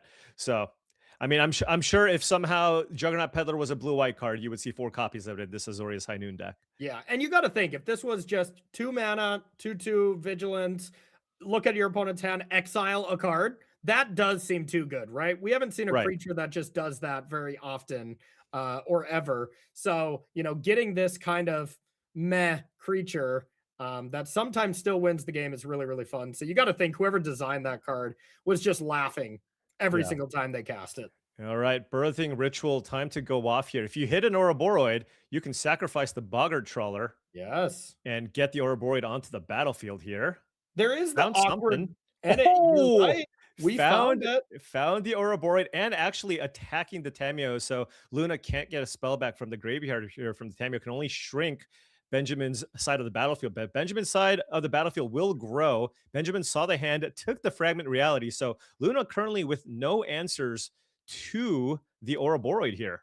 Yeah, and really brutal. The birthing ritual Ouroboros interaction is awkward. Putting in the powerful creature at end step, it doesn't necessarily synergize, but who cares, right? Like you're just hitting so hard that it's kind of winning the games with brute force. Yeah, I mean, take a look at Luna's hand. These cards don't really matter very much, right? Like if No. you play High Noon, that doesn't do much. I guess you can attack, and you did tick up the Tamio, so your only hope is to try to race. But where are you going to come up with an extra few points of damage? I suppose there is the High Yeah. Noon, right? Yeah, So I that was is, gonna say yeah, that. that is extra damage here. So now it's on Benjamin. It's like, what can you do? But we see that Benjamin does have a Skyclave apparition in hand. So Yeah. if with the Skyclave apparition, you can just get the High Noon and know that you probably won't be able to die next turn. Yeah, I think that is the best play by far, is getting rid of that High Noon. As long as Benjamin realizes that starting town, will allow it to go upstairs. It's not necessarily super intuitive, Right. if you haven't been, practicing a ton, but yeah, you gotta also think, if you Badger Mole Cub here, animate a land, that gets pumped, you have 5 attackers, what does lethal look like there? And maybe you All can even right. just clear away this Tamio and win. We shall No. see. Okay. Yeah, Yeah. it doesn't quite have enough. Actually, didn't play the Badger Mole Cub first. Okay, Okay. but I guess this also works. Get this Yep. in play. I'm And then with you though. I think if you Badger Mole Cubbed first, I think you could also play this Verdant Dread. Not that it truly right. matters that Yeah, I mean, much. next turn is just going to be lethal here, even through a Tamio, given the Ouroboreid in play, unless Luna can find a way to kill the Ouroboreid possibly. But yeah, and then also if you're on Benjamin's side, you could just be going, well, if I feel like I have a lethal attack, maybe I just try to kill the Tamio. Is that something Yeah. that's possible with this board? Yeah, I think that's the biggest question mark here, is if Tamio is left alive to get a spell, does that matter? And is there any way Luna can find 2 more points of damage next turn to sneak this one out? And with 7 mana, it's possible because you can play High Noon and sack it. But with 6, I don't think it is, Paul. Right, look at this. Yeah, going after the Tamio here, even if Luna blocks one of the 2-powered creatures, rather, the Tamio will die, given that it's at 3. And remember, there is still a birthing ritual trigger to happen from Benjamin's side. So if he sacks another creature, I mean, you find another Skyclave apparition or another Ouroboreid, that should probably lock it up. Yeah, or another flyer, an Archon of Emiria would be great. Right, How about absolutely. anything? Just an anything. It's very hard to miss. Yeah, exactly. So this attack looks like the Ouroboreid's going to be blocked, as I think there's only one creature going to Luna's face, and you can't protect Tamio anyways from what it looked like, but Yeah, so just block the Badger Mole Cub going to the face because the Tamio will die no matter. Wait, no, Yeah. you can put the Tamio in front of the Peddler, right? And the Tamio would go down to 1. it's a little hard to tell. Is it Cub Because and the orange, Peddler at the Tamio? I believe the orange symbols are attacking Tamio, and the Okay. yellow symbol is attacking Luna. Well, if that, yeah, I mean, I guess that's a good enough attack, no matter what, to at least put Tamio below being able to get a spell back. You can Right. block the Peddler and keep it alive, but what's it really doing then? Guess Luna prioritizing. Oh, never mind. Okay, I was wrong about those arrows. Yeah. It's easy when you're playing Arena. You can just Right. scroll over them and see where Yeah, they're going. yeah, yeah. But if not, we kind of just had to pay attention, and I guess we failed that, Paul. Birthing Ritual on the stack. Let's see what the goods are. You first get to look and then sacrifice. I see a Boggart Trawler. Not amazing. Yeah, I don't know if us seeing it on top is an indication of that being the only creature here. Yeah, I kind of doubt it. I think there's Right. probably more options, but we shall see. I like being kept Kind in of looks suspense. like a trawler, but we'll see. No, there's way more options. Okay, there's way Yeah, more that options. looks like a Badger Mole Cub as well. Yeah. And that All is right. the Cub. Huge board, and yeah, I mean, I don't really see a way out of this. No disruption here from Luna. No way to get that Ouroboreid off the battlefield. And hey, I mean, we've seen this Yeah. plenty of times in Standard. If unchecked, that's a big if, it will take over the game. And I mean, I know what you're all thinking. This Juggernaut probably is gonna, has a good chance of getting Luna out of this, but unfortunately, Juggernaut is not that good either. Whoa. Not Whoa. that good. It's Okay, of course good. That's fair. So now, I mean, the only option I see is attacking with Tamio, sack the clue, try to find something. But looking at the deck list, I don't see any Day of Judgments or Wrath of Gods or Settle the Wreckages or anything like that. Yeah, I wonder.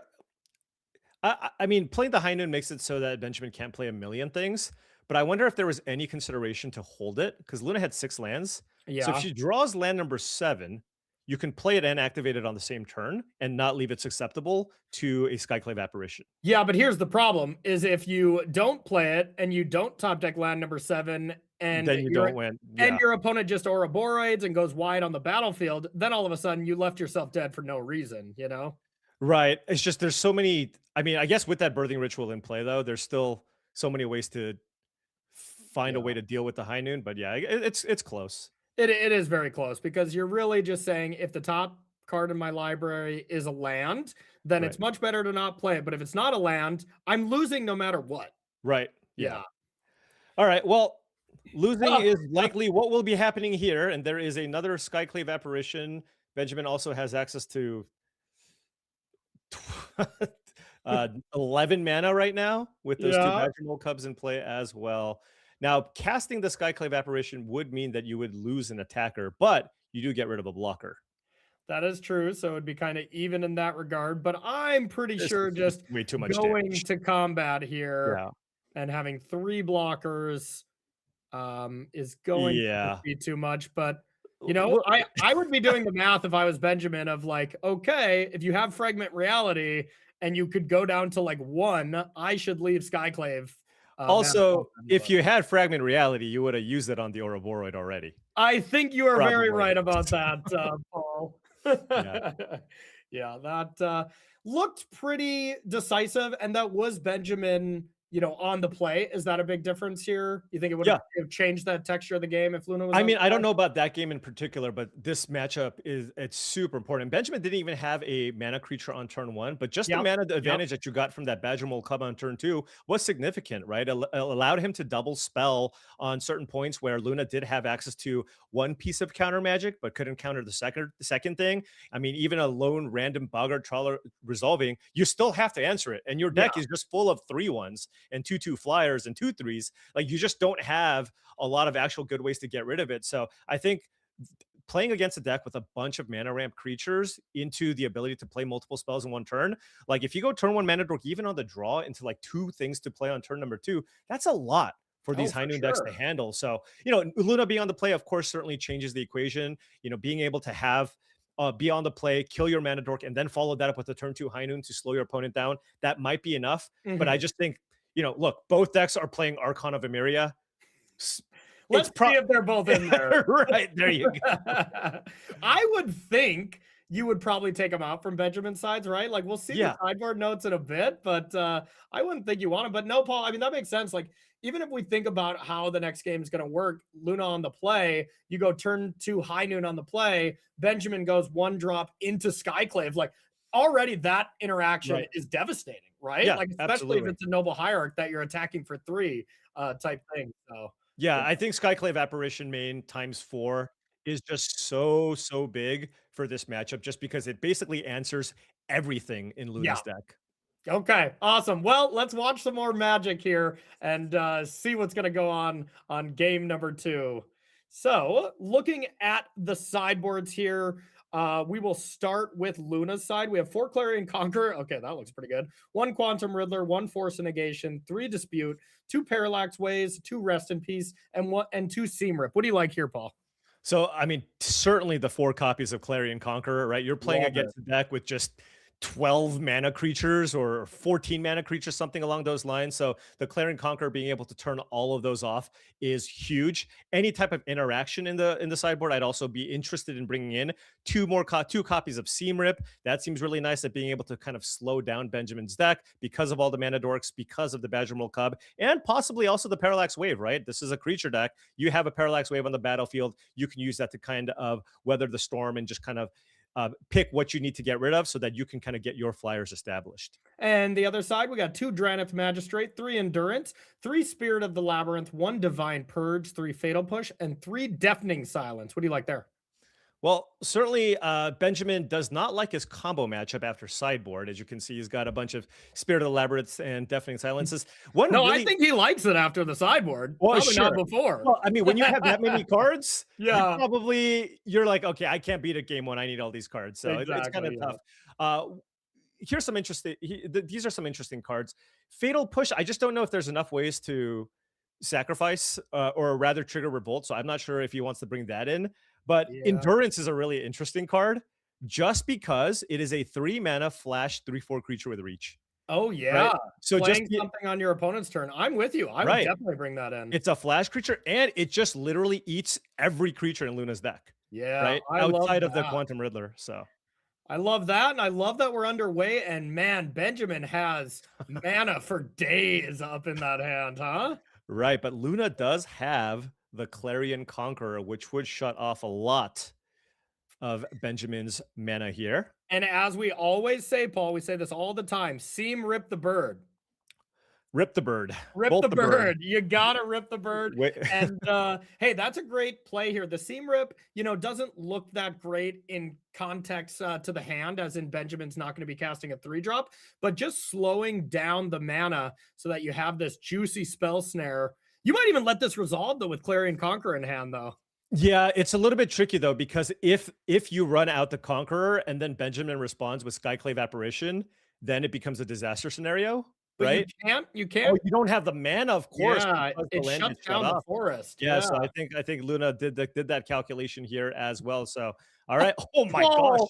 oh, What a draw Paul. though. My goodness. Maybe the best Wow. possible card off the top here. Not Right. only can you get the ritual Oh, into man. play, but you get to turn the forest back on because you can sacrifice it no matter what. Right. But looks like you found a 3-drop. Oh, finds the apparition for the Conqueror.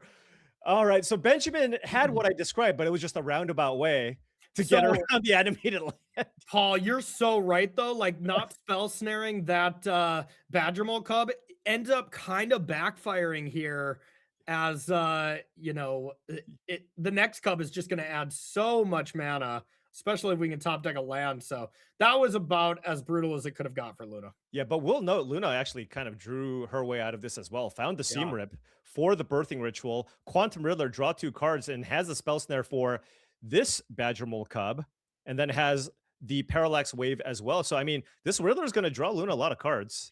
Yeah, like my favorite card ever printed here, really showing up here in Historic as well. Riddler looking great. And I got to say, Paul, this format is great.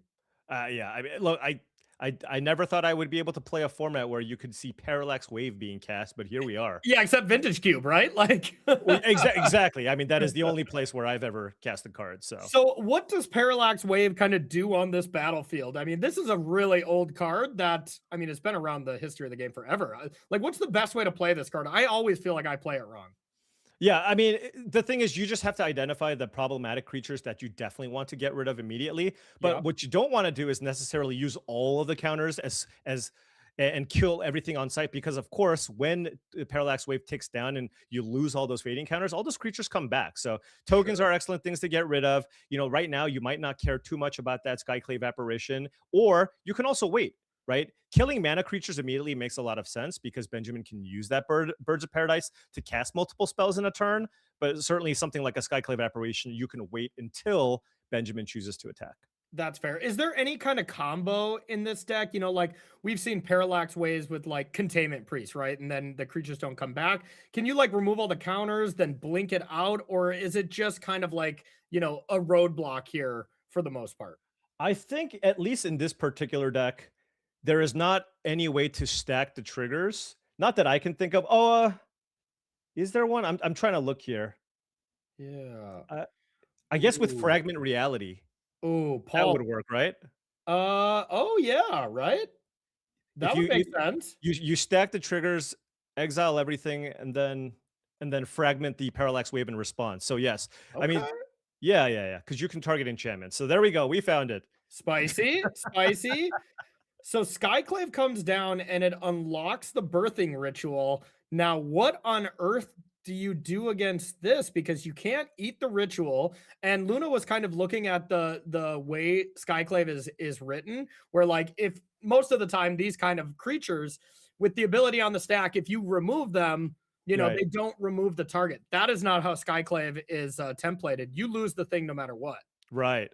Yeah, and So- this is tricky where Parallax Wave is just kind of acting as, like a temporary stopgap here, unless Luna can find, a Fragment Reality or something to kind of use that trick. Although the 2 creatures that have been removed, those would just come back. So I'm noticing there's no way to stop this ritual from getting a 2-drop or a 1-drop here. Like Luna could parallax wave the birds here, but then wave goes away during your turn, so that feels Right. bad. Okay, and wave is down to 1. However, Quantum Riddler coming down. You just play out the land here, play out the Riddler. Now you can try Find to a find 1-mana reality? removal spell. Yeah. Okay. All right. But, you know, if you look on Benjamin's side, it's not like he's got an Ouroboros in play or anything, right? He's kind of out of action. Now, of course, Birthing Ritual has the capability of bringing you completely back into this. Yeah, I thought 100% it was going to be an Ouroboros on the top, like a caster curse there, but Sure. yeah, looks like the Juggernaut Peddler was on top instead. Here comes Badger Mole Cub. Yeah, Cub into Peddler into Birthing Ritual. So does have the option to Badger Mole Cub this and just activate the Abandoned Sky Temple. Any thought to that? I mean, given that Luna found 2 fresh cards off the Quantum Riddler, I think probably would prefer to just get that Peddler in play, see what you're dealing with, and then you still have an extra card there to perhaps, because Peddler is the perfect card to throw away to Birthing Ritual, right? That is very true. Yep. All right, so which one of those creatures is turning into a 5/3 that must attack every turn? And then, yeah, Birthing Ritual, able to get 1 more than your mana value. So very much a reminder of Birthing Pod from back in the day. Birthing Pod, I would Right. say, is a little more powerful, though, wouldn't you? Oh, yeah, absolutely. And yeah, we'll note that with the board that Benjamin has currently, cannot actually find an Ouroboros off the ritual, right? Because the biggest Yep. thing that he's got on the battlefield is a 2-mana creature. Yep. And unlike Birthing Pod, you know, there were all those combos of, all right, I sack this 2, now I get a 3 that untaps my pod, and then I get a 4. You know, you don't get to do that kind of stuff with Birthing Ritual. It's a one-time effect. It's at end step to even prevent more shenanigans. But wow, Skyclave coming down. Do you remove the counter? Does it matter? What are we going to do? I mean, you can, I suppose, you could, if you don't care about racing, look at that. Luna going to target the Riddler just to draw an extra card here. I love that. Yeah, I guess. Oh, and it's being exiled anyways, of course. So it just comes back into play immediately. So you can still get in for 4 here. Yeah. Yeah, you get the card immediately, so you get a fresh card. The other option was exile one of the Earthbent lands, you know, and then Right. you do kind of deal with that. But I like this a lot better. Get that fresh card. But man, Benjamin has just an incredible board here with that Abandoned Air Temple, and that's going to be a lot to handle. Wow, Clarion Conqueror, though, shuts off all the Birds of Paradise and the lands, and now all of a sudden, if you slam the Clarion Conqueror, you can't actually activate the Abandoned Air Temple. Yeah, okay. Yeah. Okay, so then now you're just dealing with an army of random 2/2s that you actually have the tools to block. Well, the Clarion Conqueror doesn't shut down lands. It only shuts down the Earthbent lands because they're creatures. Yeah. Right. But then it shuts off the Birds of Paradise as well, right? Yeah, okay, so it shuts down the mana itself. You can still use the temple, but, you know, you need the mana for it. Right. So either you need to kill the Clarion Conqueror or naturally draw 3 more lands. Yeah, and the thing is all these kind of counter spells, the Aven Interrupter or whatever, isn't going to do anything to a Birthing Ritual finding another Skyclave to then deal with Clarion Conqueror. Right.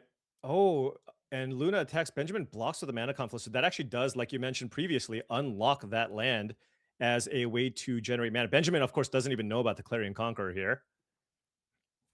Yeah, okay. Still, like you said, though, very far away from activating the temple. And the Abandoned Air Temple is a big deal. You know what else is a big deal, Paul? Juggernaut. Why don't you tell us? Oh, okay. Oh, man. Yeah. You know, honestly, I wonder how many times Juggernaut is just a trap to play, but it's like, man, you know, I can be mana efficient here. It's a it 4-drop, I have blocks 4 the lands. 2/2s. Yeah. Ooh, starting town. So Benjamin's only has what? There's 3 apparitions in play, right? So he has 1 apparition left here to find a way to deal with that Clarion Conqueror. Because that would unlock the mana to be able to actually activate the Abandoned Air Temple, which would mean that Benjamin might have a chance to be able to turn the race around. Whew. This is exciting stuff. Let's see what the hit is. if you find Ouroborite, you get to get rid of the Skyclave that is empty. And that's, I mean, it's got to be is that that, right? Ouroborite? Oh, Archon of okay. Emeria. I was going to say there's only one 4 Okay. drops, but you can get 3 drops as well from that. Yeah, and then Luna looks like she might want to just run out an Aven Interrupter on upkeep to draw 2 cards. Nope. Oh, and Fragment Reality as well here, giving Luna Okay. access to... Oh, Juggernaut has to attack. Be like, I already wanted to attack with it. Come on. Wait, so now Benjamin can block the forest. And so then if Benjamin draws another land, that would unlock the Abandoned Air Temple. But Luna is at a pretty healthy 16 life here. Yeah, I'm liking blocking with the forest. That makes sense to me. Yeah. You got all these birds to throw in the Riddlers, so Luna Right. is pretty far away from lethal. But Luna does have 2 great pieces of interaction, right? Aven Interrupter and Fragment Reality in hand. Yeah, only able to play 1. I guess this Archon is going away, presumably. Yeah, Luna probably wanted to wait on the Prismatic Vista. The Archon of Emeria, of course, makes all non-basic lands enter the battlefield tapped. If you're looking to attack, maybe the Archon blocks, and then Yeah. you can play out the... It's not super relevant, but... Paul, what a if we little just thing. block with the forest and 1 birds, aka the minimal amount of blocks, and then just abandon Air Temple and crack back? Is that enough? Probably not, right? No, not especially just because Luna has such a high life total. Like with 16, if we Yeah. had an Ouroborite on the battlefield, then we'd be talking. But just a singular +1/+1 counter and everything, particularly with Luna's hand, I don't think it will be enough. That is the blocks, though. The minimize the damage, you know, enough to stay alive and get your forest back. Because even if you activate the Abandoned Air Temple, that's 14 damage coming in, right? 3, 6, Yep. 9, 10, 11, 12, 13, 14. So that's just not enough. Okay, so we do we attack at all, or gotta attack with something, huh? Wow. Yeah, I mean, really oh, defensive. okay. Yeah, I mean, to be fair, I guess if you can block and put a counter on all your flyers, maybe that's a way to kind of slow down the Clear and Conquer. And Luna here actually putting a stop at prior to the end step, getting Fragment Reality on the Noble Hierarch. Okay. Oh no, was that upkeep? That might have been.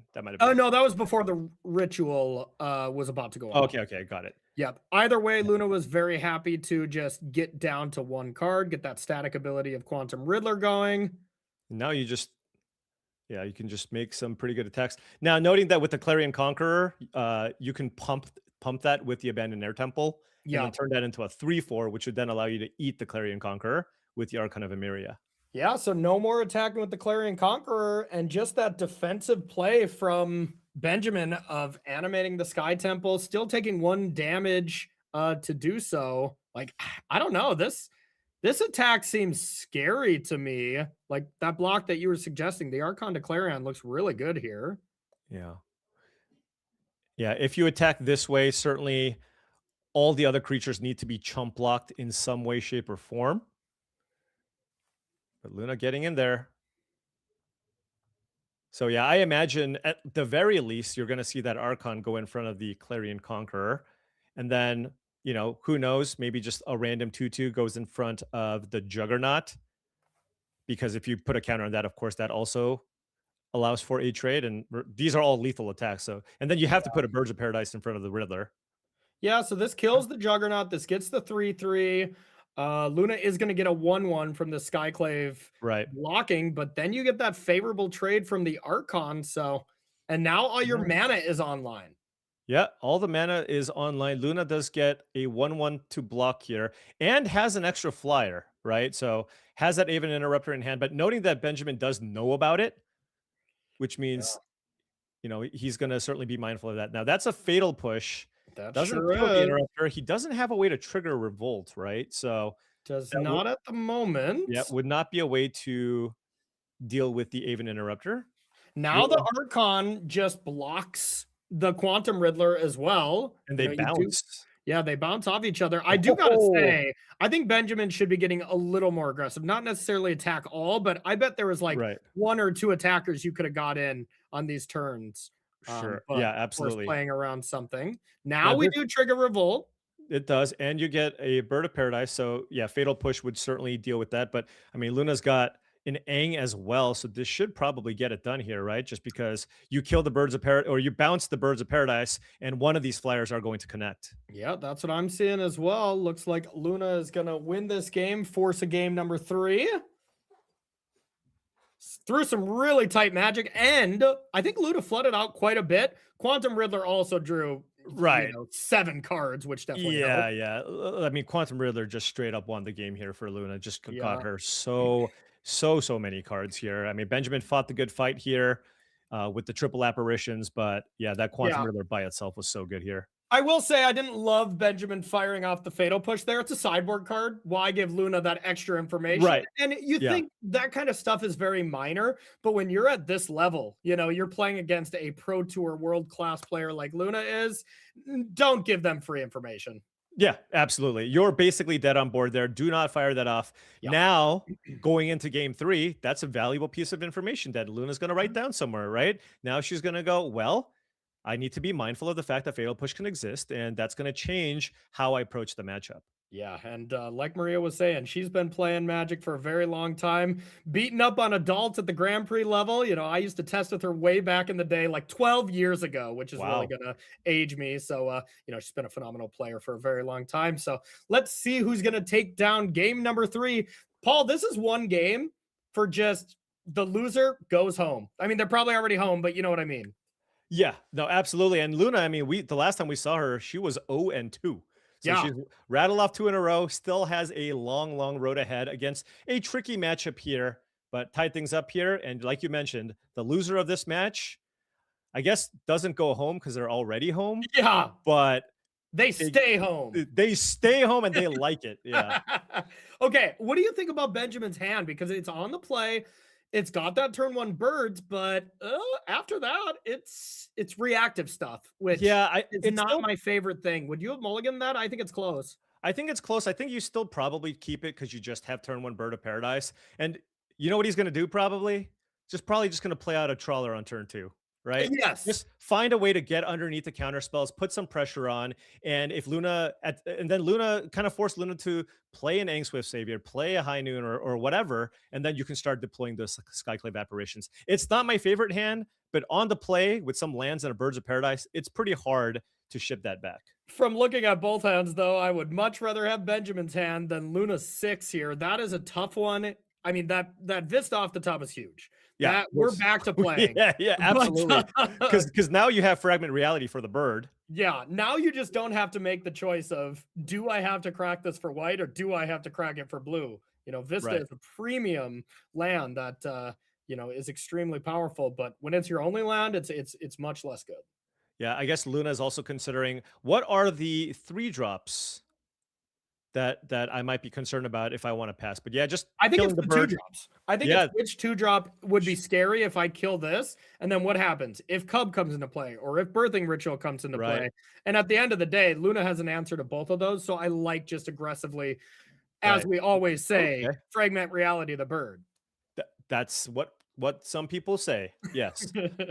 And now we're going to do the same thing here. So we didn't like it previously, but triple fragment reality against all these mana creatures.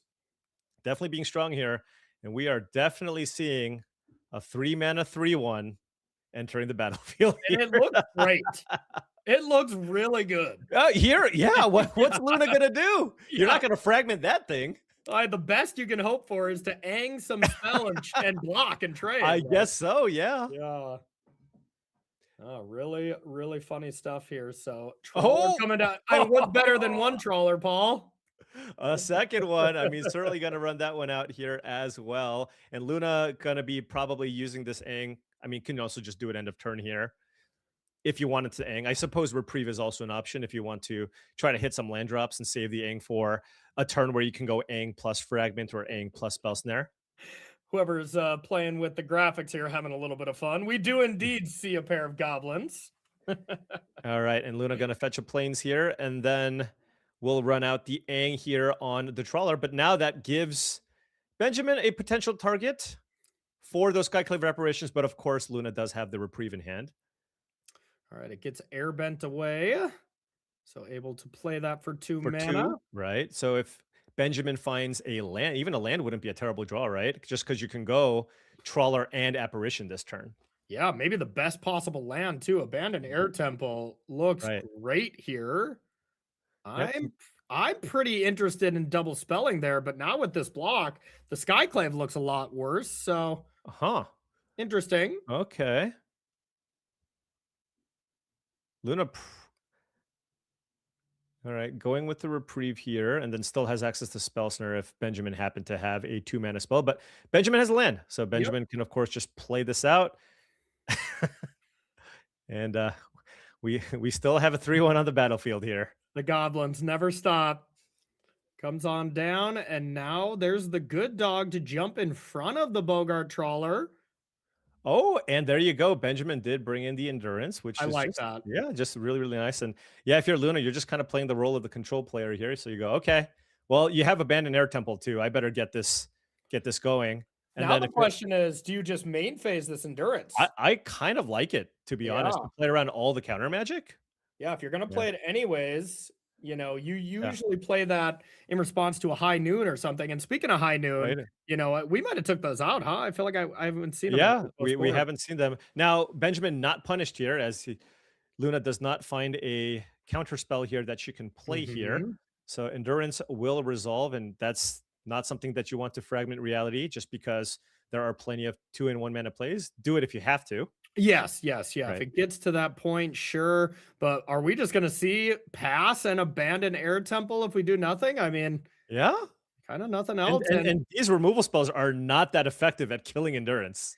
No, and I mean, one thing you can do is fragment reality and then seam rip whatever the 2-drop is, I guess. But man, that's starting to feel like not Path to Exile, huh? Right. And then if your opponent hits Badgermole Cub, it's kind of a disaster too. Right? Yeah, because you get that land for free. So another very reactive card off the top here from Benjamin, and looks like it might be time, but no. Yeah, this is one of those. Man, why can't you just keep playing Phoenix? Right? Yeah. You play Phoenix, this thing is awesome. Right now, it's like, if you hit a Badgermole Cub, I'm gonna be so sad. I think you can just or even like a Juggernaut Peddler. There's just a lot of really annoying things you can hit. But I guess Luna's at would be so annoying. Yeah. Hierarch. Hey, that was the best possible. I'd like to think. I would think so as well. It looks like we're just playing. That's gonna Spell Queller. Okay, that's gonna get pushed immediately. Yep. And still has the other black source ready to go. But Luna's pretty fine with this. This is a product of, I want to empty the cards out of my hand. So whenever I want to play this Riddler, maybe now it's good to go, because there's a common theme with Benjamin's removal spells, and they are all 4 or less. Yeah, Luna can actually confidently do this. Benjamin literally doesn't have a single way that I can see right now that can actually just kill Quantum Riddler. Yeah, and you know what we were kind of looking at with the opening hand from Benjamin has really played out, where it was just all reactive stuff, you know, and Luna wants to be playing the game that goes longer, and it really played into Luna's plan. And now I feel like she's in complete control of this game. Yeah, so now she's going to fire off a Seam Rip to get the Hierarch off the battlefield. You can still play Conqueror, keep up Spell Snare, attack. So we are in a little bit of a racing situation. May not attack because Luna's already down to 10. Yeah. And there is that Abandoned Air Temple in play that can pump both of the Apparitions into a 3/3, and that would put Luna on a 2-turn clock. Exactly. If you're attacking, you are for sure blocking. If you're Luna, you know, like you are very content in blocking. But if we can trigger Revolt somehow, I mean, a fetch land would be great. Yeah, but would be great. Yeah, not the case. I mean, even just a Skyclave Apparition would be good. What did he? Was it another Fatal Push? Yeah, another Fatal Push off the top. So now you're able to, which is just a horrific top deck, you know, right? Does not look good at all right now. It's quite poor. Yeah. Okay. I mean, Benjamin doesn't have enough to close things out here, right? Unless you can find a way to kill this other Clarion Conqueror. You know, Luna's just going to slam this, and that's going to end the game next turn. I bet we're going to play Seam Rip too, just to get it out of hand. Nope. Okay. No. I was wondering, you know, I mean, Riddler to draw 2 cards, I would have been tempted to do so. Wow, that does change the clock. That was actually perfect. Oh my Skyclave Apparition to get the Conqueror off the battlefield. So now you go down to 4, and now Luna doesn't have a lethal attack. And now if she doesn't draw something, right? Now she's She gonna might have be to hold back. extra sad she didn't play that seam rip. Oh, you're right. And now that's Yeah. an extra seam rip. We have to think about what that next card down is going to be because now Luna can't attack. Yeah. Luna can't attack. And yeah, can attack. And now at this point, if I'm Luna, You gotta play both of those. Do you play both of them? Bingo. I'm playing both of them right now. I'm not leaving this to chance that Benjamin's going to play a 2-drop and allow me to draw 2 cards. I would have played it last turn, and I would for sure play them both this turn. Yeah, I mean, at this point, I mean, you just need to kind of find, you need to find an Aang or some way to get these apparitions off the battlefield here. Yeah, because that's the thing is you're close, right? All you need is one removal spell, and you get a 3/3 blocker. So one removal spell deals with both creatures, essentially. Oh, and a big miss here from Benjamin. Finds a land here, can pump the team though. So next turn, that's a lethal attack from both creatures. Luna needs to find a creature to play this turn. Ooh. Okay. Wow. So that third card would have been Sink into Stupor. Luna could have attacked last turn, it would have been, it would have been game wrecking for sure. Right. It still probably is. Don't get me wrong. Yeah, absolutely. Because this looks great. You're able to Quantum Riddler and attack. And even with this Fatal Push cleaning up Tameo, Sink into Stupor. Oh my goodness. Actually. Oh my goodness, Paul. If Luna attacks this could it's be lethal. GG. Yeah, if Luna attacks, it's just over, right? Because you sink into Stupor the... Oh, no. Excuse me. Luna can sink into Stupor the Skyclave Apparition on the right, but Benjamin has 2 Fatal Pushes, so you can even kill the token. Yeah, if Luna attacked there, the game was over because you do get to have the 2 Fatal Pushes to clear out both blockers. Yeah, so now the way this stands, there's still 1 blocker. Absolutely. So Luna does see that here, but Benjamin can still pump that, use that one of, by the way, Abandoned Air Temple, pumping up the squad. What can Benjamin find? Just even any large creature, but that's a bunch of lands. And is he going to go for it? He's going for it. Okay. I mean, this is a blowout scenario. Oh, this is so bad here for Benjamin. Luna can bounce either one of these creatures and block the other one and eat it. Yeah. I mean, if you bounce the 4/4, okay. Yeah, if you bounce this the 4/4, the 4/4 gets to grow and bounce off this Riddler. The Riddler, yeah. I'm with you with knowing that there's a Fatal Push. I think I would have liked do you double block now? I think I would. You just force the Fatal Push, right? Like what else can Benjamin do at instant speed here? Mm-hmm. I guess Luna's thinking, well, if you pump all your mana here into keeping this alive, I'm okay with that exchange. Yeah, this is a classic. I want you to do this as I can crack back for lethal. Also, Luna can't, Benjamin can't cast Fatal Push, right? Because in order to cast Fatal Push, he would have to take a point of damage, which would put him down to 4, and then the Riddler would be a lethal attack. Yeah, but if if there was that Riddler turning sideways, that Fatal Push would have been lethal, but instead Luna Eason is gonna pick this up and is going to advance to 3-2 over Benjamin. Yeah, by the thinnest of margins here. The pain from the starting town here. Still take 4. Benjamin had a couple of key draw steps there, but wasn't able to find an extra threat to push damage through with that Abandoned Air Temple. Yeah, and it was all that attack with Riddler. Luna had that Riddler attacked and then pulled it back at the very last moment.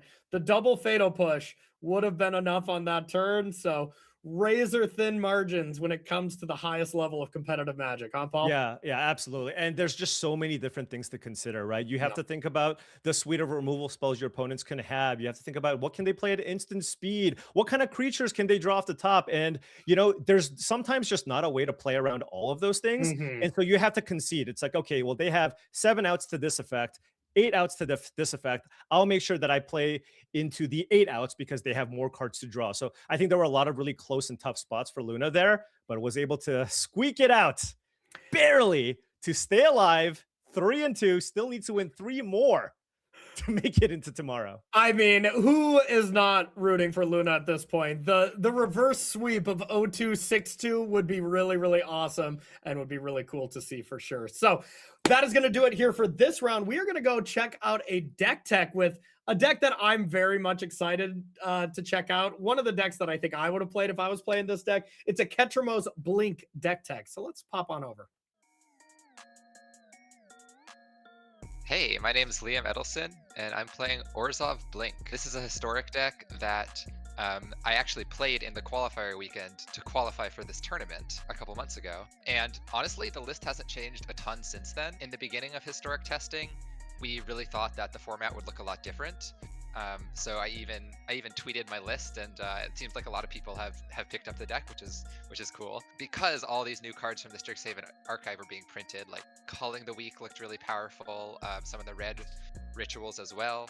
So we really thought the format would be more of like a combo-based format in the beginning. What I really like about this deck and sort of the way we built it is to go over the top of the other mid-range decks. The Phoenix deck sort of popped up, and we have strong tools like white gives us deafening silence in the sideboard, so that's a way to attack Phoenix, even though that matchup is a little bit structurally Phoenix favored. So this deck has a few different game plans. I would say the core game plan is the Blink package, and the premium Blink target in the deck is Overlord of the Baelmerk.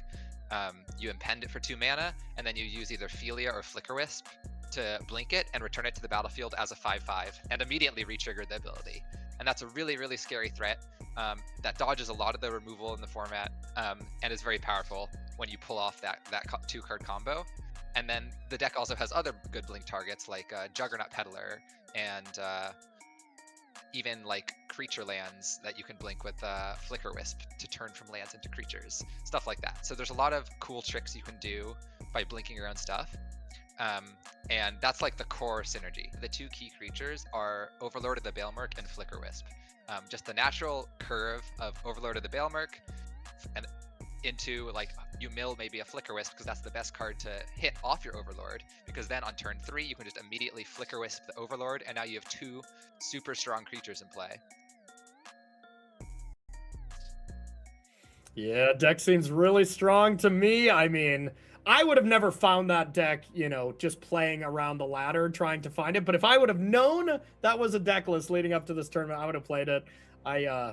I'm on a heater with that deck, Paul. I have not lost yet in playtesting. It's really powerful. Yeah, I mean, I'm sure you would have found a team that would have let you in and given you access to that deck. So, well, maybe I mean, we know that you day 2 these events. I am just a lonely day 1 scrub. So, I'm not sure I would have been allowed on the team. Well, that's why we got to keep battling in these, right? Just so we can be over there and try to qualify for the World Championship. I mean, if you queued for the World Championship, you would play, right? Oh, yeah. I would play for sure. Collect that min cash and be on my way. Let's go. All right, these players are ready here in the feature match. Let's see who we are going to be seeing battle. All right, we got Daniel on the left. We got Andre on the right.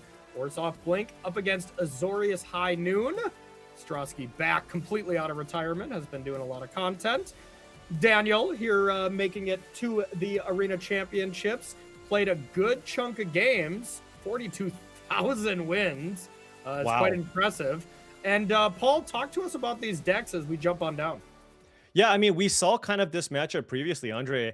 This is probably one of the worst matchups that I've seen for the Azorius High Noon deck, just because the Orzhov Blink can also kind of play a very similar game. You can kind of play at instant speed because you have cards like the Philia. You have instant speed interaction as well to kind of deal with some of the pesky creatures, while also having access to a lot of good cheap interaction. Having 4 Thoughtseize and 4 Juggernaut Peddlers to kind of strip away some of the good counterspell cards, along with multiple ways to deal with High Noon. And I mean, let's not forget about the fact that you can just play an Overlord of the Baelmerk on turn number 2 on the play, and there's not that much that the Azorius High Noon deck can do. So I think, this is still kind of 2 mid-rangey decks going up against each other. But if I was playing, I would be really, really happy to be on the Orzhov Blink side of things. Yeah, that's been my experience as well. And if you're ever in trouble, you can always lend a ham.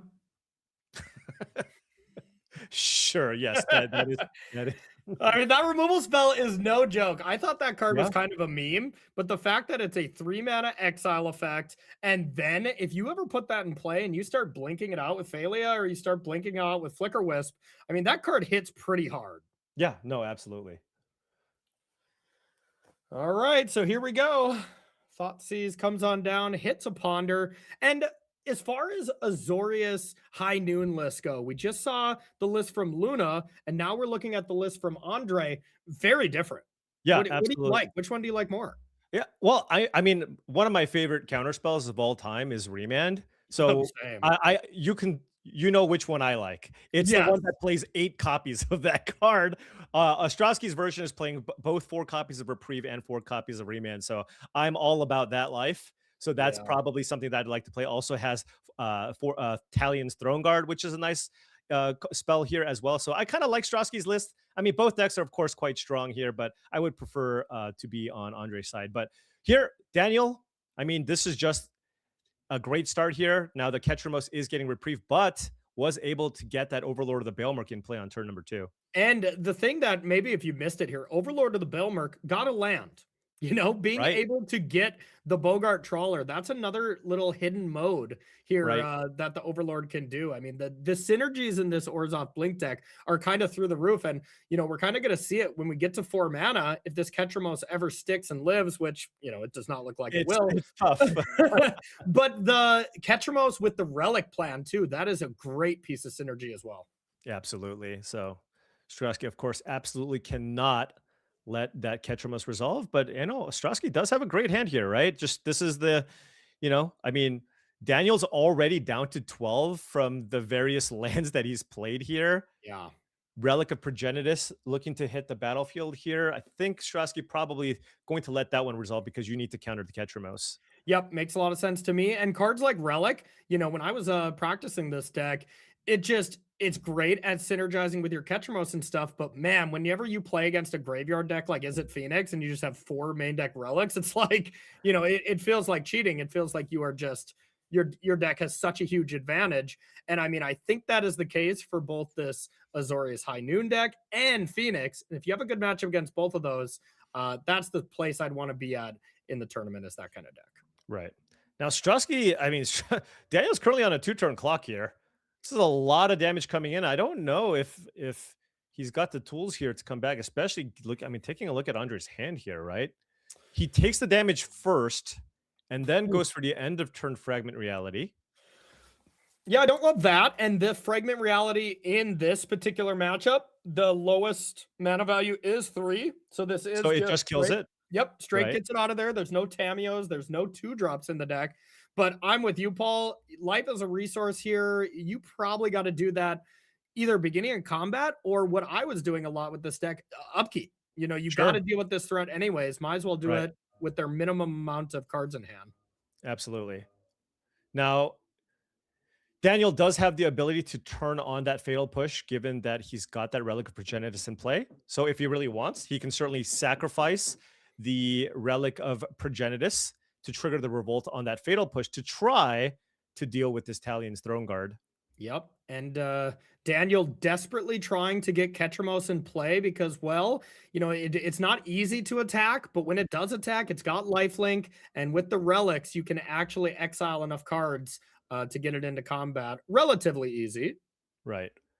All right. Ostrowski just going for the Dismember here on the Overlord. Perfect answer to the Overlord 5/5.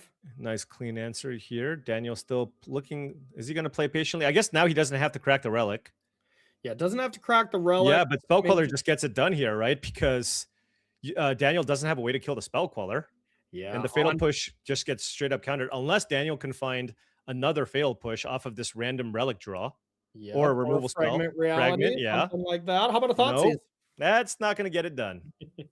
Yeah, Ostrowski made that look easy, kind of walked him right into it. Daniel really didn't have a lot of choices. Now, when it comes to the sideboard here, relics are probably something you take out from the Orzhov Blink side, right?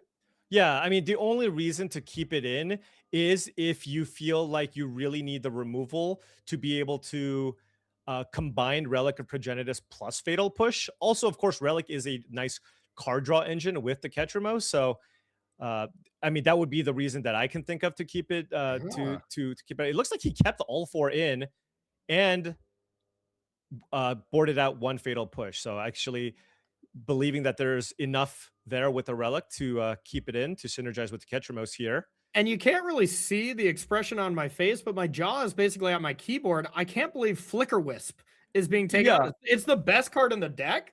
Like I never even looked at that card in sideboarding. Right. You say it's the best card in the deck. Also, it just trades with all of the 3-mana flyers.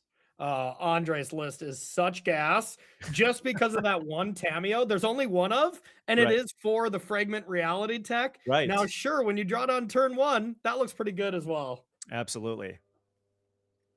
All right, here is the Peddler. Which one of these cards is going to be turning into a 4-mana 5/3? It looks like the Archon of Emeria.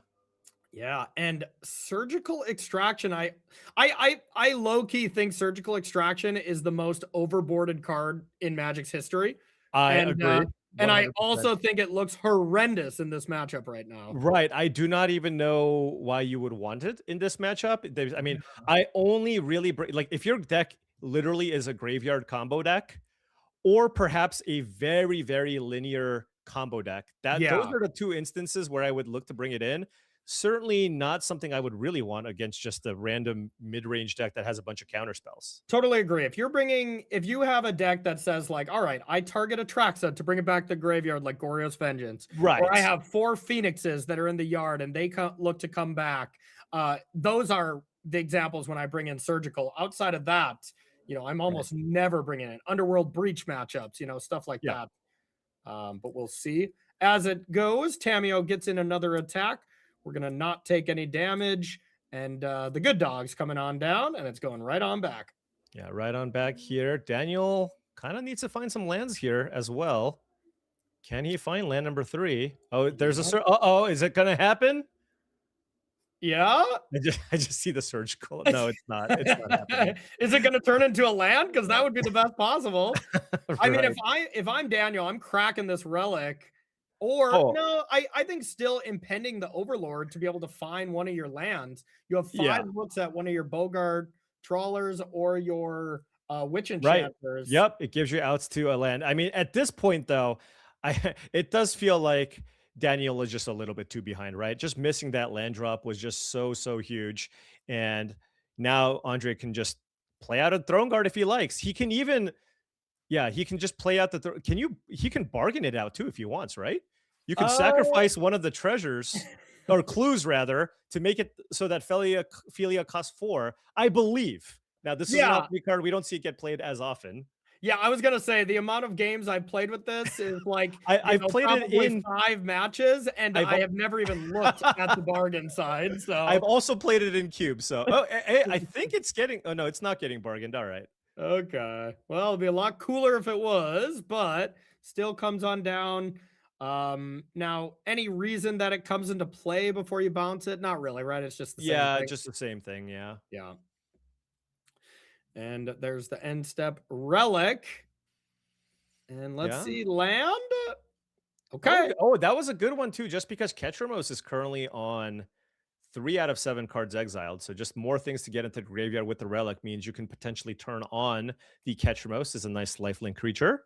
And hear me out. Okay. We get Ketramos down, and it's what? At 3 of 7? Surgical. Your own Vista. Boom, you're up to 7. Boom.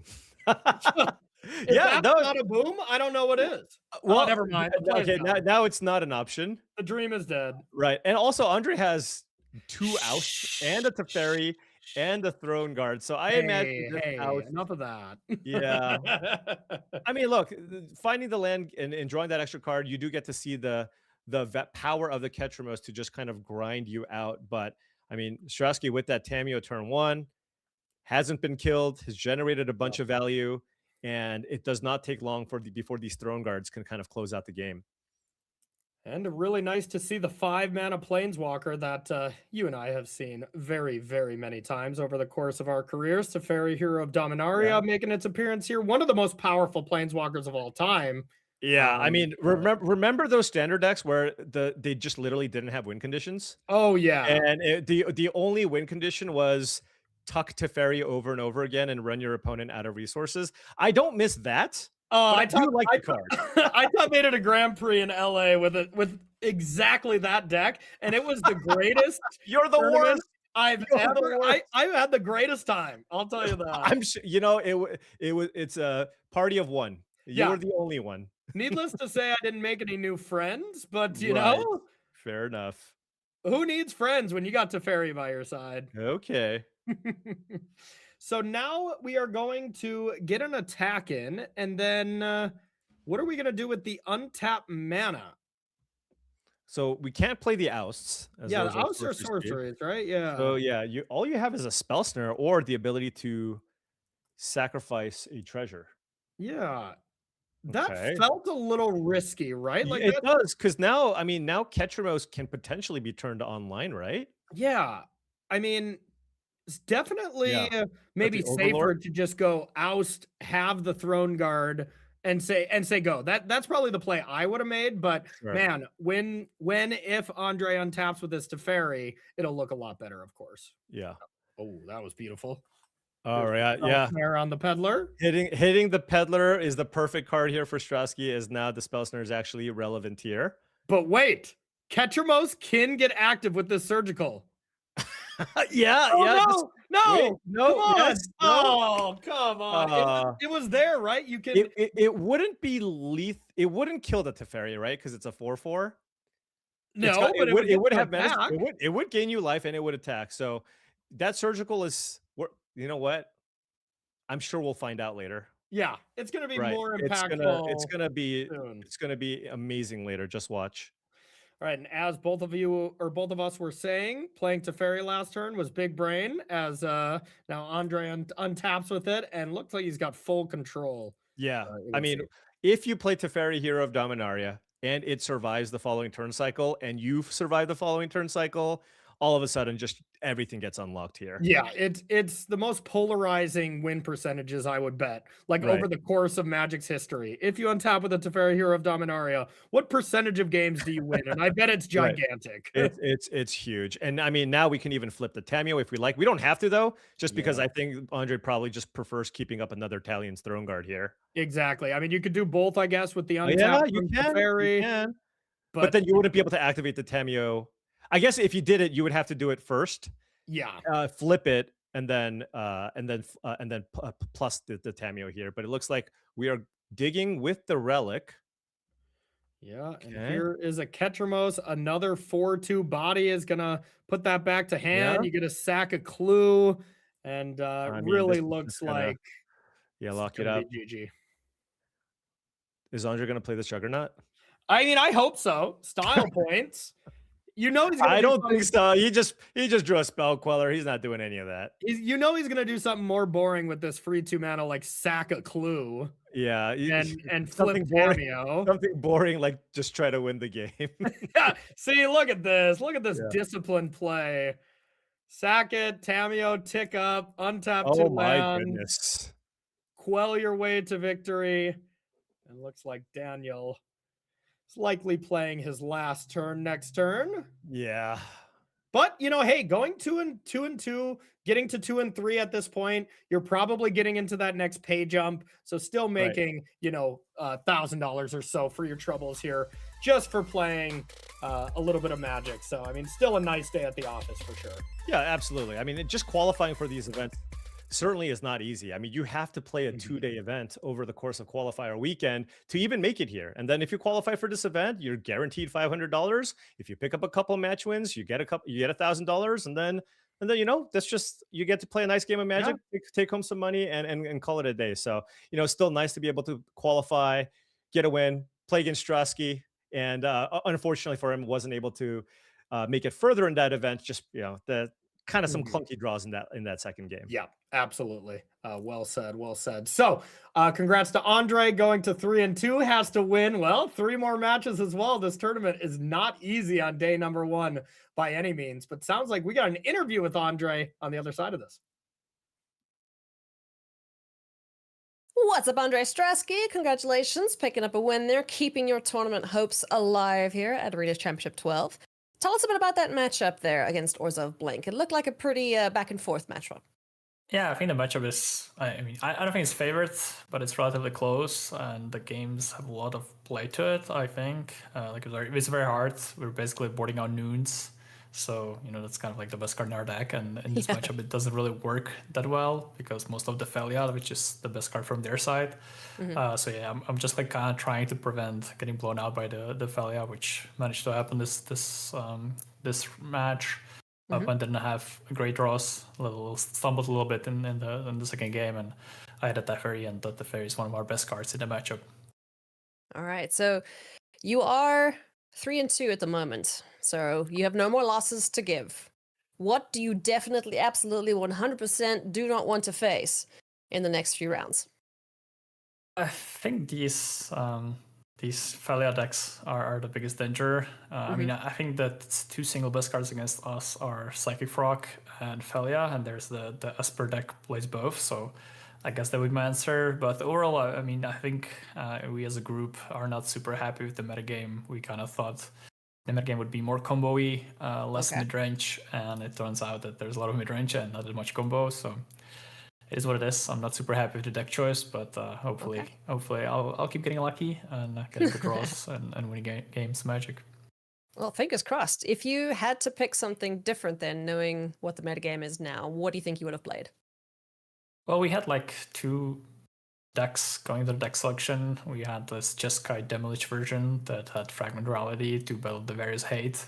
And I think that would have been a good choice. And we also had like this Mardu midrange that Nico Boni qualified to this tournament with Yorion, which I think maybe actually have been the best choice, because there's a lot of midrange, and if you are playing the midrange mirrors and you have a companion, that is usually a huge boost. So yeah, maybe that would have been a better choice in hindsight, but it was just like, for these historic tournaments, I think it's just so hard to predict the right metagame, because there's just not that much data, right? These are like the only tournaments in historic that happen. So, you know, if you're preparing for a standard tournament, you can look at millions of results of various RCs, Magic Online challenges, etc. But here you're just kind of like stuck trying to figure out what the others might do. And I think we just, you know, misread the metagame. Well, Andre, I wish you and your team all the luck. Obviously, we would love to see you continue on. So get your head in the game and try and get those last 3 wins needed to lock yourself up for day number 2. Good luck. I'll try my best. Thank you. Awesome Magic so far this weekend here at Arena Championship 12. Maria Bartholdi, your host for the weekend here at AC12. Very excited to be with you for this historic tournament. Wink. That's a pun, but also what the format is that we're playing here this weekend. We've got $250,000 to give away, as well as spots coming up to the next Pro Tour and 2 spots to the next World Championship, which is happening this fall. Everyone, let's take a look at the 2026 schedule here for Arena Championships. If you're interested in playing in any of these, you can take a look at what's already happened so far this year. We had an AC in February, which was standard, and here we are this weekend. Arrived May 23rd through the 24th for AC12, which is historic, like I just mentioned. Coming up this fall, October 24th through the 25th, is going to be Arena Championship 13, which is back to standard. So if you're a standard player, you're a good player at Arena, I want you to scan that QR code on your screen to learn how to start your journey to play in one of these Arena Championships. All right, welcome back to the virtual news desk here as we gear up for round number 6. We have Daquan Watson and Arya Karamchandani. Daquan, have you ever tried to qualify for one of these tournaments?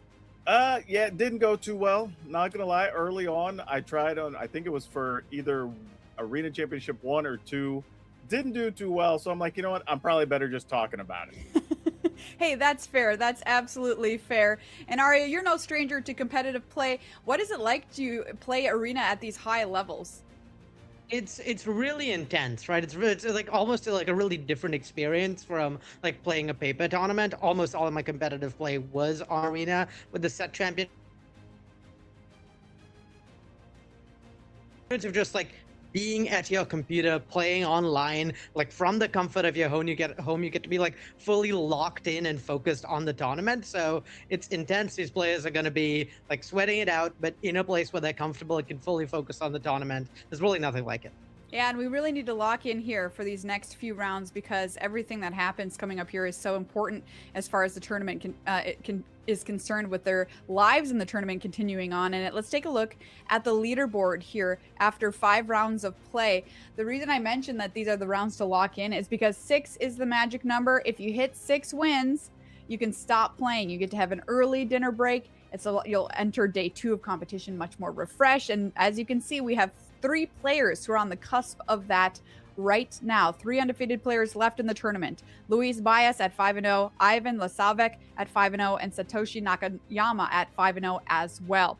We also have a lot of players currently sitting at 4-1, 18 to be precise. So winning, they want to continue their winning ways here through the last few rounds of the Swiss. Like I said, 6 wins, you get to stop playing, you advance automatically to the playoff rounds.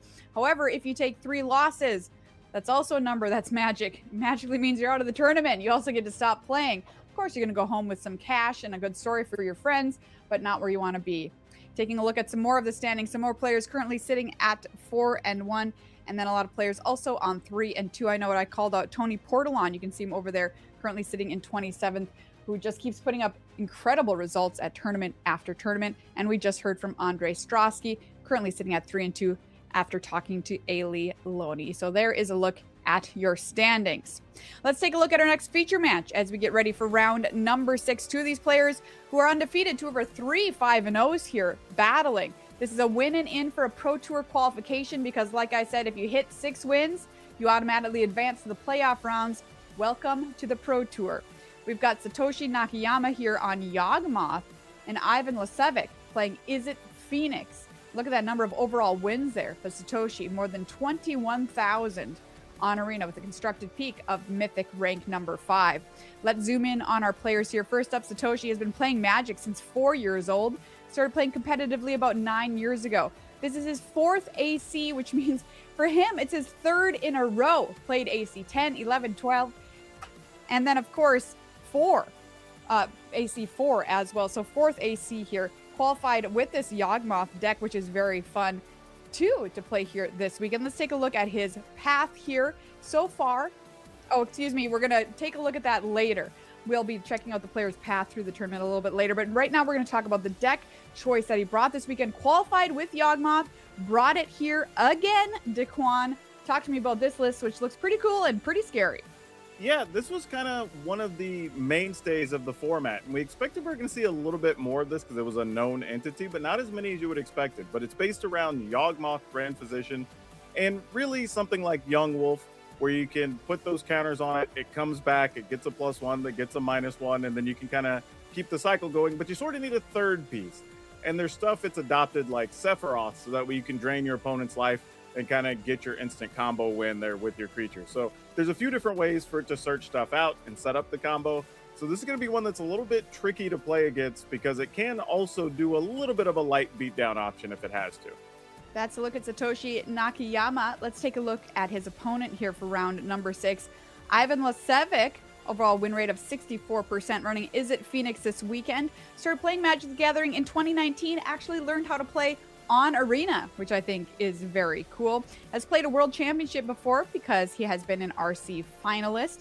Let's take a closer peek at this Is It Phoenix list, a very strong list and strong choice for this weekend, Arya. Yeah, this is another deck that's kind of emblematic of historical, like something that's really well known about the format is It Phoenix. It's been part of the format's identity for a long time. Very much looking to gray on creature decks, like as far as the sort of combo sideways game plan decks go. Is It Phoenix isn't the most explosive, but it's the best at consistently interacting with your opponents a bunch while presenting a reasonable clock and drawing a bunch of cards. So really what this deck is good at is beating up on creature decks you want to play against. Ideally the mid-range decks, probably some combo decks like this, the Yawgmoth matchup we're talking about. What you don't want to play against is stuff like Ruby Storm, which we saw earlier today. So if you hit the right matchups, there's few decks in the room that can beat this. It's really well positioned. So really good choice by Ivan bringing it this weekend. And I mean, we see why he's 5-0. Absolutely. 2 of our 3 undefeated players left in the tournament. The winner is headed to the Pro Tour. It's time for round number 6. Yeah, Arya, this is kind of one of those matchups that if we'd have rewound the clock, a year and a half, 2 years ago, we probably still would have seen this matchup. Like these are 2 decks that we've seen for a bit. And I would venture to guess both players are going to be well familiar with this interaction of this matchup. Yeah, there's a lot of things people didn't expect coming into this weekend. People talked about being surprised by the metagame. I don't think these decks are new to anyone. Phoenix in particular, a mainstay even recently. Yawgmoth has maybe fallen off a little bit from people's radars, but like you said, it's a staple of Historic. It's been around a long time. Both these players have definitely played this matchup before, and so they're definitely going to be trying to leverage around the specifics of how their opponent's decks are built. Yeah, and it's interesting from the Yawgmoth side because there are kind of redundant ways to get some of that damage. Like, well, I did mention Sephiroth, but there's also stuff like Blood Artist hanging out in the list. So there's going to be a few things that I think Ivan's going to have to look out for and kind of save that removal for. It's going to be very critical at what points he decides to deploy them. Yeah, very much so. I think a lot, a lot of it here is like seeing how much the Yawgmoth deck can cobble together like a bits and pieces creatures game plan, sort of like we saw the Samwise combo decks do earlier. The deck goes wide a lot. 1-for-1 interaction does frequently leave you with a bunch of little creatures lying around. So the question is, when your opponent's 1-for-1ing you like that, when your opponent is leaving you with these leftovers, is it decks Phoenixes and Demi-Liches? Are the deck's primary game plan going to be able to keep up with the incidental stuff left around by the Yawgmoth deck and run over it? Or is Ivan going to be a little too slow to close out the game and let the Yawgmoth deck sort of nickel and dime him to victory? Yeah, this looked like a pretty good opening hand from Ivan, kind of emblematic of what you want with the Phoenix deck. Lots of ways to draw cards, start getting stuff in the graveyard, loot a little bit. So not too bad. And Satoshi kept a hand that looks a little bit light, but he does have a Chord of Calling if necessary to go find a piece on turn 4 or 5. Yeah, Young Wolf plus God plus Hapatra does allow Satoshi to just sacrifice any number of creature, to sort of sacrifice a Young Wolf any number of times to like draw a bunch of cards with Yawgmoth. So it is a pretty good start if he can get it going. But yeah, Hapatra, less reliable piece of the combo against Phoenix, which has so much 1-for-1 interaction. Yeah, and then we had a little bit of extra damage there from the Exalted, from the Ignoble Hierarch, letting the Wolf get in there for 2. So that's a nice little interaction. And I want to call out Mana Morphos as like kind of a huge get for these Phoenix decks, where historically Phoenix requires 3 spells, so you can't get Phoenixes back before turn 3. But with Mana Morphos, it's functionally a 0 mana spell. I would probably expect Ivan to get back an Arclight Phoenix this turn, which is incredibly fast. Yeah, definitely. You can play the requisite number of spells very easily now, and found even more to cast. Yeah, and the fact that you get to do all of this while interacting, like we're gonna probably see a Demon Furia on that Ignoble Hierarch, like that's a real strength of this Phoenix deck, right? You're churning through your deck, you're putting out these threats, and all the while you're really punishing your opponent who is like playing creatures, playing to the board by interacting extremely efficiently with what they have going on. Yeah, Demon Inferior. That's a card you don't get to see too much, but it fits perfectly into this type of list. And now you're going to be set up for that Phoenix, getting in there for 3, and this is a great start for Ivan. Yeah, really close to treasure cruising as well next turn, so I'd expect sort of every turn from here to be some sort of big pop-off turn for this Phoenix deck, just like drawing a ton of cards, putting a ton of creatures into play while interacting with your opponent. The question is whether Ivan is going to find enough of the right type of interaction to line up with what Satoshi is doing, because at the end of the day, if Ivan doesn't find interaction here for the Hapatra, next turn we're just going to see God for Yawgmoth, and then it doesn't really matter how much the Phoenix deck has done. Hapatra plus Yawgmoth is going to kill every single creature Ivan has while drawing Satoshi most of his deck. Yeah, and Ivan's probably aware of that. Going digging here with the Metamorphose, seeing if we could find something. Gonna go ahead and Treasure Cruise. And let's see what we get. Yeah, Petty Theft is something because it's at least a card that can interact with the Hapatra. Oh, never mind. I spoke too soon. There's a Chain Lightning. Yeah, get to do it the easy way. Yeah, Petty Theft would have been awkward because it would have been the rest of Ivan's turn here. There's not really much else he can do. Whereas at least Chain Lightning lets him cast another spell. All right, gonna consider surveilling a Thought Scour. Yeah, I think in the spot, Ivan just really digging for more cards that can let him present threats. More copies of Arclight Phoenix, copies of Demi-Lich. Either of those, very much what he's looking for. Yeah, picking up another piece of interactions, very big there with the Lightning Axe.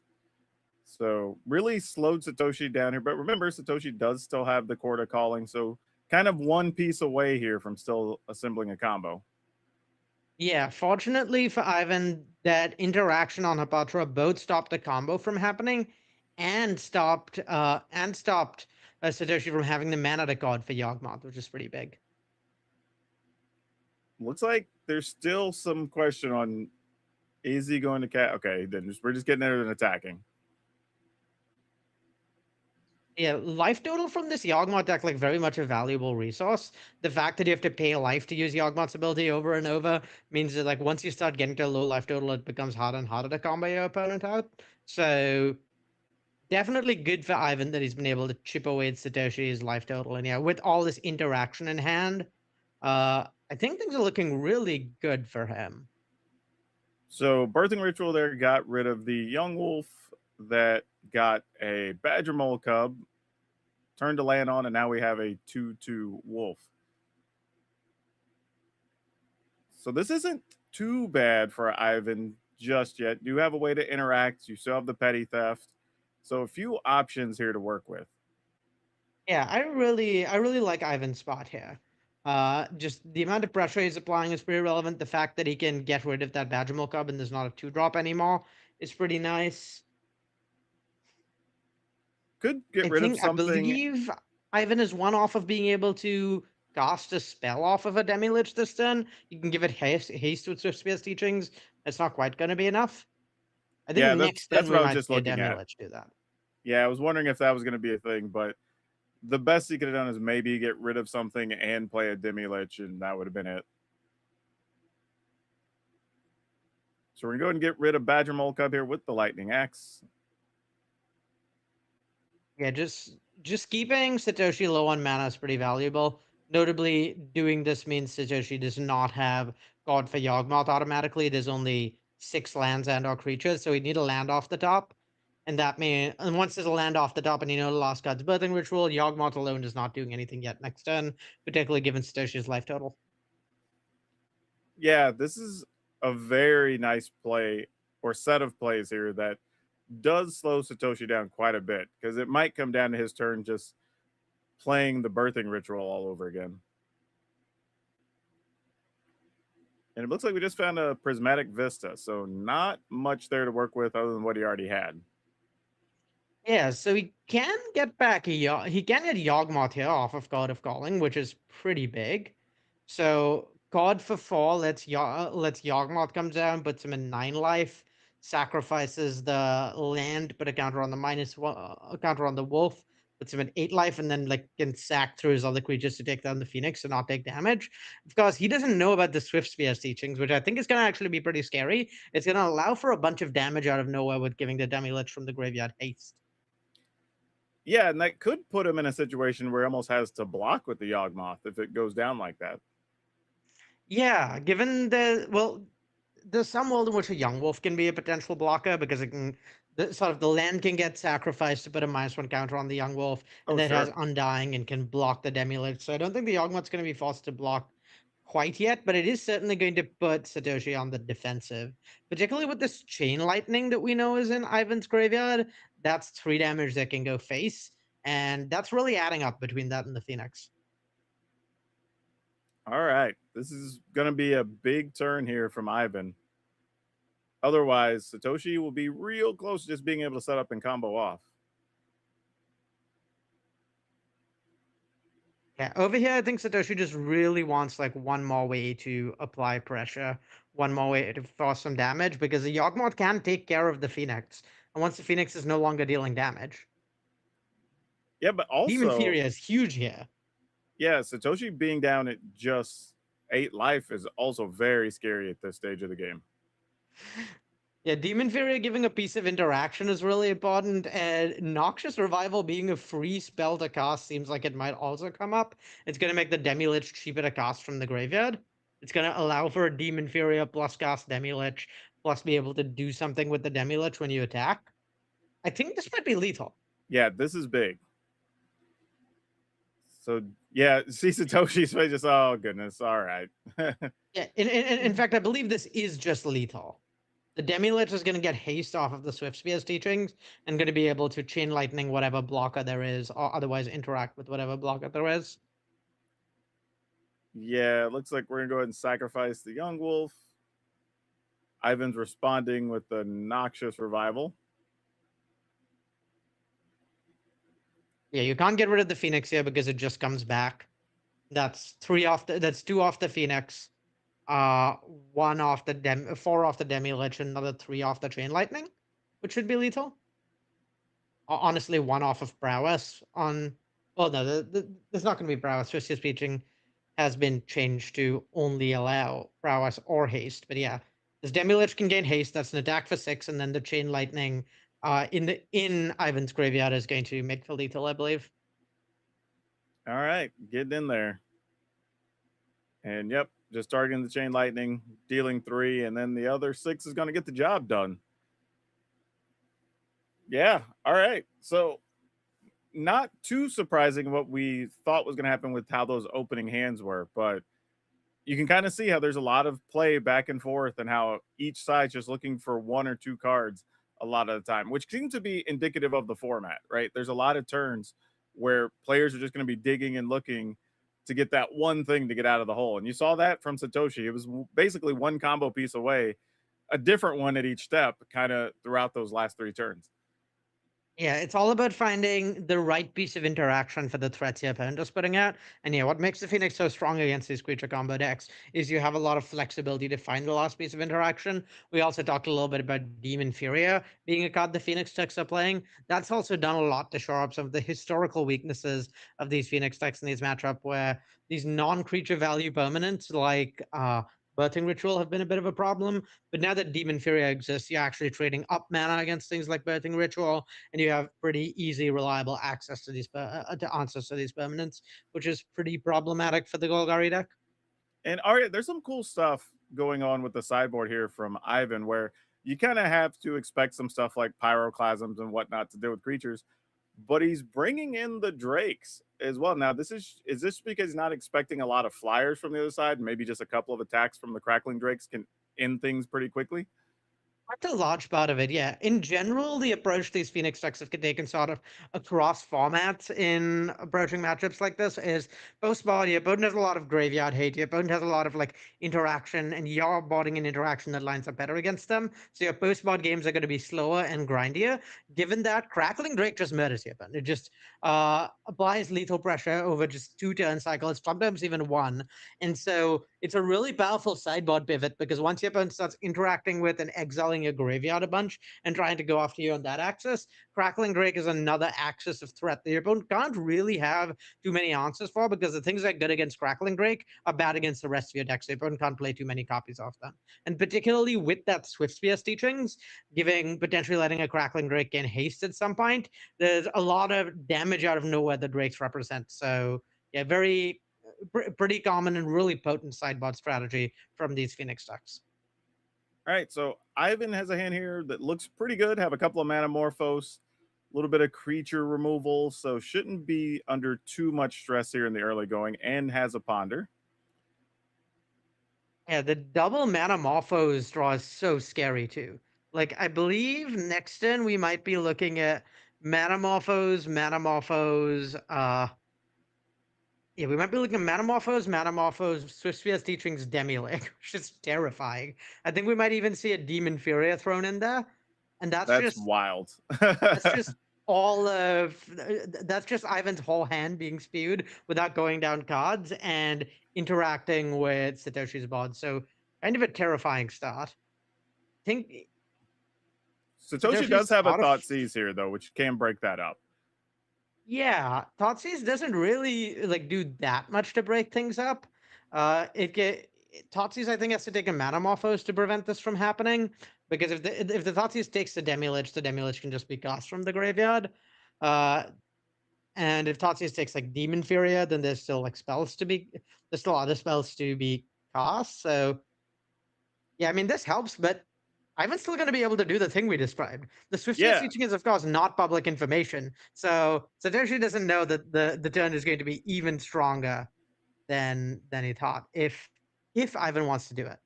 Yeah, and he ended up taking the Treasure Cruise, which was an interesting choice. But his hand right now is just a couple of Endurance, really, and a Quarter Calling. Yeah, Endurance a little awkward against some of the Demi-Lich stats. I think what Ivan is doing here, which I kind of like, is recognizing that he's getting with the treasure cruise gone, he doesn't have like a source of persistent value the way he did before. So rather than trying to get the Demi-Lich out as quickly as possible, he's instead trying to make sure that the turn he plays a Demi-Lich, he's immediately going to be able to get an attack trigger off it, which I like. Yeah, and right now it looks like that might work when he's ready.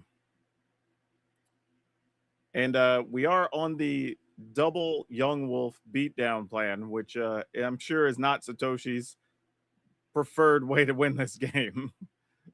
Yeah, Cardiff calling one of the worst possible draws spot. Yeah, you can cord for one, but yeah, you can guard for one if you really want to. You can endurance and then use it, and then with the evoke trigger on the stack, guard for two. I don't think there's a Wow. 2-drop that's powerful enough to be worth throwing away 2 cards for, though. Yeah, I was just about to say, like, what do you get that's worth giving up both those endurance? All right, we're going to crack a Prismatic Vista here, going down to 17, I believe. And no, I think this is going to be the turn with the double Morphos. I'd expect double mana Morphos into Demi-Lich, into Thought Scour plus Demon Furia, into Demi-Lich, maybe flashback Demon Furia. Yeah, and found a Phoenix. Maybe find a second Demi-Lich while you're at it, you know. Not too shabby, not too shabby. All right, Thought Scour, obviously target yourself. Yeah, look at Satoshi's face. He's just like, oh no, they're going to have everything, aren't they? Yeah. I think what Satoshi is thinking about is whether or not he wants to exile Ivan's Graveyard here with Endurance. Yeah. In case there's like a treasure cruise, but yeah, I don't think there's any good options here, really. Demon Fury are going to try to get rid of one of the Young Wolves. And with the 2 chords in hand, this does force Satoshi into a rough decision of, are you going to try to use a chord now, or you're just going to hold on to them and play on in the turn? Yeah, it's tough. I think there's no good choices for Satoshi here. He knows about the Demi-Lich, and then he knows it has haste. So it's kind of tempting to like try an endurance in response to the Demi-Lich trigger, and that way at least prevent one spell from being cast. But even then, and like once he does that, he can card for 0. But even then, card for 1 off of the endurance. But even then, he's so far behind. He's not really doing anything to deal with these Demi-Liches. So the game looks pretty over to me. Yeah, so you got 1 discount Lich that led to a second discount Lich. And we're going to Demon Fury, try to get rid of the other one. And yeah, now you're kind of forced into using the Endurance. So we're going to discard 1 to the other one, or exile 1 to the other one to be able to play it for its cheap cost. And then we are going to go ahead and fire off one of these Quarter Callings. Just get another Young Wolf, maybe? Just set up for in a couple of turns you... Okay, yep, so I maybe. think I see the line. I think the line involves drawing Phyrexian Tower off the top, and that would give Satoshi enough mana, I think, to no, that's still 1 mana off of being able to Card of Calling for Yawgmoth. Yeah, there's not really any moves. So once these Demon Fury, once these Demi-Liches are both going, it's going to be really hard to win. All right, so we did just get the Young Wolf, assuming there wasn't much else to go get that was worthwhile. Yeah, the Consider also like sneakily a really good draw here.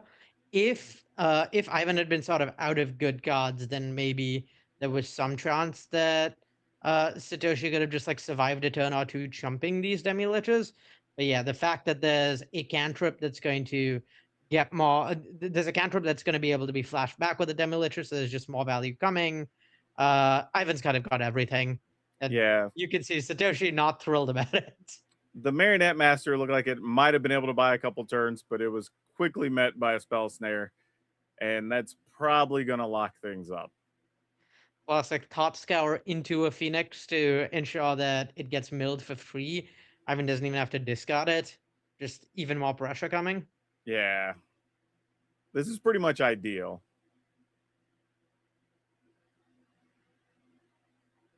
All right, gonna go ahead and play the Consider, surveil away the Phoenix, draw a card, cast the Thought Scour, which is gonna set up the Phoenix to come back to the battlefield. And guess what? There's another Lich. Well, you know, it looked like Ivan hadn't cast enough spells. Like he was old, you know. All right, Lich's trigger. I guess you just ponder. Why not?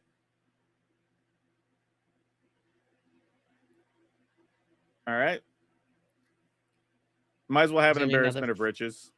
Another free Demi-Lich out of the graveyard. These, I think, might get shuffled away. It's a cantrip. I guess it's really hard to say no to a cantrip in this spot. But yeah, I have a hard time imagining Satoshi coming back from here. And It's I just would lethal several different think ways. with the Pyroclasm, well, I guess it doesn't really matter. He's not going to have enough blockers anyway. But I was going to say, with the Pyroclasm, you make sure you get blockers out of the way to where you can't really be stopped on the next attack step. And I think we might be about to see Snare top 10 mode Arclight Phoenix to come in for lethal. Just a second 4-mana 3/2 flyer. Oh, now we're playing with the emotes. This works too. This is also an acceptable way of having lethal. Yep.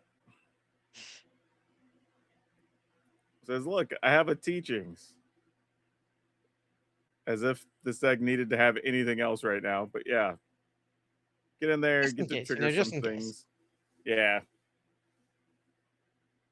3 triggers, not even using anything out of the graveyard, getting in for 8 damage that goes unblocked, and that is going to be it. Ivan goes to 6-0 and is qualified to play tomorrow in the elimination rounds. Yeah, and I believe getting first seed, Ivan's also guaranteed a top 16 spot. So this is his invite to the Pro Tour. Yeah, this is the point where all these matches really matter, right? And I think something the viewers should have to keep in mind is as we get through these later rounds, sometimes the players play a little bit slower. They're thinking through a few more things, but also understand that they're playing matches that every one of these could be effectively, you know, worth a few $1,000s, you know, right? Every one of these wins. So I totally understand where the players are coming from. But Arya, what do you think about Phoenix still being a mainstay in this format, especially based on how it looked there? I mean, as someone who's really nostalgic for Historic, given how close it is to where I started in competitive Magic, it's really nice to see that some decks still remain. Phoenix is also just a great choice for this weekend. It sounds like we heard Andre talking early on about how if he could run everything back, he wouldn't have actually brought the High Noon deck. He'd have brought Phoenix. He thought it was a good choice for this metagame. And it's good to see that Phoenix is still in the, like, against the right decks in the right metagame. Phoenix is the best choice in the room. There's certainly decks against which it has bad matchups. It's not going to be perfect, but if you pick the right weekend for it, Phoenix can still crush. And I kind of love there's that through line in Historic's identity that exists to this day. Yeah, I don't know about you, but to that point, I kind of am really enjoying all the matches we've seen today because while it does feel like there's some that just have great matchup and bad matchups, like you don't know what that's going to be right now. There's so much happening that, you know, we watch Phoenix look great here, but the next matchup we see, it might look really bad if somebody has the right interaction. So this is kind of making for a fun day of matchups, getting to see old mainstays go up against some of the new stuff and integrating cards that weren't in the format the last time we featured them on an arena championship. Yeah, very much so. I really like how every matchup has been about different things. Even the same deck playing 2 different matchups plays really differently and has different things that are important, which I love. Yeah, is there a card in your perspective, you know, being somebody who really loves the format, that you were really hoping to see this weekend that you may not have seen so far? I mean, I don't know about hoping to see. I particularly have a lot of nostalgia for Kobold. I remember Kobold in the Jund Sacrifice decks was like, that was a staple back in the day, but since the Cauldron Familiar nerf and just the overall power level increases the format as more cards have released, Kobold's days are past him. I'm not going to pretend otherwise. I did not really expect to see Kobold, but wow, do I miss him. Yeah, I would say, you know, because we have a lot of people watching today that probably never watch Historic. So what would you tell them to prepare for if they wanted to build a deck for this format? I'd say make sure you're doing something proactive and powerful. It's really important that your deck has a game plan that it can assert and like sort of move towards victory. It's not a format where you can ever be purely reactive because of the vast variety of things you could play against and just how fast some other strategies are. But yeah, if you have like a mix of interaction plus a strong proactive game plan, that leaves you well set up for success in Historic. Well, there you go, everybody. It sounds like some good advice. But Arya, as fun as those were, we have even more Magic available for everybody because we're going to try to get more people qualified for our top 16 tomorrow. So we're going to take a quick break and we'll be right back with more Magic in this round for you. Ivan Lashovich, congratulations. You are through to day 2 of the Arena Championship. How are you feeling right now? I'm feeling great. This was a really unexpected result for me personally because, I know Phoenix was, a tough choice, a tough deck to bring into the expected field of hate, but it kind of worked out, I guess. Tell us about that matchup. Did it go pretty much as planned for you? Yeah, I've been drawing really good today, and when you play a turn 2 Damage and remove his board, then that means the next turn you'll again remove the follow-up play, and basically they are kind of locked out of the game. I mean, it's pretty strong when I do that on turn 2. So yeah, that was the best case scenario for sure. So you said you weren't too sure about Phoenix this weekend, but you're sitting here 6-0. What are you hoping makes it through tomorrow? What do you want to see? What do you want to play against, and what don't you want to play against? I mean, it's kind of all bad matchups, If you look at the top of the table, they're all kind of in theory bad matchups. But when your deck does something strong proactively and you have some nice sideboard cards, I guess it can work out in your favor. So no special wishes for tomorrow. Just let's keep it rolling. Just keep drawing well, huh? Yeah, exactly. Alrighty. So now you have also qualified for Pro Tour Amsterdam. How much of a big deal is that for you? It's a really big deal because actually, the American PT is a little bit awkward for us European boys. It's a long flight. It's an expensive flight. It's you have to take more time off. You have to adjust to the new time zone. It's a lot of like logistical nightmares, let's say. And I'm really, really happy to play the European PT. I'm so happy for it. Man, I'm so happy for you as well. It's going to be a modern Pro Tour. It's going to be the Marvel superheroes. What are you more excited for? The set itself or the format? I'll say the format because I don't know what's in the set yet. Of course, the modern got a shake-up a few days ago with the ban and restricted announcement. So I guess it will be just fun to see what's good in the new format. Absolutely. So you've ticked the first thing off the box. Now, if you're to go all the way and to win the whole tournament, what would making it to the World Championship mean for you? I mean, I kind of lucked out already once, and I played the World Championship last year. So I don't know, maybe I don't know. Like I did pretty badly there, so maybe this is a chance to redeem myself if that happens. Hell yeah, we love to hear it. Well, Ivan, I wish you all the best for tomorrow. You get to go and relax. What are you going to do the rest of the evening? I guess have a celebration stream with my friends. We'll probably play some contender drafts of Secrets of Strixhaven, and yeah, just talk through my matches and stuff like that. Yeah. Hell yeah. All right. Well, best of luck. Go get some rest, and good luck for tomorrow. Thank you so much. Welcome back, everybody. We promised more Magic, and boy, do we have it. Because Arya, our next two players have two things in common. One, they're both 4-1 and need 2 wins to lock up their spot for tomorrow, but they both like casting spells at a discount, apparently. So we're going to see some free spells or cheap spells hitting the battlefield because Masanori Kobayashi is playing the Izzet Affinity deck, which is another kind of older deck for the format, which is very cool. And he's up against Johnny Gutman, who's playing Izzet Phoenix. So this should be a matchup right up your alley. Yeah, I mean, this like you said, this is an old school matchup. I mean, Izzet Affinity is really interesting where this is in many ways a very different deck than Affinity decks were, like, back when it was heavily played. The blue-red Affinity Shields have gotten a lot of tools, particularly Edge of Eternities with weapons manufacturing and Pinnacle Emissary, 2 cards I had a bit of a hand in. Maybe it really changed the shape of how these Affinity decks have looked. But at the end of the day, you are still casting some of the same really powerful top end with these Affinity enablers. And yeah, really some old school Magic going on that way. Yeah, and these are both players that play a lot of Arena. You can see it in their overall wins there at 28,000 and 18,000.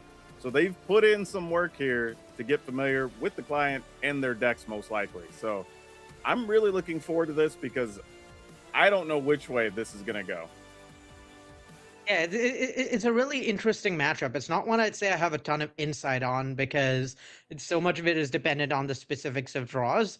The Izzet Affinity deck has some draws that can match up really, really badly into the Phoenix deck, where you have a bunch of where your draw is reliant on cheap creatures like Tameo and Emry, and the Izzet Phoenix deck just has interaction for them, and your draw does absolutely nothing or just gets a little steamrolled by the Izzet Phoenix's more explosive draws with a bunch of interaction. But it also has draws that are really hard for the Phoenix deck to interact with. If you're talking like Drix Interlacer into weapons manufacturing, and suddenly you just have a bunch of ways of generating non-creature artifacts the opponent can't really interact with, you go wide faster than the Phoenix deck can deal with. Those draws can be really tough for the Izzet deck to beat. So I think game one, at least, it's going to be very draw dependent. It's going to be how the various draws of these two decks line up against each other. Yeah, that's what I was looking at. There's not a lot of interaction because each deck's kind of single-mindedly focused on doing the thing they're trying to do. So it'd be real interesting to see how this works out. But we are getting to look at Johnny's side here with his opening 7. And this is a pretty good hand for getting cards, but no real action just yet. Yeah, this is a tough choice because this was one of those hands that doesn't punish the affinity hands that line up badly into you. Like, this is one of those hands that doesn't have interaction for cheap, say, Tameo out of your affinity opponent. And so you have to, like, you're going to need to pretty aggressively dig for both action and interaction. Yeah, and it looks like that's exactly what we're doing here with the Ponder. And at least there is some there. But trying to get a look here at Kobayashi's hand, it has a few pieces going on, but also not what I would call an explosive start from his side. Yeah, getting on atop the Springleaf drum down turn 1 is pretty powerful, but there's really not much else going on for him. And yeah, this is exactly what we talked about, right? Where he's leaning on a creature Haymaker and Tameo. And so once that gets Chain Lightning, this hand really doesn't do anything. Yeah, you're just sitting with this Ornithopter that's not going to do much. So definitely going to be relying on the top of his library. But Gutman immediately gets rid of the Tameo and is just deciding what else to play here. Yeah, and I mean this is kind of perfect for Johnny here, where he can he can sort of set up to mill the anytime you get to mill Arclight Phoenix off a Thought Scour, consider you're like over the moon. Things are really good. So if he just finds any piece of interaction at all for this Tameo, I think he's in pretty good shape. Yeah, it does find a land though, which could enable a way to get the Phoenix.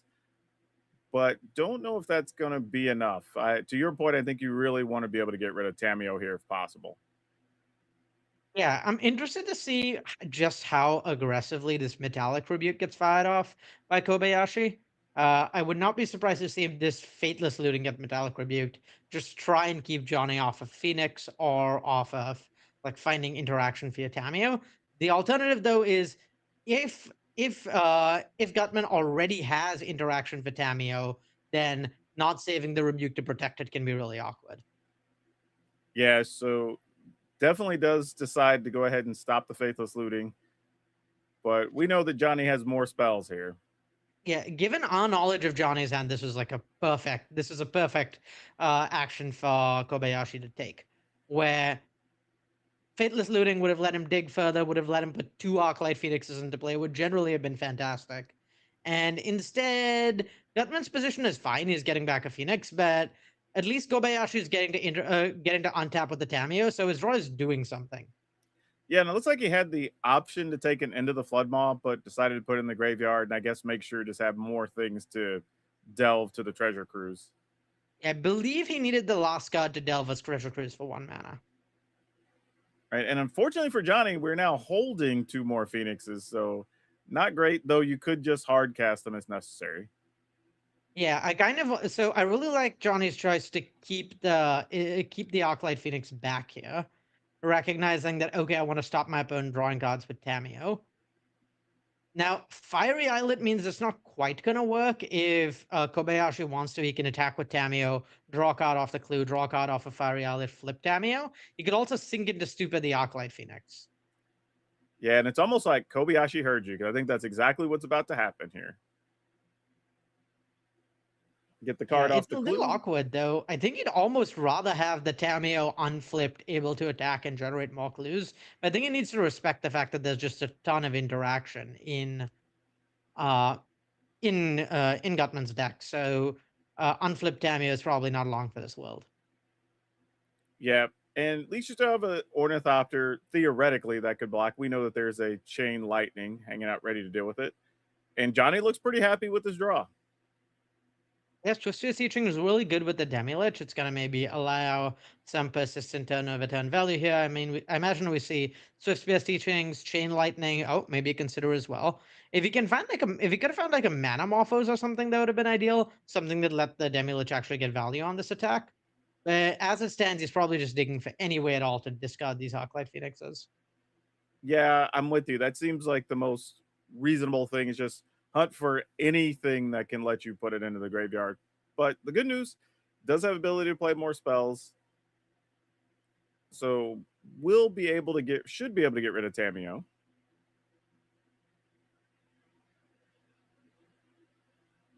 Yeah, and the Demi-Lich here can gain haste, and so an attack at Tamio with both creatures largely guarantees it goes down, except it's a little more awkward than that, because we know about this Galvanic Blast, so we could see Kobayashi block the Phoenix, Galvanic Blast the Demi-Lich, because you kind of want a Galvanic Blast the Demi-Lich anyway.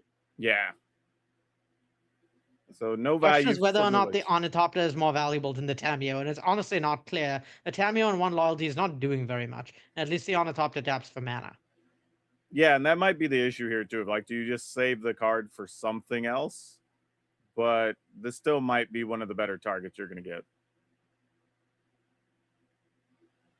Or maybe Kobayashi just thought it was worth. Tamio go there. Yeah, Kobayashi might just thought it was worth keeping the Ornithopter.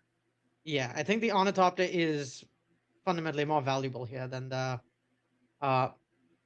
Tamio is. Tamio on one loyalty uptaking is really just not doing anything for Kobayashi. Yeah, and got the Pinnacle Emissary here, but no other artifacts really in hand to play alongside it, so no fun value to be had. Yeah, I think Kobayashi is just choosing to take it slow, but given the amount of interaction in Gutman's deck, so that he can both play the Emissary and get some triggers off of it in the same turn, rather than getting it down and hoping it survives. Yeah, now Particularly given he has ways to spend all his mana this turn. That is true. Johnny's mostly just on play Phoenix attack, I think, for the next couple turns. Ooh, what do you get here, actually? Consider and Chain Lightning both have value. Yeah, I think it's close. I'm a little surprised to see the Demi-Lich get to attack there. I think I'd guess you want to just cast more card draw here. But yeah, getting a free cantrip really, really good for Gutman here.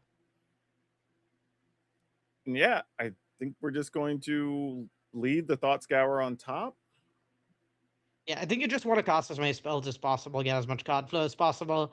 Just your mana is pretty unrestricted here. You would rather just have the ability to get you'd rather just have the ability to just get more card flow going and move more objects to your graveyard. Okay. It looks like not removing the Demi-Lich was just a misclick or a mistake from Kobayashi, which happens. Very respectable to, like, after realizing that you probably shouldn't have done that, remove it anyway because you realize, okay, it's better than letting it survive another turn. That to me is a mark of a truly great player, is not just everyone makes mistakes, but recognizing when you made a mistake and being willing to walk it back, really important, and really respect the choice from Kobayashi to cast it correctly afterwards. Well, I'm not on the same level as Kobayashi, but I know I've made that mistake many, many times when playing on Arena. Sadly, mine a lot of time are broadcast for everybody to see, so it's a little bit tough. But yeah, so looking at sideboards here, I don't see anything that seems too surprising from either side. Like these are kind of all the things you expect. Kobayashi bringing in a little bit of extra stuff to help with the graveyard. Nothing too crazy. And Gutman kind of just going to try to work around a few things here, siding out one-ofs of a bunch of stuff, but nothing in particular. So it looks like Gutman doesn't believe he has any particular cards that are bad, but just kind of skimming some numbers here, including one Arc-like Phoenix. Yeah, making yourself less vulnerable to graveyard hate post-pod makes a lot of sense. I also want to draw attention to the card on the left. I believe there's a technical error with the visuals, but Johnny Gutman has 2 copies of Meltdown in his sideboard. That's the card on the left that's coming in, and that's easily his biggest haymaker in this matchup. For those unfamiliar, Meltdown is X and an R, destroy all artifacts with mana value X or less, and that's massive in this matchup. That's really the card he wants to be leaning on the most. I think game 1 is Gutman's toughest game because he doesn't have a haymaker like that against what Kobayashi is doing, but post-board having access to meltdowns means the mid to long game gets really favored for Gutman, because when these Is It Phoenix decks have an individual haymaker like that, they're really, really good at finding them. You get to look at so many cards and dig so deep. You can find your haymakers like that. And Meltdown particularly brutal against this Is It Affinity deck because it's also running a bunch of artifact lands. So frequently you're going to blow up your opponent's entire board, including their mana sources. Yeah, all for just a couple of mana. That's the thing, right? Because everything in his opponent's deck, most of the stuff you're worried about, are going to be fairly cheap. Okay, this start from Masanori looks kind of insane, though. We'll go with a Warped Pinnacle Adversary and multiple 0-mana artifacts. I believe this Interlacer is going to... This Interlacer is going to be able to draw as many as 2 cards this turn if he wants it to. And if he finds a blue source for Kappa Cannoneer, he can play a turn 2 Kappa Cannoneer. Yeah, this is what you're hoping to do when you get the Emissary, right? Just have all the 0 and 1s and get as many of them as you can in one turn. As a blue source, and Cannoneer is so hard for Gutman's deck to beat, right? Because Ward 4 on that is basically unblockable. Yeah, what a start. Turn 2, you ended up with what? 3, 6, 8 permanents? That's a hell of a start. And Gutman says, well, all right, we're going to start filling up the graveyard, see what we can do. Dig for an answer. I believe Gutman is digging for the card Meltdown here. Almost all of Kobayashi's stuff has mana value 0. So on this one turn, if he can find a Meltdown, I think he's really far ahead. But if he can't find a Meltdown this turn that Kappa Cannoneer enters play, then all of a sudden I think Gutman's in a lot of trouble, actually. And he finds it on the Faceless Looting. So now do you just Meltdown for 0? I think you have to just slam it, yeah. It's really hard to imagine Kobayashi coming back from a Meltdown here. Just close to no permanence, his hand's out of gas. Yeah, not looking great for him, honestly. That Meltdown is a huge swing. Yeah, this is big. He's just deciding what's going to the graveyard right now. Yeah, whatever goes to the graveyard is going away permanently because the Tormod script is going to get cracked in response to Meltdown. So you just need to figure out the things you need least. Yeah, which is also worth noting. And I think that's why I discarded the Treasure Cruise. Is like, all right, my graveyard's going to be gone anyway. I'm not going to get to cast this. It might as well be one of the cards. Yep. And here goes the Meltdown. We are seeing the Tormod script get cracked. And that is going to wipe out the majority of Kobayashi's board. Yeah, that Meltdown is just absolutely brutal. I mean, the Emissary can come down. There's going to be like some room for rebuilding. But yeah, we know there's a Chain Lightning for the Emissary. There's like more threats for Gutman. And all of a sudden, the game in which Kobayashi was really far ahead has been completely swung by this one sideboard Haymaker. God, that's so big. One card just took out 6 permanents for 1 mana. And now we're going to ponder and kind of take our time, set some stuff up here. And I mean, this is kind of perfect for Gutman. Manamorphose means he can Demi-Lich this turn if he wants to, while also interacting with Kobayashi's board. Yeah, that's true. All right, here goes the Manamorphose. Going to draw the land. Go ahead and cast a Chain Lightning. he can Demon Fury the Interlacer and then cast a classic 0-mana Demi-Lich. And now he has on board Meltdown threatened every turn for sort of the rest of the game. Yeah, that's brutal. Kind of hard to beat, I think, for Kobayashi. Yeah, what do you do under these like just that Meltdown always being there is something he's gonna have to think about for the rest of the game. Yeah, I think you're probably gonna need to sink into Stupor the Demi-Lich at some point. Otherwise, Meltdown does just end the game. I mean, blowing up two of Kobayashi's lands here with Meltdown is kind of massive. Yeah, and you don't even have to worry about a free Phoenix. You just cast it here, right? Gutman has nothing else going on. Yeah, no, Phoenix can definitely get hard cast here. I think there's not like a huge rush to. I think you'd rather try and get the Meltdown in the stern, force the sink into Stupor here. And then maybe Kobayashi can Mystical Dispute this Demi-Lich on the way down, and that's the way he gets out of this. It's tough, though, because the Demi-Lich can just be cast from the graveyard, and it's going to have haste at some point. Oh, and we just draw second Meltdown. Why not? Well, yeah, I mean, on the way to casting the Demi-Lich, why not blow up two of Kobayashi's lands? Surely got that. Yeah, that's what's about to happen here. And then still have remaining mana for the Demi-Lich. Yeah, might as well use the Mystical Dispute. Yeah, this is a rough spot though. Kobayashi's down to 2 mana. Nothing. Okay, we at least drew a castable spell, but not much else going on here. A castable spell that will maybe one day do something if Kobayashi hits 2 more artifacts. It's just a really tough spot. His deck is so reliant on critical mass that losing stuff to Meltdown over and over again, I think it's very hard for him to beat. Yeah, we're just chaining off stuff. I guess we're trying to flip Arc-like Phoenix, but just drew it there.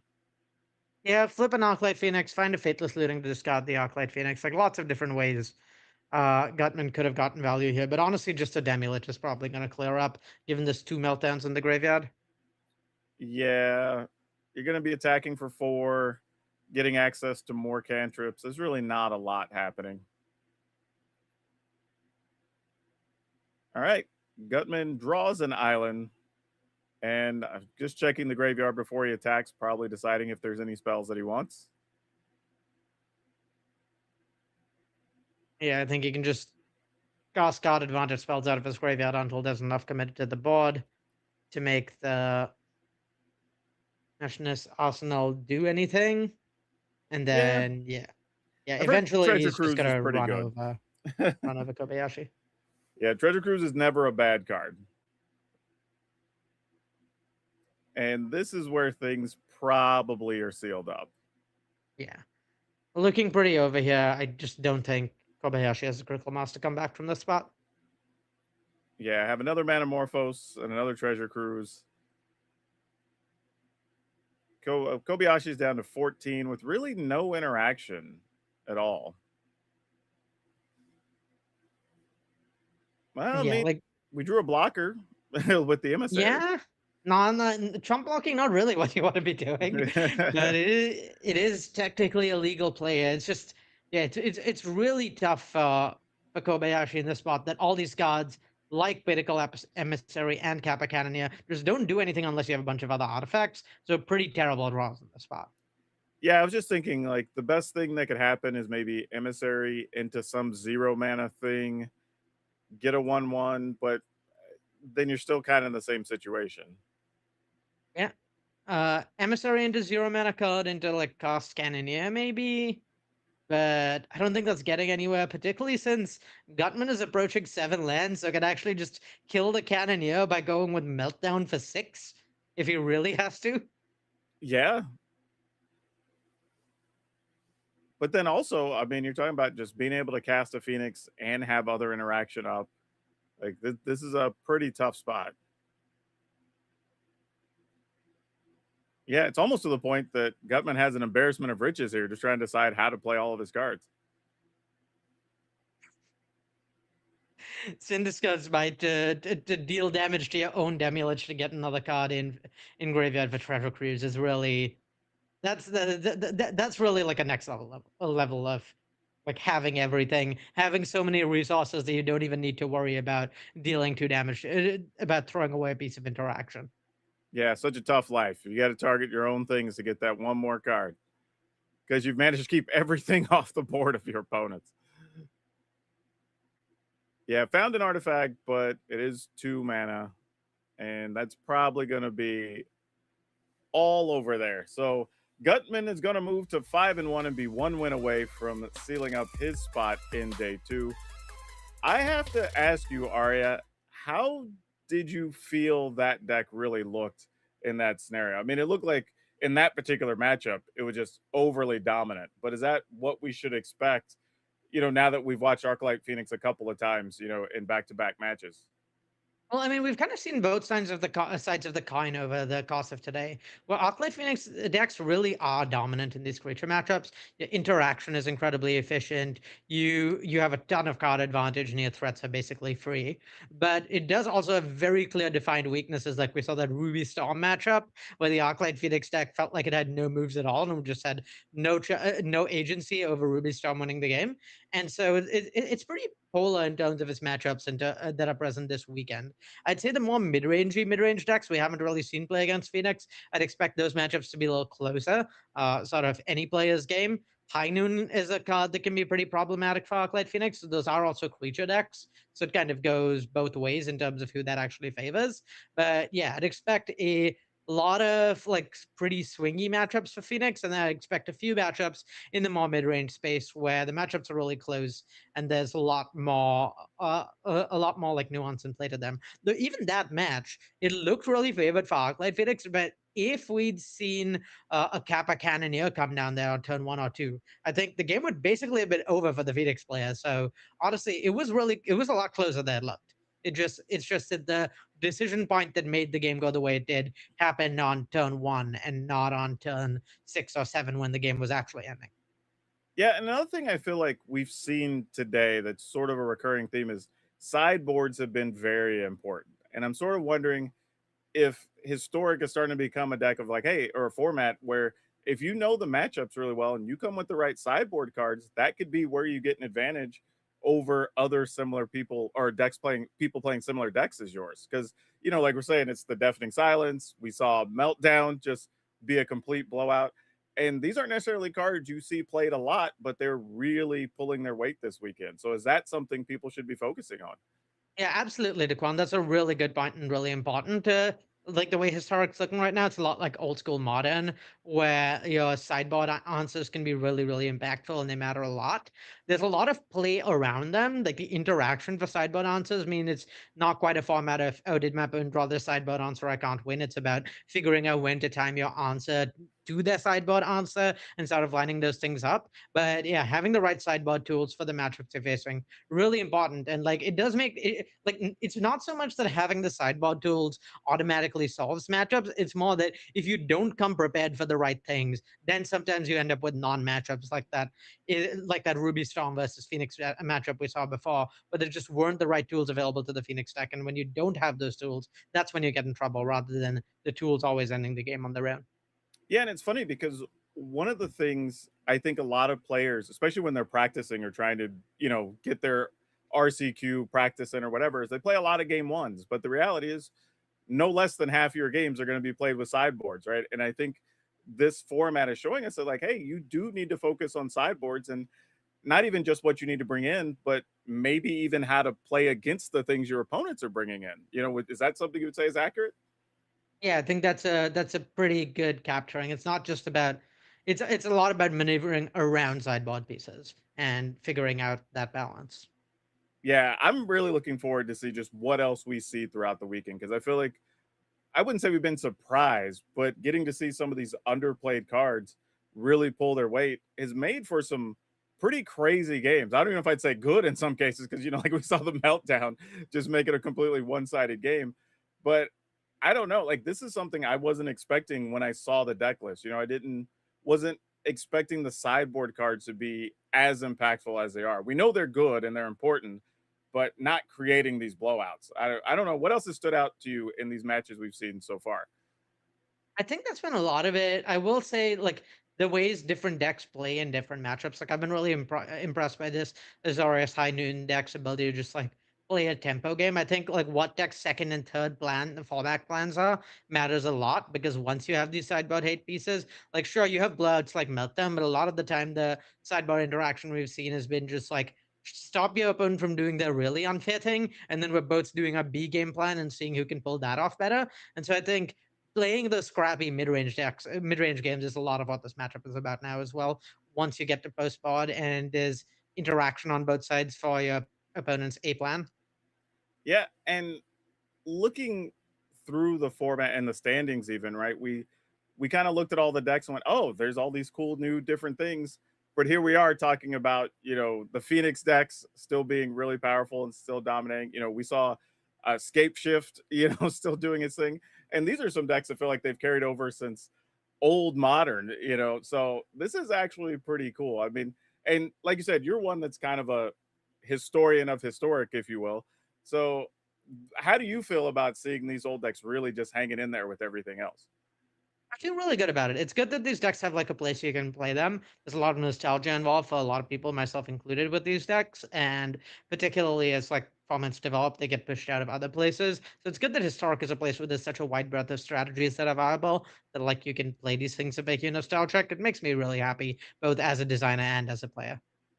Yeah, I was just about to ask that too. Like from a designer standpoint, having eyes inside Wizards and at R&D, do you look at something like Historic and really feel some pride and like, man, all these cards are getting played in this format when there are that many cards to pick from? Because I think the overarching belief is like, oh, well, there's this many cards, everything becomes super efficient and there's like 4 decks. But we saw, I don't know what it was, like 20 different decks that got registered this weekend.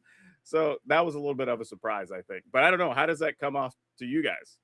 I mean, definitely a lot of pride on that one. Maybe not something I like personally take as much pride in. That like I feel like folks over on the arena team are more directly involved in cultivating the format than I am. I only have like occasional input on Historic, but yeah, I mean, this is one of the like most diverse tournament metas I've seen in my life. There's so many different decks. Nothing has a particularly impressive win percentage. Nothing is particularly overplayed, and all the decks have like very different macro strategies. So the games look really different. Like this is a designer's dream in terms of like format diversity. So very, very proud of the arena team for all they've done.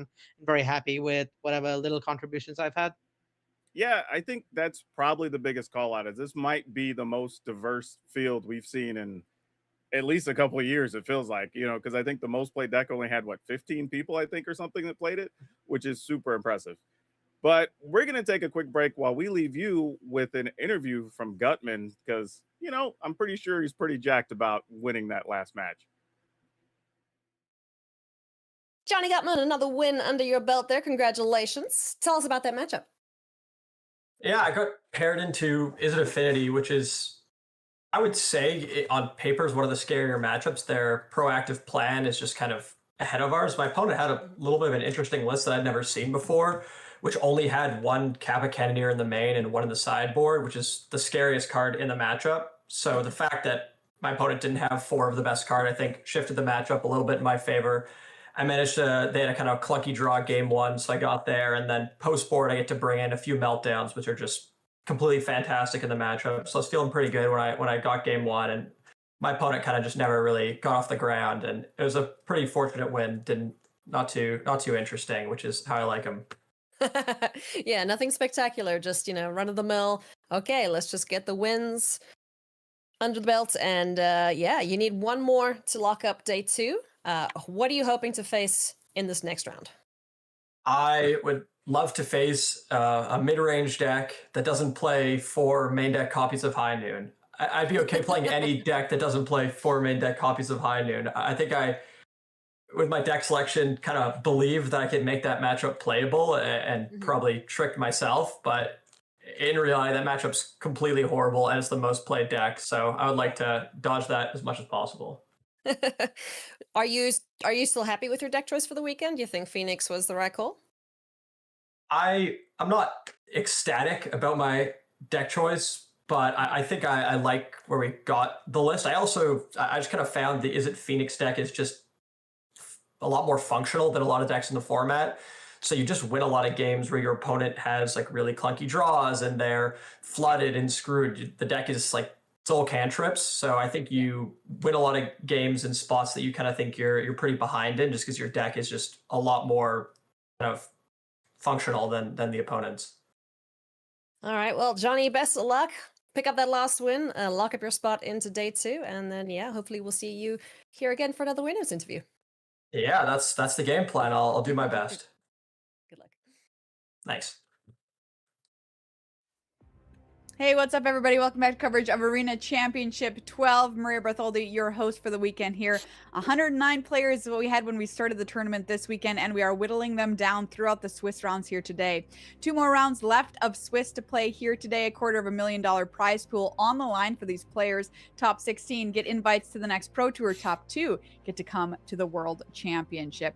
Let's take a look at a limited championship qualifier that's coming up next weekend, everyone. So excited for this. If you didn't have this on your radar, here you go if you are a limited fan. Next weekend on Arena, you can play for the Arena Limited Championship qualifier, cash prizes up to $2,000 per entry, and qualify yourself to go in and play that Arena Limited Championship, which is coming up next January in 2027, January 16th through the 17th, 2027. And that Arena Limited Championship then in turn qualifies you for the Limited Championship, which is a paper tournament going to be held next year, all limited, all the time. I'm very, very stoked for both of these big tournaments. And if you like competitive limited on Arena, next weekend is going to be your friend.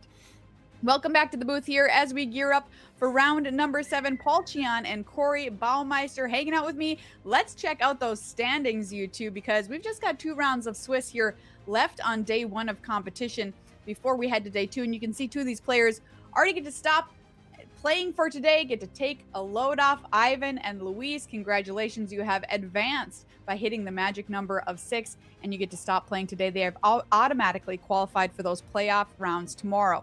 We have 9 players behind them, currently sitting on 5 and 1, hoping to get that 6th win here this round in round number 7. Arne Huschenbett among them. Johnny Gutman, who we just heard from talking to Ailey. Jesse Hampton, the grinder, currently sitting on 5 and 1 as well. Plenty of great players on 4 and 2, headed up by Marcus Vosner in 12th, sitting at 4 and 2. Matt Sapoff was on camera a little bit earlier today, currently sitting at 4 and 2. You see in 16th there, Hongbin Sun at 4 and 2. This is Hongbin's 4th Arena Championship, had a top 8 at Arena Championship 10, so no stranger to these tournaments here this weekend. Let's take a look at a few more standings here. More 4 and 2s to talk about. Wyatt Darby, Pro Tour champion, Pro Tour Dominaria, currently sitting at 4 and 2. Zevin Faust at 4 and 2 knows how to top 8 at a Pro Tour. And hey, Yusuke Takasu is currently sitting at 4 and 2. That's my Boggles player right there. We're still live, everybody. We are in it. Still alive. All right. All right. Anyway, let's take a look at our next matchup here. Gearing up for round number 7. Nick Arnold of the UK on Azorius High Noon versus Arne Huschenbett on Demir Midrange.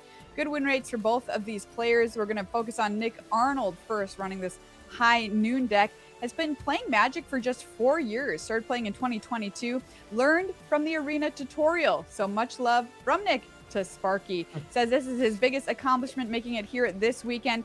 His next top one was going 2 and 3 at a regional championship. So a huge tournament and doing very well this weekend. Just 1 win away from a Pro Tour qualification. Let's take a look at Nick Arnold's journey here in the tournament so far. You can see how he's been doing. Corey. From beating up on Sparky to beating up on some professional players here. Really impressive stuff. Started off by beating Chris Patello on Azorius Control. That had to be a very difficult matchup. Only took 1 loss to Ivan, who we just saw advance to day number 2 already. And, well, unfortunately, Maria, round number 5. Come on. Took down Boggle. So Nick went from being our best friends to, Unreal. I guess your personal enemy, huh? Yeah, Nick, come on. I've got your number, Nick. All right. Took down Marcus Wozner there on that Orzhov Blink deck, and now is playing up against Arne Huschenbett. So I gotta say, Maria, a lot of these opponents are much, much harder than Sparky. Yes, that is true. That is true. Let's take a peek at Nick's list here this weekend. This high noon list, Corey, the most popular choice.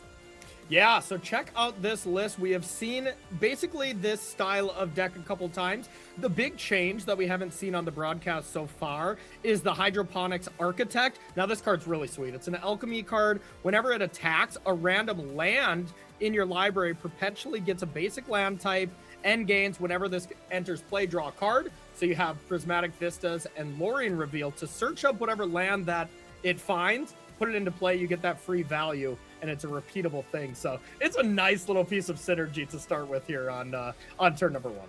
Very cool call out there. Nick Arnold on Azorius High Noon. We'll have to get through Arne Huschenbett to lock up that Pro Tour berth. Arne, no stranger to these tournaments, or indeed the Pro Tour, playing Demir midrange this weekend. This is his 5th Arena Championship. Just seems like he qualifies for all of them. He's even played 3 in a row, 10, 11, and now 12. Gosh, Arne, if it's not an Arena Championship if you're not here, buddy. You're 2021 Kaldheim Championship winner, so knows how to win an arena event as well. Let's take a look at Arne's road here through the tournament on day 1 of competition. Just 1 loss in round number 4 to Marcus Vosner, Paul. Yeah. I mean, and this was a very, very nice run. A wide variety of decks here that Arne has played against. Starting things off, of course, with that Is It Underworld Breach victory. Sorry, Corey. Followed by Jund Goyfs, which is probably a very, very close matchup, into a clean 2-0 victory against Farid Miragni. I think this is an old school Magic Pro back in the day. I do have some interesting stories that I've heard about him in the past. And then moving forward, we have a loss to Marcus Vosner, and then a win against Jill Samanasi, and a win against Matt Sapop. Most notably here, a win against another Azorius High Noon deck. So that's something that you should be mindful of as we go into this final match. Yeah, let's check out the deck list here. Like we said, Demir midrange. You love this deck, Paul. How do you like it versus High Noon? Oh, I absolutely love this deck in this particular matchup, but I've been wrong before because every time I feel like a deck is good against the High Noon deck still wins. So I feel like the High Noon deck is certainly a lot more resilient than I might be. I'm certainly giving it credit for. However, in that interview earlier with Andre Strasky, he did note that Psychic Frog is one of the absolute best creatures in the format against that deck. Being able to play that turn 2 and sneak it underneath the counter spells is really, really key. And then you can protect the Psychic Frog with all your counter magic. You also have the ability to kind of play at instant speed, even more so than the Orzhov Blink decks with the Thought Seizes and the counters. So I do like the Demir mid-range side. I think it's still close because it's 2 kind of mid-rangey decks going up against each other, but I like the Demir side of things. All right, those are the players and the decks. It's time for round number 7. Someone gets to stop playing after this match, and they're going to the Pro Tour. Win and in Magic here. There is nothing better than it, especially when you're playing for such high stakes. Arne Huschenbeth versus Nick Arnold, Azorius High Noon, and Demir midrange. Paul, you like Demir midrange. I think I like Demir midrange as well. Let's just jump on in. Yes. Yeah, I mean, look, the Tameo and the Psychic Frogs being the really nice win conditions for Arne to kind of go underneath the counter spells, and I think going to be really, really huge, along with just all the card draw, all the instant speed interaction, and even Snuff Out being just a free spell to kill these 3-mana creatures will go a long way. Yeah, I think it's incredible. And just the natural aspect of having, your main 2-drop that has to be dealt with when your opponent plays a bunch of Fragment Realities, and then having that Tameo that you immediately get no matter what just makes it so, like, that Psychic Frog, if it ever hits the battlefield, it's at worst going to turn into a Tameo. Yeah. That's, of course, never a bad problem to have. Yeah, absolutely. Okay, here are these players playing a win and in match. High stakes. You can kind of see the stress already. Looks like Nick is deciding whether or not to keep as well. And we, wait for Nick to decide. Are we going to keep this hand from Arne? I probably not. It doesn't feel like it has the important interactive spells or creatures. Rather, you always want to start with a Tameo or a Psychic Frog. I just feel like it doesn't have enough. Okay, fair. I love Nick's hand. Nick's hand actually looks really good. So definitely going to keep that one. Maybe 2 Hydroponics Architect is maybe not ideal, but we are going to kind of see the power of that card. You played much with this one, Paul? I did actually when I was kind of testing to do commentary for the Timeless Arena Championship. Okay. There was a blue mid-rangey control deck that you could play, and Hydroponics Architect certainly nice here with Lorien Revealed and Prismatic Vista. But imagine playing it in a deck with 10 fetch lands, right? Ooh, Where you can really go kind of nuts with the Architect. So really cool card. Excited to see how it performs. Although might not be able to see it in this game, given the double fatal push in Arne's hand. Yeah, but the tap out there not holding up mana for the reprieve, which means that Psychic Frog could come down. And yeah, Psychic Frog on the battlefield seems really, really powerful, I must say. Yeah, absolutely. Especially, I mean, you can fatal push here, but it's just so tempting to just run out the frog here and just know that there's not too much that Nick can do, right? Like you mentioned, if Nick has the partition, well, get fragment reality rather, well, you're just gonna get a Tameo. And the Soul Partition, that's a card we haven't seen a lot of. You know, I mean, it is just kind of exiling it, right? It's still not dealing with it as well. So, you know, it just kind of allow you to just replay it. Yeah, it's just a temporary solution here, but it looks like Arne just wants to get any creature off the battlefield here, going, you know what? I can just be a little bit more patient, play a longer game here, and when I resolve the Psychic Frog, you know, if I can get this stick it at some point later, it'll be totally fine. Yeah, that's fair. So, all right, just a land and a pass. Nothing really able for Nick to do besides reprieve something that gets cast. And we'll see if Arna decides to play into something. We're going to see this Dark Swift Shores come down. And is this a Lurrus turn?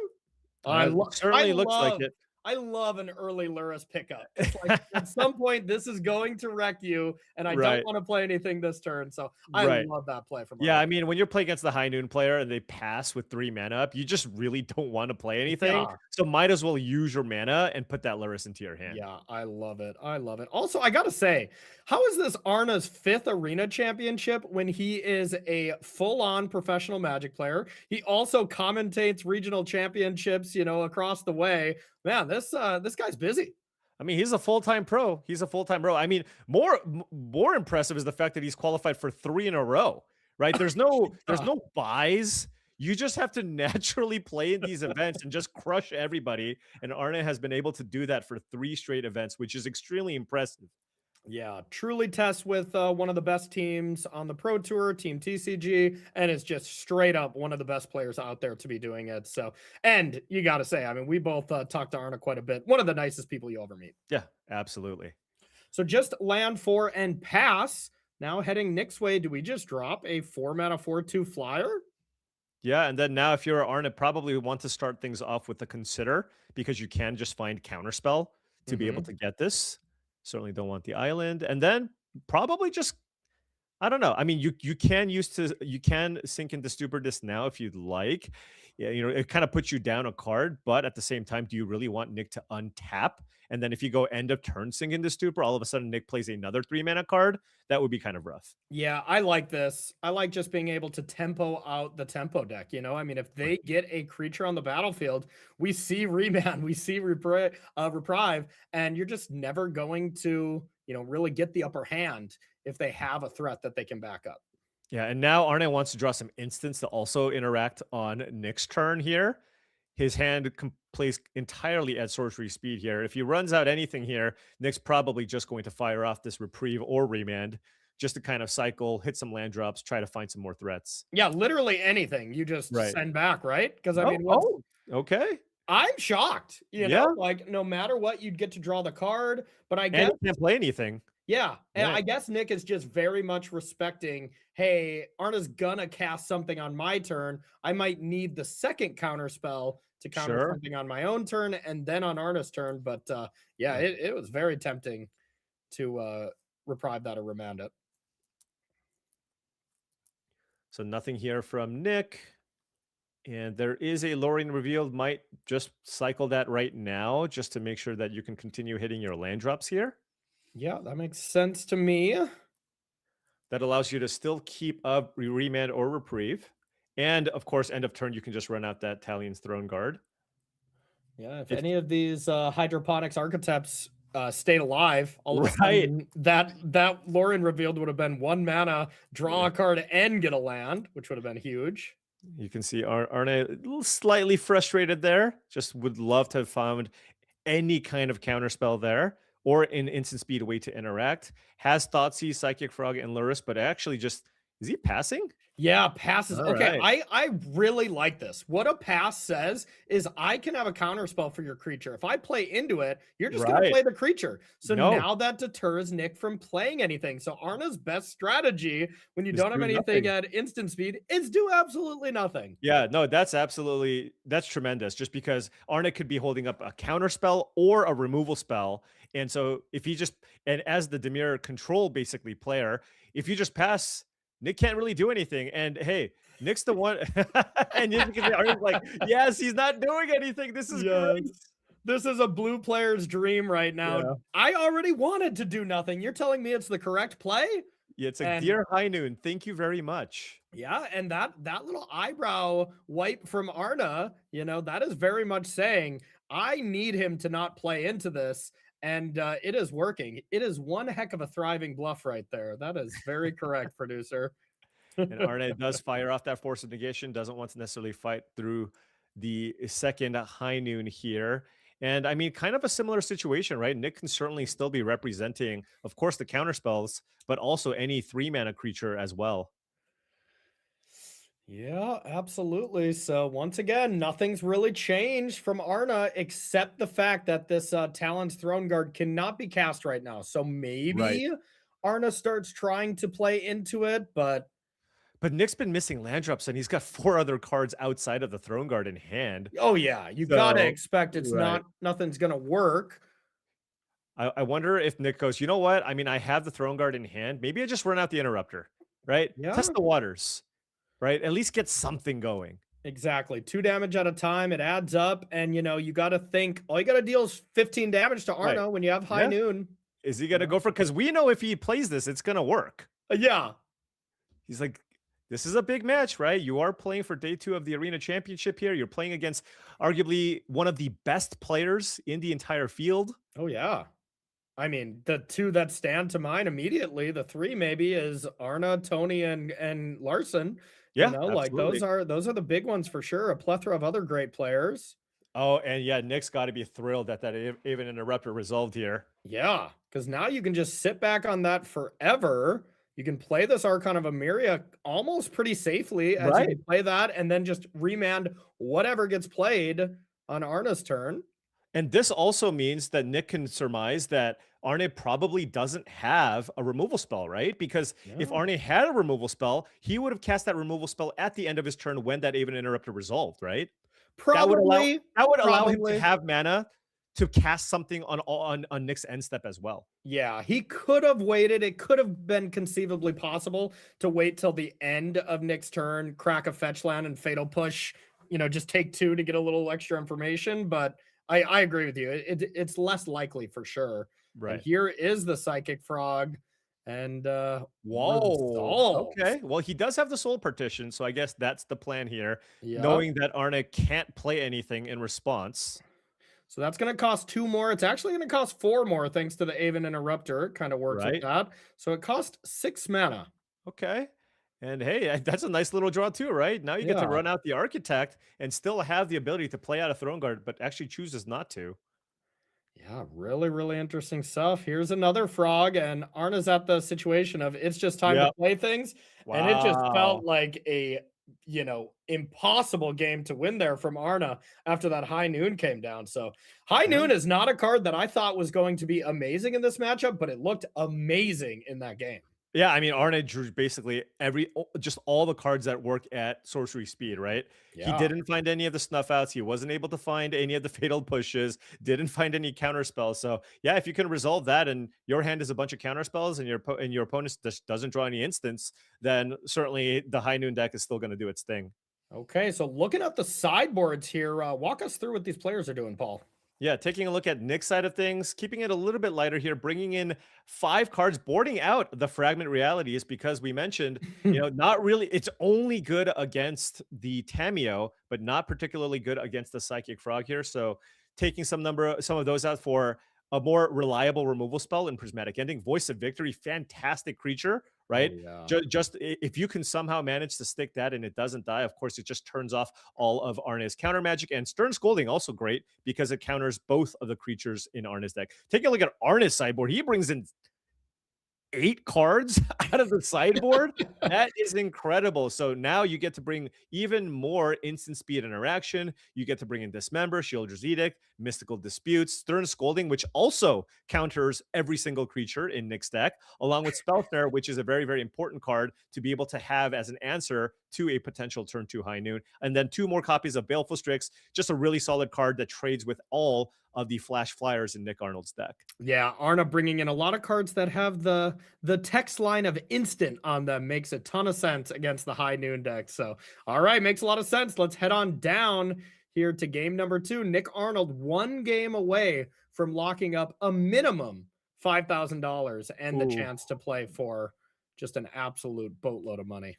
Can't keep this one. This is just 5 lands and basically it's 6 lands and a High Noon. Yeah, looks like Nick agrees, and that's always how it works, right? You draw the kind of awkward hand after this. To be fair, Castle Ardenvale, a very awkward land here. As you oh my god, it's terrible. You can't mulligan though, right? Yeah, it's rough though, right? Because I mean, you play that on turn 1, then you cycle. I mean, you can hit your lands.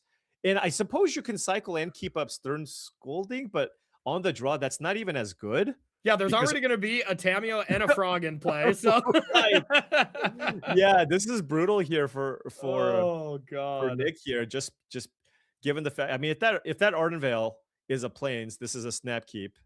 But given that it's an Ardenvale, you got to think about it a little bit. But Nick ultimately chooses to keep.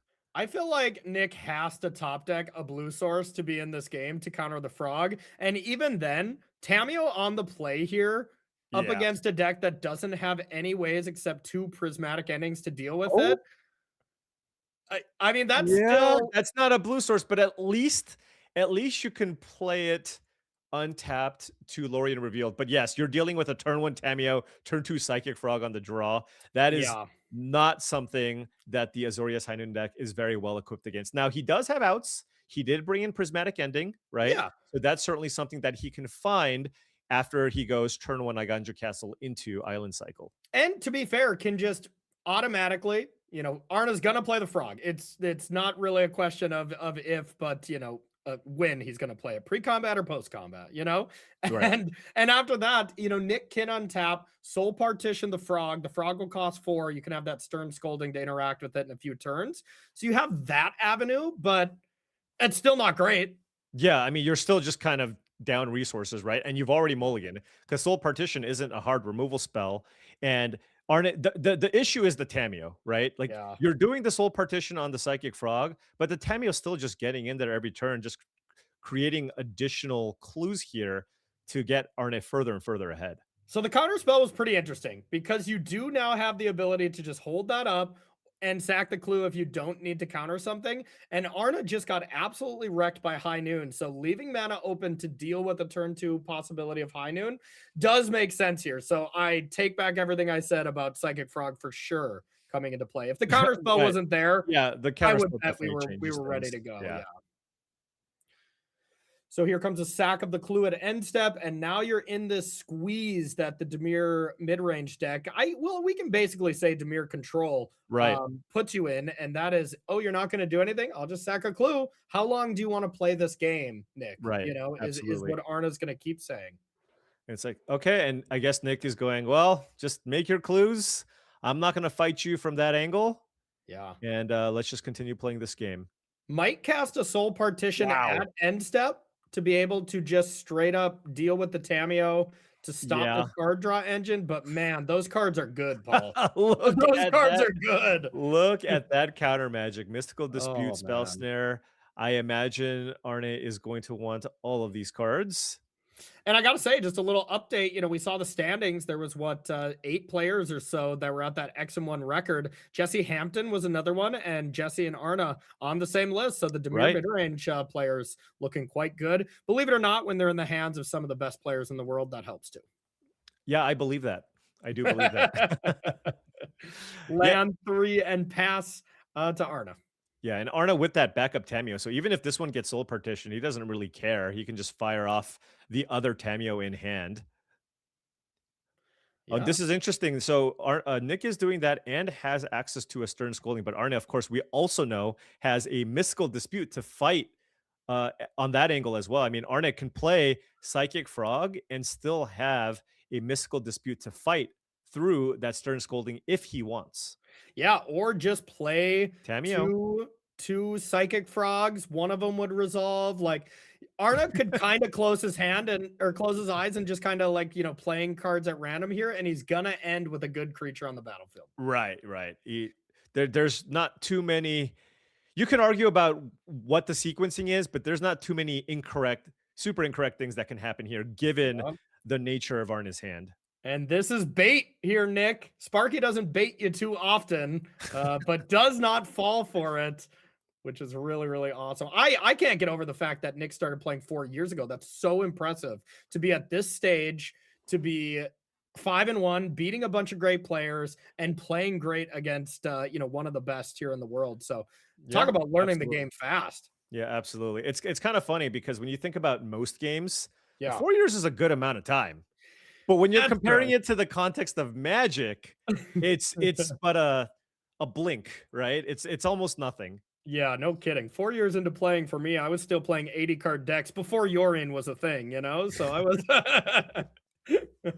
You were just blazing trails back. Oh yeah. I was just having a great old time. I was like, why cut cards? They're all good.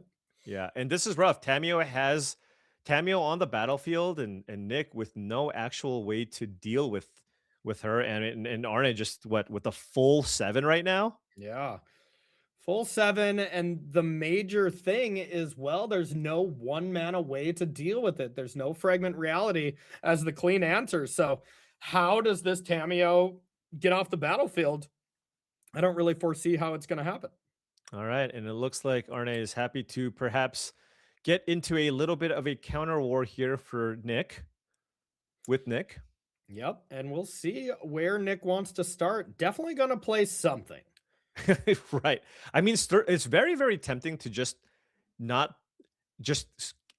run out that Stern Scolding, right? Just because it's such a clean answer for it, and you still have another counter to back that up.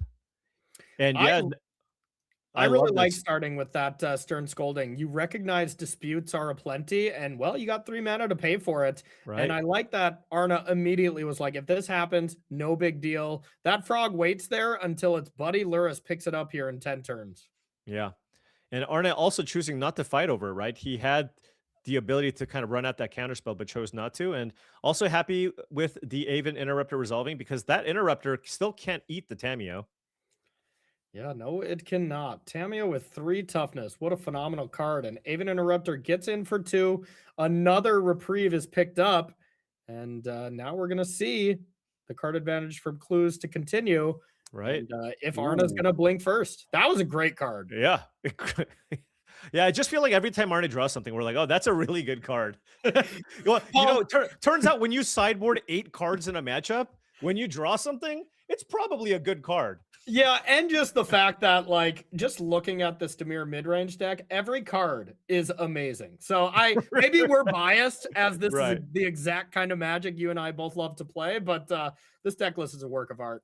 Oh yeah, absolutely. And look, look at how different the matchup looks when Arna is also able to find his own suite of instants. Yeah. And I gotta say, Castle Ardenvale is kind of like all right, you're not doing anything, sack the clue thing that Arna's doing. But man, Castle Ardenvale looks so much worse when Tamio's uptick just neutralizes all of them.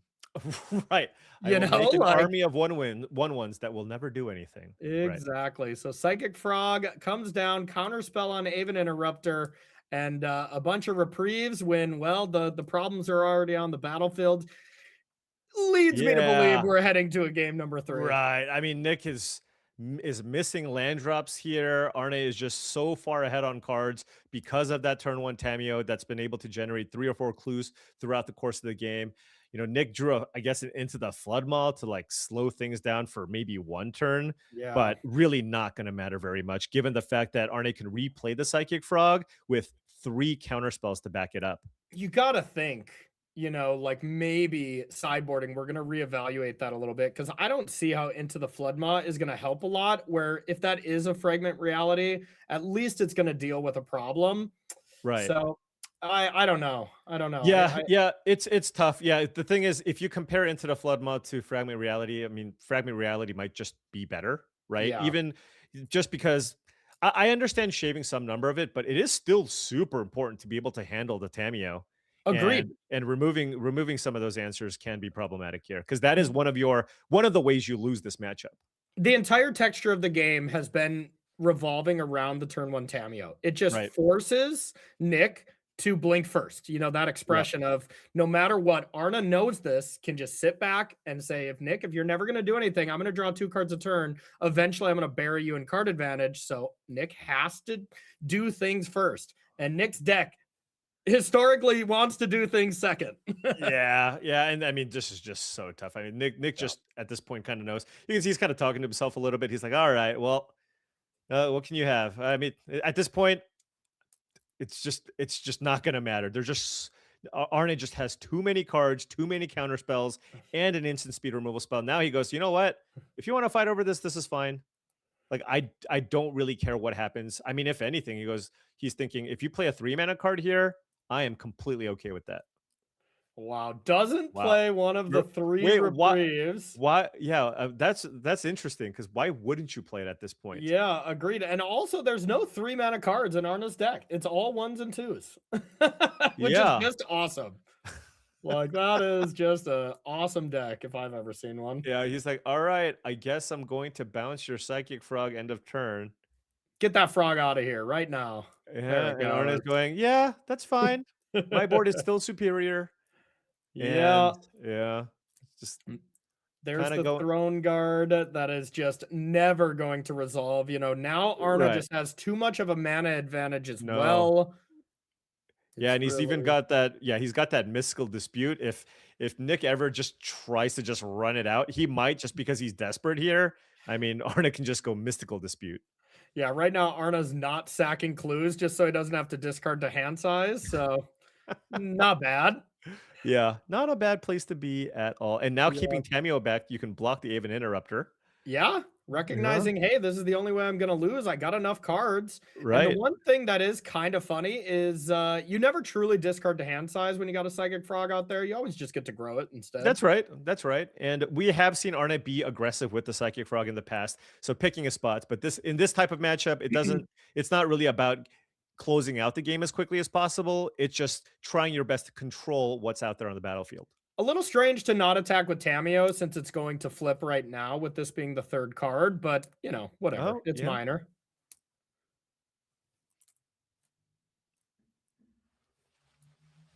Yeah, could have had an extra clue there for sure. Yeah, and I think Arna's kind of eyebrow raising there. I think maybe realizing that same thing, but also, whatever. Aven Interrupter is going to go up to, it's going to be a 1/2 when it attacks. One of these frogs can jump up and block it. Right. Yeah. I mean, can't even attack anymore. For Nick, at this point, you kind of just have to go for it. Yeah. Right. Just because you're so far behind. And then Arne can just choose any number of cards. He's like, which one of these insane spells should I go with? And Mystical Dispute is just so clean. It might even just prompt a concession. Yeah, there's only one of the 6 cards that didn't deal with that threat, and that's the Spell Snare. So, I mean, that's pretty telling for sure. So, Aven Interrupter comes on in, and I imagine this frog is going to jump up and swat that thing down. I would assume so as well, especially with double counterspell in hand. I mean, what? Oh, okay. I guess Arne going, he must have something because he attacked me. Yeah, life total, it is a resource. Maybe there could be something else, but Arna's just recognizing me at 8, not that big of a deal. He's like, if that was between 6 to 5, where High Moon could get him, I bet he would prioritize that a little bit. Right, absolutely.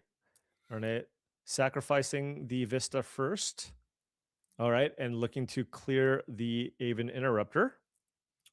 Fatal Push. Deal with it with Revolt, and Nick can go reprieve. Nick loves those reprieves. He's just like, I am going to hold on to these until the end.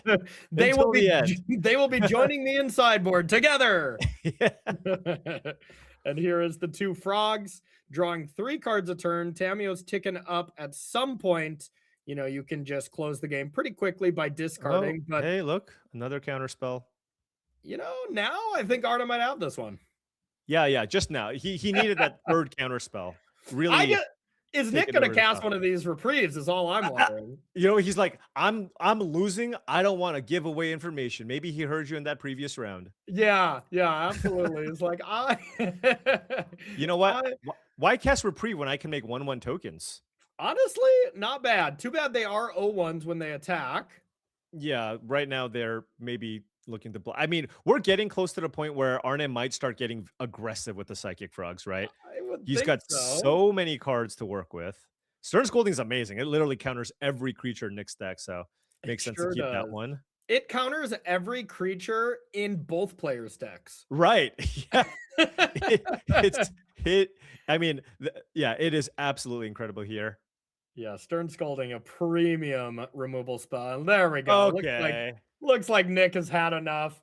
And so far, Paul, 2 very, very much not close games at all. Yeah, very lopsided games here. But I mean, you saw the impact of those sideboard cards there from Arne. And of course, a somewhat awkward draw from Nick. I mean, his hand could have maybe been smoothed out a little bit better had he fired off maybe some of those reprieves. But despite that, you know, he kind of had to keep a weird hand after a mulligan. And Arne, of course, had the perfect 1-2 punch, right? That's what you want to do every single game in basically every single matchup, but especially this one because it really doesn't have that many answers to those creatures. So now that Nick is on the play, he has 3 Stern Scoldings in the board. How are they not all in the deck? Wouldn't you think that is a slam dunk when you're on the play?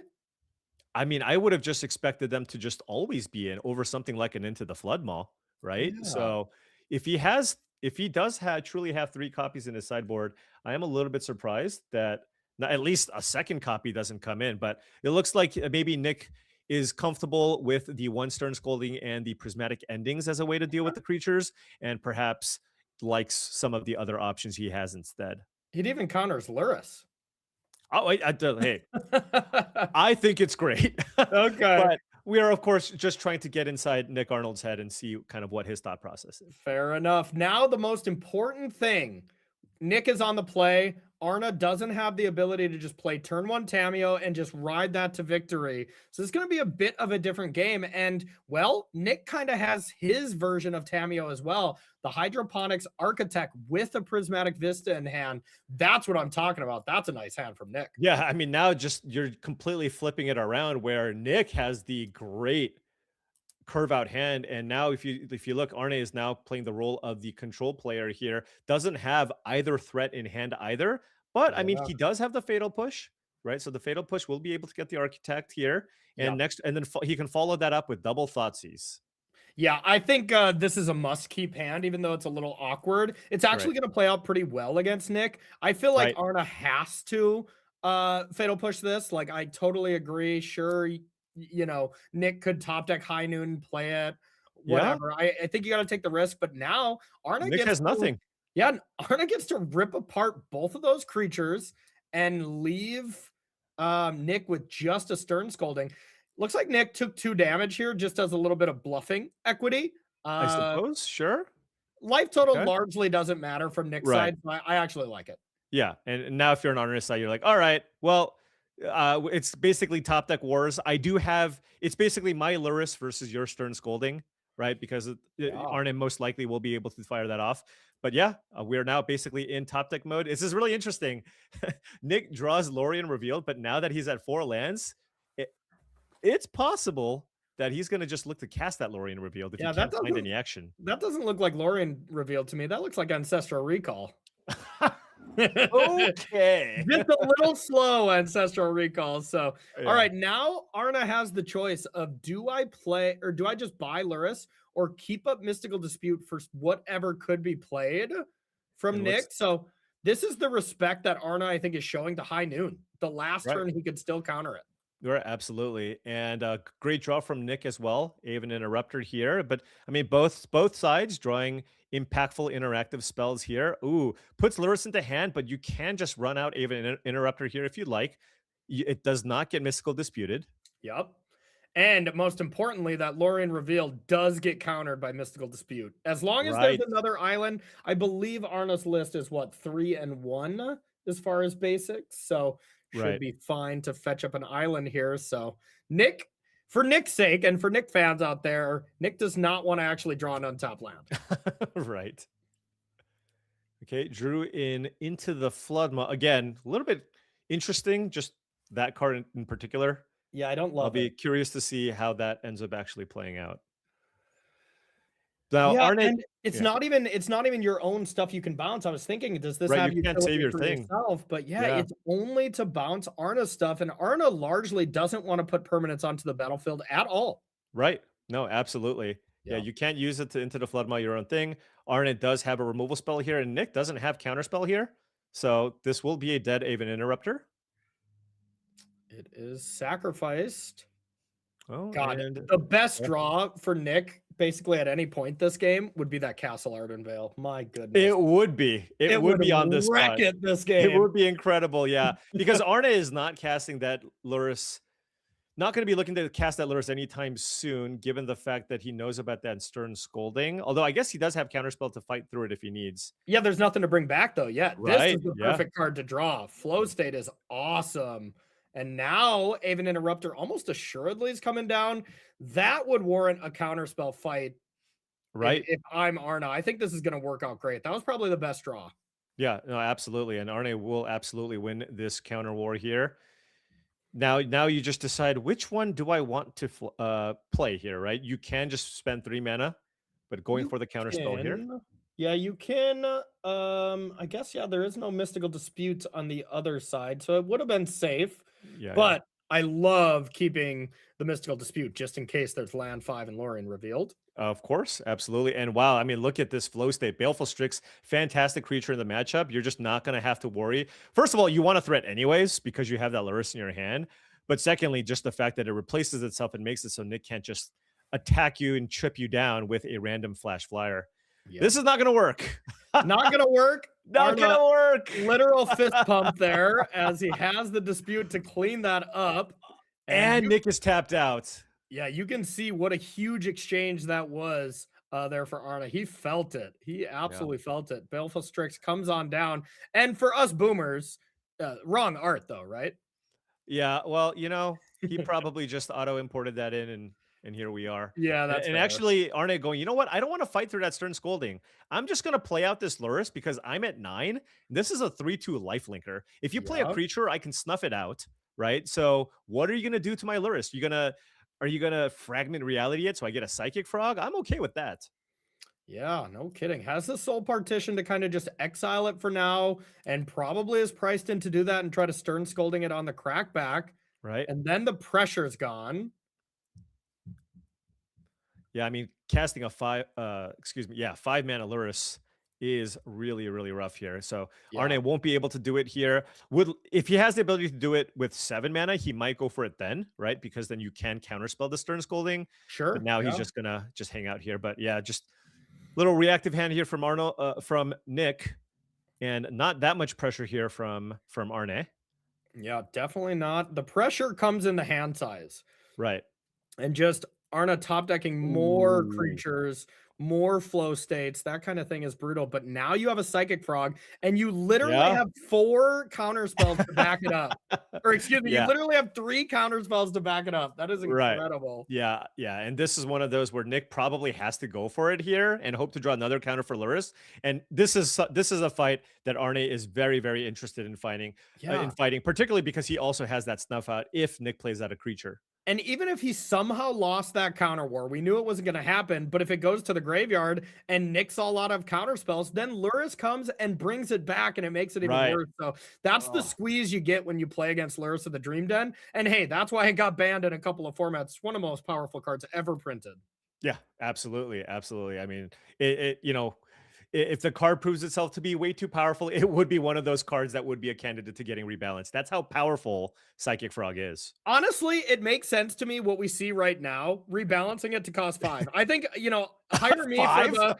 Yeah, look at it. It's in the command zone right now. Make it cost 5. Let me know, R&D, if you want to hire me for these rebalancing ideas. Yeah, right away. I'll send the resume for you.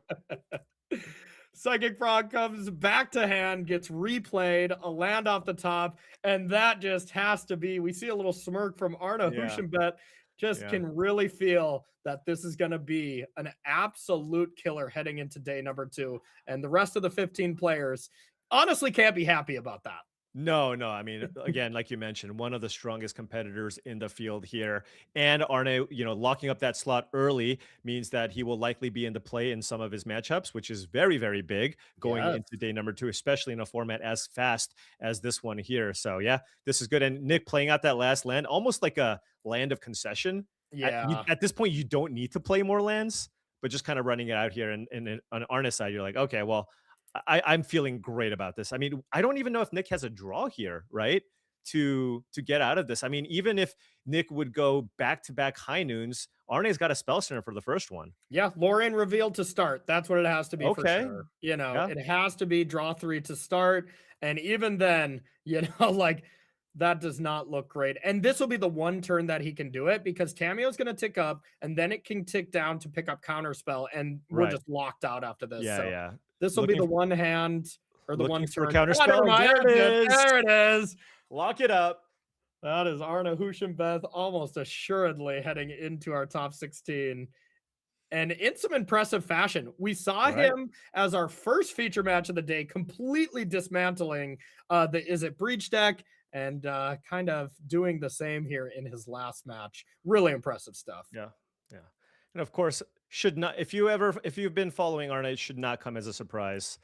He has just been so impressive every time we have been able to cover him in the countless tournaments that he qualifies for. Yeah, and even the Arena Championship that he won, I believe. He had one of the coolest plays I've ever seen. I remember it. It was awesome. He was able to put a spell on the stack in response to something, and then was able to exile an Ox of Agonis. And everyone on the coverage team, all of our jaws dropped. We were just flabbergasted. And that is Arna Hushenbeth advancing to the top 16.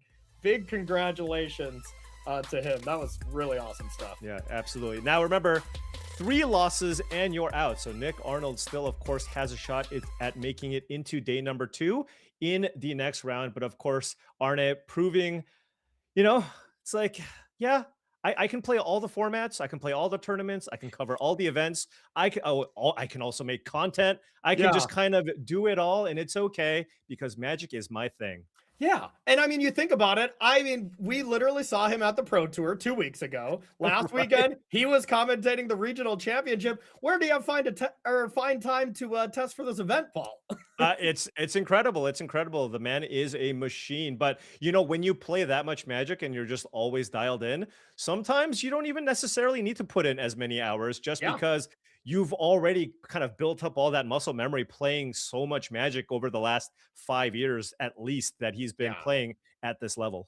And you got to give him, a huge advantage just playing a deck that's all about reacting to what your opponent does, and you have an open deckless tournament. That is going to really help not having to test as much, I would say. Right. Yeah. I mean, look, he won basically a Pro Tour level type event with a very similar type of strategy. So to see him do well again with that exact same strategy should not come as a surprise. It really is just a powered up version of standard rogues with Luris. So it makes sense. He just resubmitted that deck list. So why not? Yeah, it looks great. Into the Story, Float State, whatever. They both draw some cards and look really good. So we're going to have more Magic right on the other side of this. Arna Hushenbeth, congratulations on locking up another day 2 at an Arena Championship. You're becoming a mainstay at these events, huh?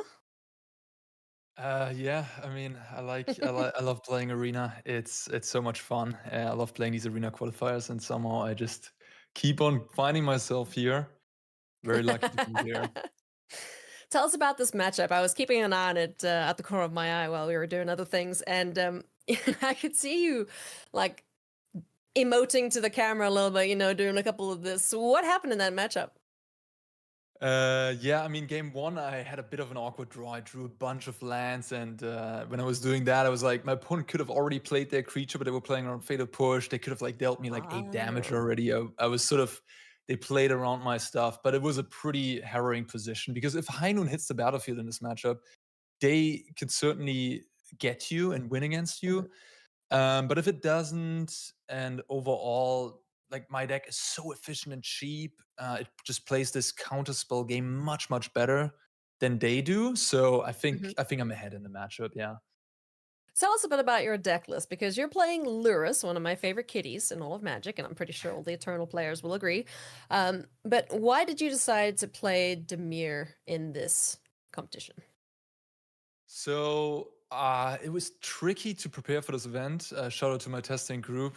I think we did a really good job overall, although we did end up on 5 different decks, which isn't great. But 4 of us playing Dimir and 2 still in contention. Zevin and Slacks are still playing for it.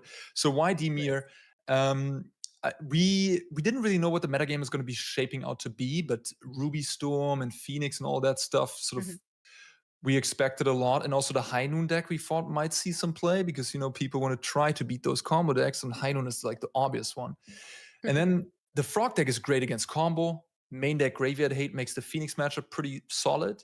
And then Noon is also a great matchup.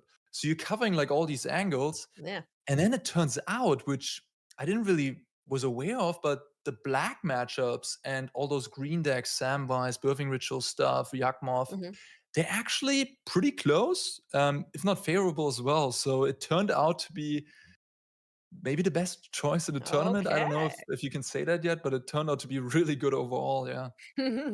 Well, I mean, if you're having a great time so far today, you know, all you have to do is win the tournament, and then you can definitively say, yes, it was the best choice for this weekend. Not too Sounds tough, good. Sounds good. I'm for sure having a blast playing this deck. It's so much fun. Really throws me back to Lurrus back in the days. Awesome. Well, Arna, best of luck to you and your teammates. We hope to see you all make it through tomorrow and have a great run towards the finish line. And yeah, it's always a pleasure watching you play. So best of luck for tomorrow. Thank you. God, he's a great interview too, Paul. I mean, what can't Arna do? I mean, when it comes to Magic, it's probably everything. We need to be very careful because he might be sitting here one day.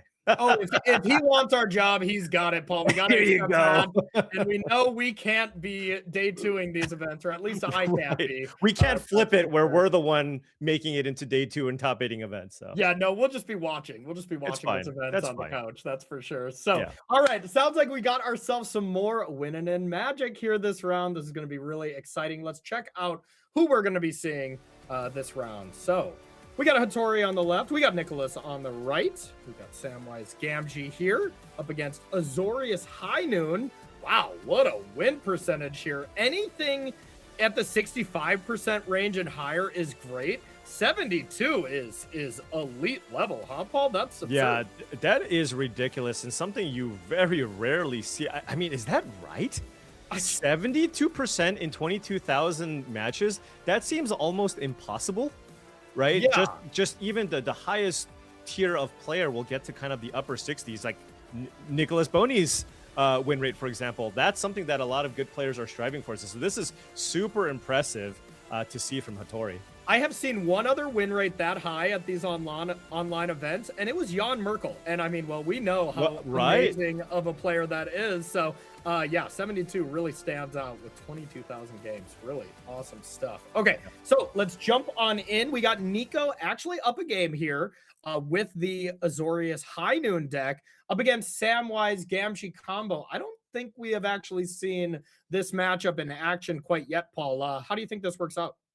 Yeah, I mean, a lot of it will kind of just come down to kind of the speed in which Hattori can kind of get his creatures in play and underneath the counter magic that Nico Boni is playing with. So, we've seen something similar where we have this deck that has access to a bunch of mana creatures. I believe it was the Luna Eason match against the Abzan Ouroboroi deck, but this one's a little bit scarier to play against, right? Because you are playing a deck that also has access to an infinite combo that can just kill you out of nowhere.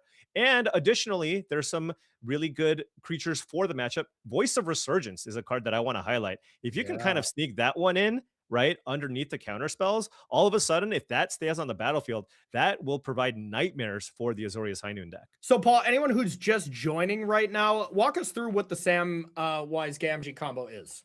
Yeah, so the Samwise Gamgee combo basically requires kind of 3 cards to get set up. Basically, you need a way to sacrifice a creature, right? An ungated way to sacrifice a creature. And in this case, most people use Umbral Caller Zealot. Then you have Cauldron Familiar, which is a very important combo piece. And then you have Samwise Gamgee. And basically the idea is with Samwise Gamgee, if a creature enters a battlefield, you generate a food, right? And then with the Umbral Caller Zealot, you can sack a Cauldron Familiar. Cauldron Familiar, you can return it from the graveyard onto the battlefield by sacrificing a food. So every time Cauldron Familiar comes into play, you get a food because Samwise is in play. You just do that loop infinitely, and then you drain your opponent out. Okay, makes a lot of sense. And yeah, we see the little A next to Cauldron Familiar at the very top part of the screen. And that's because it did get rebalanced. That was one of the cards that was too powerful. And what happened to it is, well, it can't block anymore, which will not come up at all in this matchup. So it's the exact same.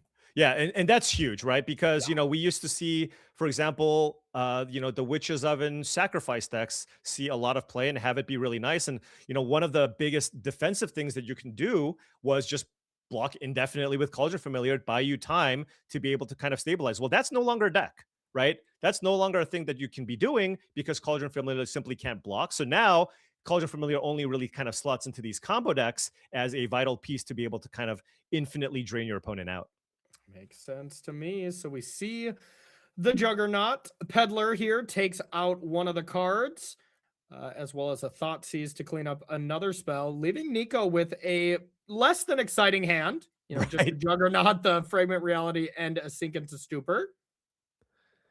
Although Nico did find a Divine Purge on top and left it on top. So that's a really, really nice sweeper type effect. It's a temporary sweeper, but still very, very good at buying you a lot of time here, right? I mean, you get to just kind of wipe out this entire board here.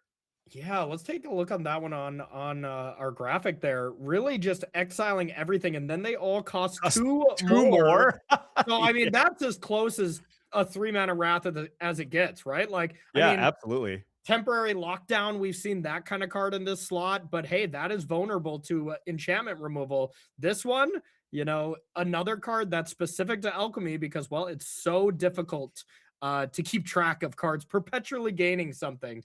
So just really add such a cool layer to these tournaments to have these Alchemy specific cards.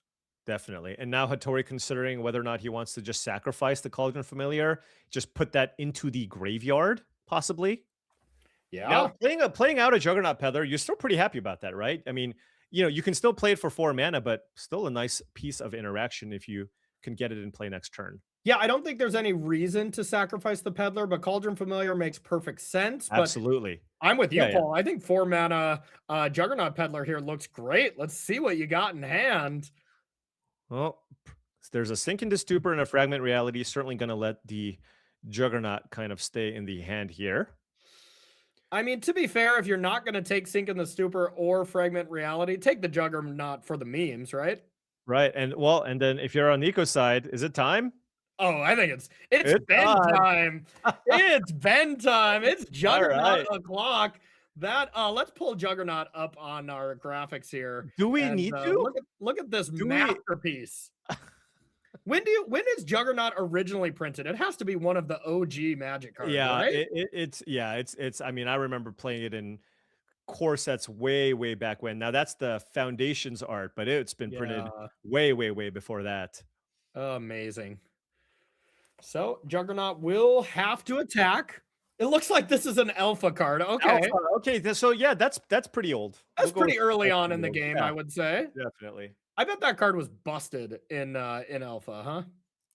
I mean, it was a pretty decent card back in the day. Of course, creatures have gotten significantly stronger since then, but hey, I mean, that just cracked in for 5 damage. Yeah, no kidding. Anybody who cast Juggernaut, back in the day when it was printed, you got to take some ibuprofen because your back's probably hurting. But other than that, that's a long time to be playing the game. Yeah. Now, taking a look at Hattori's side here, there is a Cauldron Familiar in the graveyard.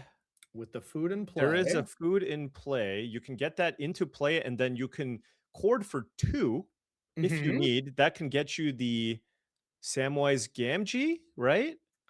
And then Yeah. you can play the Bartolome, right? Is there any been way you can exiled. play the Bartolome first and use that creature to convoke?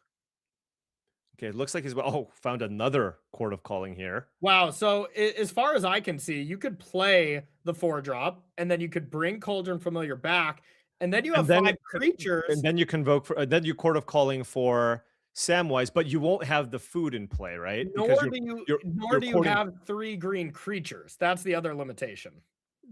Oh, right. Because if you have a board of all creatures, you need 3 green creatures to pay for the convoke on the Court of Course. Exactly. So we're a little far away from that at the moment, but regardless, this lines up a pretty easy 2-turn chord combo, unless there's something I'm missing where you can actually do it right now, which I don't think there is. And well, that's what Hattori is trying to figure out here as well, especially with the second core. I mean, maybe you can even just fire off the first core to maybe deal with these juggernauts. Yeah. And remember when I was saying that Cauldron Familiar getting rebalanced is not going to matter? I take it all back. If it could block a juggernaut right now, it would be unbelievable. Yeah, absolutely.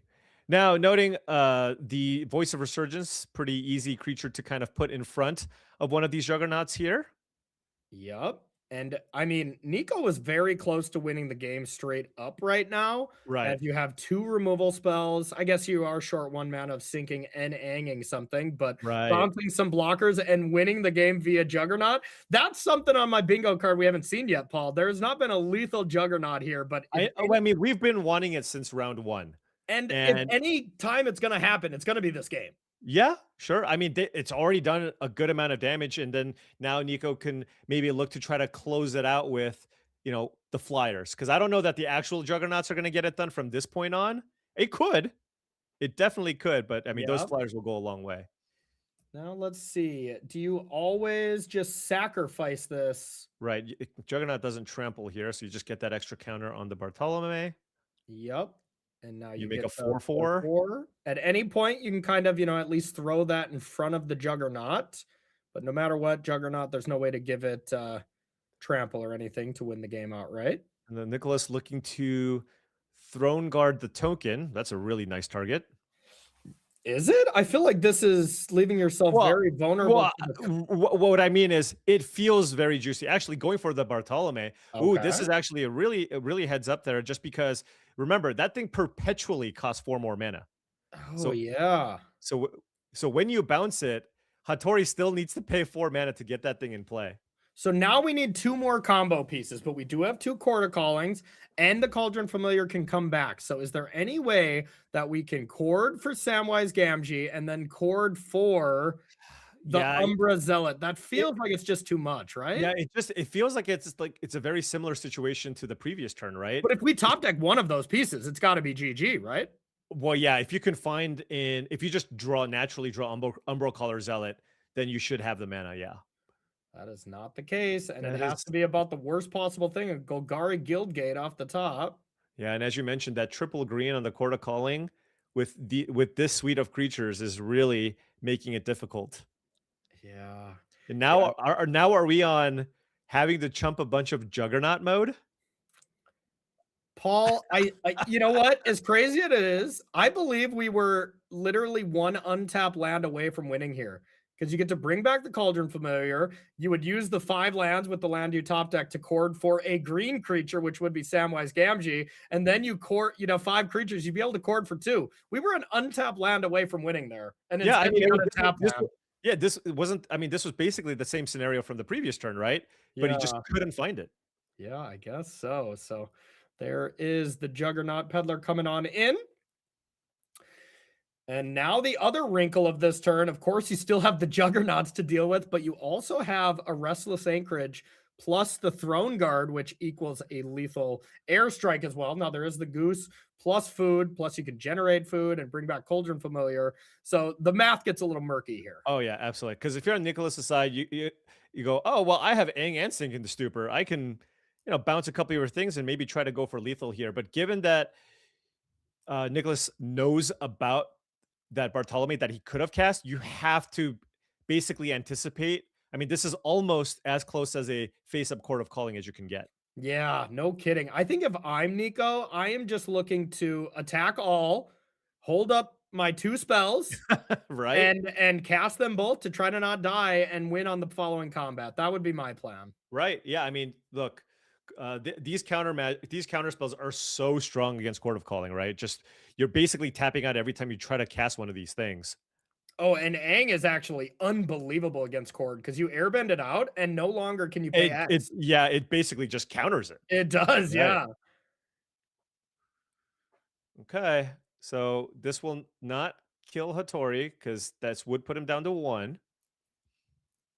Yeah, Court of Calling is kind of doing its best waterbending impression, but Aang Swift Savior is the true waterbender, I guess, huh? Yeah. So, I mean, you got to think you start with Aang here, right? I mean, this looks amazing. It's just so good against Cord. Now you can Cord for 0, but I mean, there's nothing you can get. Right, and noting that land is a silent clearing, so if you take the 4 here from the Throne Guard, you can't even tap that for mana anymore. Although I guess you can sacrifice the Cauldron Familiar and go up to 2 if you need. Or just sack the food and you but if you're sacking too, but but if you're spending 2 mana to sack food on this board, I mean, how are you coming back, right? Yeah, 100%. So now we're at the spot, even if we top deck Samwise Gamgee or the Zealot, is it enough into a Sink in the Stupor? Through Sink in the Stupor, I don't know that you have enough here through that Sink in the Stupor. And that's a card that Hattori actually just knows about as well. And I think, Paul, we can safely, as long as Nico does put the finishing touches on this, I think we can safely give this game to a Juggernaut victory, right? You know what? It did a lot of heavy lifting. Okay, good. It did a lot of heavy lifting. So I it was a very crucial part of the team. And yeah, I mean, Nicholas play that thing out. Turn 4, turn 5, just hammered away and got it done. Oh, and looks like Nico takes it down and is going to be advancing to day number 2 straight away with his Juggernaut version here. And with wow. Juggernaut. There we go. Juggernaut. That's the first Juggernaut victory, I want to say, right? Sometimes you peddle Juggernauts and it doesn't Sometimes end up you working get out in run your over favor. by the Juggernaut. Right. That'll happen. So, wow, really cool stuff. We have one of these high noon decks into the top 16. We put Arna in with the Dimir mid-range. Any deck that's kind of like standing out to you to have a good, advantage in the day 2 metagame? I think I really like Arna's deck. I think it's just pretty well positioned here. I think his deck has a little more game against kind of a lot of the other mid-range strategies, I want to say. Whereas I think the high noon decks, at least when we listen to some of the interviews, they didn't really like the idea of playing against a bunch of mid-range decks, right? They don't love their Orzhov Blink matchups. They don't love their Dimir mid-range matchups. So I don't think I want to be, I know it's the most popular deck. I don't think I would be happy on the high noon side of things. I would rather be on something else. And that Dimir mid-range deck is right down my alley. Yeah, it looks great. I mean, when Zevin Faust, the Azorius Tempo master, is playing Dimir mid-range, I think that should be pretty telling about what you should be doing in the format. Absolutely. For sure. So, all right, sounds like we got an interview with Nico as he locked up the top 16. Nico Boni, congratulations, picking up your 6th win. You are locked in for tomorrow. How you feeling?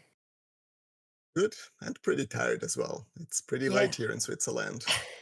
Yeah, 1:30 in the morning. You guys certainly have the hard mode activated for sure. Tell us about that matchup that you just played to lock up your 6th win. How'd it go? Well, I don't think it's that easy of a matchup. I played against the Samwise combo deck, and I think the deck can be very fast, and my deck needs some time to set up its gameplay. So I had a good run, I guess. Was pretty lucky that I had enough time, and yeah, got there. Yeah. Tell us about your deck choice for the weekend. You're playing the High Noon deck. It's basically the hotness, I would say, in multiple formats. What drew you to it for this weekend's competition? Well, we started by assuming that the Demilich Phoenix deck would be like the deck to beat because it went so well in the qualifier weekend. And so we built a deck that was good at beating this deck. And then we figured like people will try to beat Phoenix with combo probably. So we'll try to build a deck that's good against combo as well. And that's how we ended up with High Noon. All right.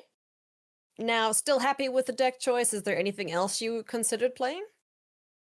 I had like a mid-range deck, Mardu Goyfs with like a small Overlord engine. Okay. That was pretty good as well, but like we expected more combo than actually was there, so that's why we settled on the High Noon deck. All right. Now, looking forward to tomorrow's competition. What are you hoping to see most of in terms of other decks? Well, like the Storm deck would be a nice matchup for sure. I also think the Phoenix deck is pretty good unless they play like lots of cheap interaction for High Noon. Yeah, I guess that's the main two ones I want to face. All right. Now, Nico, I know you're exhausted, but you've made it through to tomorrow. You've got a Pro Tour invite locked up. What would winning the whole event mean for you and locking up a spot at the World Championship? That would be cool. Like, I haven't played Worlds yet, so, or at least not that kind of Worlds. I was at the Team Worlds long time ago. That was fun, so I would appreciate it. Well, Nico, best of luck. We're going to let you go and get some rest. And yeah, we'll see you bright and breezy tomorrow. And yeah, wish you all the best. Thanks. Bye-bye. Very cool to see these players playing from all over the world and giving it their all, whether or not it's 1 a.m. Congrats to Nico Boni there. Hey everybody, Maria Bartholdi with you here at Arena Championship 12. We're playing Historic and we have one more round of Swiss here on day one of competition. There's a lot on the line for our players here. We have 16 spots to give away at the next Pro Tour, 2 spots at the next World Championship, and of course a whole lot of money, $250,000 prize pool. All on the line for our participants here this weekend. We're just in day one of competition, but we have day 2 coming up tomorrow. So let's take a look at our schedule and find out when things are going to happen. So you can see Saturday's schedule right there, rounds 1 through 8, Historic Swiss, playing people on the same record as you. Sunday, day 2, we have the playoffs, and it's all Historic and all single elimination, everyone. So it's a bit brutal tomorrow. Lose, and you are out. Starting at 9 a.m., all time Pacific here, by the way, the qualification round, top 16, we estimate to be around 11 a.m. The top 8 will start around 1 p.m., then the semifinals at 3 p.m., 4 p.m., the final. So be sure to come back here tomorrow for more amazing magic. Welcome back to the news desk here as we get ready for the final round of Swiss on day 1. Daquan Watson, Arya Karam Chandani here. 1 round left to play. What do you want to see yet happen on day 1, Daquan? I want to see, one, just some tight play here because players are playing for tons of money and this match means everything to get to play tomorrow. And maybe a little excitement from them, like the stress will finally be over, let them celebrate a little bit. Absolutely. We love a good winner celebration. How about you, Arya? Yeah, I just want to see some intense high stakes magic. I want to see some qualifications come down to the wire, players really sweating it over the last turn or two, and then maybe a clutch play or two to make it into day 2. I'm really looking forward to some down to the wire games. All right, we'll see if we can deliver for the viewers and for you. Let's take a look at the standings here with one round of Swiss left on day number 1. You can see our players who've already punched their ticket into day 2 of competition. Congratulations to all these players. We'll see you battling here tomorrow, but for a lot of more players, they've got to sweat it here this final round, as 6 is the magic number to come back and battle on day number 2. Lots of big names still in the mix here. Matt Sapop, saw him on camera a little bit earlier. Pro Tour grinder. Hongbin Sun has done well at these arena championships over the years. Wyatt Darby, Pro Tour champion, just needs to win one more. Grinder Jesse Hampton, sitting at 5-2, needs to win one more. Tony Portelot needs to win one more. Zevin Faust, one more. I just love all these people here coming down to the wire here in the last round of Swiss. Let's take a look at some more 5-2s here. We have a chance here this final round, round number 8. Can they do it? We'll find out. You'll see all these eliminations next to everybody who didn't quite make it. Third loss was the loss that knocked you out of the tournament. Commiserations to those players, but they will go home with a lot of money as well just for qualifying here this weekend. The least money you can go home with is $500. So well done to those players, but we're still battling here for day number 2. Let's set up our next feature match for round 8. Hattori Masanori up against Tony Portalon. Huge matchup for both of these players here. Samwise Gamgee combo in the hands of Hattori. Orzhov Blink in the hands of Tony. Let's get to meet our players. Hattori Masanori started playing in 2012 with Return to Ravnica. This is his second Arena Championship. The first, guess what? It was Arena Championship 1, where he just missed out on the top 8. It was a heartbreaker, and he really, really wants to come back and win one of these. And check out that overall win rate, everybody at home. 72.1%. That is the second highest win rate in the field. So he knows how to win on Arena. Says he's wanted this title since AC1. It would be a massive turning point in his life if he is able to get it here this weekend. And that starts with a win here this round. Let's take a look at his journey so far on day 1 of competition. What jumps out to you, Daquan? You know, that he took a loss early and really just rattled off a whole string of wins. You know, I think it's very easy to get discouraged when you get that first loss and you're like, oh God, now is this how my day is going to be or whatever? And apparently it hadn't really slowed him down, right? Didn't get a second loss until last round, and he's now in a position to get one more win and still play more Magic tomorrow. Yeah, and we can see played against Orzhov Blink a couple of times, 1 loss, 1 win, and we're going to play against it here this round. Let's check out his deck. It's a Samwise Gamgee combo list, Daquan. Yeah, if you hadn't seen this before, I mean, I know we featured a couple of times today, but this is really about getting your Samwise Gamgee out and getting the cat and then getting some other sack outlet, right? So you can just start the chain of just getting the cat back and draining your opponent. And we've seen various versions of the cat list. This is kind of the new version that doesn't really have to play Oven or anything like that. We're using other tools to get it back to the battlefield. But we found this deck to be very resilient through different pieces of removal and whatnot, and has a lot of ways to assemble the combo. All right, that's a look at Hattori. Let's take a look at his opponent for round 8.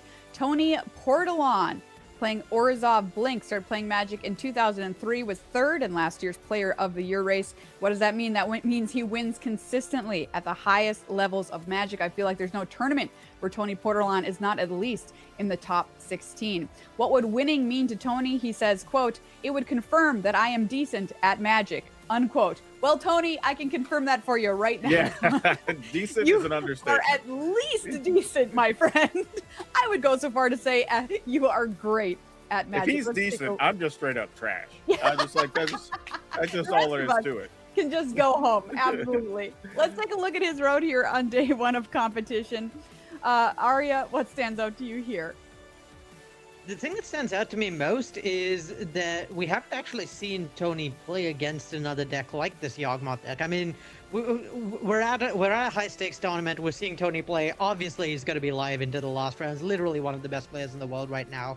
But his matchups through most of today have been against sort of these off-meta, not super represented decks. So still don't really know exactly how his list is going to match up against this creature combo deck. He did beat the Yawgmoth deck earlier, which I think is the most similar to this Abzan Samwise Gamgee combo in terms of being like a creature-based combo deck. But not, I got to speak to him a little bit about his deck choice before this event, and not quite the matchup he's most prepared for. So incredibly fearsome player, but maybe has his back against the wall a little bit in terms of what he's facing here. Well, let's take a look at the deck that he brought for this tournament. Orzhov Blink, what do you want to call out specifically in this matchup? So this deck is all about just grindy value with Overlord of the Balebug, blinking it with Philia, copying it with Dedicated Dollmaker, and then you have this Ketramos Relic of Progenitus engine. The thing I want to call out is the various ways Tony has of interacting. Unlike in a lot of other matchups he's going to be playing, he doesn't have ultimate inevitability. He's not going to be able to grind his way through the combo because his opponent does eventually go over the top of him. It's going to be a lot about finding those pieces of interaction with the main deck relics, in particular being able to shut down the combo and then Fragment Reality, Momentum Breaker, maybe blinking Momentum Breaker with Philia. Stuff like that is how I see Tony's route to victory this match going, where he manages to sort of just cut down on the amount of total board presence he's up against and use that to win. All right, well, two fantastic stories from both of these players should they win this round, and they must. It's time for round number 8, the most exciting round of day number 1 here at AC12. All right, Arya, we're going to be kicking off this round 8 with two very different decks, and both players under high pressure here. Winners in for the day 2. Loser, unfortunately, you're done for the weekend. So a lot on the line for both these players. Yeah, I mean, this is about the highest stakes match there is at an event like this. I'm sure both players are incredibly fired up. Yeah, and this is after a long day, right? Like, I mean, you've played 7 rounds coming into this one, and now everything for the rest of the weekend really like hinges on this win. So hopefully both players get some solid draws. We get to see some good Magic played here. And I have no idea which way this is going to go because both these decks seem like they have a lot of tricks up their sleeve. Yeah, it's gonna be a close matchup for sure. There's also a Blink deck I don't think has really terrible matchups. Like the fact that you have this mid-rangey value deck with some really high ceiling draws means that you've got at least a fighting chance basically everywhere. As far as matchups go, I think this might be one of the worst ones, but among the worst matchups for this deck is still really not that bad a matchup. Yeah, it looks like both players decided to mulligan to 6. Hattori's first hand there, I think, really just had a couple of cats and not much else going on here. He at least gets a cat with a couple of sacrifice benefits here, but still not a lot of action there. So we're just going to see one of the Cauldron Familiars hit the battlefield, and we're going to go ahead and Thought Seize here from Tony's side. And he's going to be happy with what he sees. Yeah, double birthing ritual is quite nice for Hattori, at least. Redundancy through Thoughtseize for your value engine's pretty good. I think this deck is really just looking to put together its combo pieces. So just having something like birthing ritual that's going to dig 7 cards every turn towards your 2 drops is really huge. I like how it sort of puts the onus on Tony to be proactive here, because if he takes too long, then this birthing ritual will just set up Hattori's combo. Yeah, he looks like he's hesitating here, checking everything out. And again, with the stakes that these players are playing for, nothing wrong with taking a couple extra seconds and just double checking all your options. Yeah, the birthing ritual decisions in particular are frequently pretty complicated. So yeah, I like taking your time on that one. All right, Hattori draws another starting town, so he will have all the mana he effectively needs at this point. Yeah, I wonder whether we're going to see Hattori attack with this starting town here. On one hand, like sort of getting some pressure down is valuable, but yeah, the risk of affiliating your creature is just too large. Oh, there's also Lurrus to buy, so that's probably what ends up happening. Yeah, looks like he's spending the mana on Lurrus. And then, we are going to put the Badger Mole Cub at risk. Yeah, I like that a lot. I think Philia is one of the most snowbally threats this black-white deck does have. So if you're trading your Badger Mole Cub for Ophelia, you're over the moon. Yeah, having that extra point of mana is definitely not as important as all the value Portalon would get off of having Ophelia. Yeah, this is, I think, emblematic a little of like why this matchup is problematic for Tony, where we're looking at Philia into Overlord of the Baelmerk, like potentially a really scary hand, or well, we were before this Juggernaut Peddler came down. But even if we see powerful synergy like that assembled, like Hattori is just one good birthing ritual trigger plus like a good top deck away from just comboing Tony out of nowhere. It's really hard for Tony to prevent Hattori from setting up this combo as long as birthing ritual is just constantly churning through his deck. Yeah, that's one of the things we've seen consistently throughout the day is these combo decks have so many small tricks to just keep assembling pieces through all this other interaction. And again, this come up so many times this weekend where we see Hattori's going, hey, I'm basically one piece away from putting this all together. Yeah, now a neat way we might see Tony kind of keep Hattori off of digging further with birthing ritual this turn is if the Flicker Wisp gets blinked with Philia, the Flicker Wisp enters on end of turn and can then bounce blink birthing ritual. Birthing ritual will come back on Hattori's end step, and because it's only entering in the end step, Hattori won't get a trigger off his birthing ritual. So that's a way for Tony to at least tread water a little more, maybe keep Hattori off of finding combo pieces for a little bit longer. That's interesting. No, he's actually just going to play the Flicker Wisp, and looks like we're just going to reset a planes. Yeah, so this that is, we I can think, fragment reality. Yeah. This is the alternative route where the planes gets to fragment reality, the birthing ritual, and that's another way of sort of keeping Hattori off this for now. We might also just see both. We might see the Flicker Wisp get blinked, and then the planes hit the planes come in untapped to hit the birthing ritual, while the Flicker Wisp keeps it off for a turn. Having flexibility to use something to kill the Lurrus is pretty valuable as well. Yeah, so Felia went in just so we can get another trigger off the Flicker Wisp and traded there with the Peddler. So now we're going to have some effects resolve here with the Flicker Wisp coming back into play. I like hitting the starting town here. It's going to come back immediately, of course, because of airbending, but this does functionally put Hattori off of 1 mana, which is pretty valuable when there's a Lurrus in hand. Yeah, now we have the Fractured Reality available, and Hattori doesn't look to really have a way to take advantage of the situation at the moment. Yeah, Sylvan's Safekeeper is a pretty scary draw, though. It does mean that Hattori is basically going to have his combo protected for as long as he wants, and perhaps more importantly, have his Lurrus protected. The value Lurrus provides, sort of just like putting pieces of material into play over and over turn, is pretty scary for Tony's black-white deck, particularly when the late game Hattori is playing so cleanly goes over the top of what Tony's doing. So yeah, Safekeeper, I think one of the things Tony would be less happy to see here. All right, looks like we're going to just play the Beseju.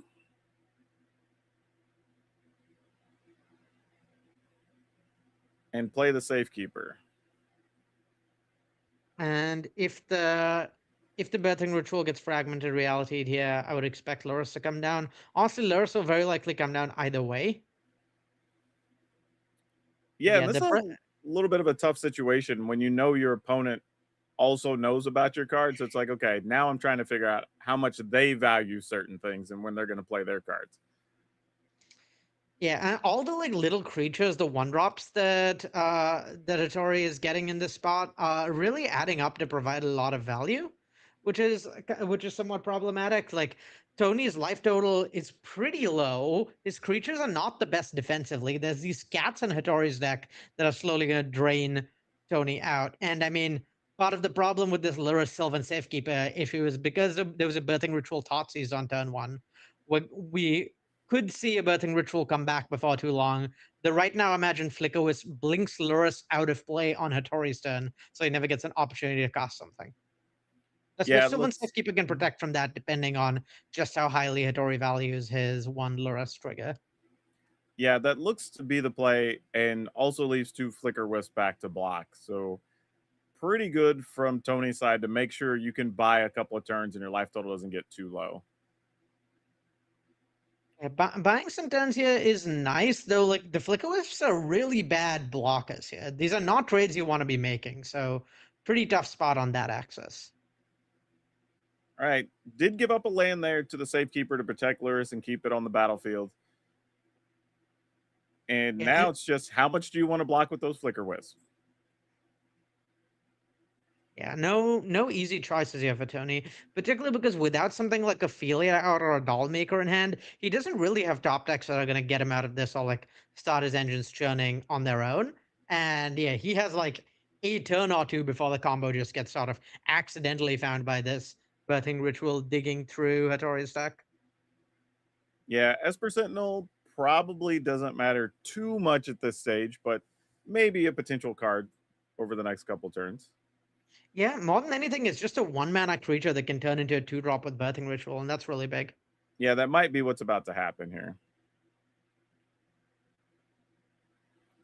Oh, Hattori's given the good head scratch, it looks like. Yeah, a lot of the choices here are pretty tough, where you have to sort of like balance between taking a combo piece, which of the combo pieces you want, versus something that'll help with this like scrappy beatdown plan you have going on against Tony, whose life total is really low. I think Samwise Gamgee probably the card you want most in this spot. It just lets it just turns a lot of your creatures into extra drains with Cauldron Familiar as well. So it kind of both plays towards the combo and helps set up for like a scrappy beatdown plan by giving you a ton of Cauldron Familiar ATBs. Yeah, and the thing to pay attention to here is Tony is only at 9, so there's not like he can go more than another turn or so not blocking. Yeah, looking at Hitori's deck, there's no one-off ways of dealing a bunch of damage, like no Blood Artist like the Ogmont deck, but yeah, still pretty scary. Yep. End up just drawing a Relic of Progenitus. Probably not the thing Tony was necessarily looking for, but you could deal with the graveyard.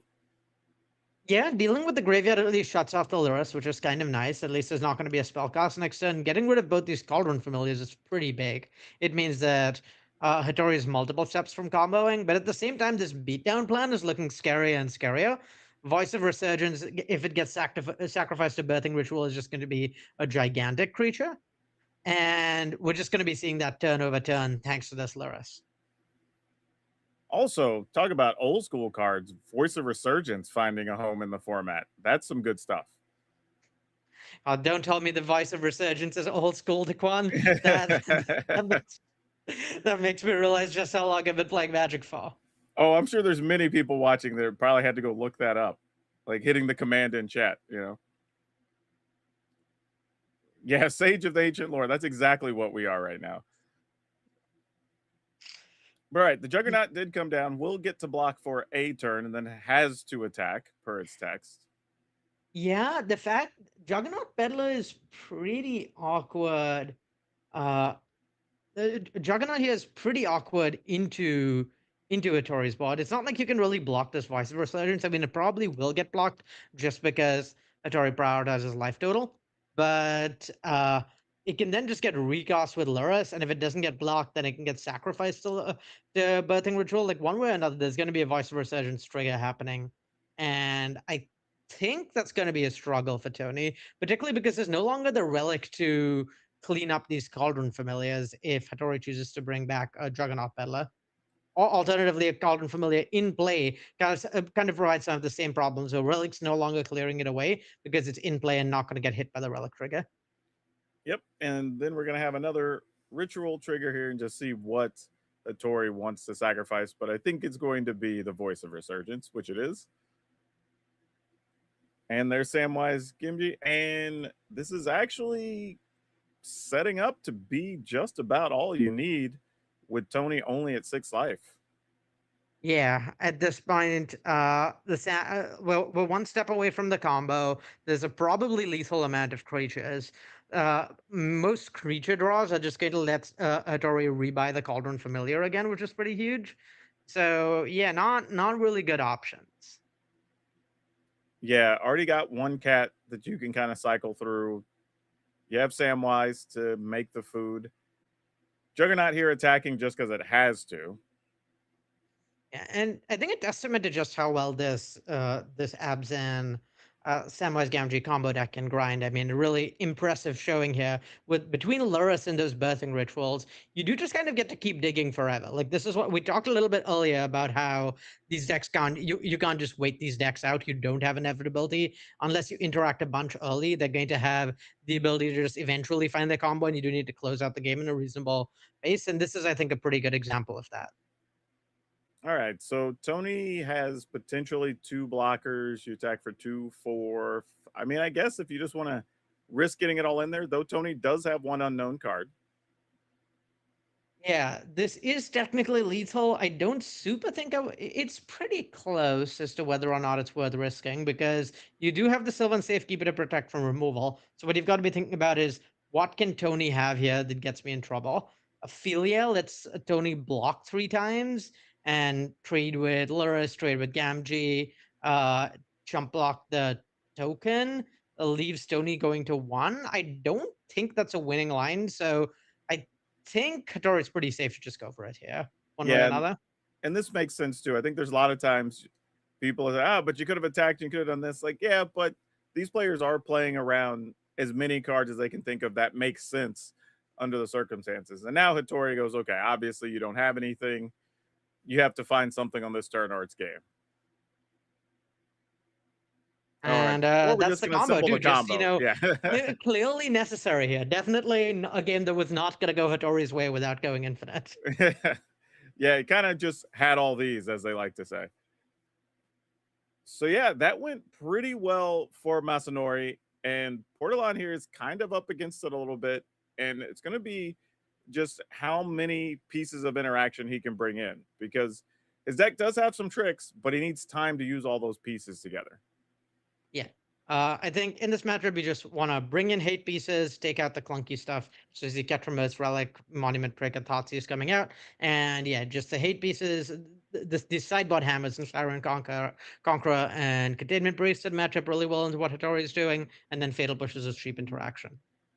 Well, yeah, games 2 and 3 should be pretty good here because both sides look like they're siding in a bunch of cards. So let's see what they decide to keep, and hopefully we get another good game here. Because again, each of these players, one win and you get to play tomorrow, you lose and you're done for the weekend. Clarion Conqueror is, I think, going to be the name of the game you have for these post-pod matchups. We see Crawl Harpooner coming in. I think that's a testament to how much Conqueror exactly is the card you care the most about, and you want anything you can search for that'll deal with it because it shuts off your entire deck in Hattori seat. I think I've done the same thing Hattori just did, where you have kind of a borderline 7 card, and you're like, well, I'll just mulligan or whatever, and then the next hand is so much worse, and you have the single land, and you're like, well, now I got to go to 5. I should have just been greedy and tried to keep the first one. Yeah, it's hard not to go what if in those spots. At least on Arena, you can't look at the top of your deck after your mulligan to see whether it would have worked out. Oh, you don't want to do that. That way lies madness. Like that, you don't want to do that to yourself. Yeah, double Thoughtseize is kind of the perfect tools to pick apart Hattori's hand after his mulligan so much. So, yeah, pretty optimal start for Tony. Yeah, and especially Tony now knowing that like Masanori's hand doesn't really have a lot of action, so you'll have all the time in the world to do what you need to do here. Yeah, purely rate-wise, Philia may just be the strongest card in all of Tony's deck. It has some really high ceilings.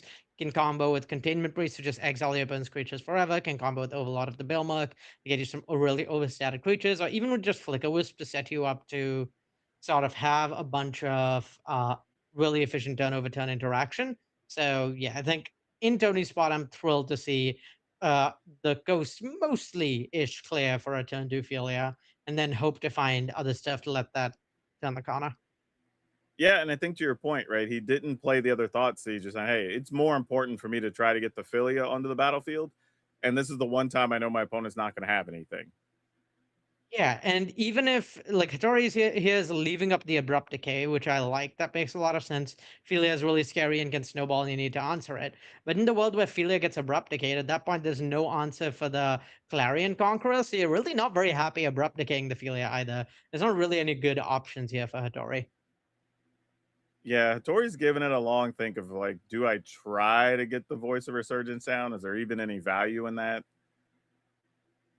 Yeah, I think if the Voice had come down, it would have been somewhat disastrous for Hattori. We would have seen Fatal Push the Voice, blink the token out of existence, Thoughtseize away the Abrupt Decay. Hattori's left with absolutely nothing in hand, so it could have been a lot worse if he had gone for it. But yeah, wow, just like Overlord of the Bilmark, paired with Thoughtseize, paired with Philia. Tony just has all the options here. Right on time, just like he planned it. All right, Thoughtseize taking a look at Hattori's hand. Again, probably, I was going to say, removing the Abrupt Decay because the others aren't really any type of threat right now. But Hattori does pick up a Juggernaut Peddler. Yeah, Juggernaut Peddler is something, but in these low resource games, the Juggernaut you give your opponent can actually be really relevant. We saw this come up last round, where the Juggernaut Peddler hitting the Juggernaut Peddler sort of got Hattori there too, with his opponent getting to use those Juggernauts to close out the game after running out of resources. So yeah, it's something. Yeah, it's a relevant draw, but it could be a lot better. Yep. Also, Containment Priest, another way to try to disrupt things.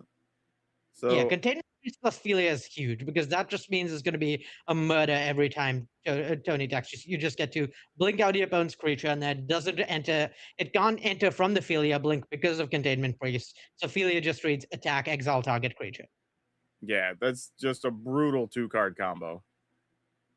Yeah, it's brutal enough that you sort of get put in the spot where you have to like not really play to the board anymore. You just have to kind of wait to draw an answer. And Tony is also applying a lot of pressure, so that's not a great plan either. Yeah, getting in for 4 puts Masanori down to 12. And now with the Conqueror entering the battlefield, things get really tough for Hattori. Yeah, it's hard to see what Hattori's moves are here. Even anything he plays is just gonna get exiled. Uh, there's interaction for days, so it's not like he can overload the Philia attack triggers by playing out a bunch of threats. We can just fatal push one of the things here and then exile the other one with Philia. Just Tony has nothing but good options, and Hattori has nothing but bad ones. Things are looking pretty grim. Yeah, it's just I'm with you. You go ahead and attack. You get to go ahead and blink out the Samwise. You can't really block with the cat. So Yeah, just there more isn't even damage. really any reason to engage with the cat. You can just let it be. It's not doing anything at all. Oh, says I'm just gonna get rid of it anyway. Yeah, I mean, might as well to keep your opponent off of like birthing ritual. The fact that there's a second fatal push means it's pretty free to do. And yeah, the cat can't come back because of the containment priest. All right, well, Masanori's down to 5, and I don't see a way out with what's in his hand. I guess, well, no, because again, you need at least 2 things, because one's just gonna get blinked. Cauldron Familiar can't blocks. I don't believe there are 2 things that Hattori Yeah. could have.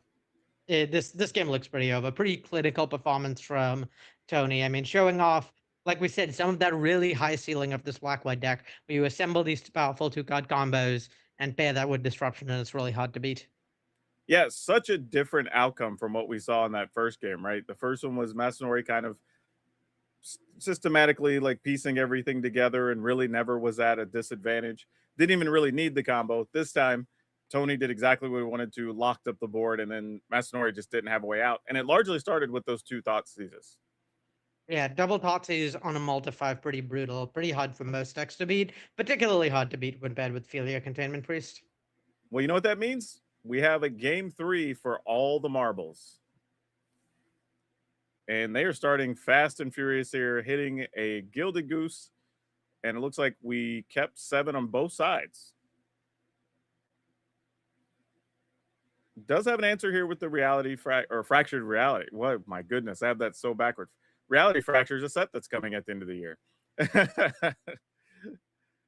Juggernaut Peddler, though, is going to come down, and I assume is likely to take the Philia. Philia just the highest ceiling card in Tony's deck almost. So pretty reasonable to hit. There's a lot of redundancy here too. The other option is I think taking the fragmented reality because you want to protect your combo, but I think Hattori is far enough away from comboing that's unlikely to be the pick. Yeah, he's giving it a good thought, think, and I'm trying to look at his hand to see what he has. There is another peddler. So he has a few options. Yeah. Yeah, that's the other thing we could see is we could see another peddler next turn. Kind of lets this kind of lets Hattori get rid of the second overlord of the Belmark. Juggernaut peddlers are a little bit better in multiples sometimes because the first Juggernaut is clunky and hard to cast. The second Juggernaut even more so. So the more you clunk up your opponent's hand, the less that creature is a viable option. And because the Juggernaut Peddlers can block the Philia, it's not really going to have good attacks. There's not going to be an Overlord of the Baelmerk as a way to generate value. If the Philia did get taken here, then we might have seen like Overlord and to start like snowballing a little bit from Tony. But trying to just run Tony out of cards with the Juggernaut Peddlers kind of makes sense here. And I really like Tony's response of impending the Overlord, recognizing, oh, my opponent did not take the Overlord. My opponent did not take Philia. They took Overlord. That means I have another thing for my second Overlord or interaction for my Philia. There's no way this is going to work out for me. I'll take the play that makes sense against the play they made. Yeah, that's a good call. Sometimes it's about reading the context clues, right? Why did they not do the thing I thought they were going to do? And trying to piece that together. And left them with the Philia again. There's a pretty good amount of pressure from Hattori. These 2/2s definitely can add up. and the shocklands on Tony's side not making things easier. Now, if this Overlord does get blinked, then it's a different story altogether. But All right, do have a Clarion Conqueror now trying to turn off some yeah, of the but things Conqueror that is may have to. probably the worst possible that could have happened for Tony, right? Because he doesn't know this, but that Crawl Harpooner in Hattori's hand was doing nothing against Ophelia. That would have started to snowball. But tapping out for Clarion Conqueror and making that Crawl Harpooner have decks, all of a sudden I think Hattori's in a really, really good spot. That was a really favorable set of exchanges for him. And now by the time Tony's able to blink this Overlord, it's going to be too late. He's not going to have time to stabilize against the amount of pressure Hattori's applying here. Yeah, and I don't blame Tony at all. It's just like, your opponent just has the right card there. It's just really unfortunate. And now the birthing ritual is going to be able to start assembling the pieces. Yeah, I mean, I think Clarion Conqueror is pretty clearly the best play for Tony there. Like, I don't fault him for his decision at all, because barring a removal spell, Clarion Conqueror lines up the best against what Hattori is doing. It's a 3/3, shuts down all his 2/2 bodies, insulates against combo, just really keeps Tony protected on almost every axis. So probably the best possible option. It just didn't happen to work out against what Hattori had in hand. All right, well, we saw the Goose go away for the Umbral Caller Zealot, and now we're just looking to start assembling pieces. I really like this for Hattori. Just saying, okay, these food don't matter to me. I'm going to dig for cat, because if I surveil a cat into my graveyard, I just win. Yeah, exactly. I like that a lot. It's a tough call. It's a tough call to make, just giving up value like that. But the food really are not what this game is about. So I like just taking the opportunity to try and slam the door. At the very least, you can make sure you draw action next turn because you've got nothing in your hand. Really heads up play. Big fan of those end of turn surveils from Hattori. Yeah, and there are a couple of fragmented reality here, but then nothing else really gets to happen on the turn. Maybe just flash in Ophelia. Yeah, and the problem with fragmented reality is you're giving Hattori a very real card. The worst case scenario is you fragmented reality something away, give Hattori a cat, and then Hattori finds the same combo piece again off of the ritual. So there's definitely disaster scenarios here that you want to avoid. This is also a tough choice as well for Tony, taking the 2, going to 8, but it gives them 3 white mana, which is important. Yeah, I think you need to be able to double fragmented reality. I think you need to hit that birthing ritual as well this turn. All right, reality on Samwise. Seems this resolves if Tony is lucky. It gets a Goose or a Haywire Might. Oh, nope. It got the worst case Not get scenario. a Goose or a Haywire Might. More pressure on Tony's life total. So that puts Tony down to 7. And yeah, now, Tony has to hit the Umbral Caller Zealot here.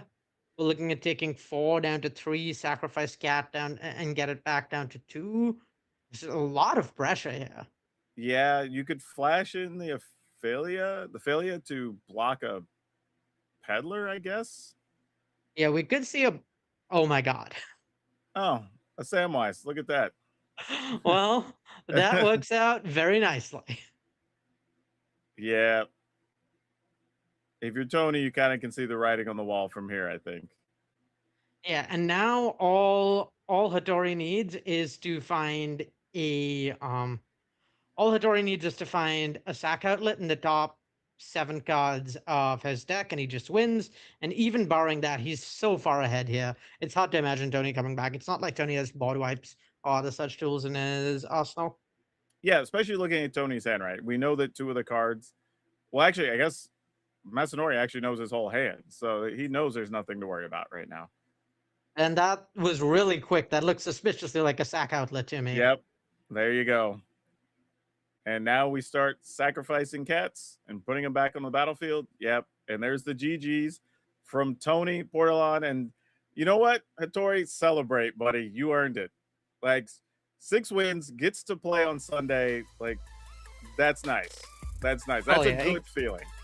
Extremely deserved victory for Hattori. Played it really well. It's a really complicated, nuanced matchup, and I think did a really good job navigating it, playing cautiously when needed and playing aggressively at the right times. Really well done, really well earned. I'm looking forward to seeing more of the Sam combo deck in day 2. Yeah, and I have to give credit where it's due. It could have been very easy to get rattled and get discouraged, when you had that game 2 where you just like mulligan to 5, your opponent thought seizes your cards, and you're just like, oh my gosh, how's this going to work? But played through everything, and honestly, those double peddlers turned out to be really big in that third game. So yeah, let's go ahead. We have an interview, I believe they're telling us, with Hattori Matsunori. So yeah, let's check that out, and we'll get back to some more Magic. Masanori, congratulations on picking up that victory. Tell us a bit about that matchup. そうですね。オルドフ・ケトラモーズは、何度か、チームの人と練習したんですけど、相性は良くなと思ってて、最悪ですね。一言で言うと。Well, これぐらいでいいのかないいですかね、これで。for Orzhov, I practiced this deck previously, and it really didn't fly. I really didn't think it was a good matchup. It was horrible, to say the least. Tell us then about your deck choice for this tournament. Why did you choose to play the Samwise Gamgee combo? まず、みんなが、この大会に参加する出場者の人は、イゼット・フェニックスとルビーストームをよく持ち込まれるかなと思いまして、それで、チームの人がこの2つに有利とされる、ハムを開発してくれたので、それで、調整して勝率も良かったので、デッキとして選びました。So for this tournament, I was expecting a lot of Phoenixes and Storm decks, and that was kind of the prediction my team and my teammates have. And my teammate really brought this deck up as a good matchup, and we kind of worked with it and kind of made some edits, and that's why I chose this deck. All right. And then finally, what would winning this tournament mean for you? そうですね。アリーナチャンピオンシップ1で、その時はトップ8で、シングルエリミネーションに行けたんですけど、その時に、あと1勝でトップ8に入れたんですけど、3連敗してしまって、それで悔しくも入れなくて、それからずっとまたアリーナチャンピオンシップに出たくて、それで、王者の称号も優勝するともらえるという話を聞いて、それで王者をずっと目指していたので、そうですね、ずっと目標にしていたことです。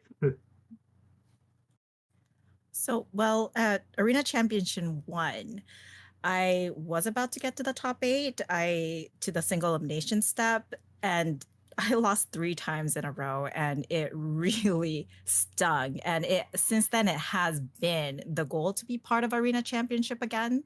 And I really want this title essentially. And I've been working, and it has been a goal since Arena Championship 1. So that's what it would mean.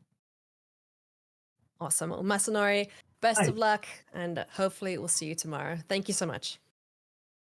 Thank you.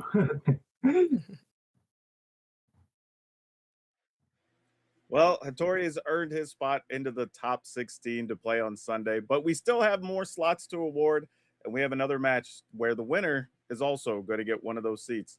And Arya, this should be a fun one because we have 2 decks that are trying to do what we'll call some mostly fair Magic after watching all the combo action. So everybody should be in for a little bit of a different experience here. And we're going to have a Dimir mid-range deck going up against Esper Ketramos. So these should be pretty fun here. And both of these players you've probably heard before. Zevon Faust, Wyatt Darby. These are names that have been around for a minute.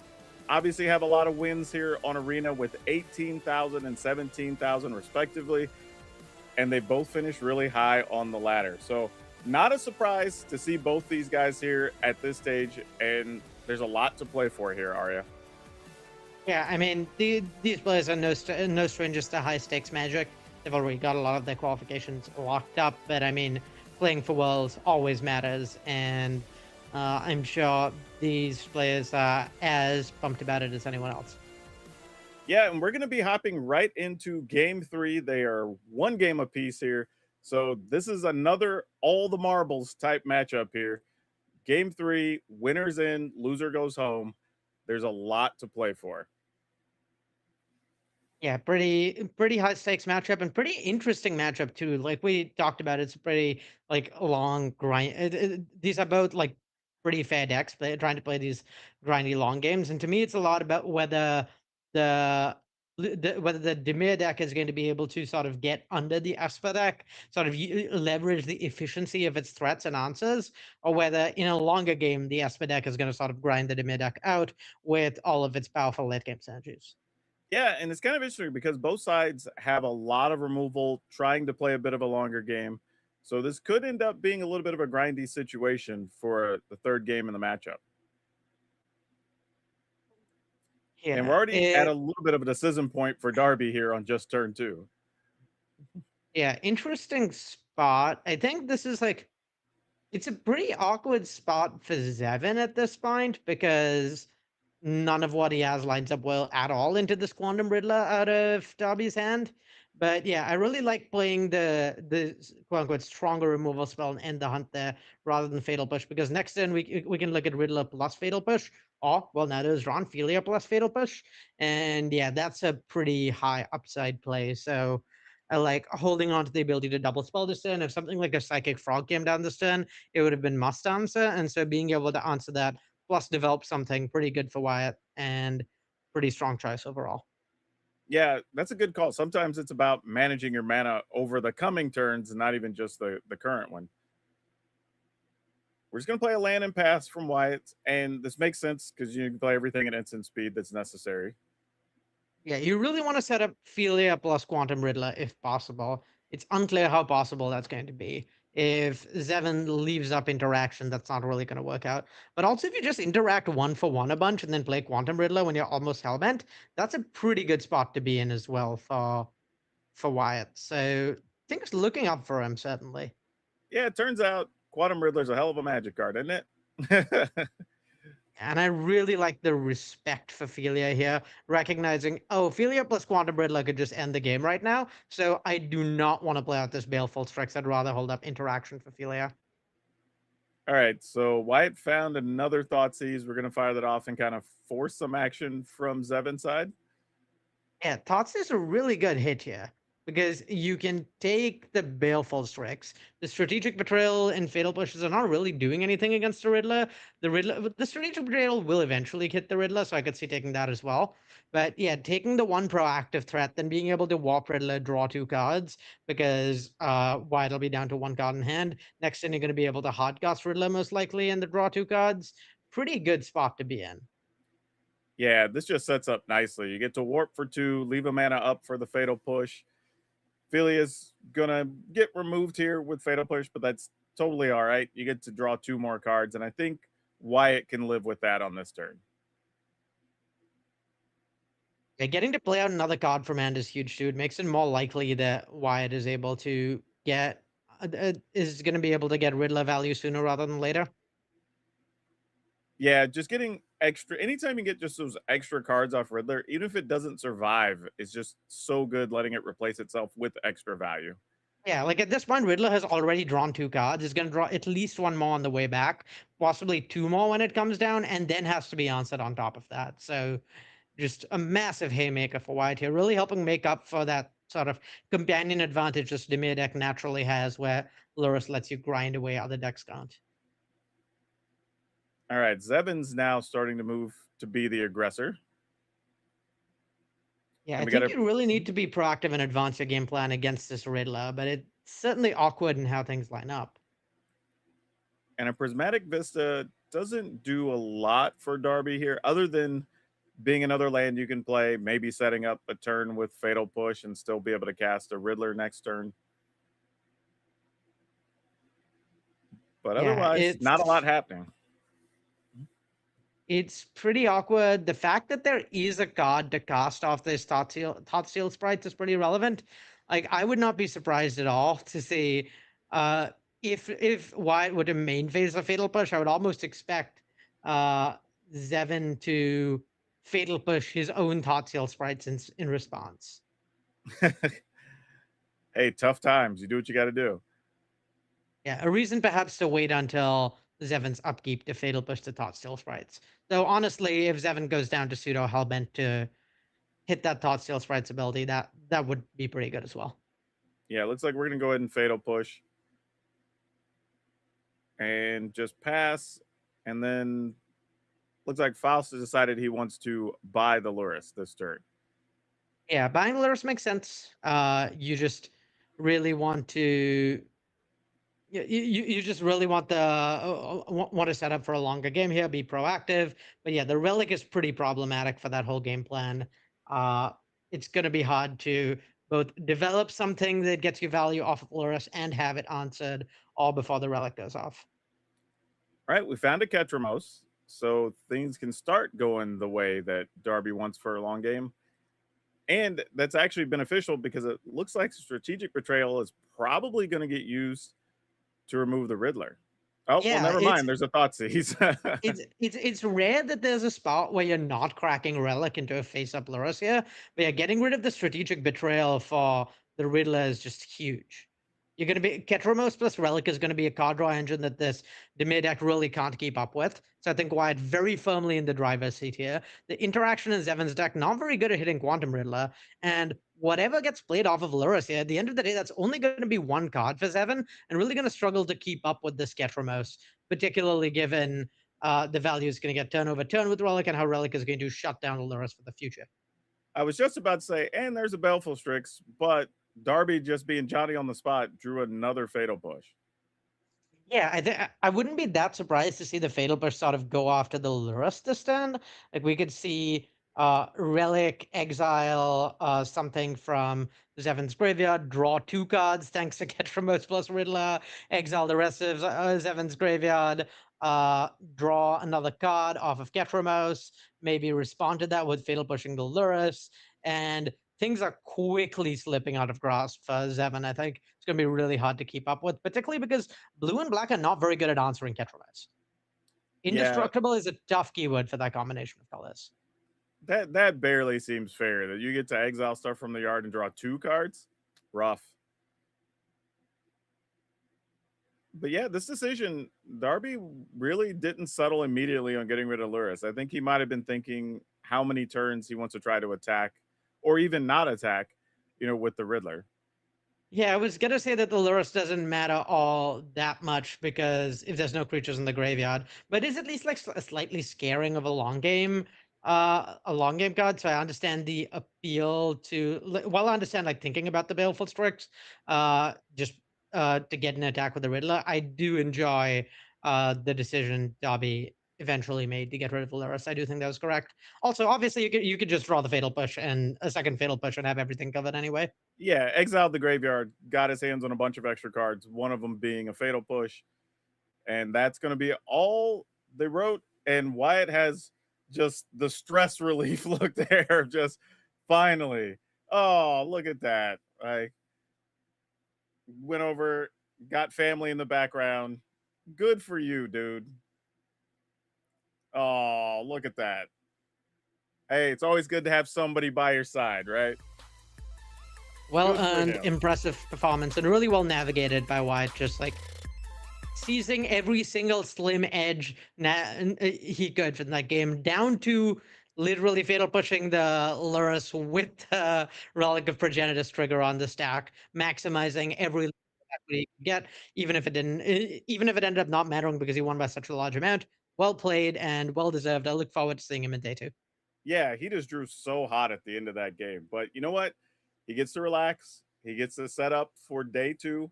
But let's hear from him and see how he feels really after finally getting over the hump and getting to play tomorrow. I've got Pro Tour Dominaria champion here, Wyatt Darby. How are you doing, sir? Welcome back to the competitive scene. How's it going?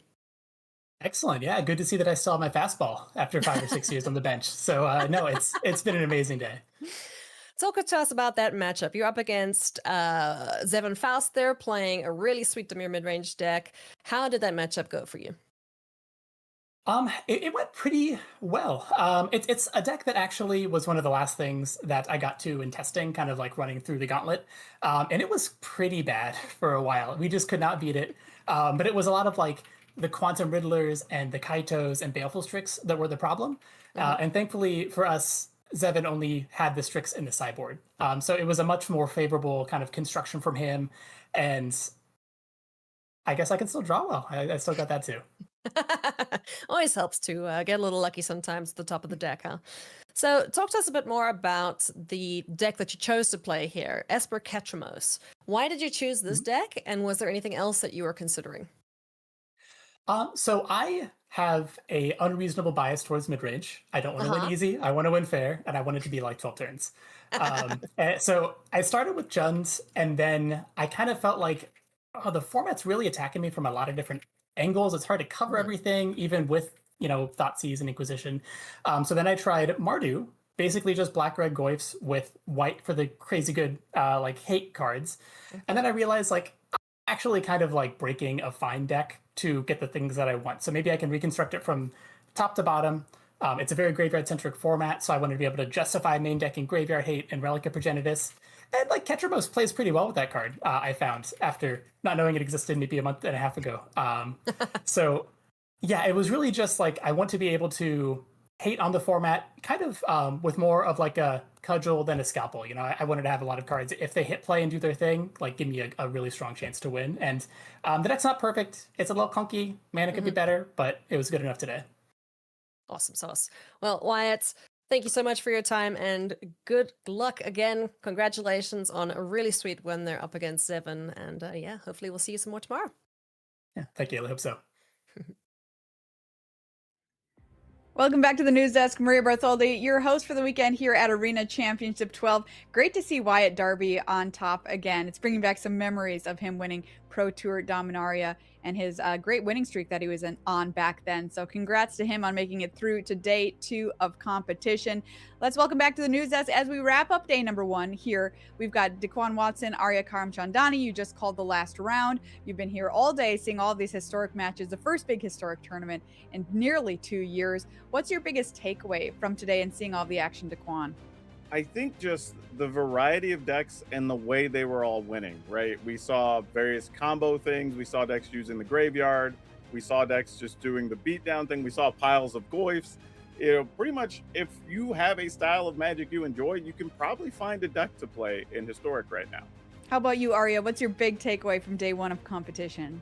Yeah, very much in the same space as Daquan. Just the flexibility of a lot of these decks and the variety of gameplay. Even the same decks playing different matchups play really differently. The games are about different things. Just how much Historic is about a lot of flexibility and being able to adapt to a lot of different sorts of decks rather than just playing out those same style of gameplay over and over again.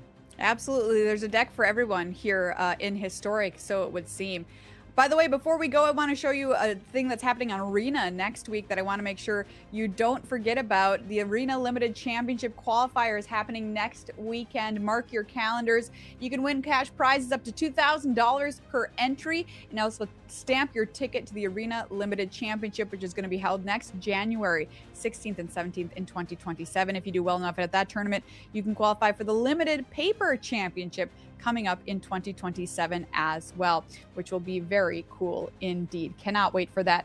Let's take a look at our bracket now as we turn our attention to day 2 of competition. Check it out. We don't need a qualification round. We had a clean cut here. You can see our top 16 on your screen right now. Tomorrow we're going to focus in on the top half of the bracket first and then work our way down to the bottom half of the bracket. Keep in mind tomorrow is single elimination Magic, so lose and you are out. So it's pretty brutal, but that makes for very exciting television. So make sure you come back tomorrow to watch all these players battle for the top spot, $15,000. Top 2 get invites to the upcoming World Championship as well. Let's take a look at our broadcast schedule for day 2 of competition. This is how it's going to play out if you want to mark your calendars for the times you want to show up. Top bracket, 9 a.m. All these times are Pacific. 11 a.m. We're going to head to the bottom part of the bracket. At 1 p.m. top 8, 3 p.m. our semifinals, and 4 p.m. our finals for those 2 World Championship spots. There you go, our broadcast schedule for day 2 of competition. It's been a fantastic day 1 here. I'm going to wrap up by asking Daquan, in one word, how would you describe historic? I'm going to still call it a little bit of a mystery is the word I'm going to go with, because we've seen a lot of things, but I don't think we're anywhere close to the format being solved. I don't know if we could even pick necessarily the top decks just yet. So we'll see how we feel at the end of tomorrow.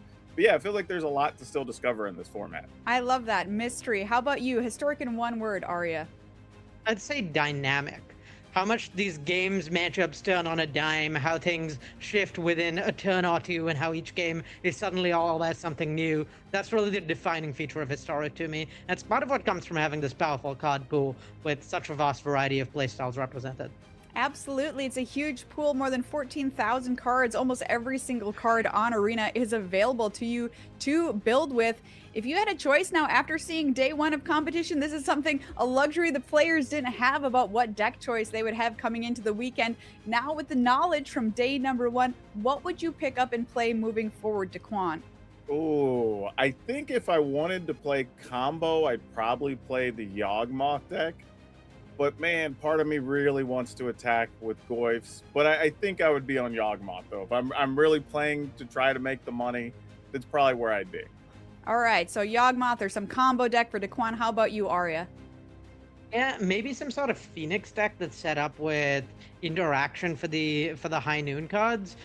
We saw a few people talk about how Andre talk about how the team had this like Jeskai Phoenix deck with interaction for problem permanents. Something like that sounds very good. The field is very mid-range dominated, so Phoenix generally fares pretty well into that. The main issue is, again, high noon is a problem card and there's a lot of that, but if you have a version of the deck that's sort of loaded for that, I'd kind of expect that to be a pretty good choice. Wow, neither of you said Boggles. That's very interesting to me. It was right there. Anyway, we're going to see a bunch of decks tomorrow. Boggles won't be one of them, but just barely missed out on day 2 of competition. Everyone, thank you so much for hanging out with us on day number 1. We'll see you back here for day 2 at Arena Championship 12. There's a Goyf for 4, puts Justin down to 9. Pharaoh Goyf hits the table, doing another 4, down to 5, and 2 hasty creatures will do it. We're at the point where playing that Juggernaut might actually be good enough. Oh, Paul, there it is. I mean, that's the dream, right? All right. Oh my gosh. What a draw, though. My goodness. Wow. Maybe the best possible card off the top here. Luna Eason is going to pick this up, going to advance to 3-2 over Benjamin. Yeah, by the thinnest of margins here.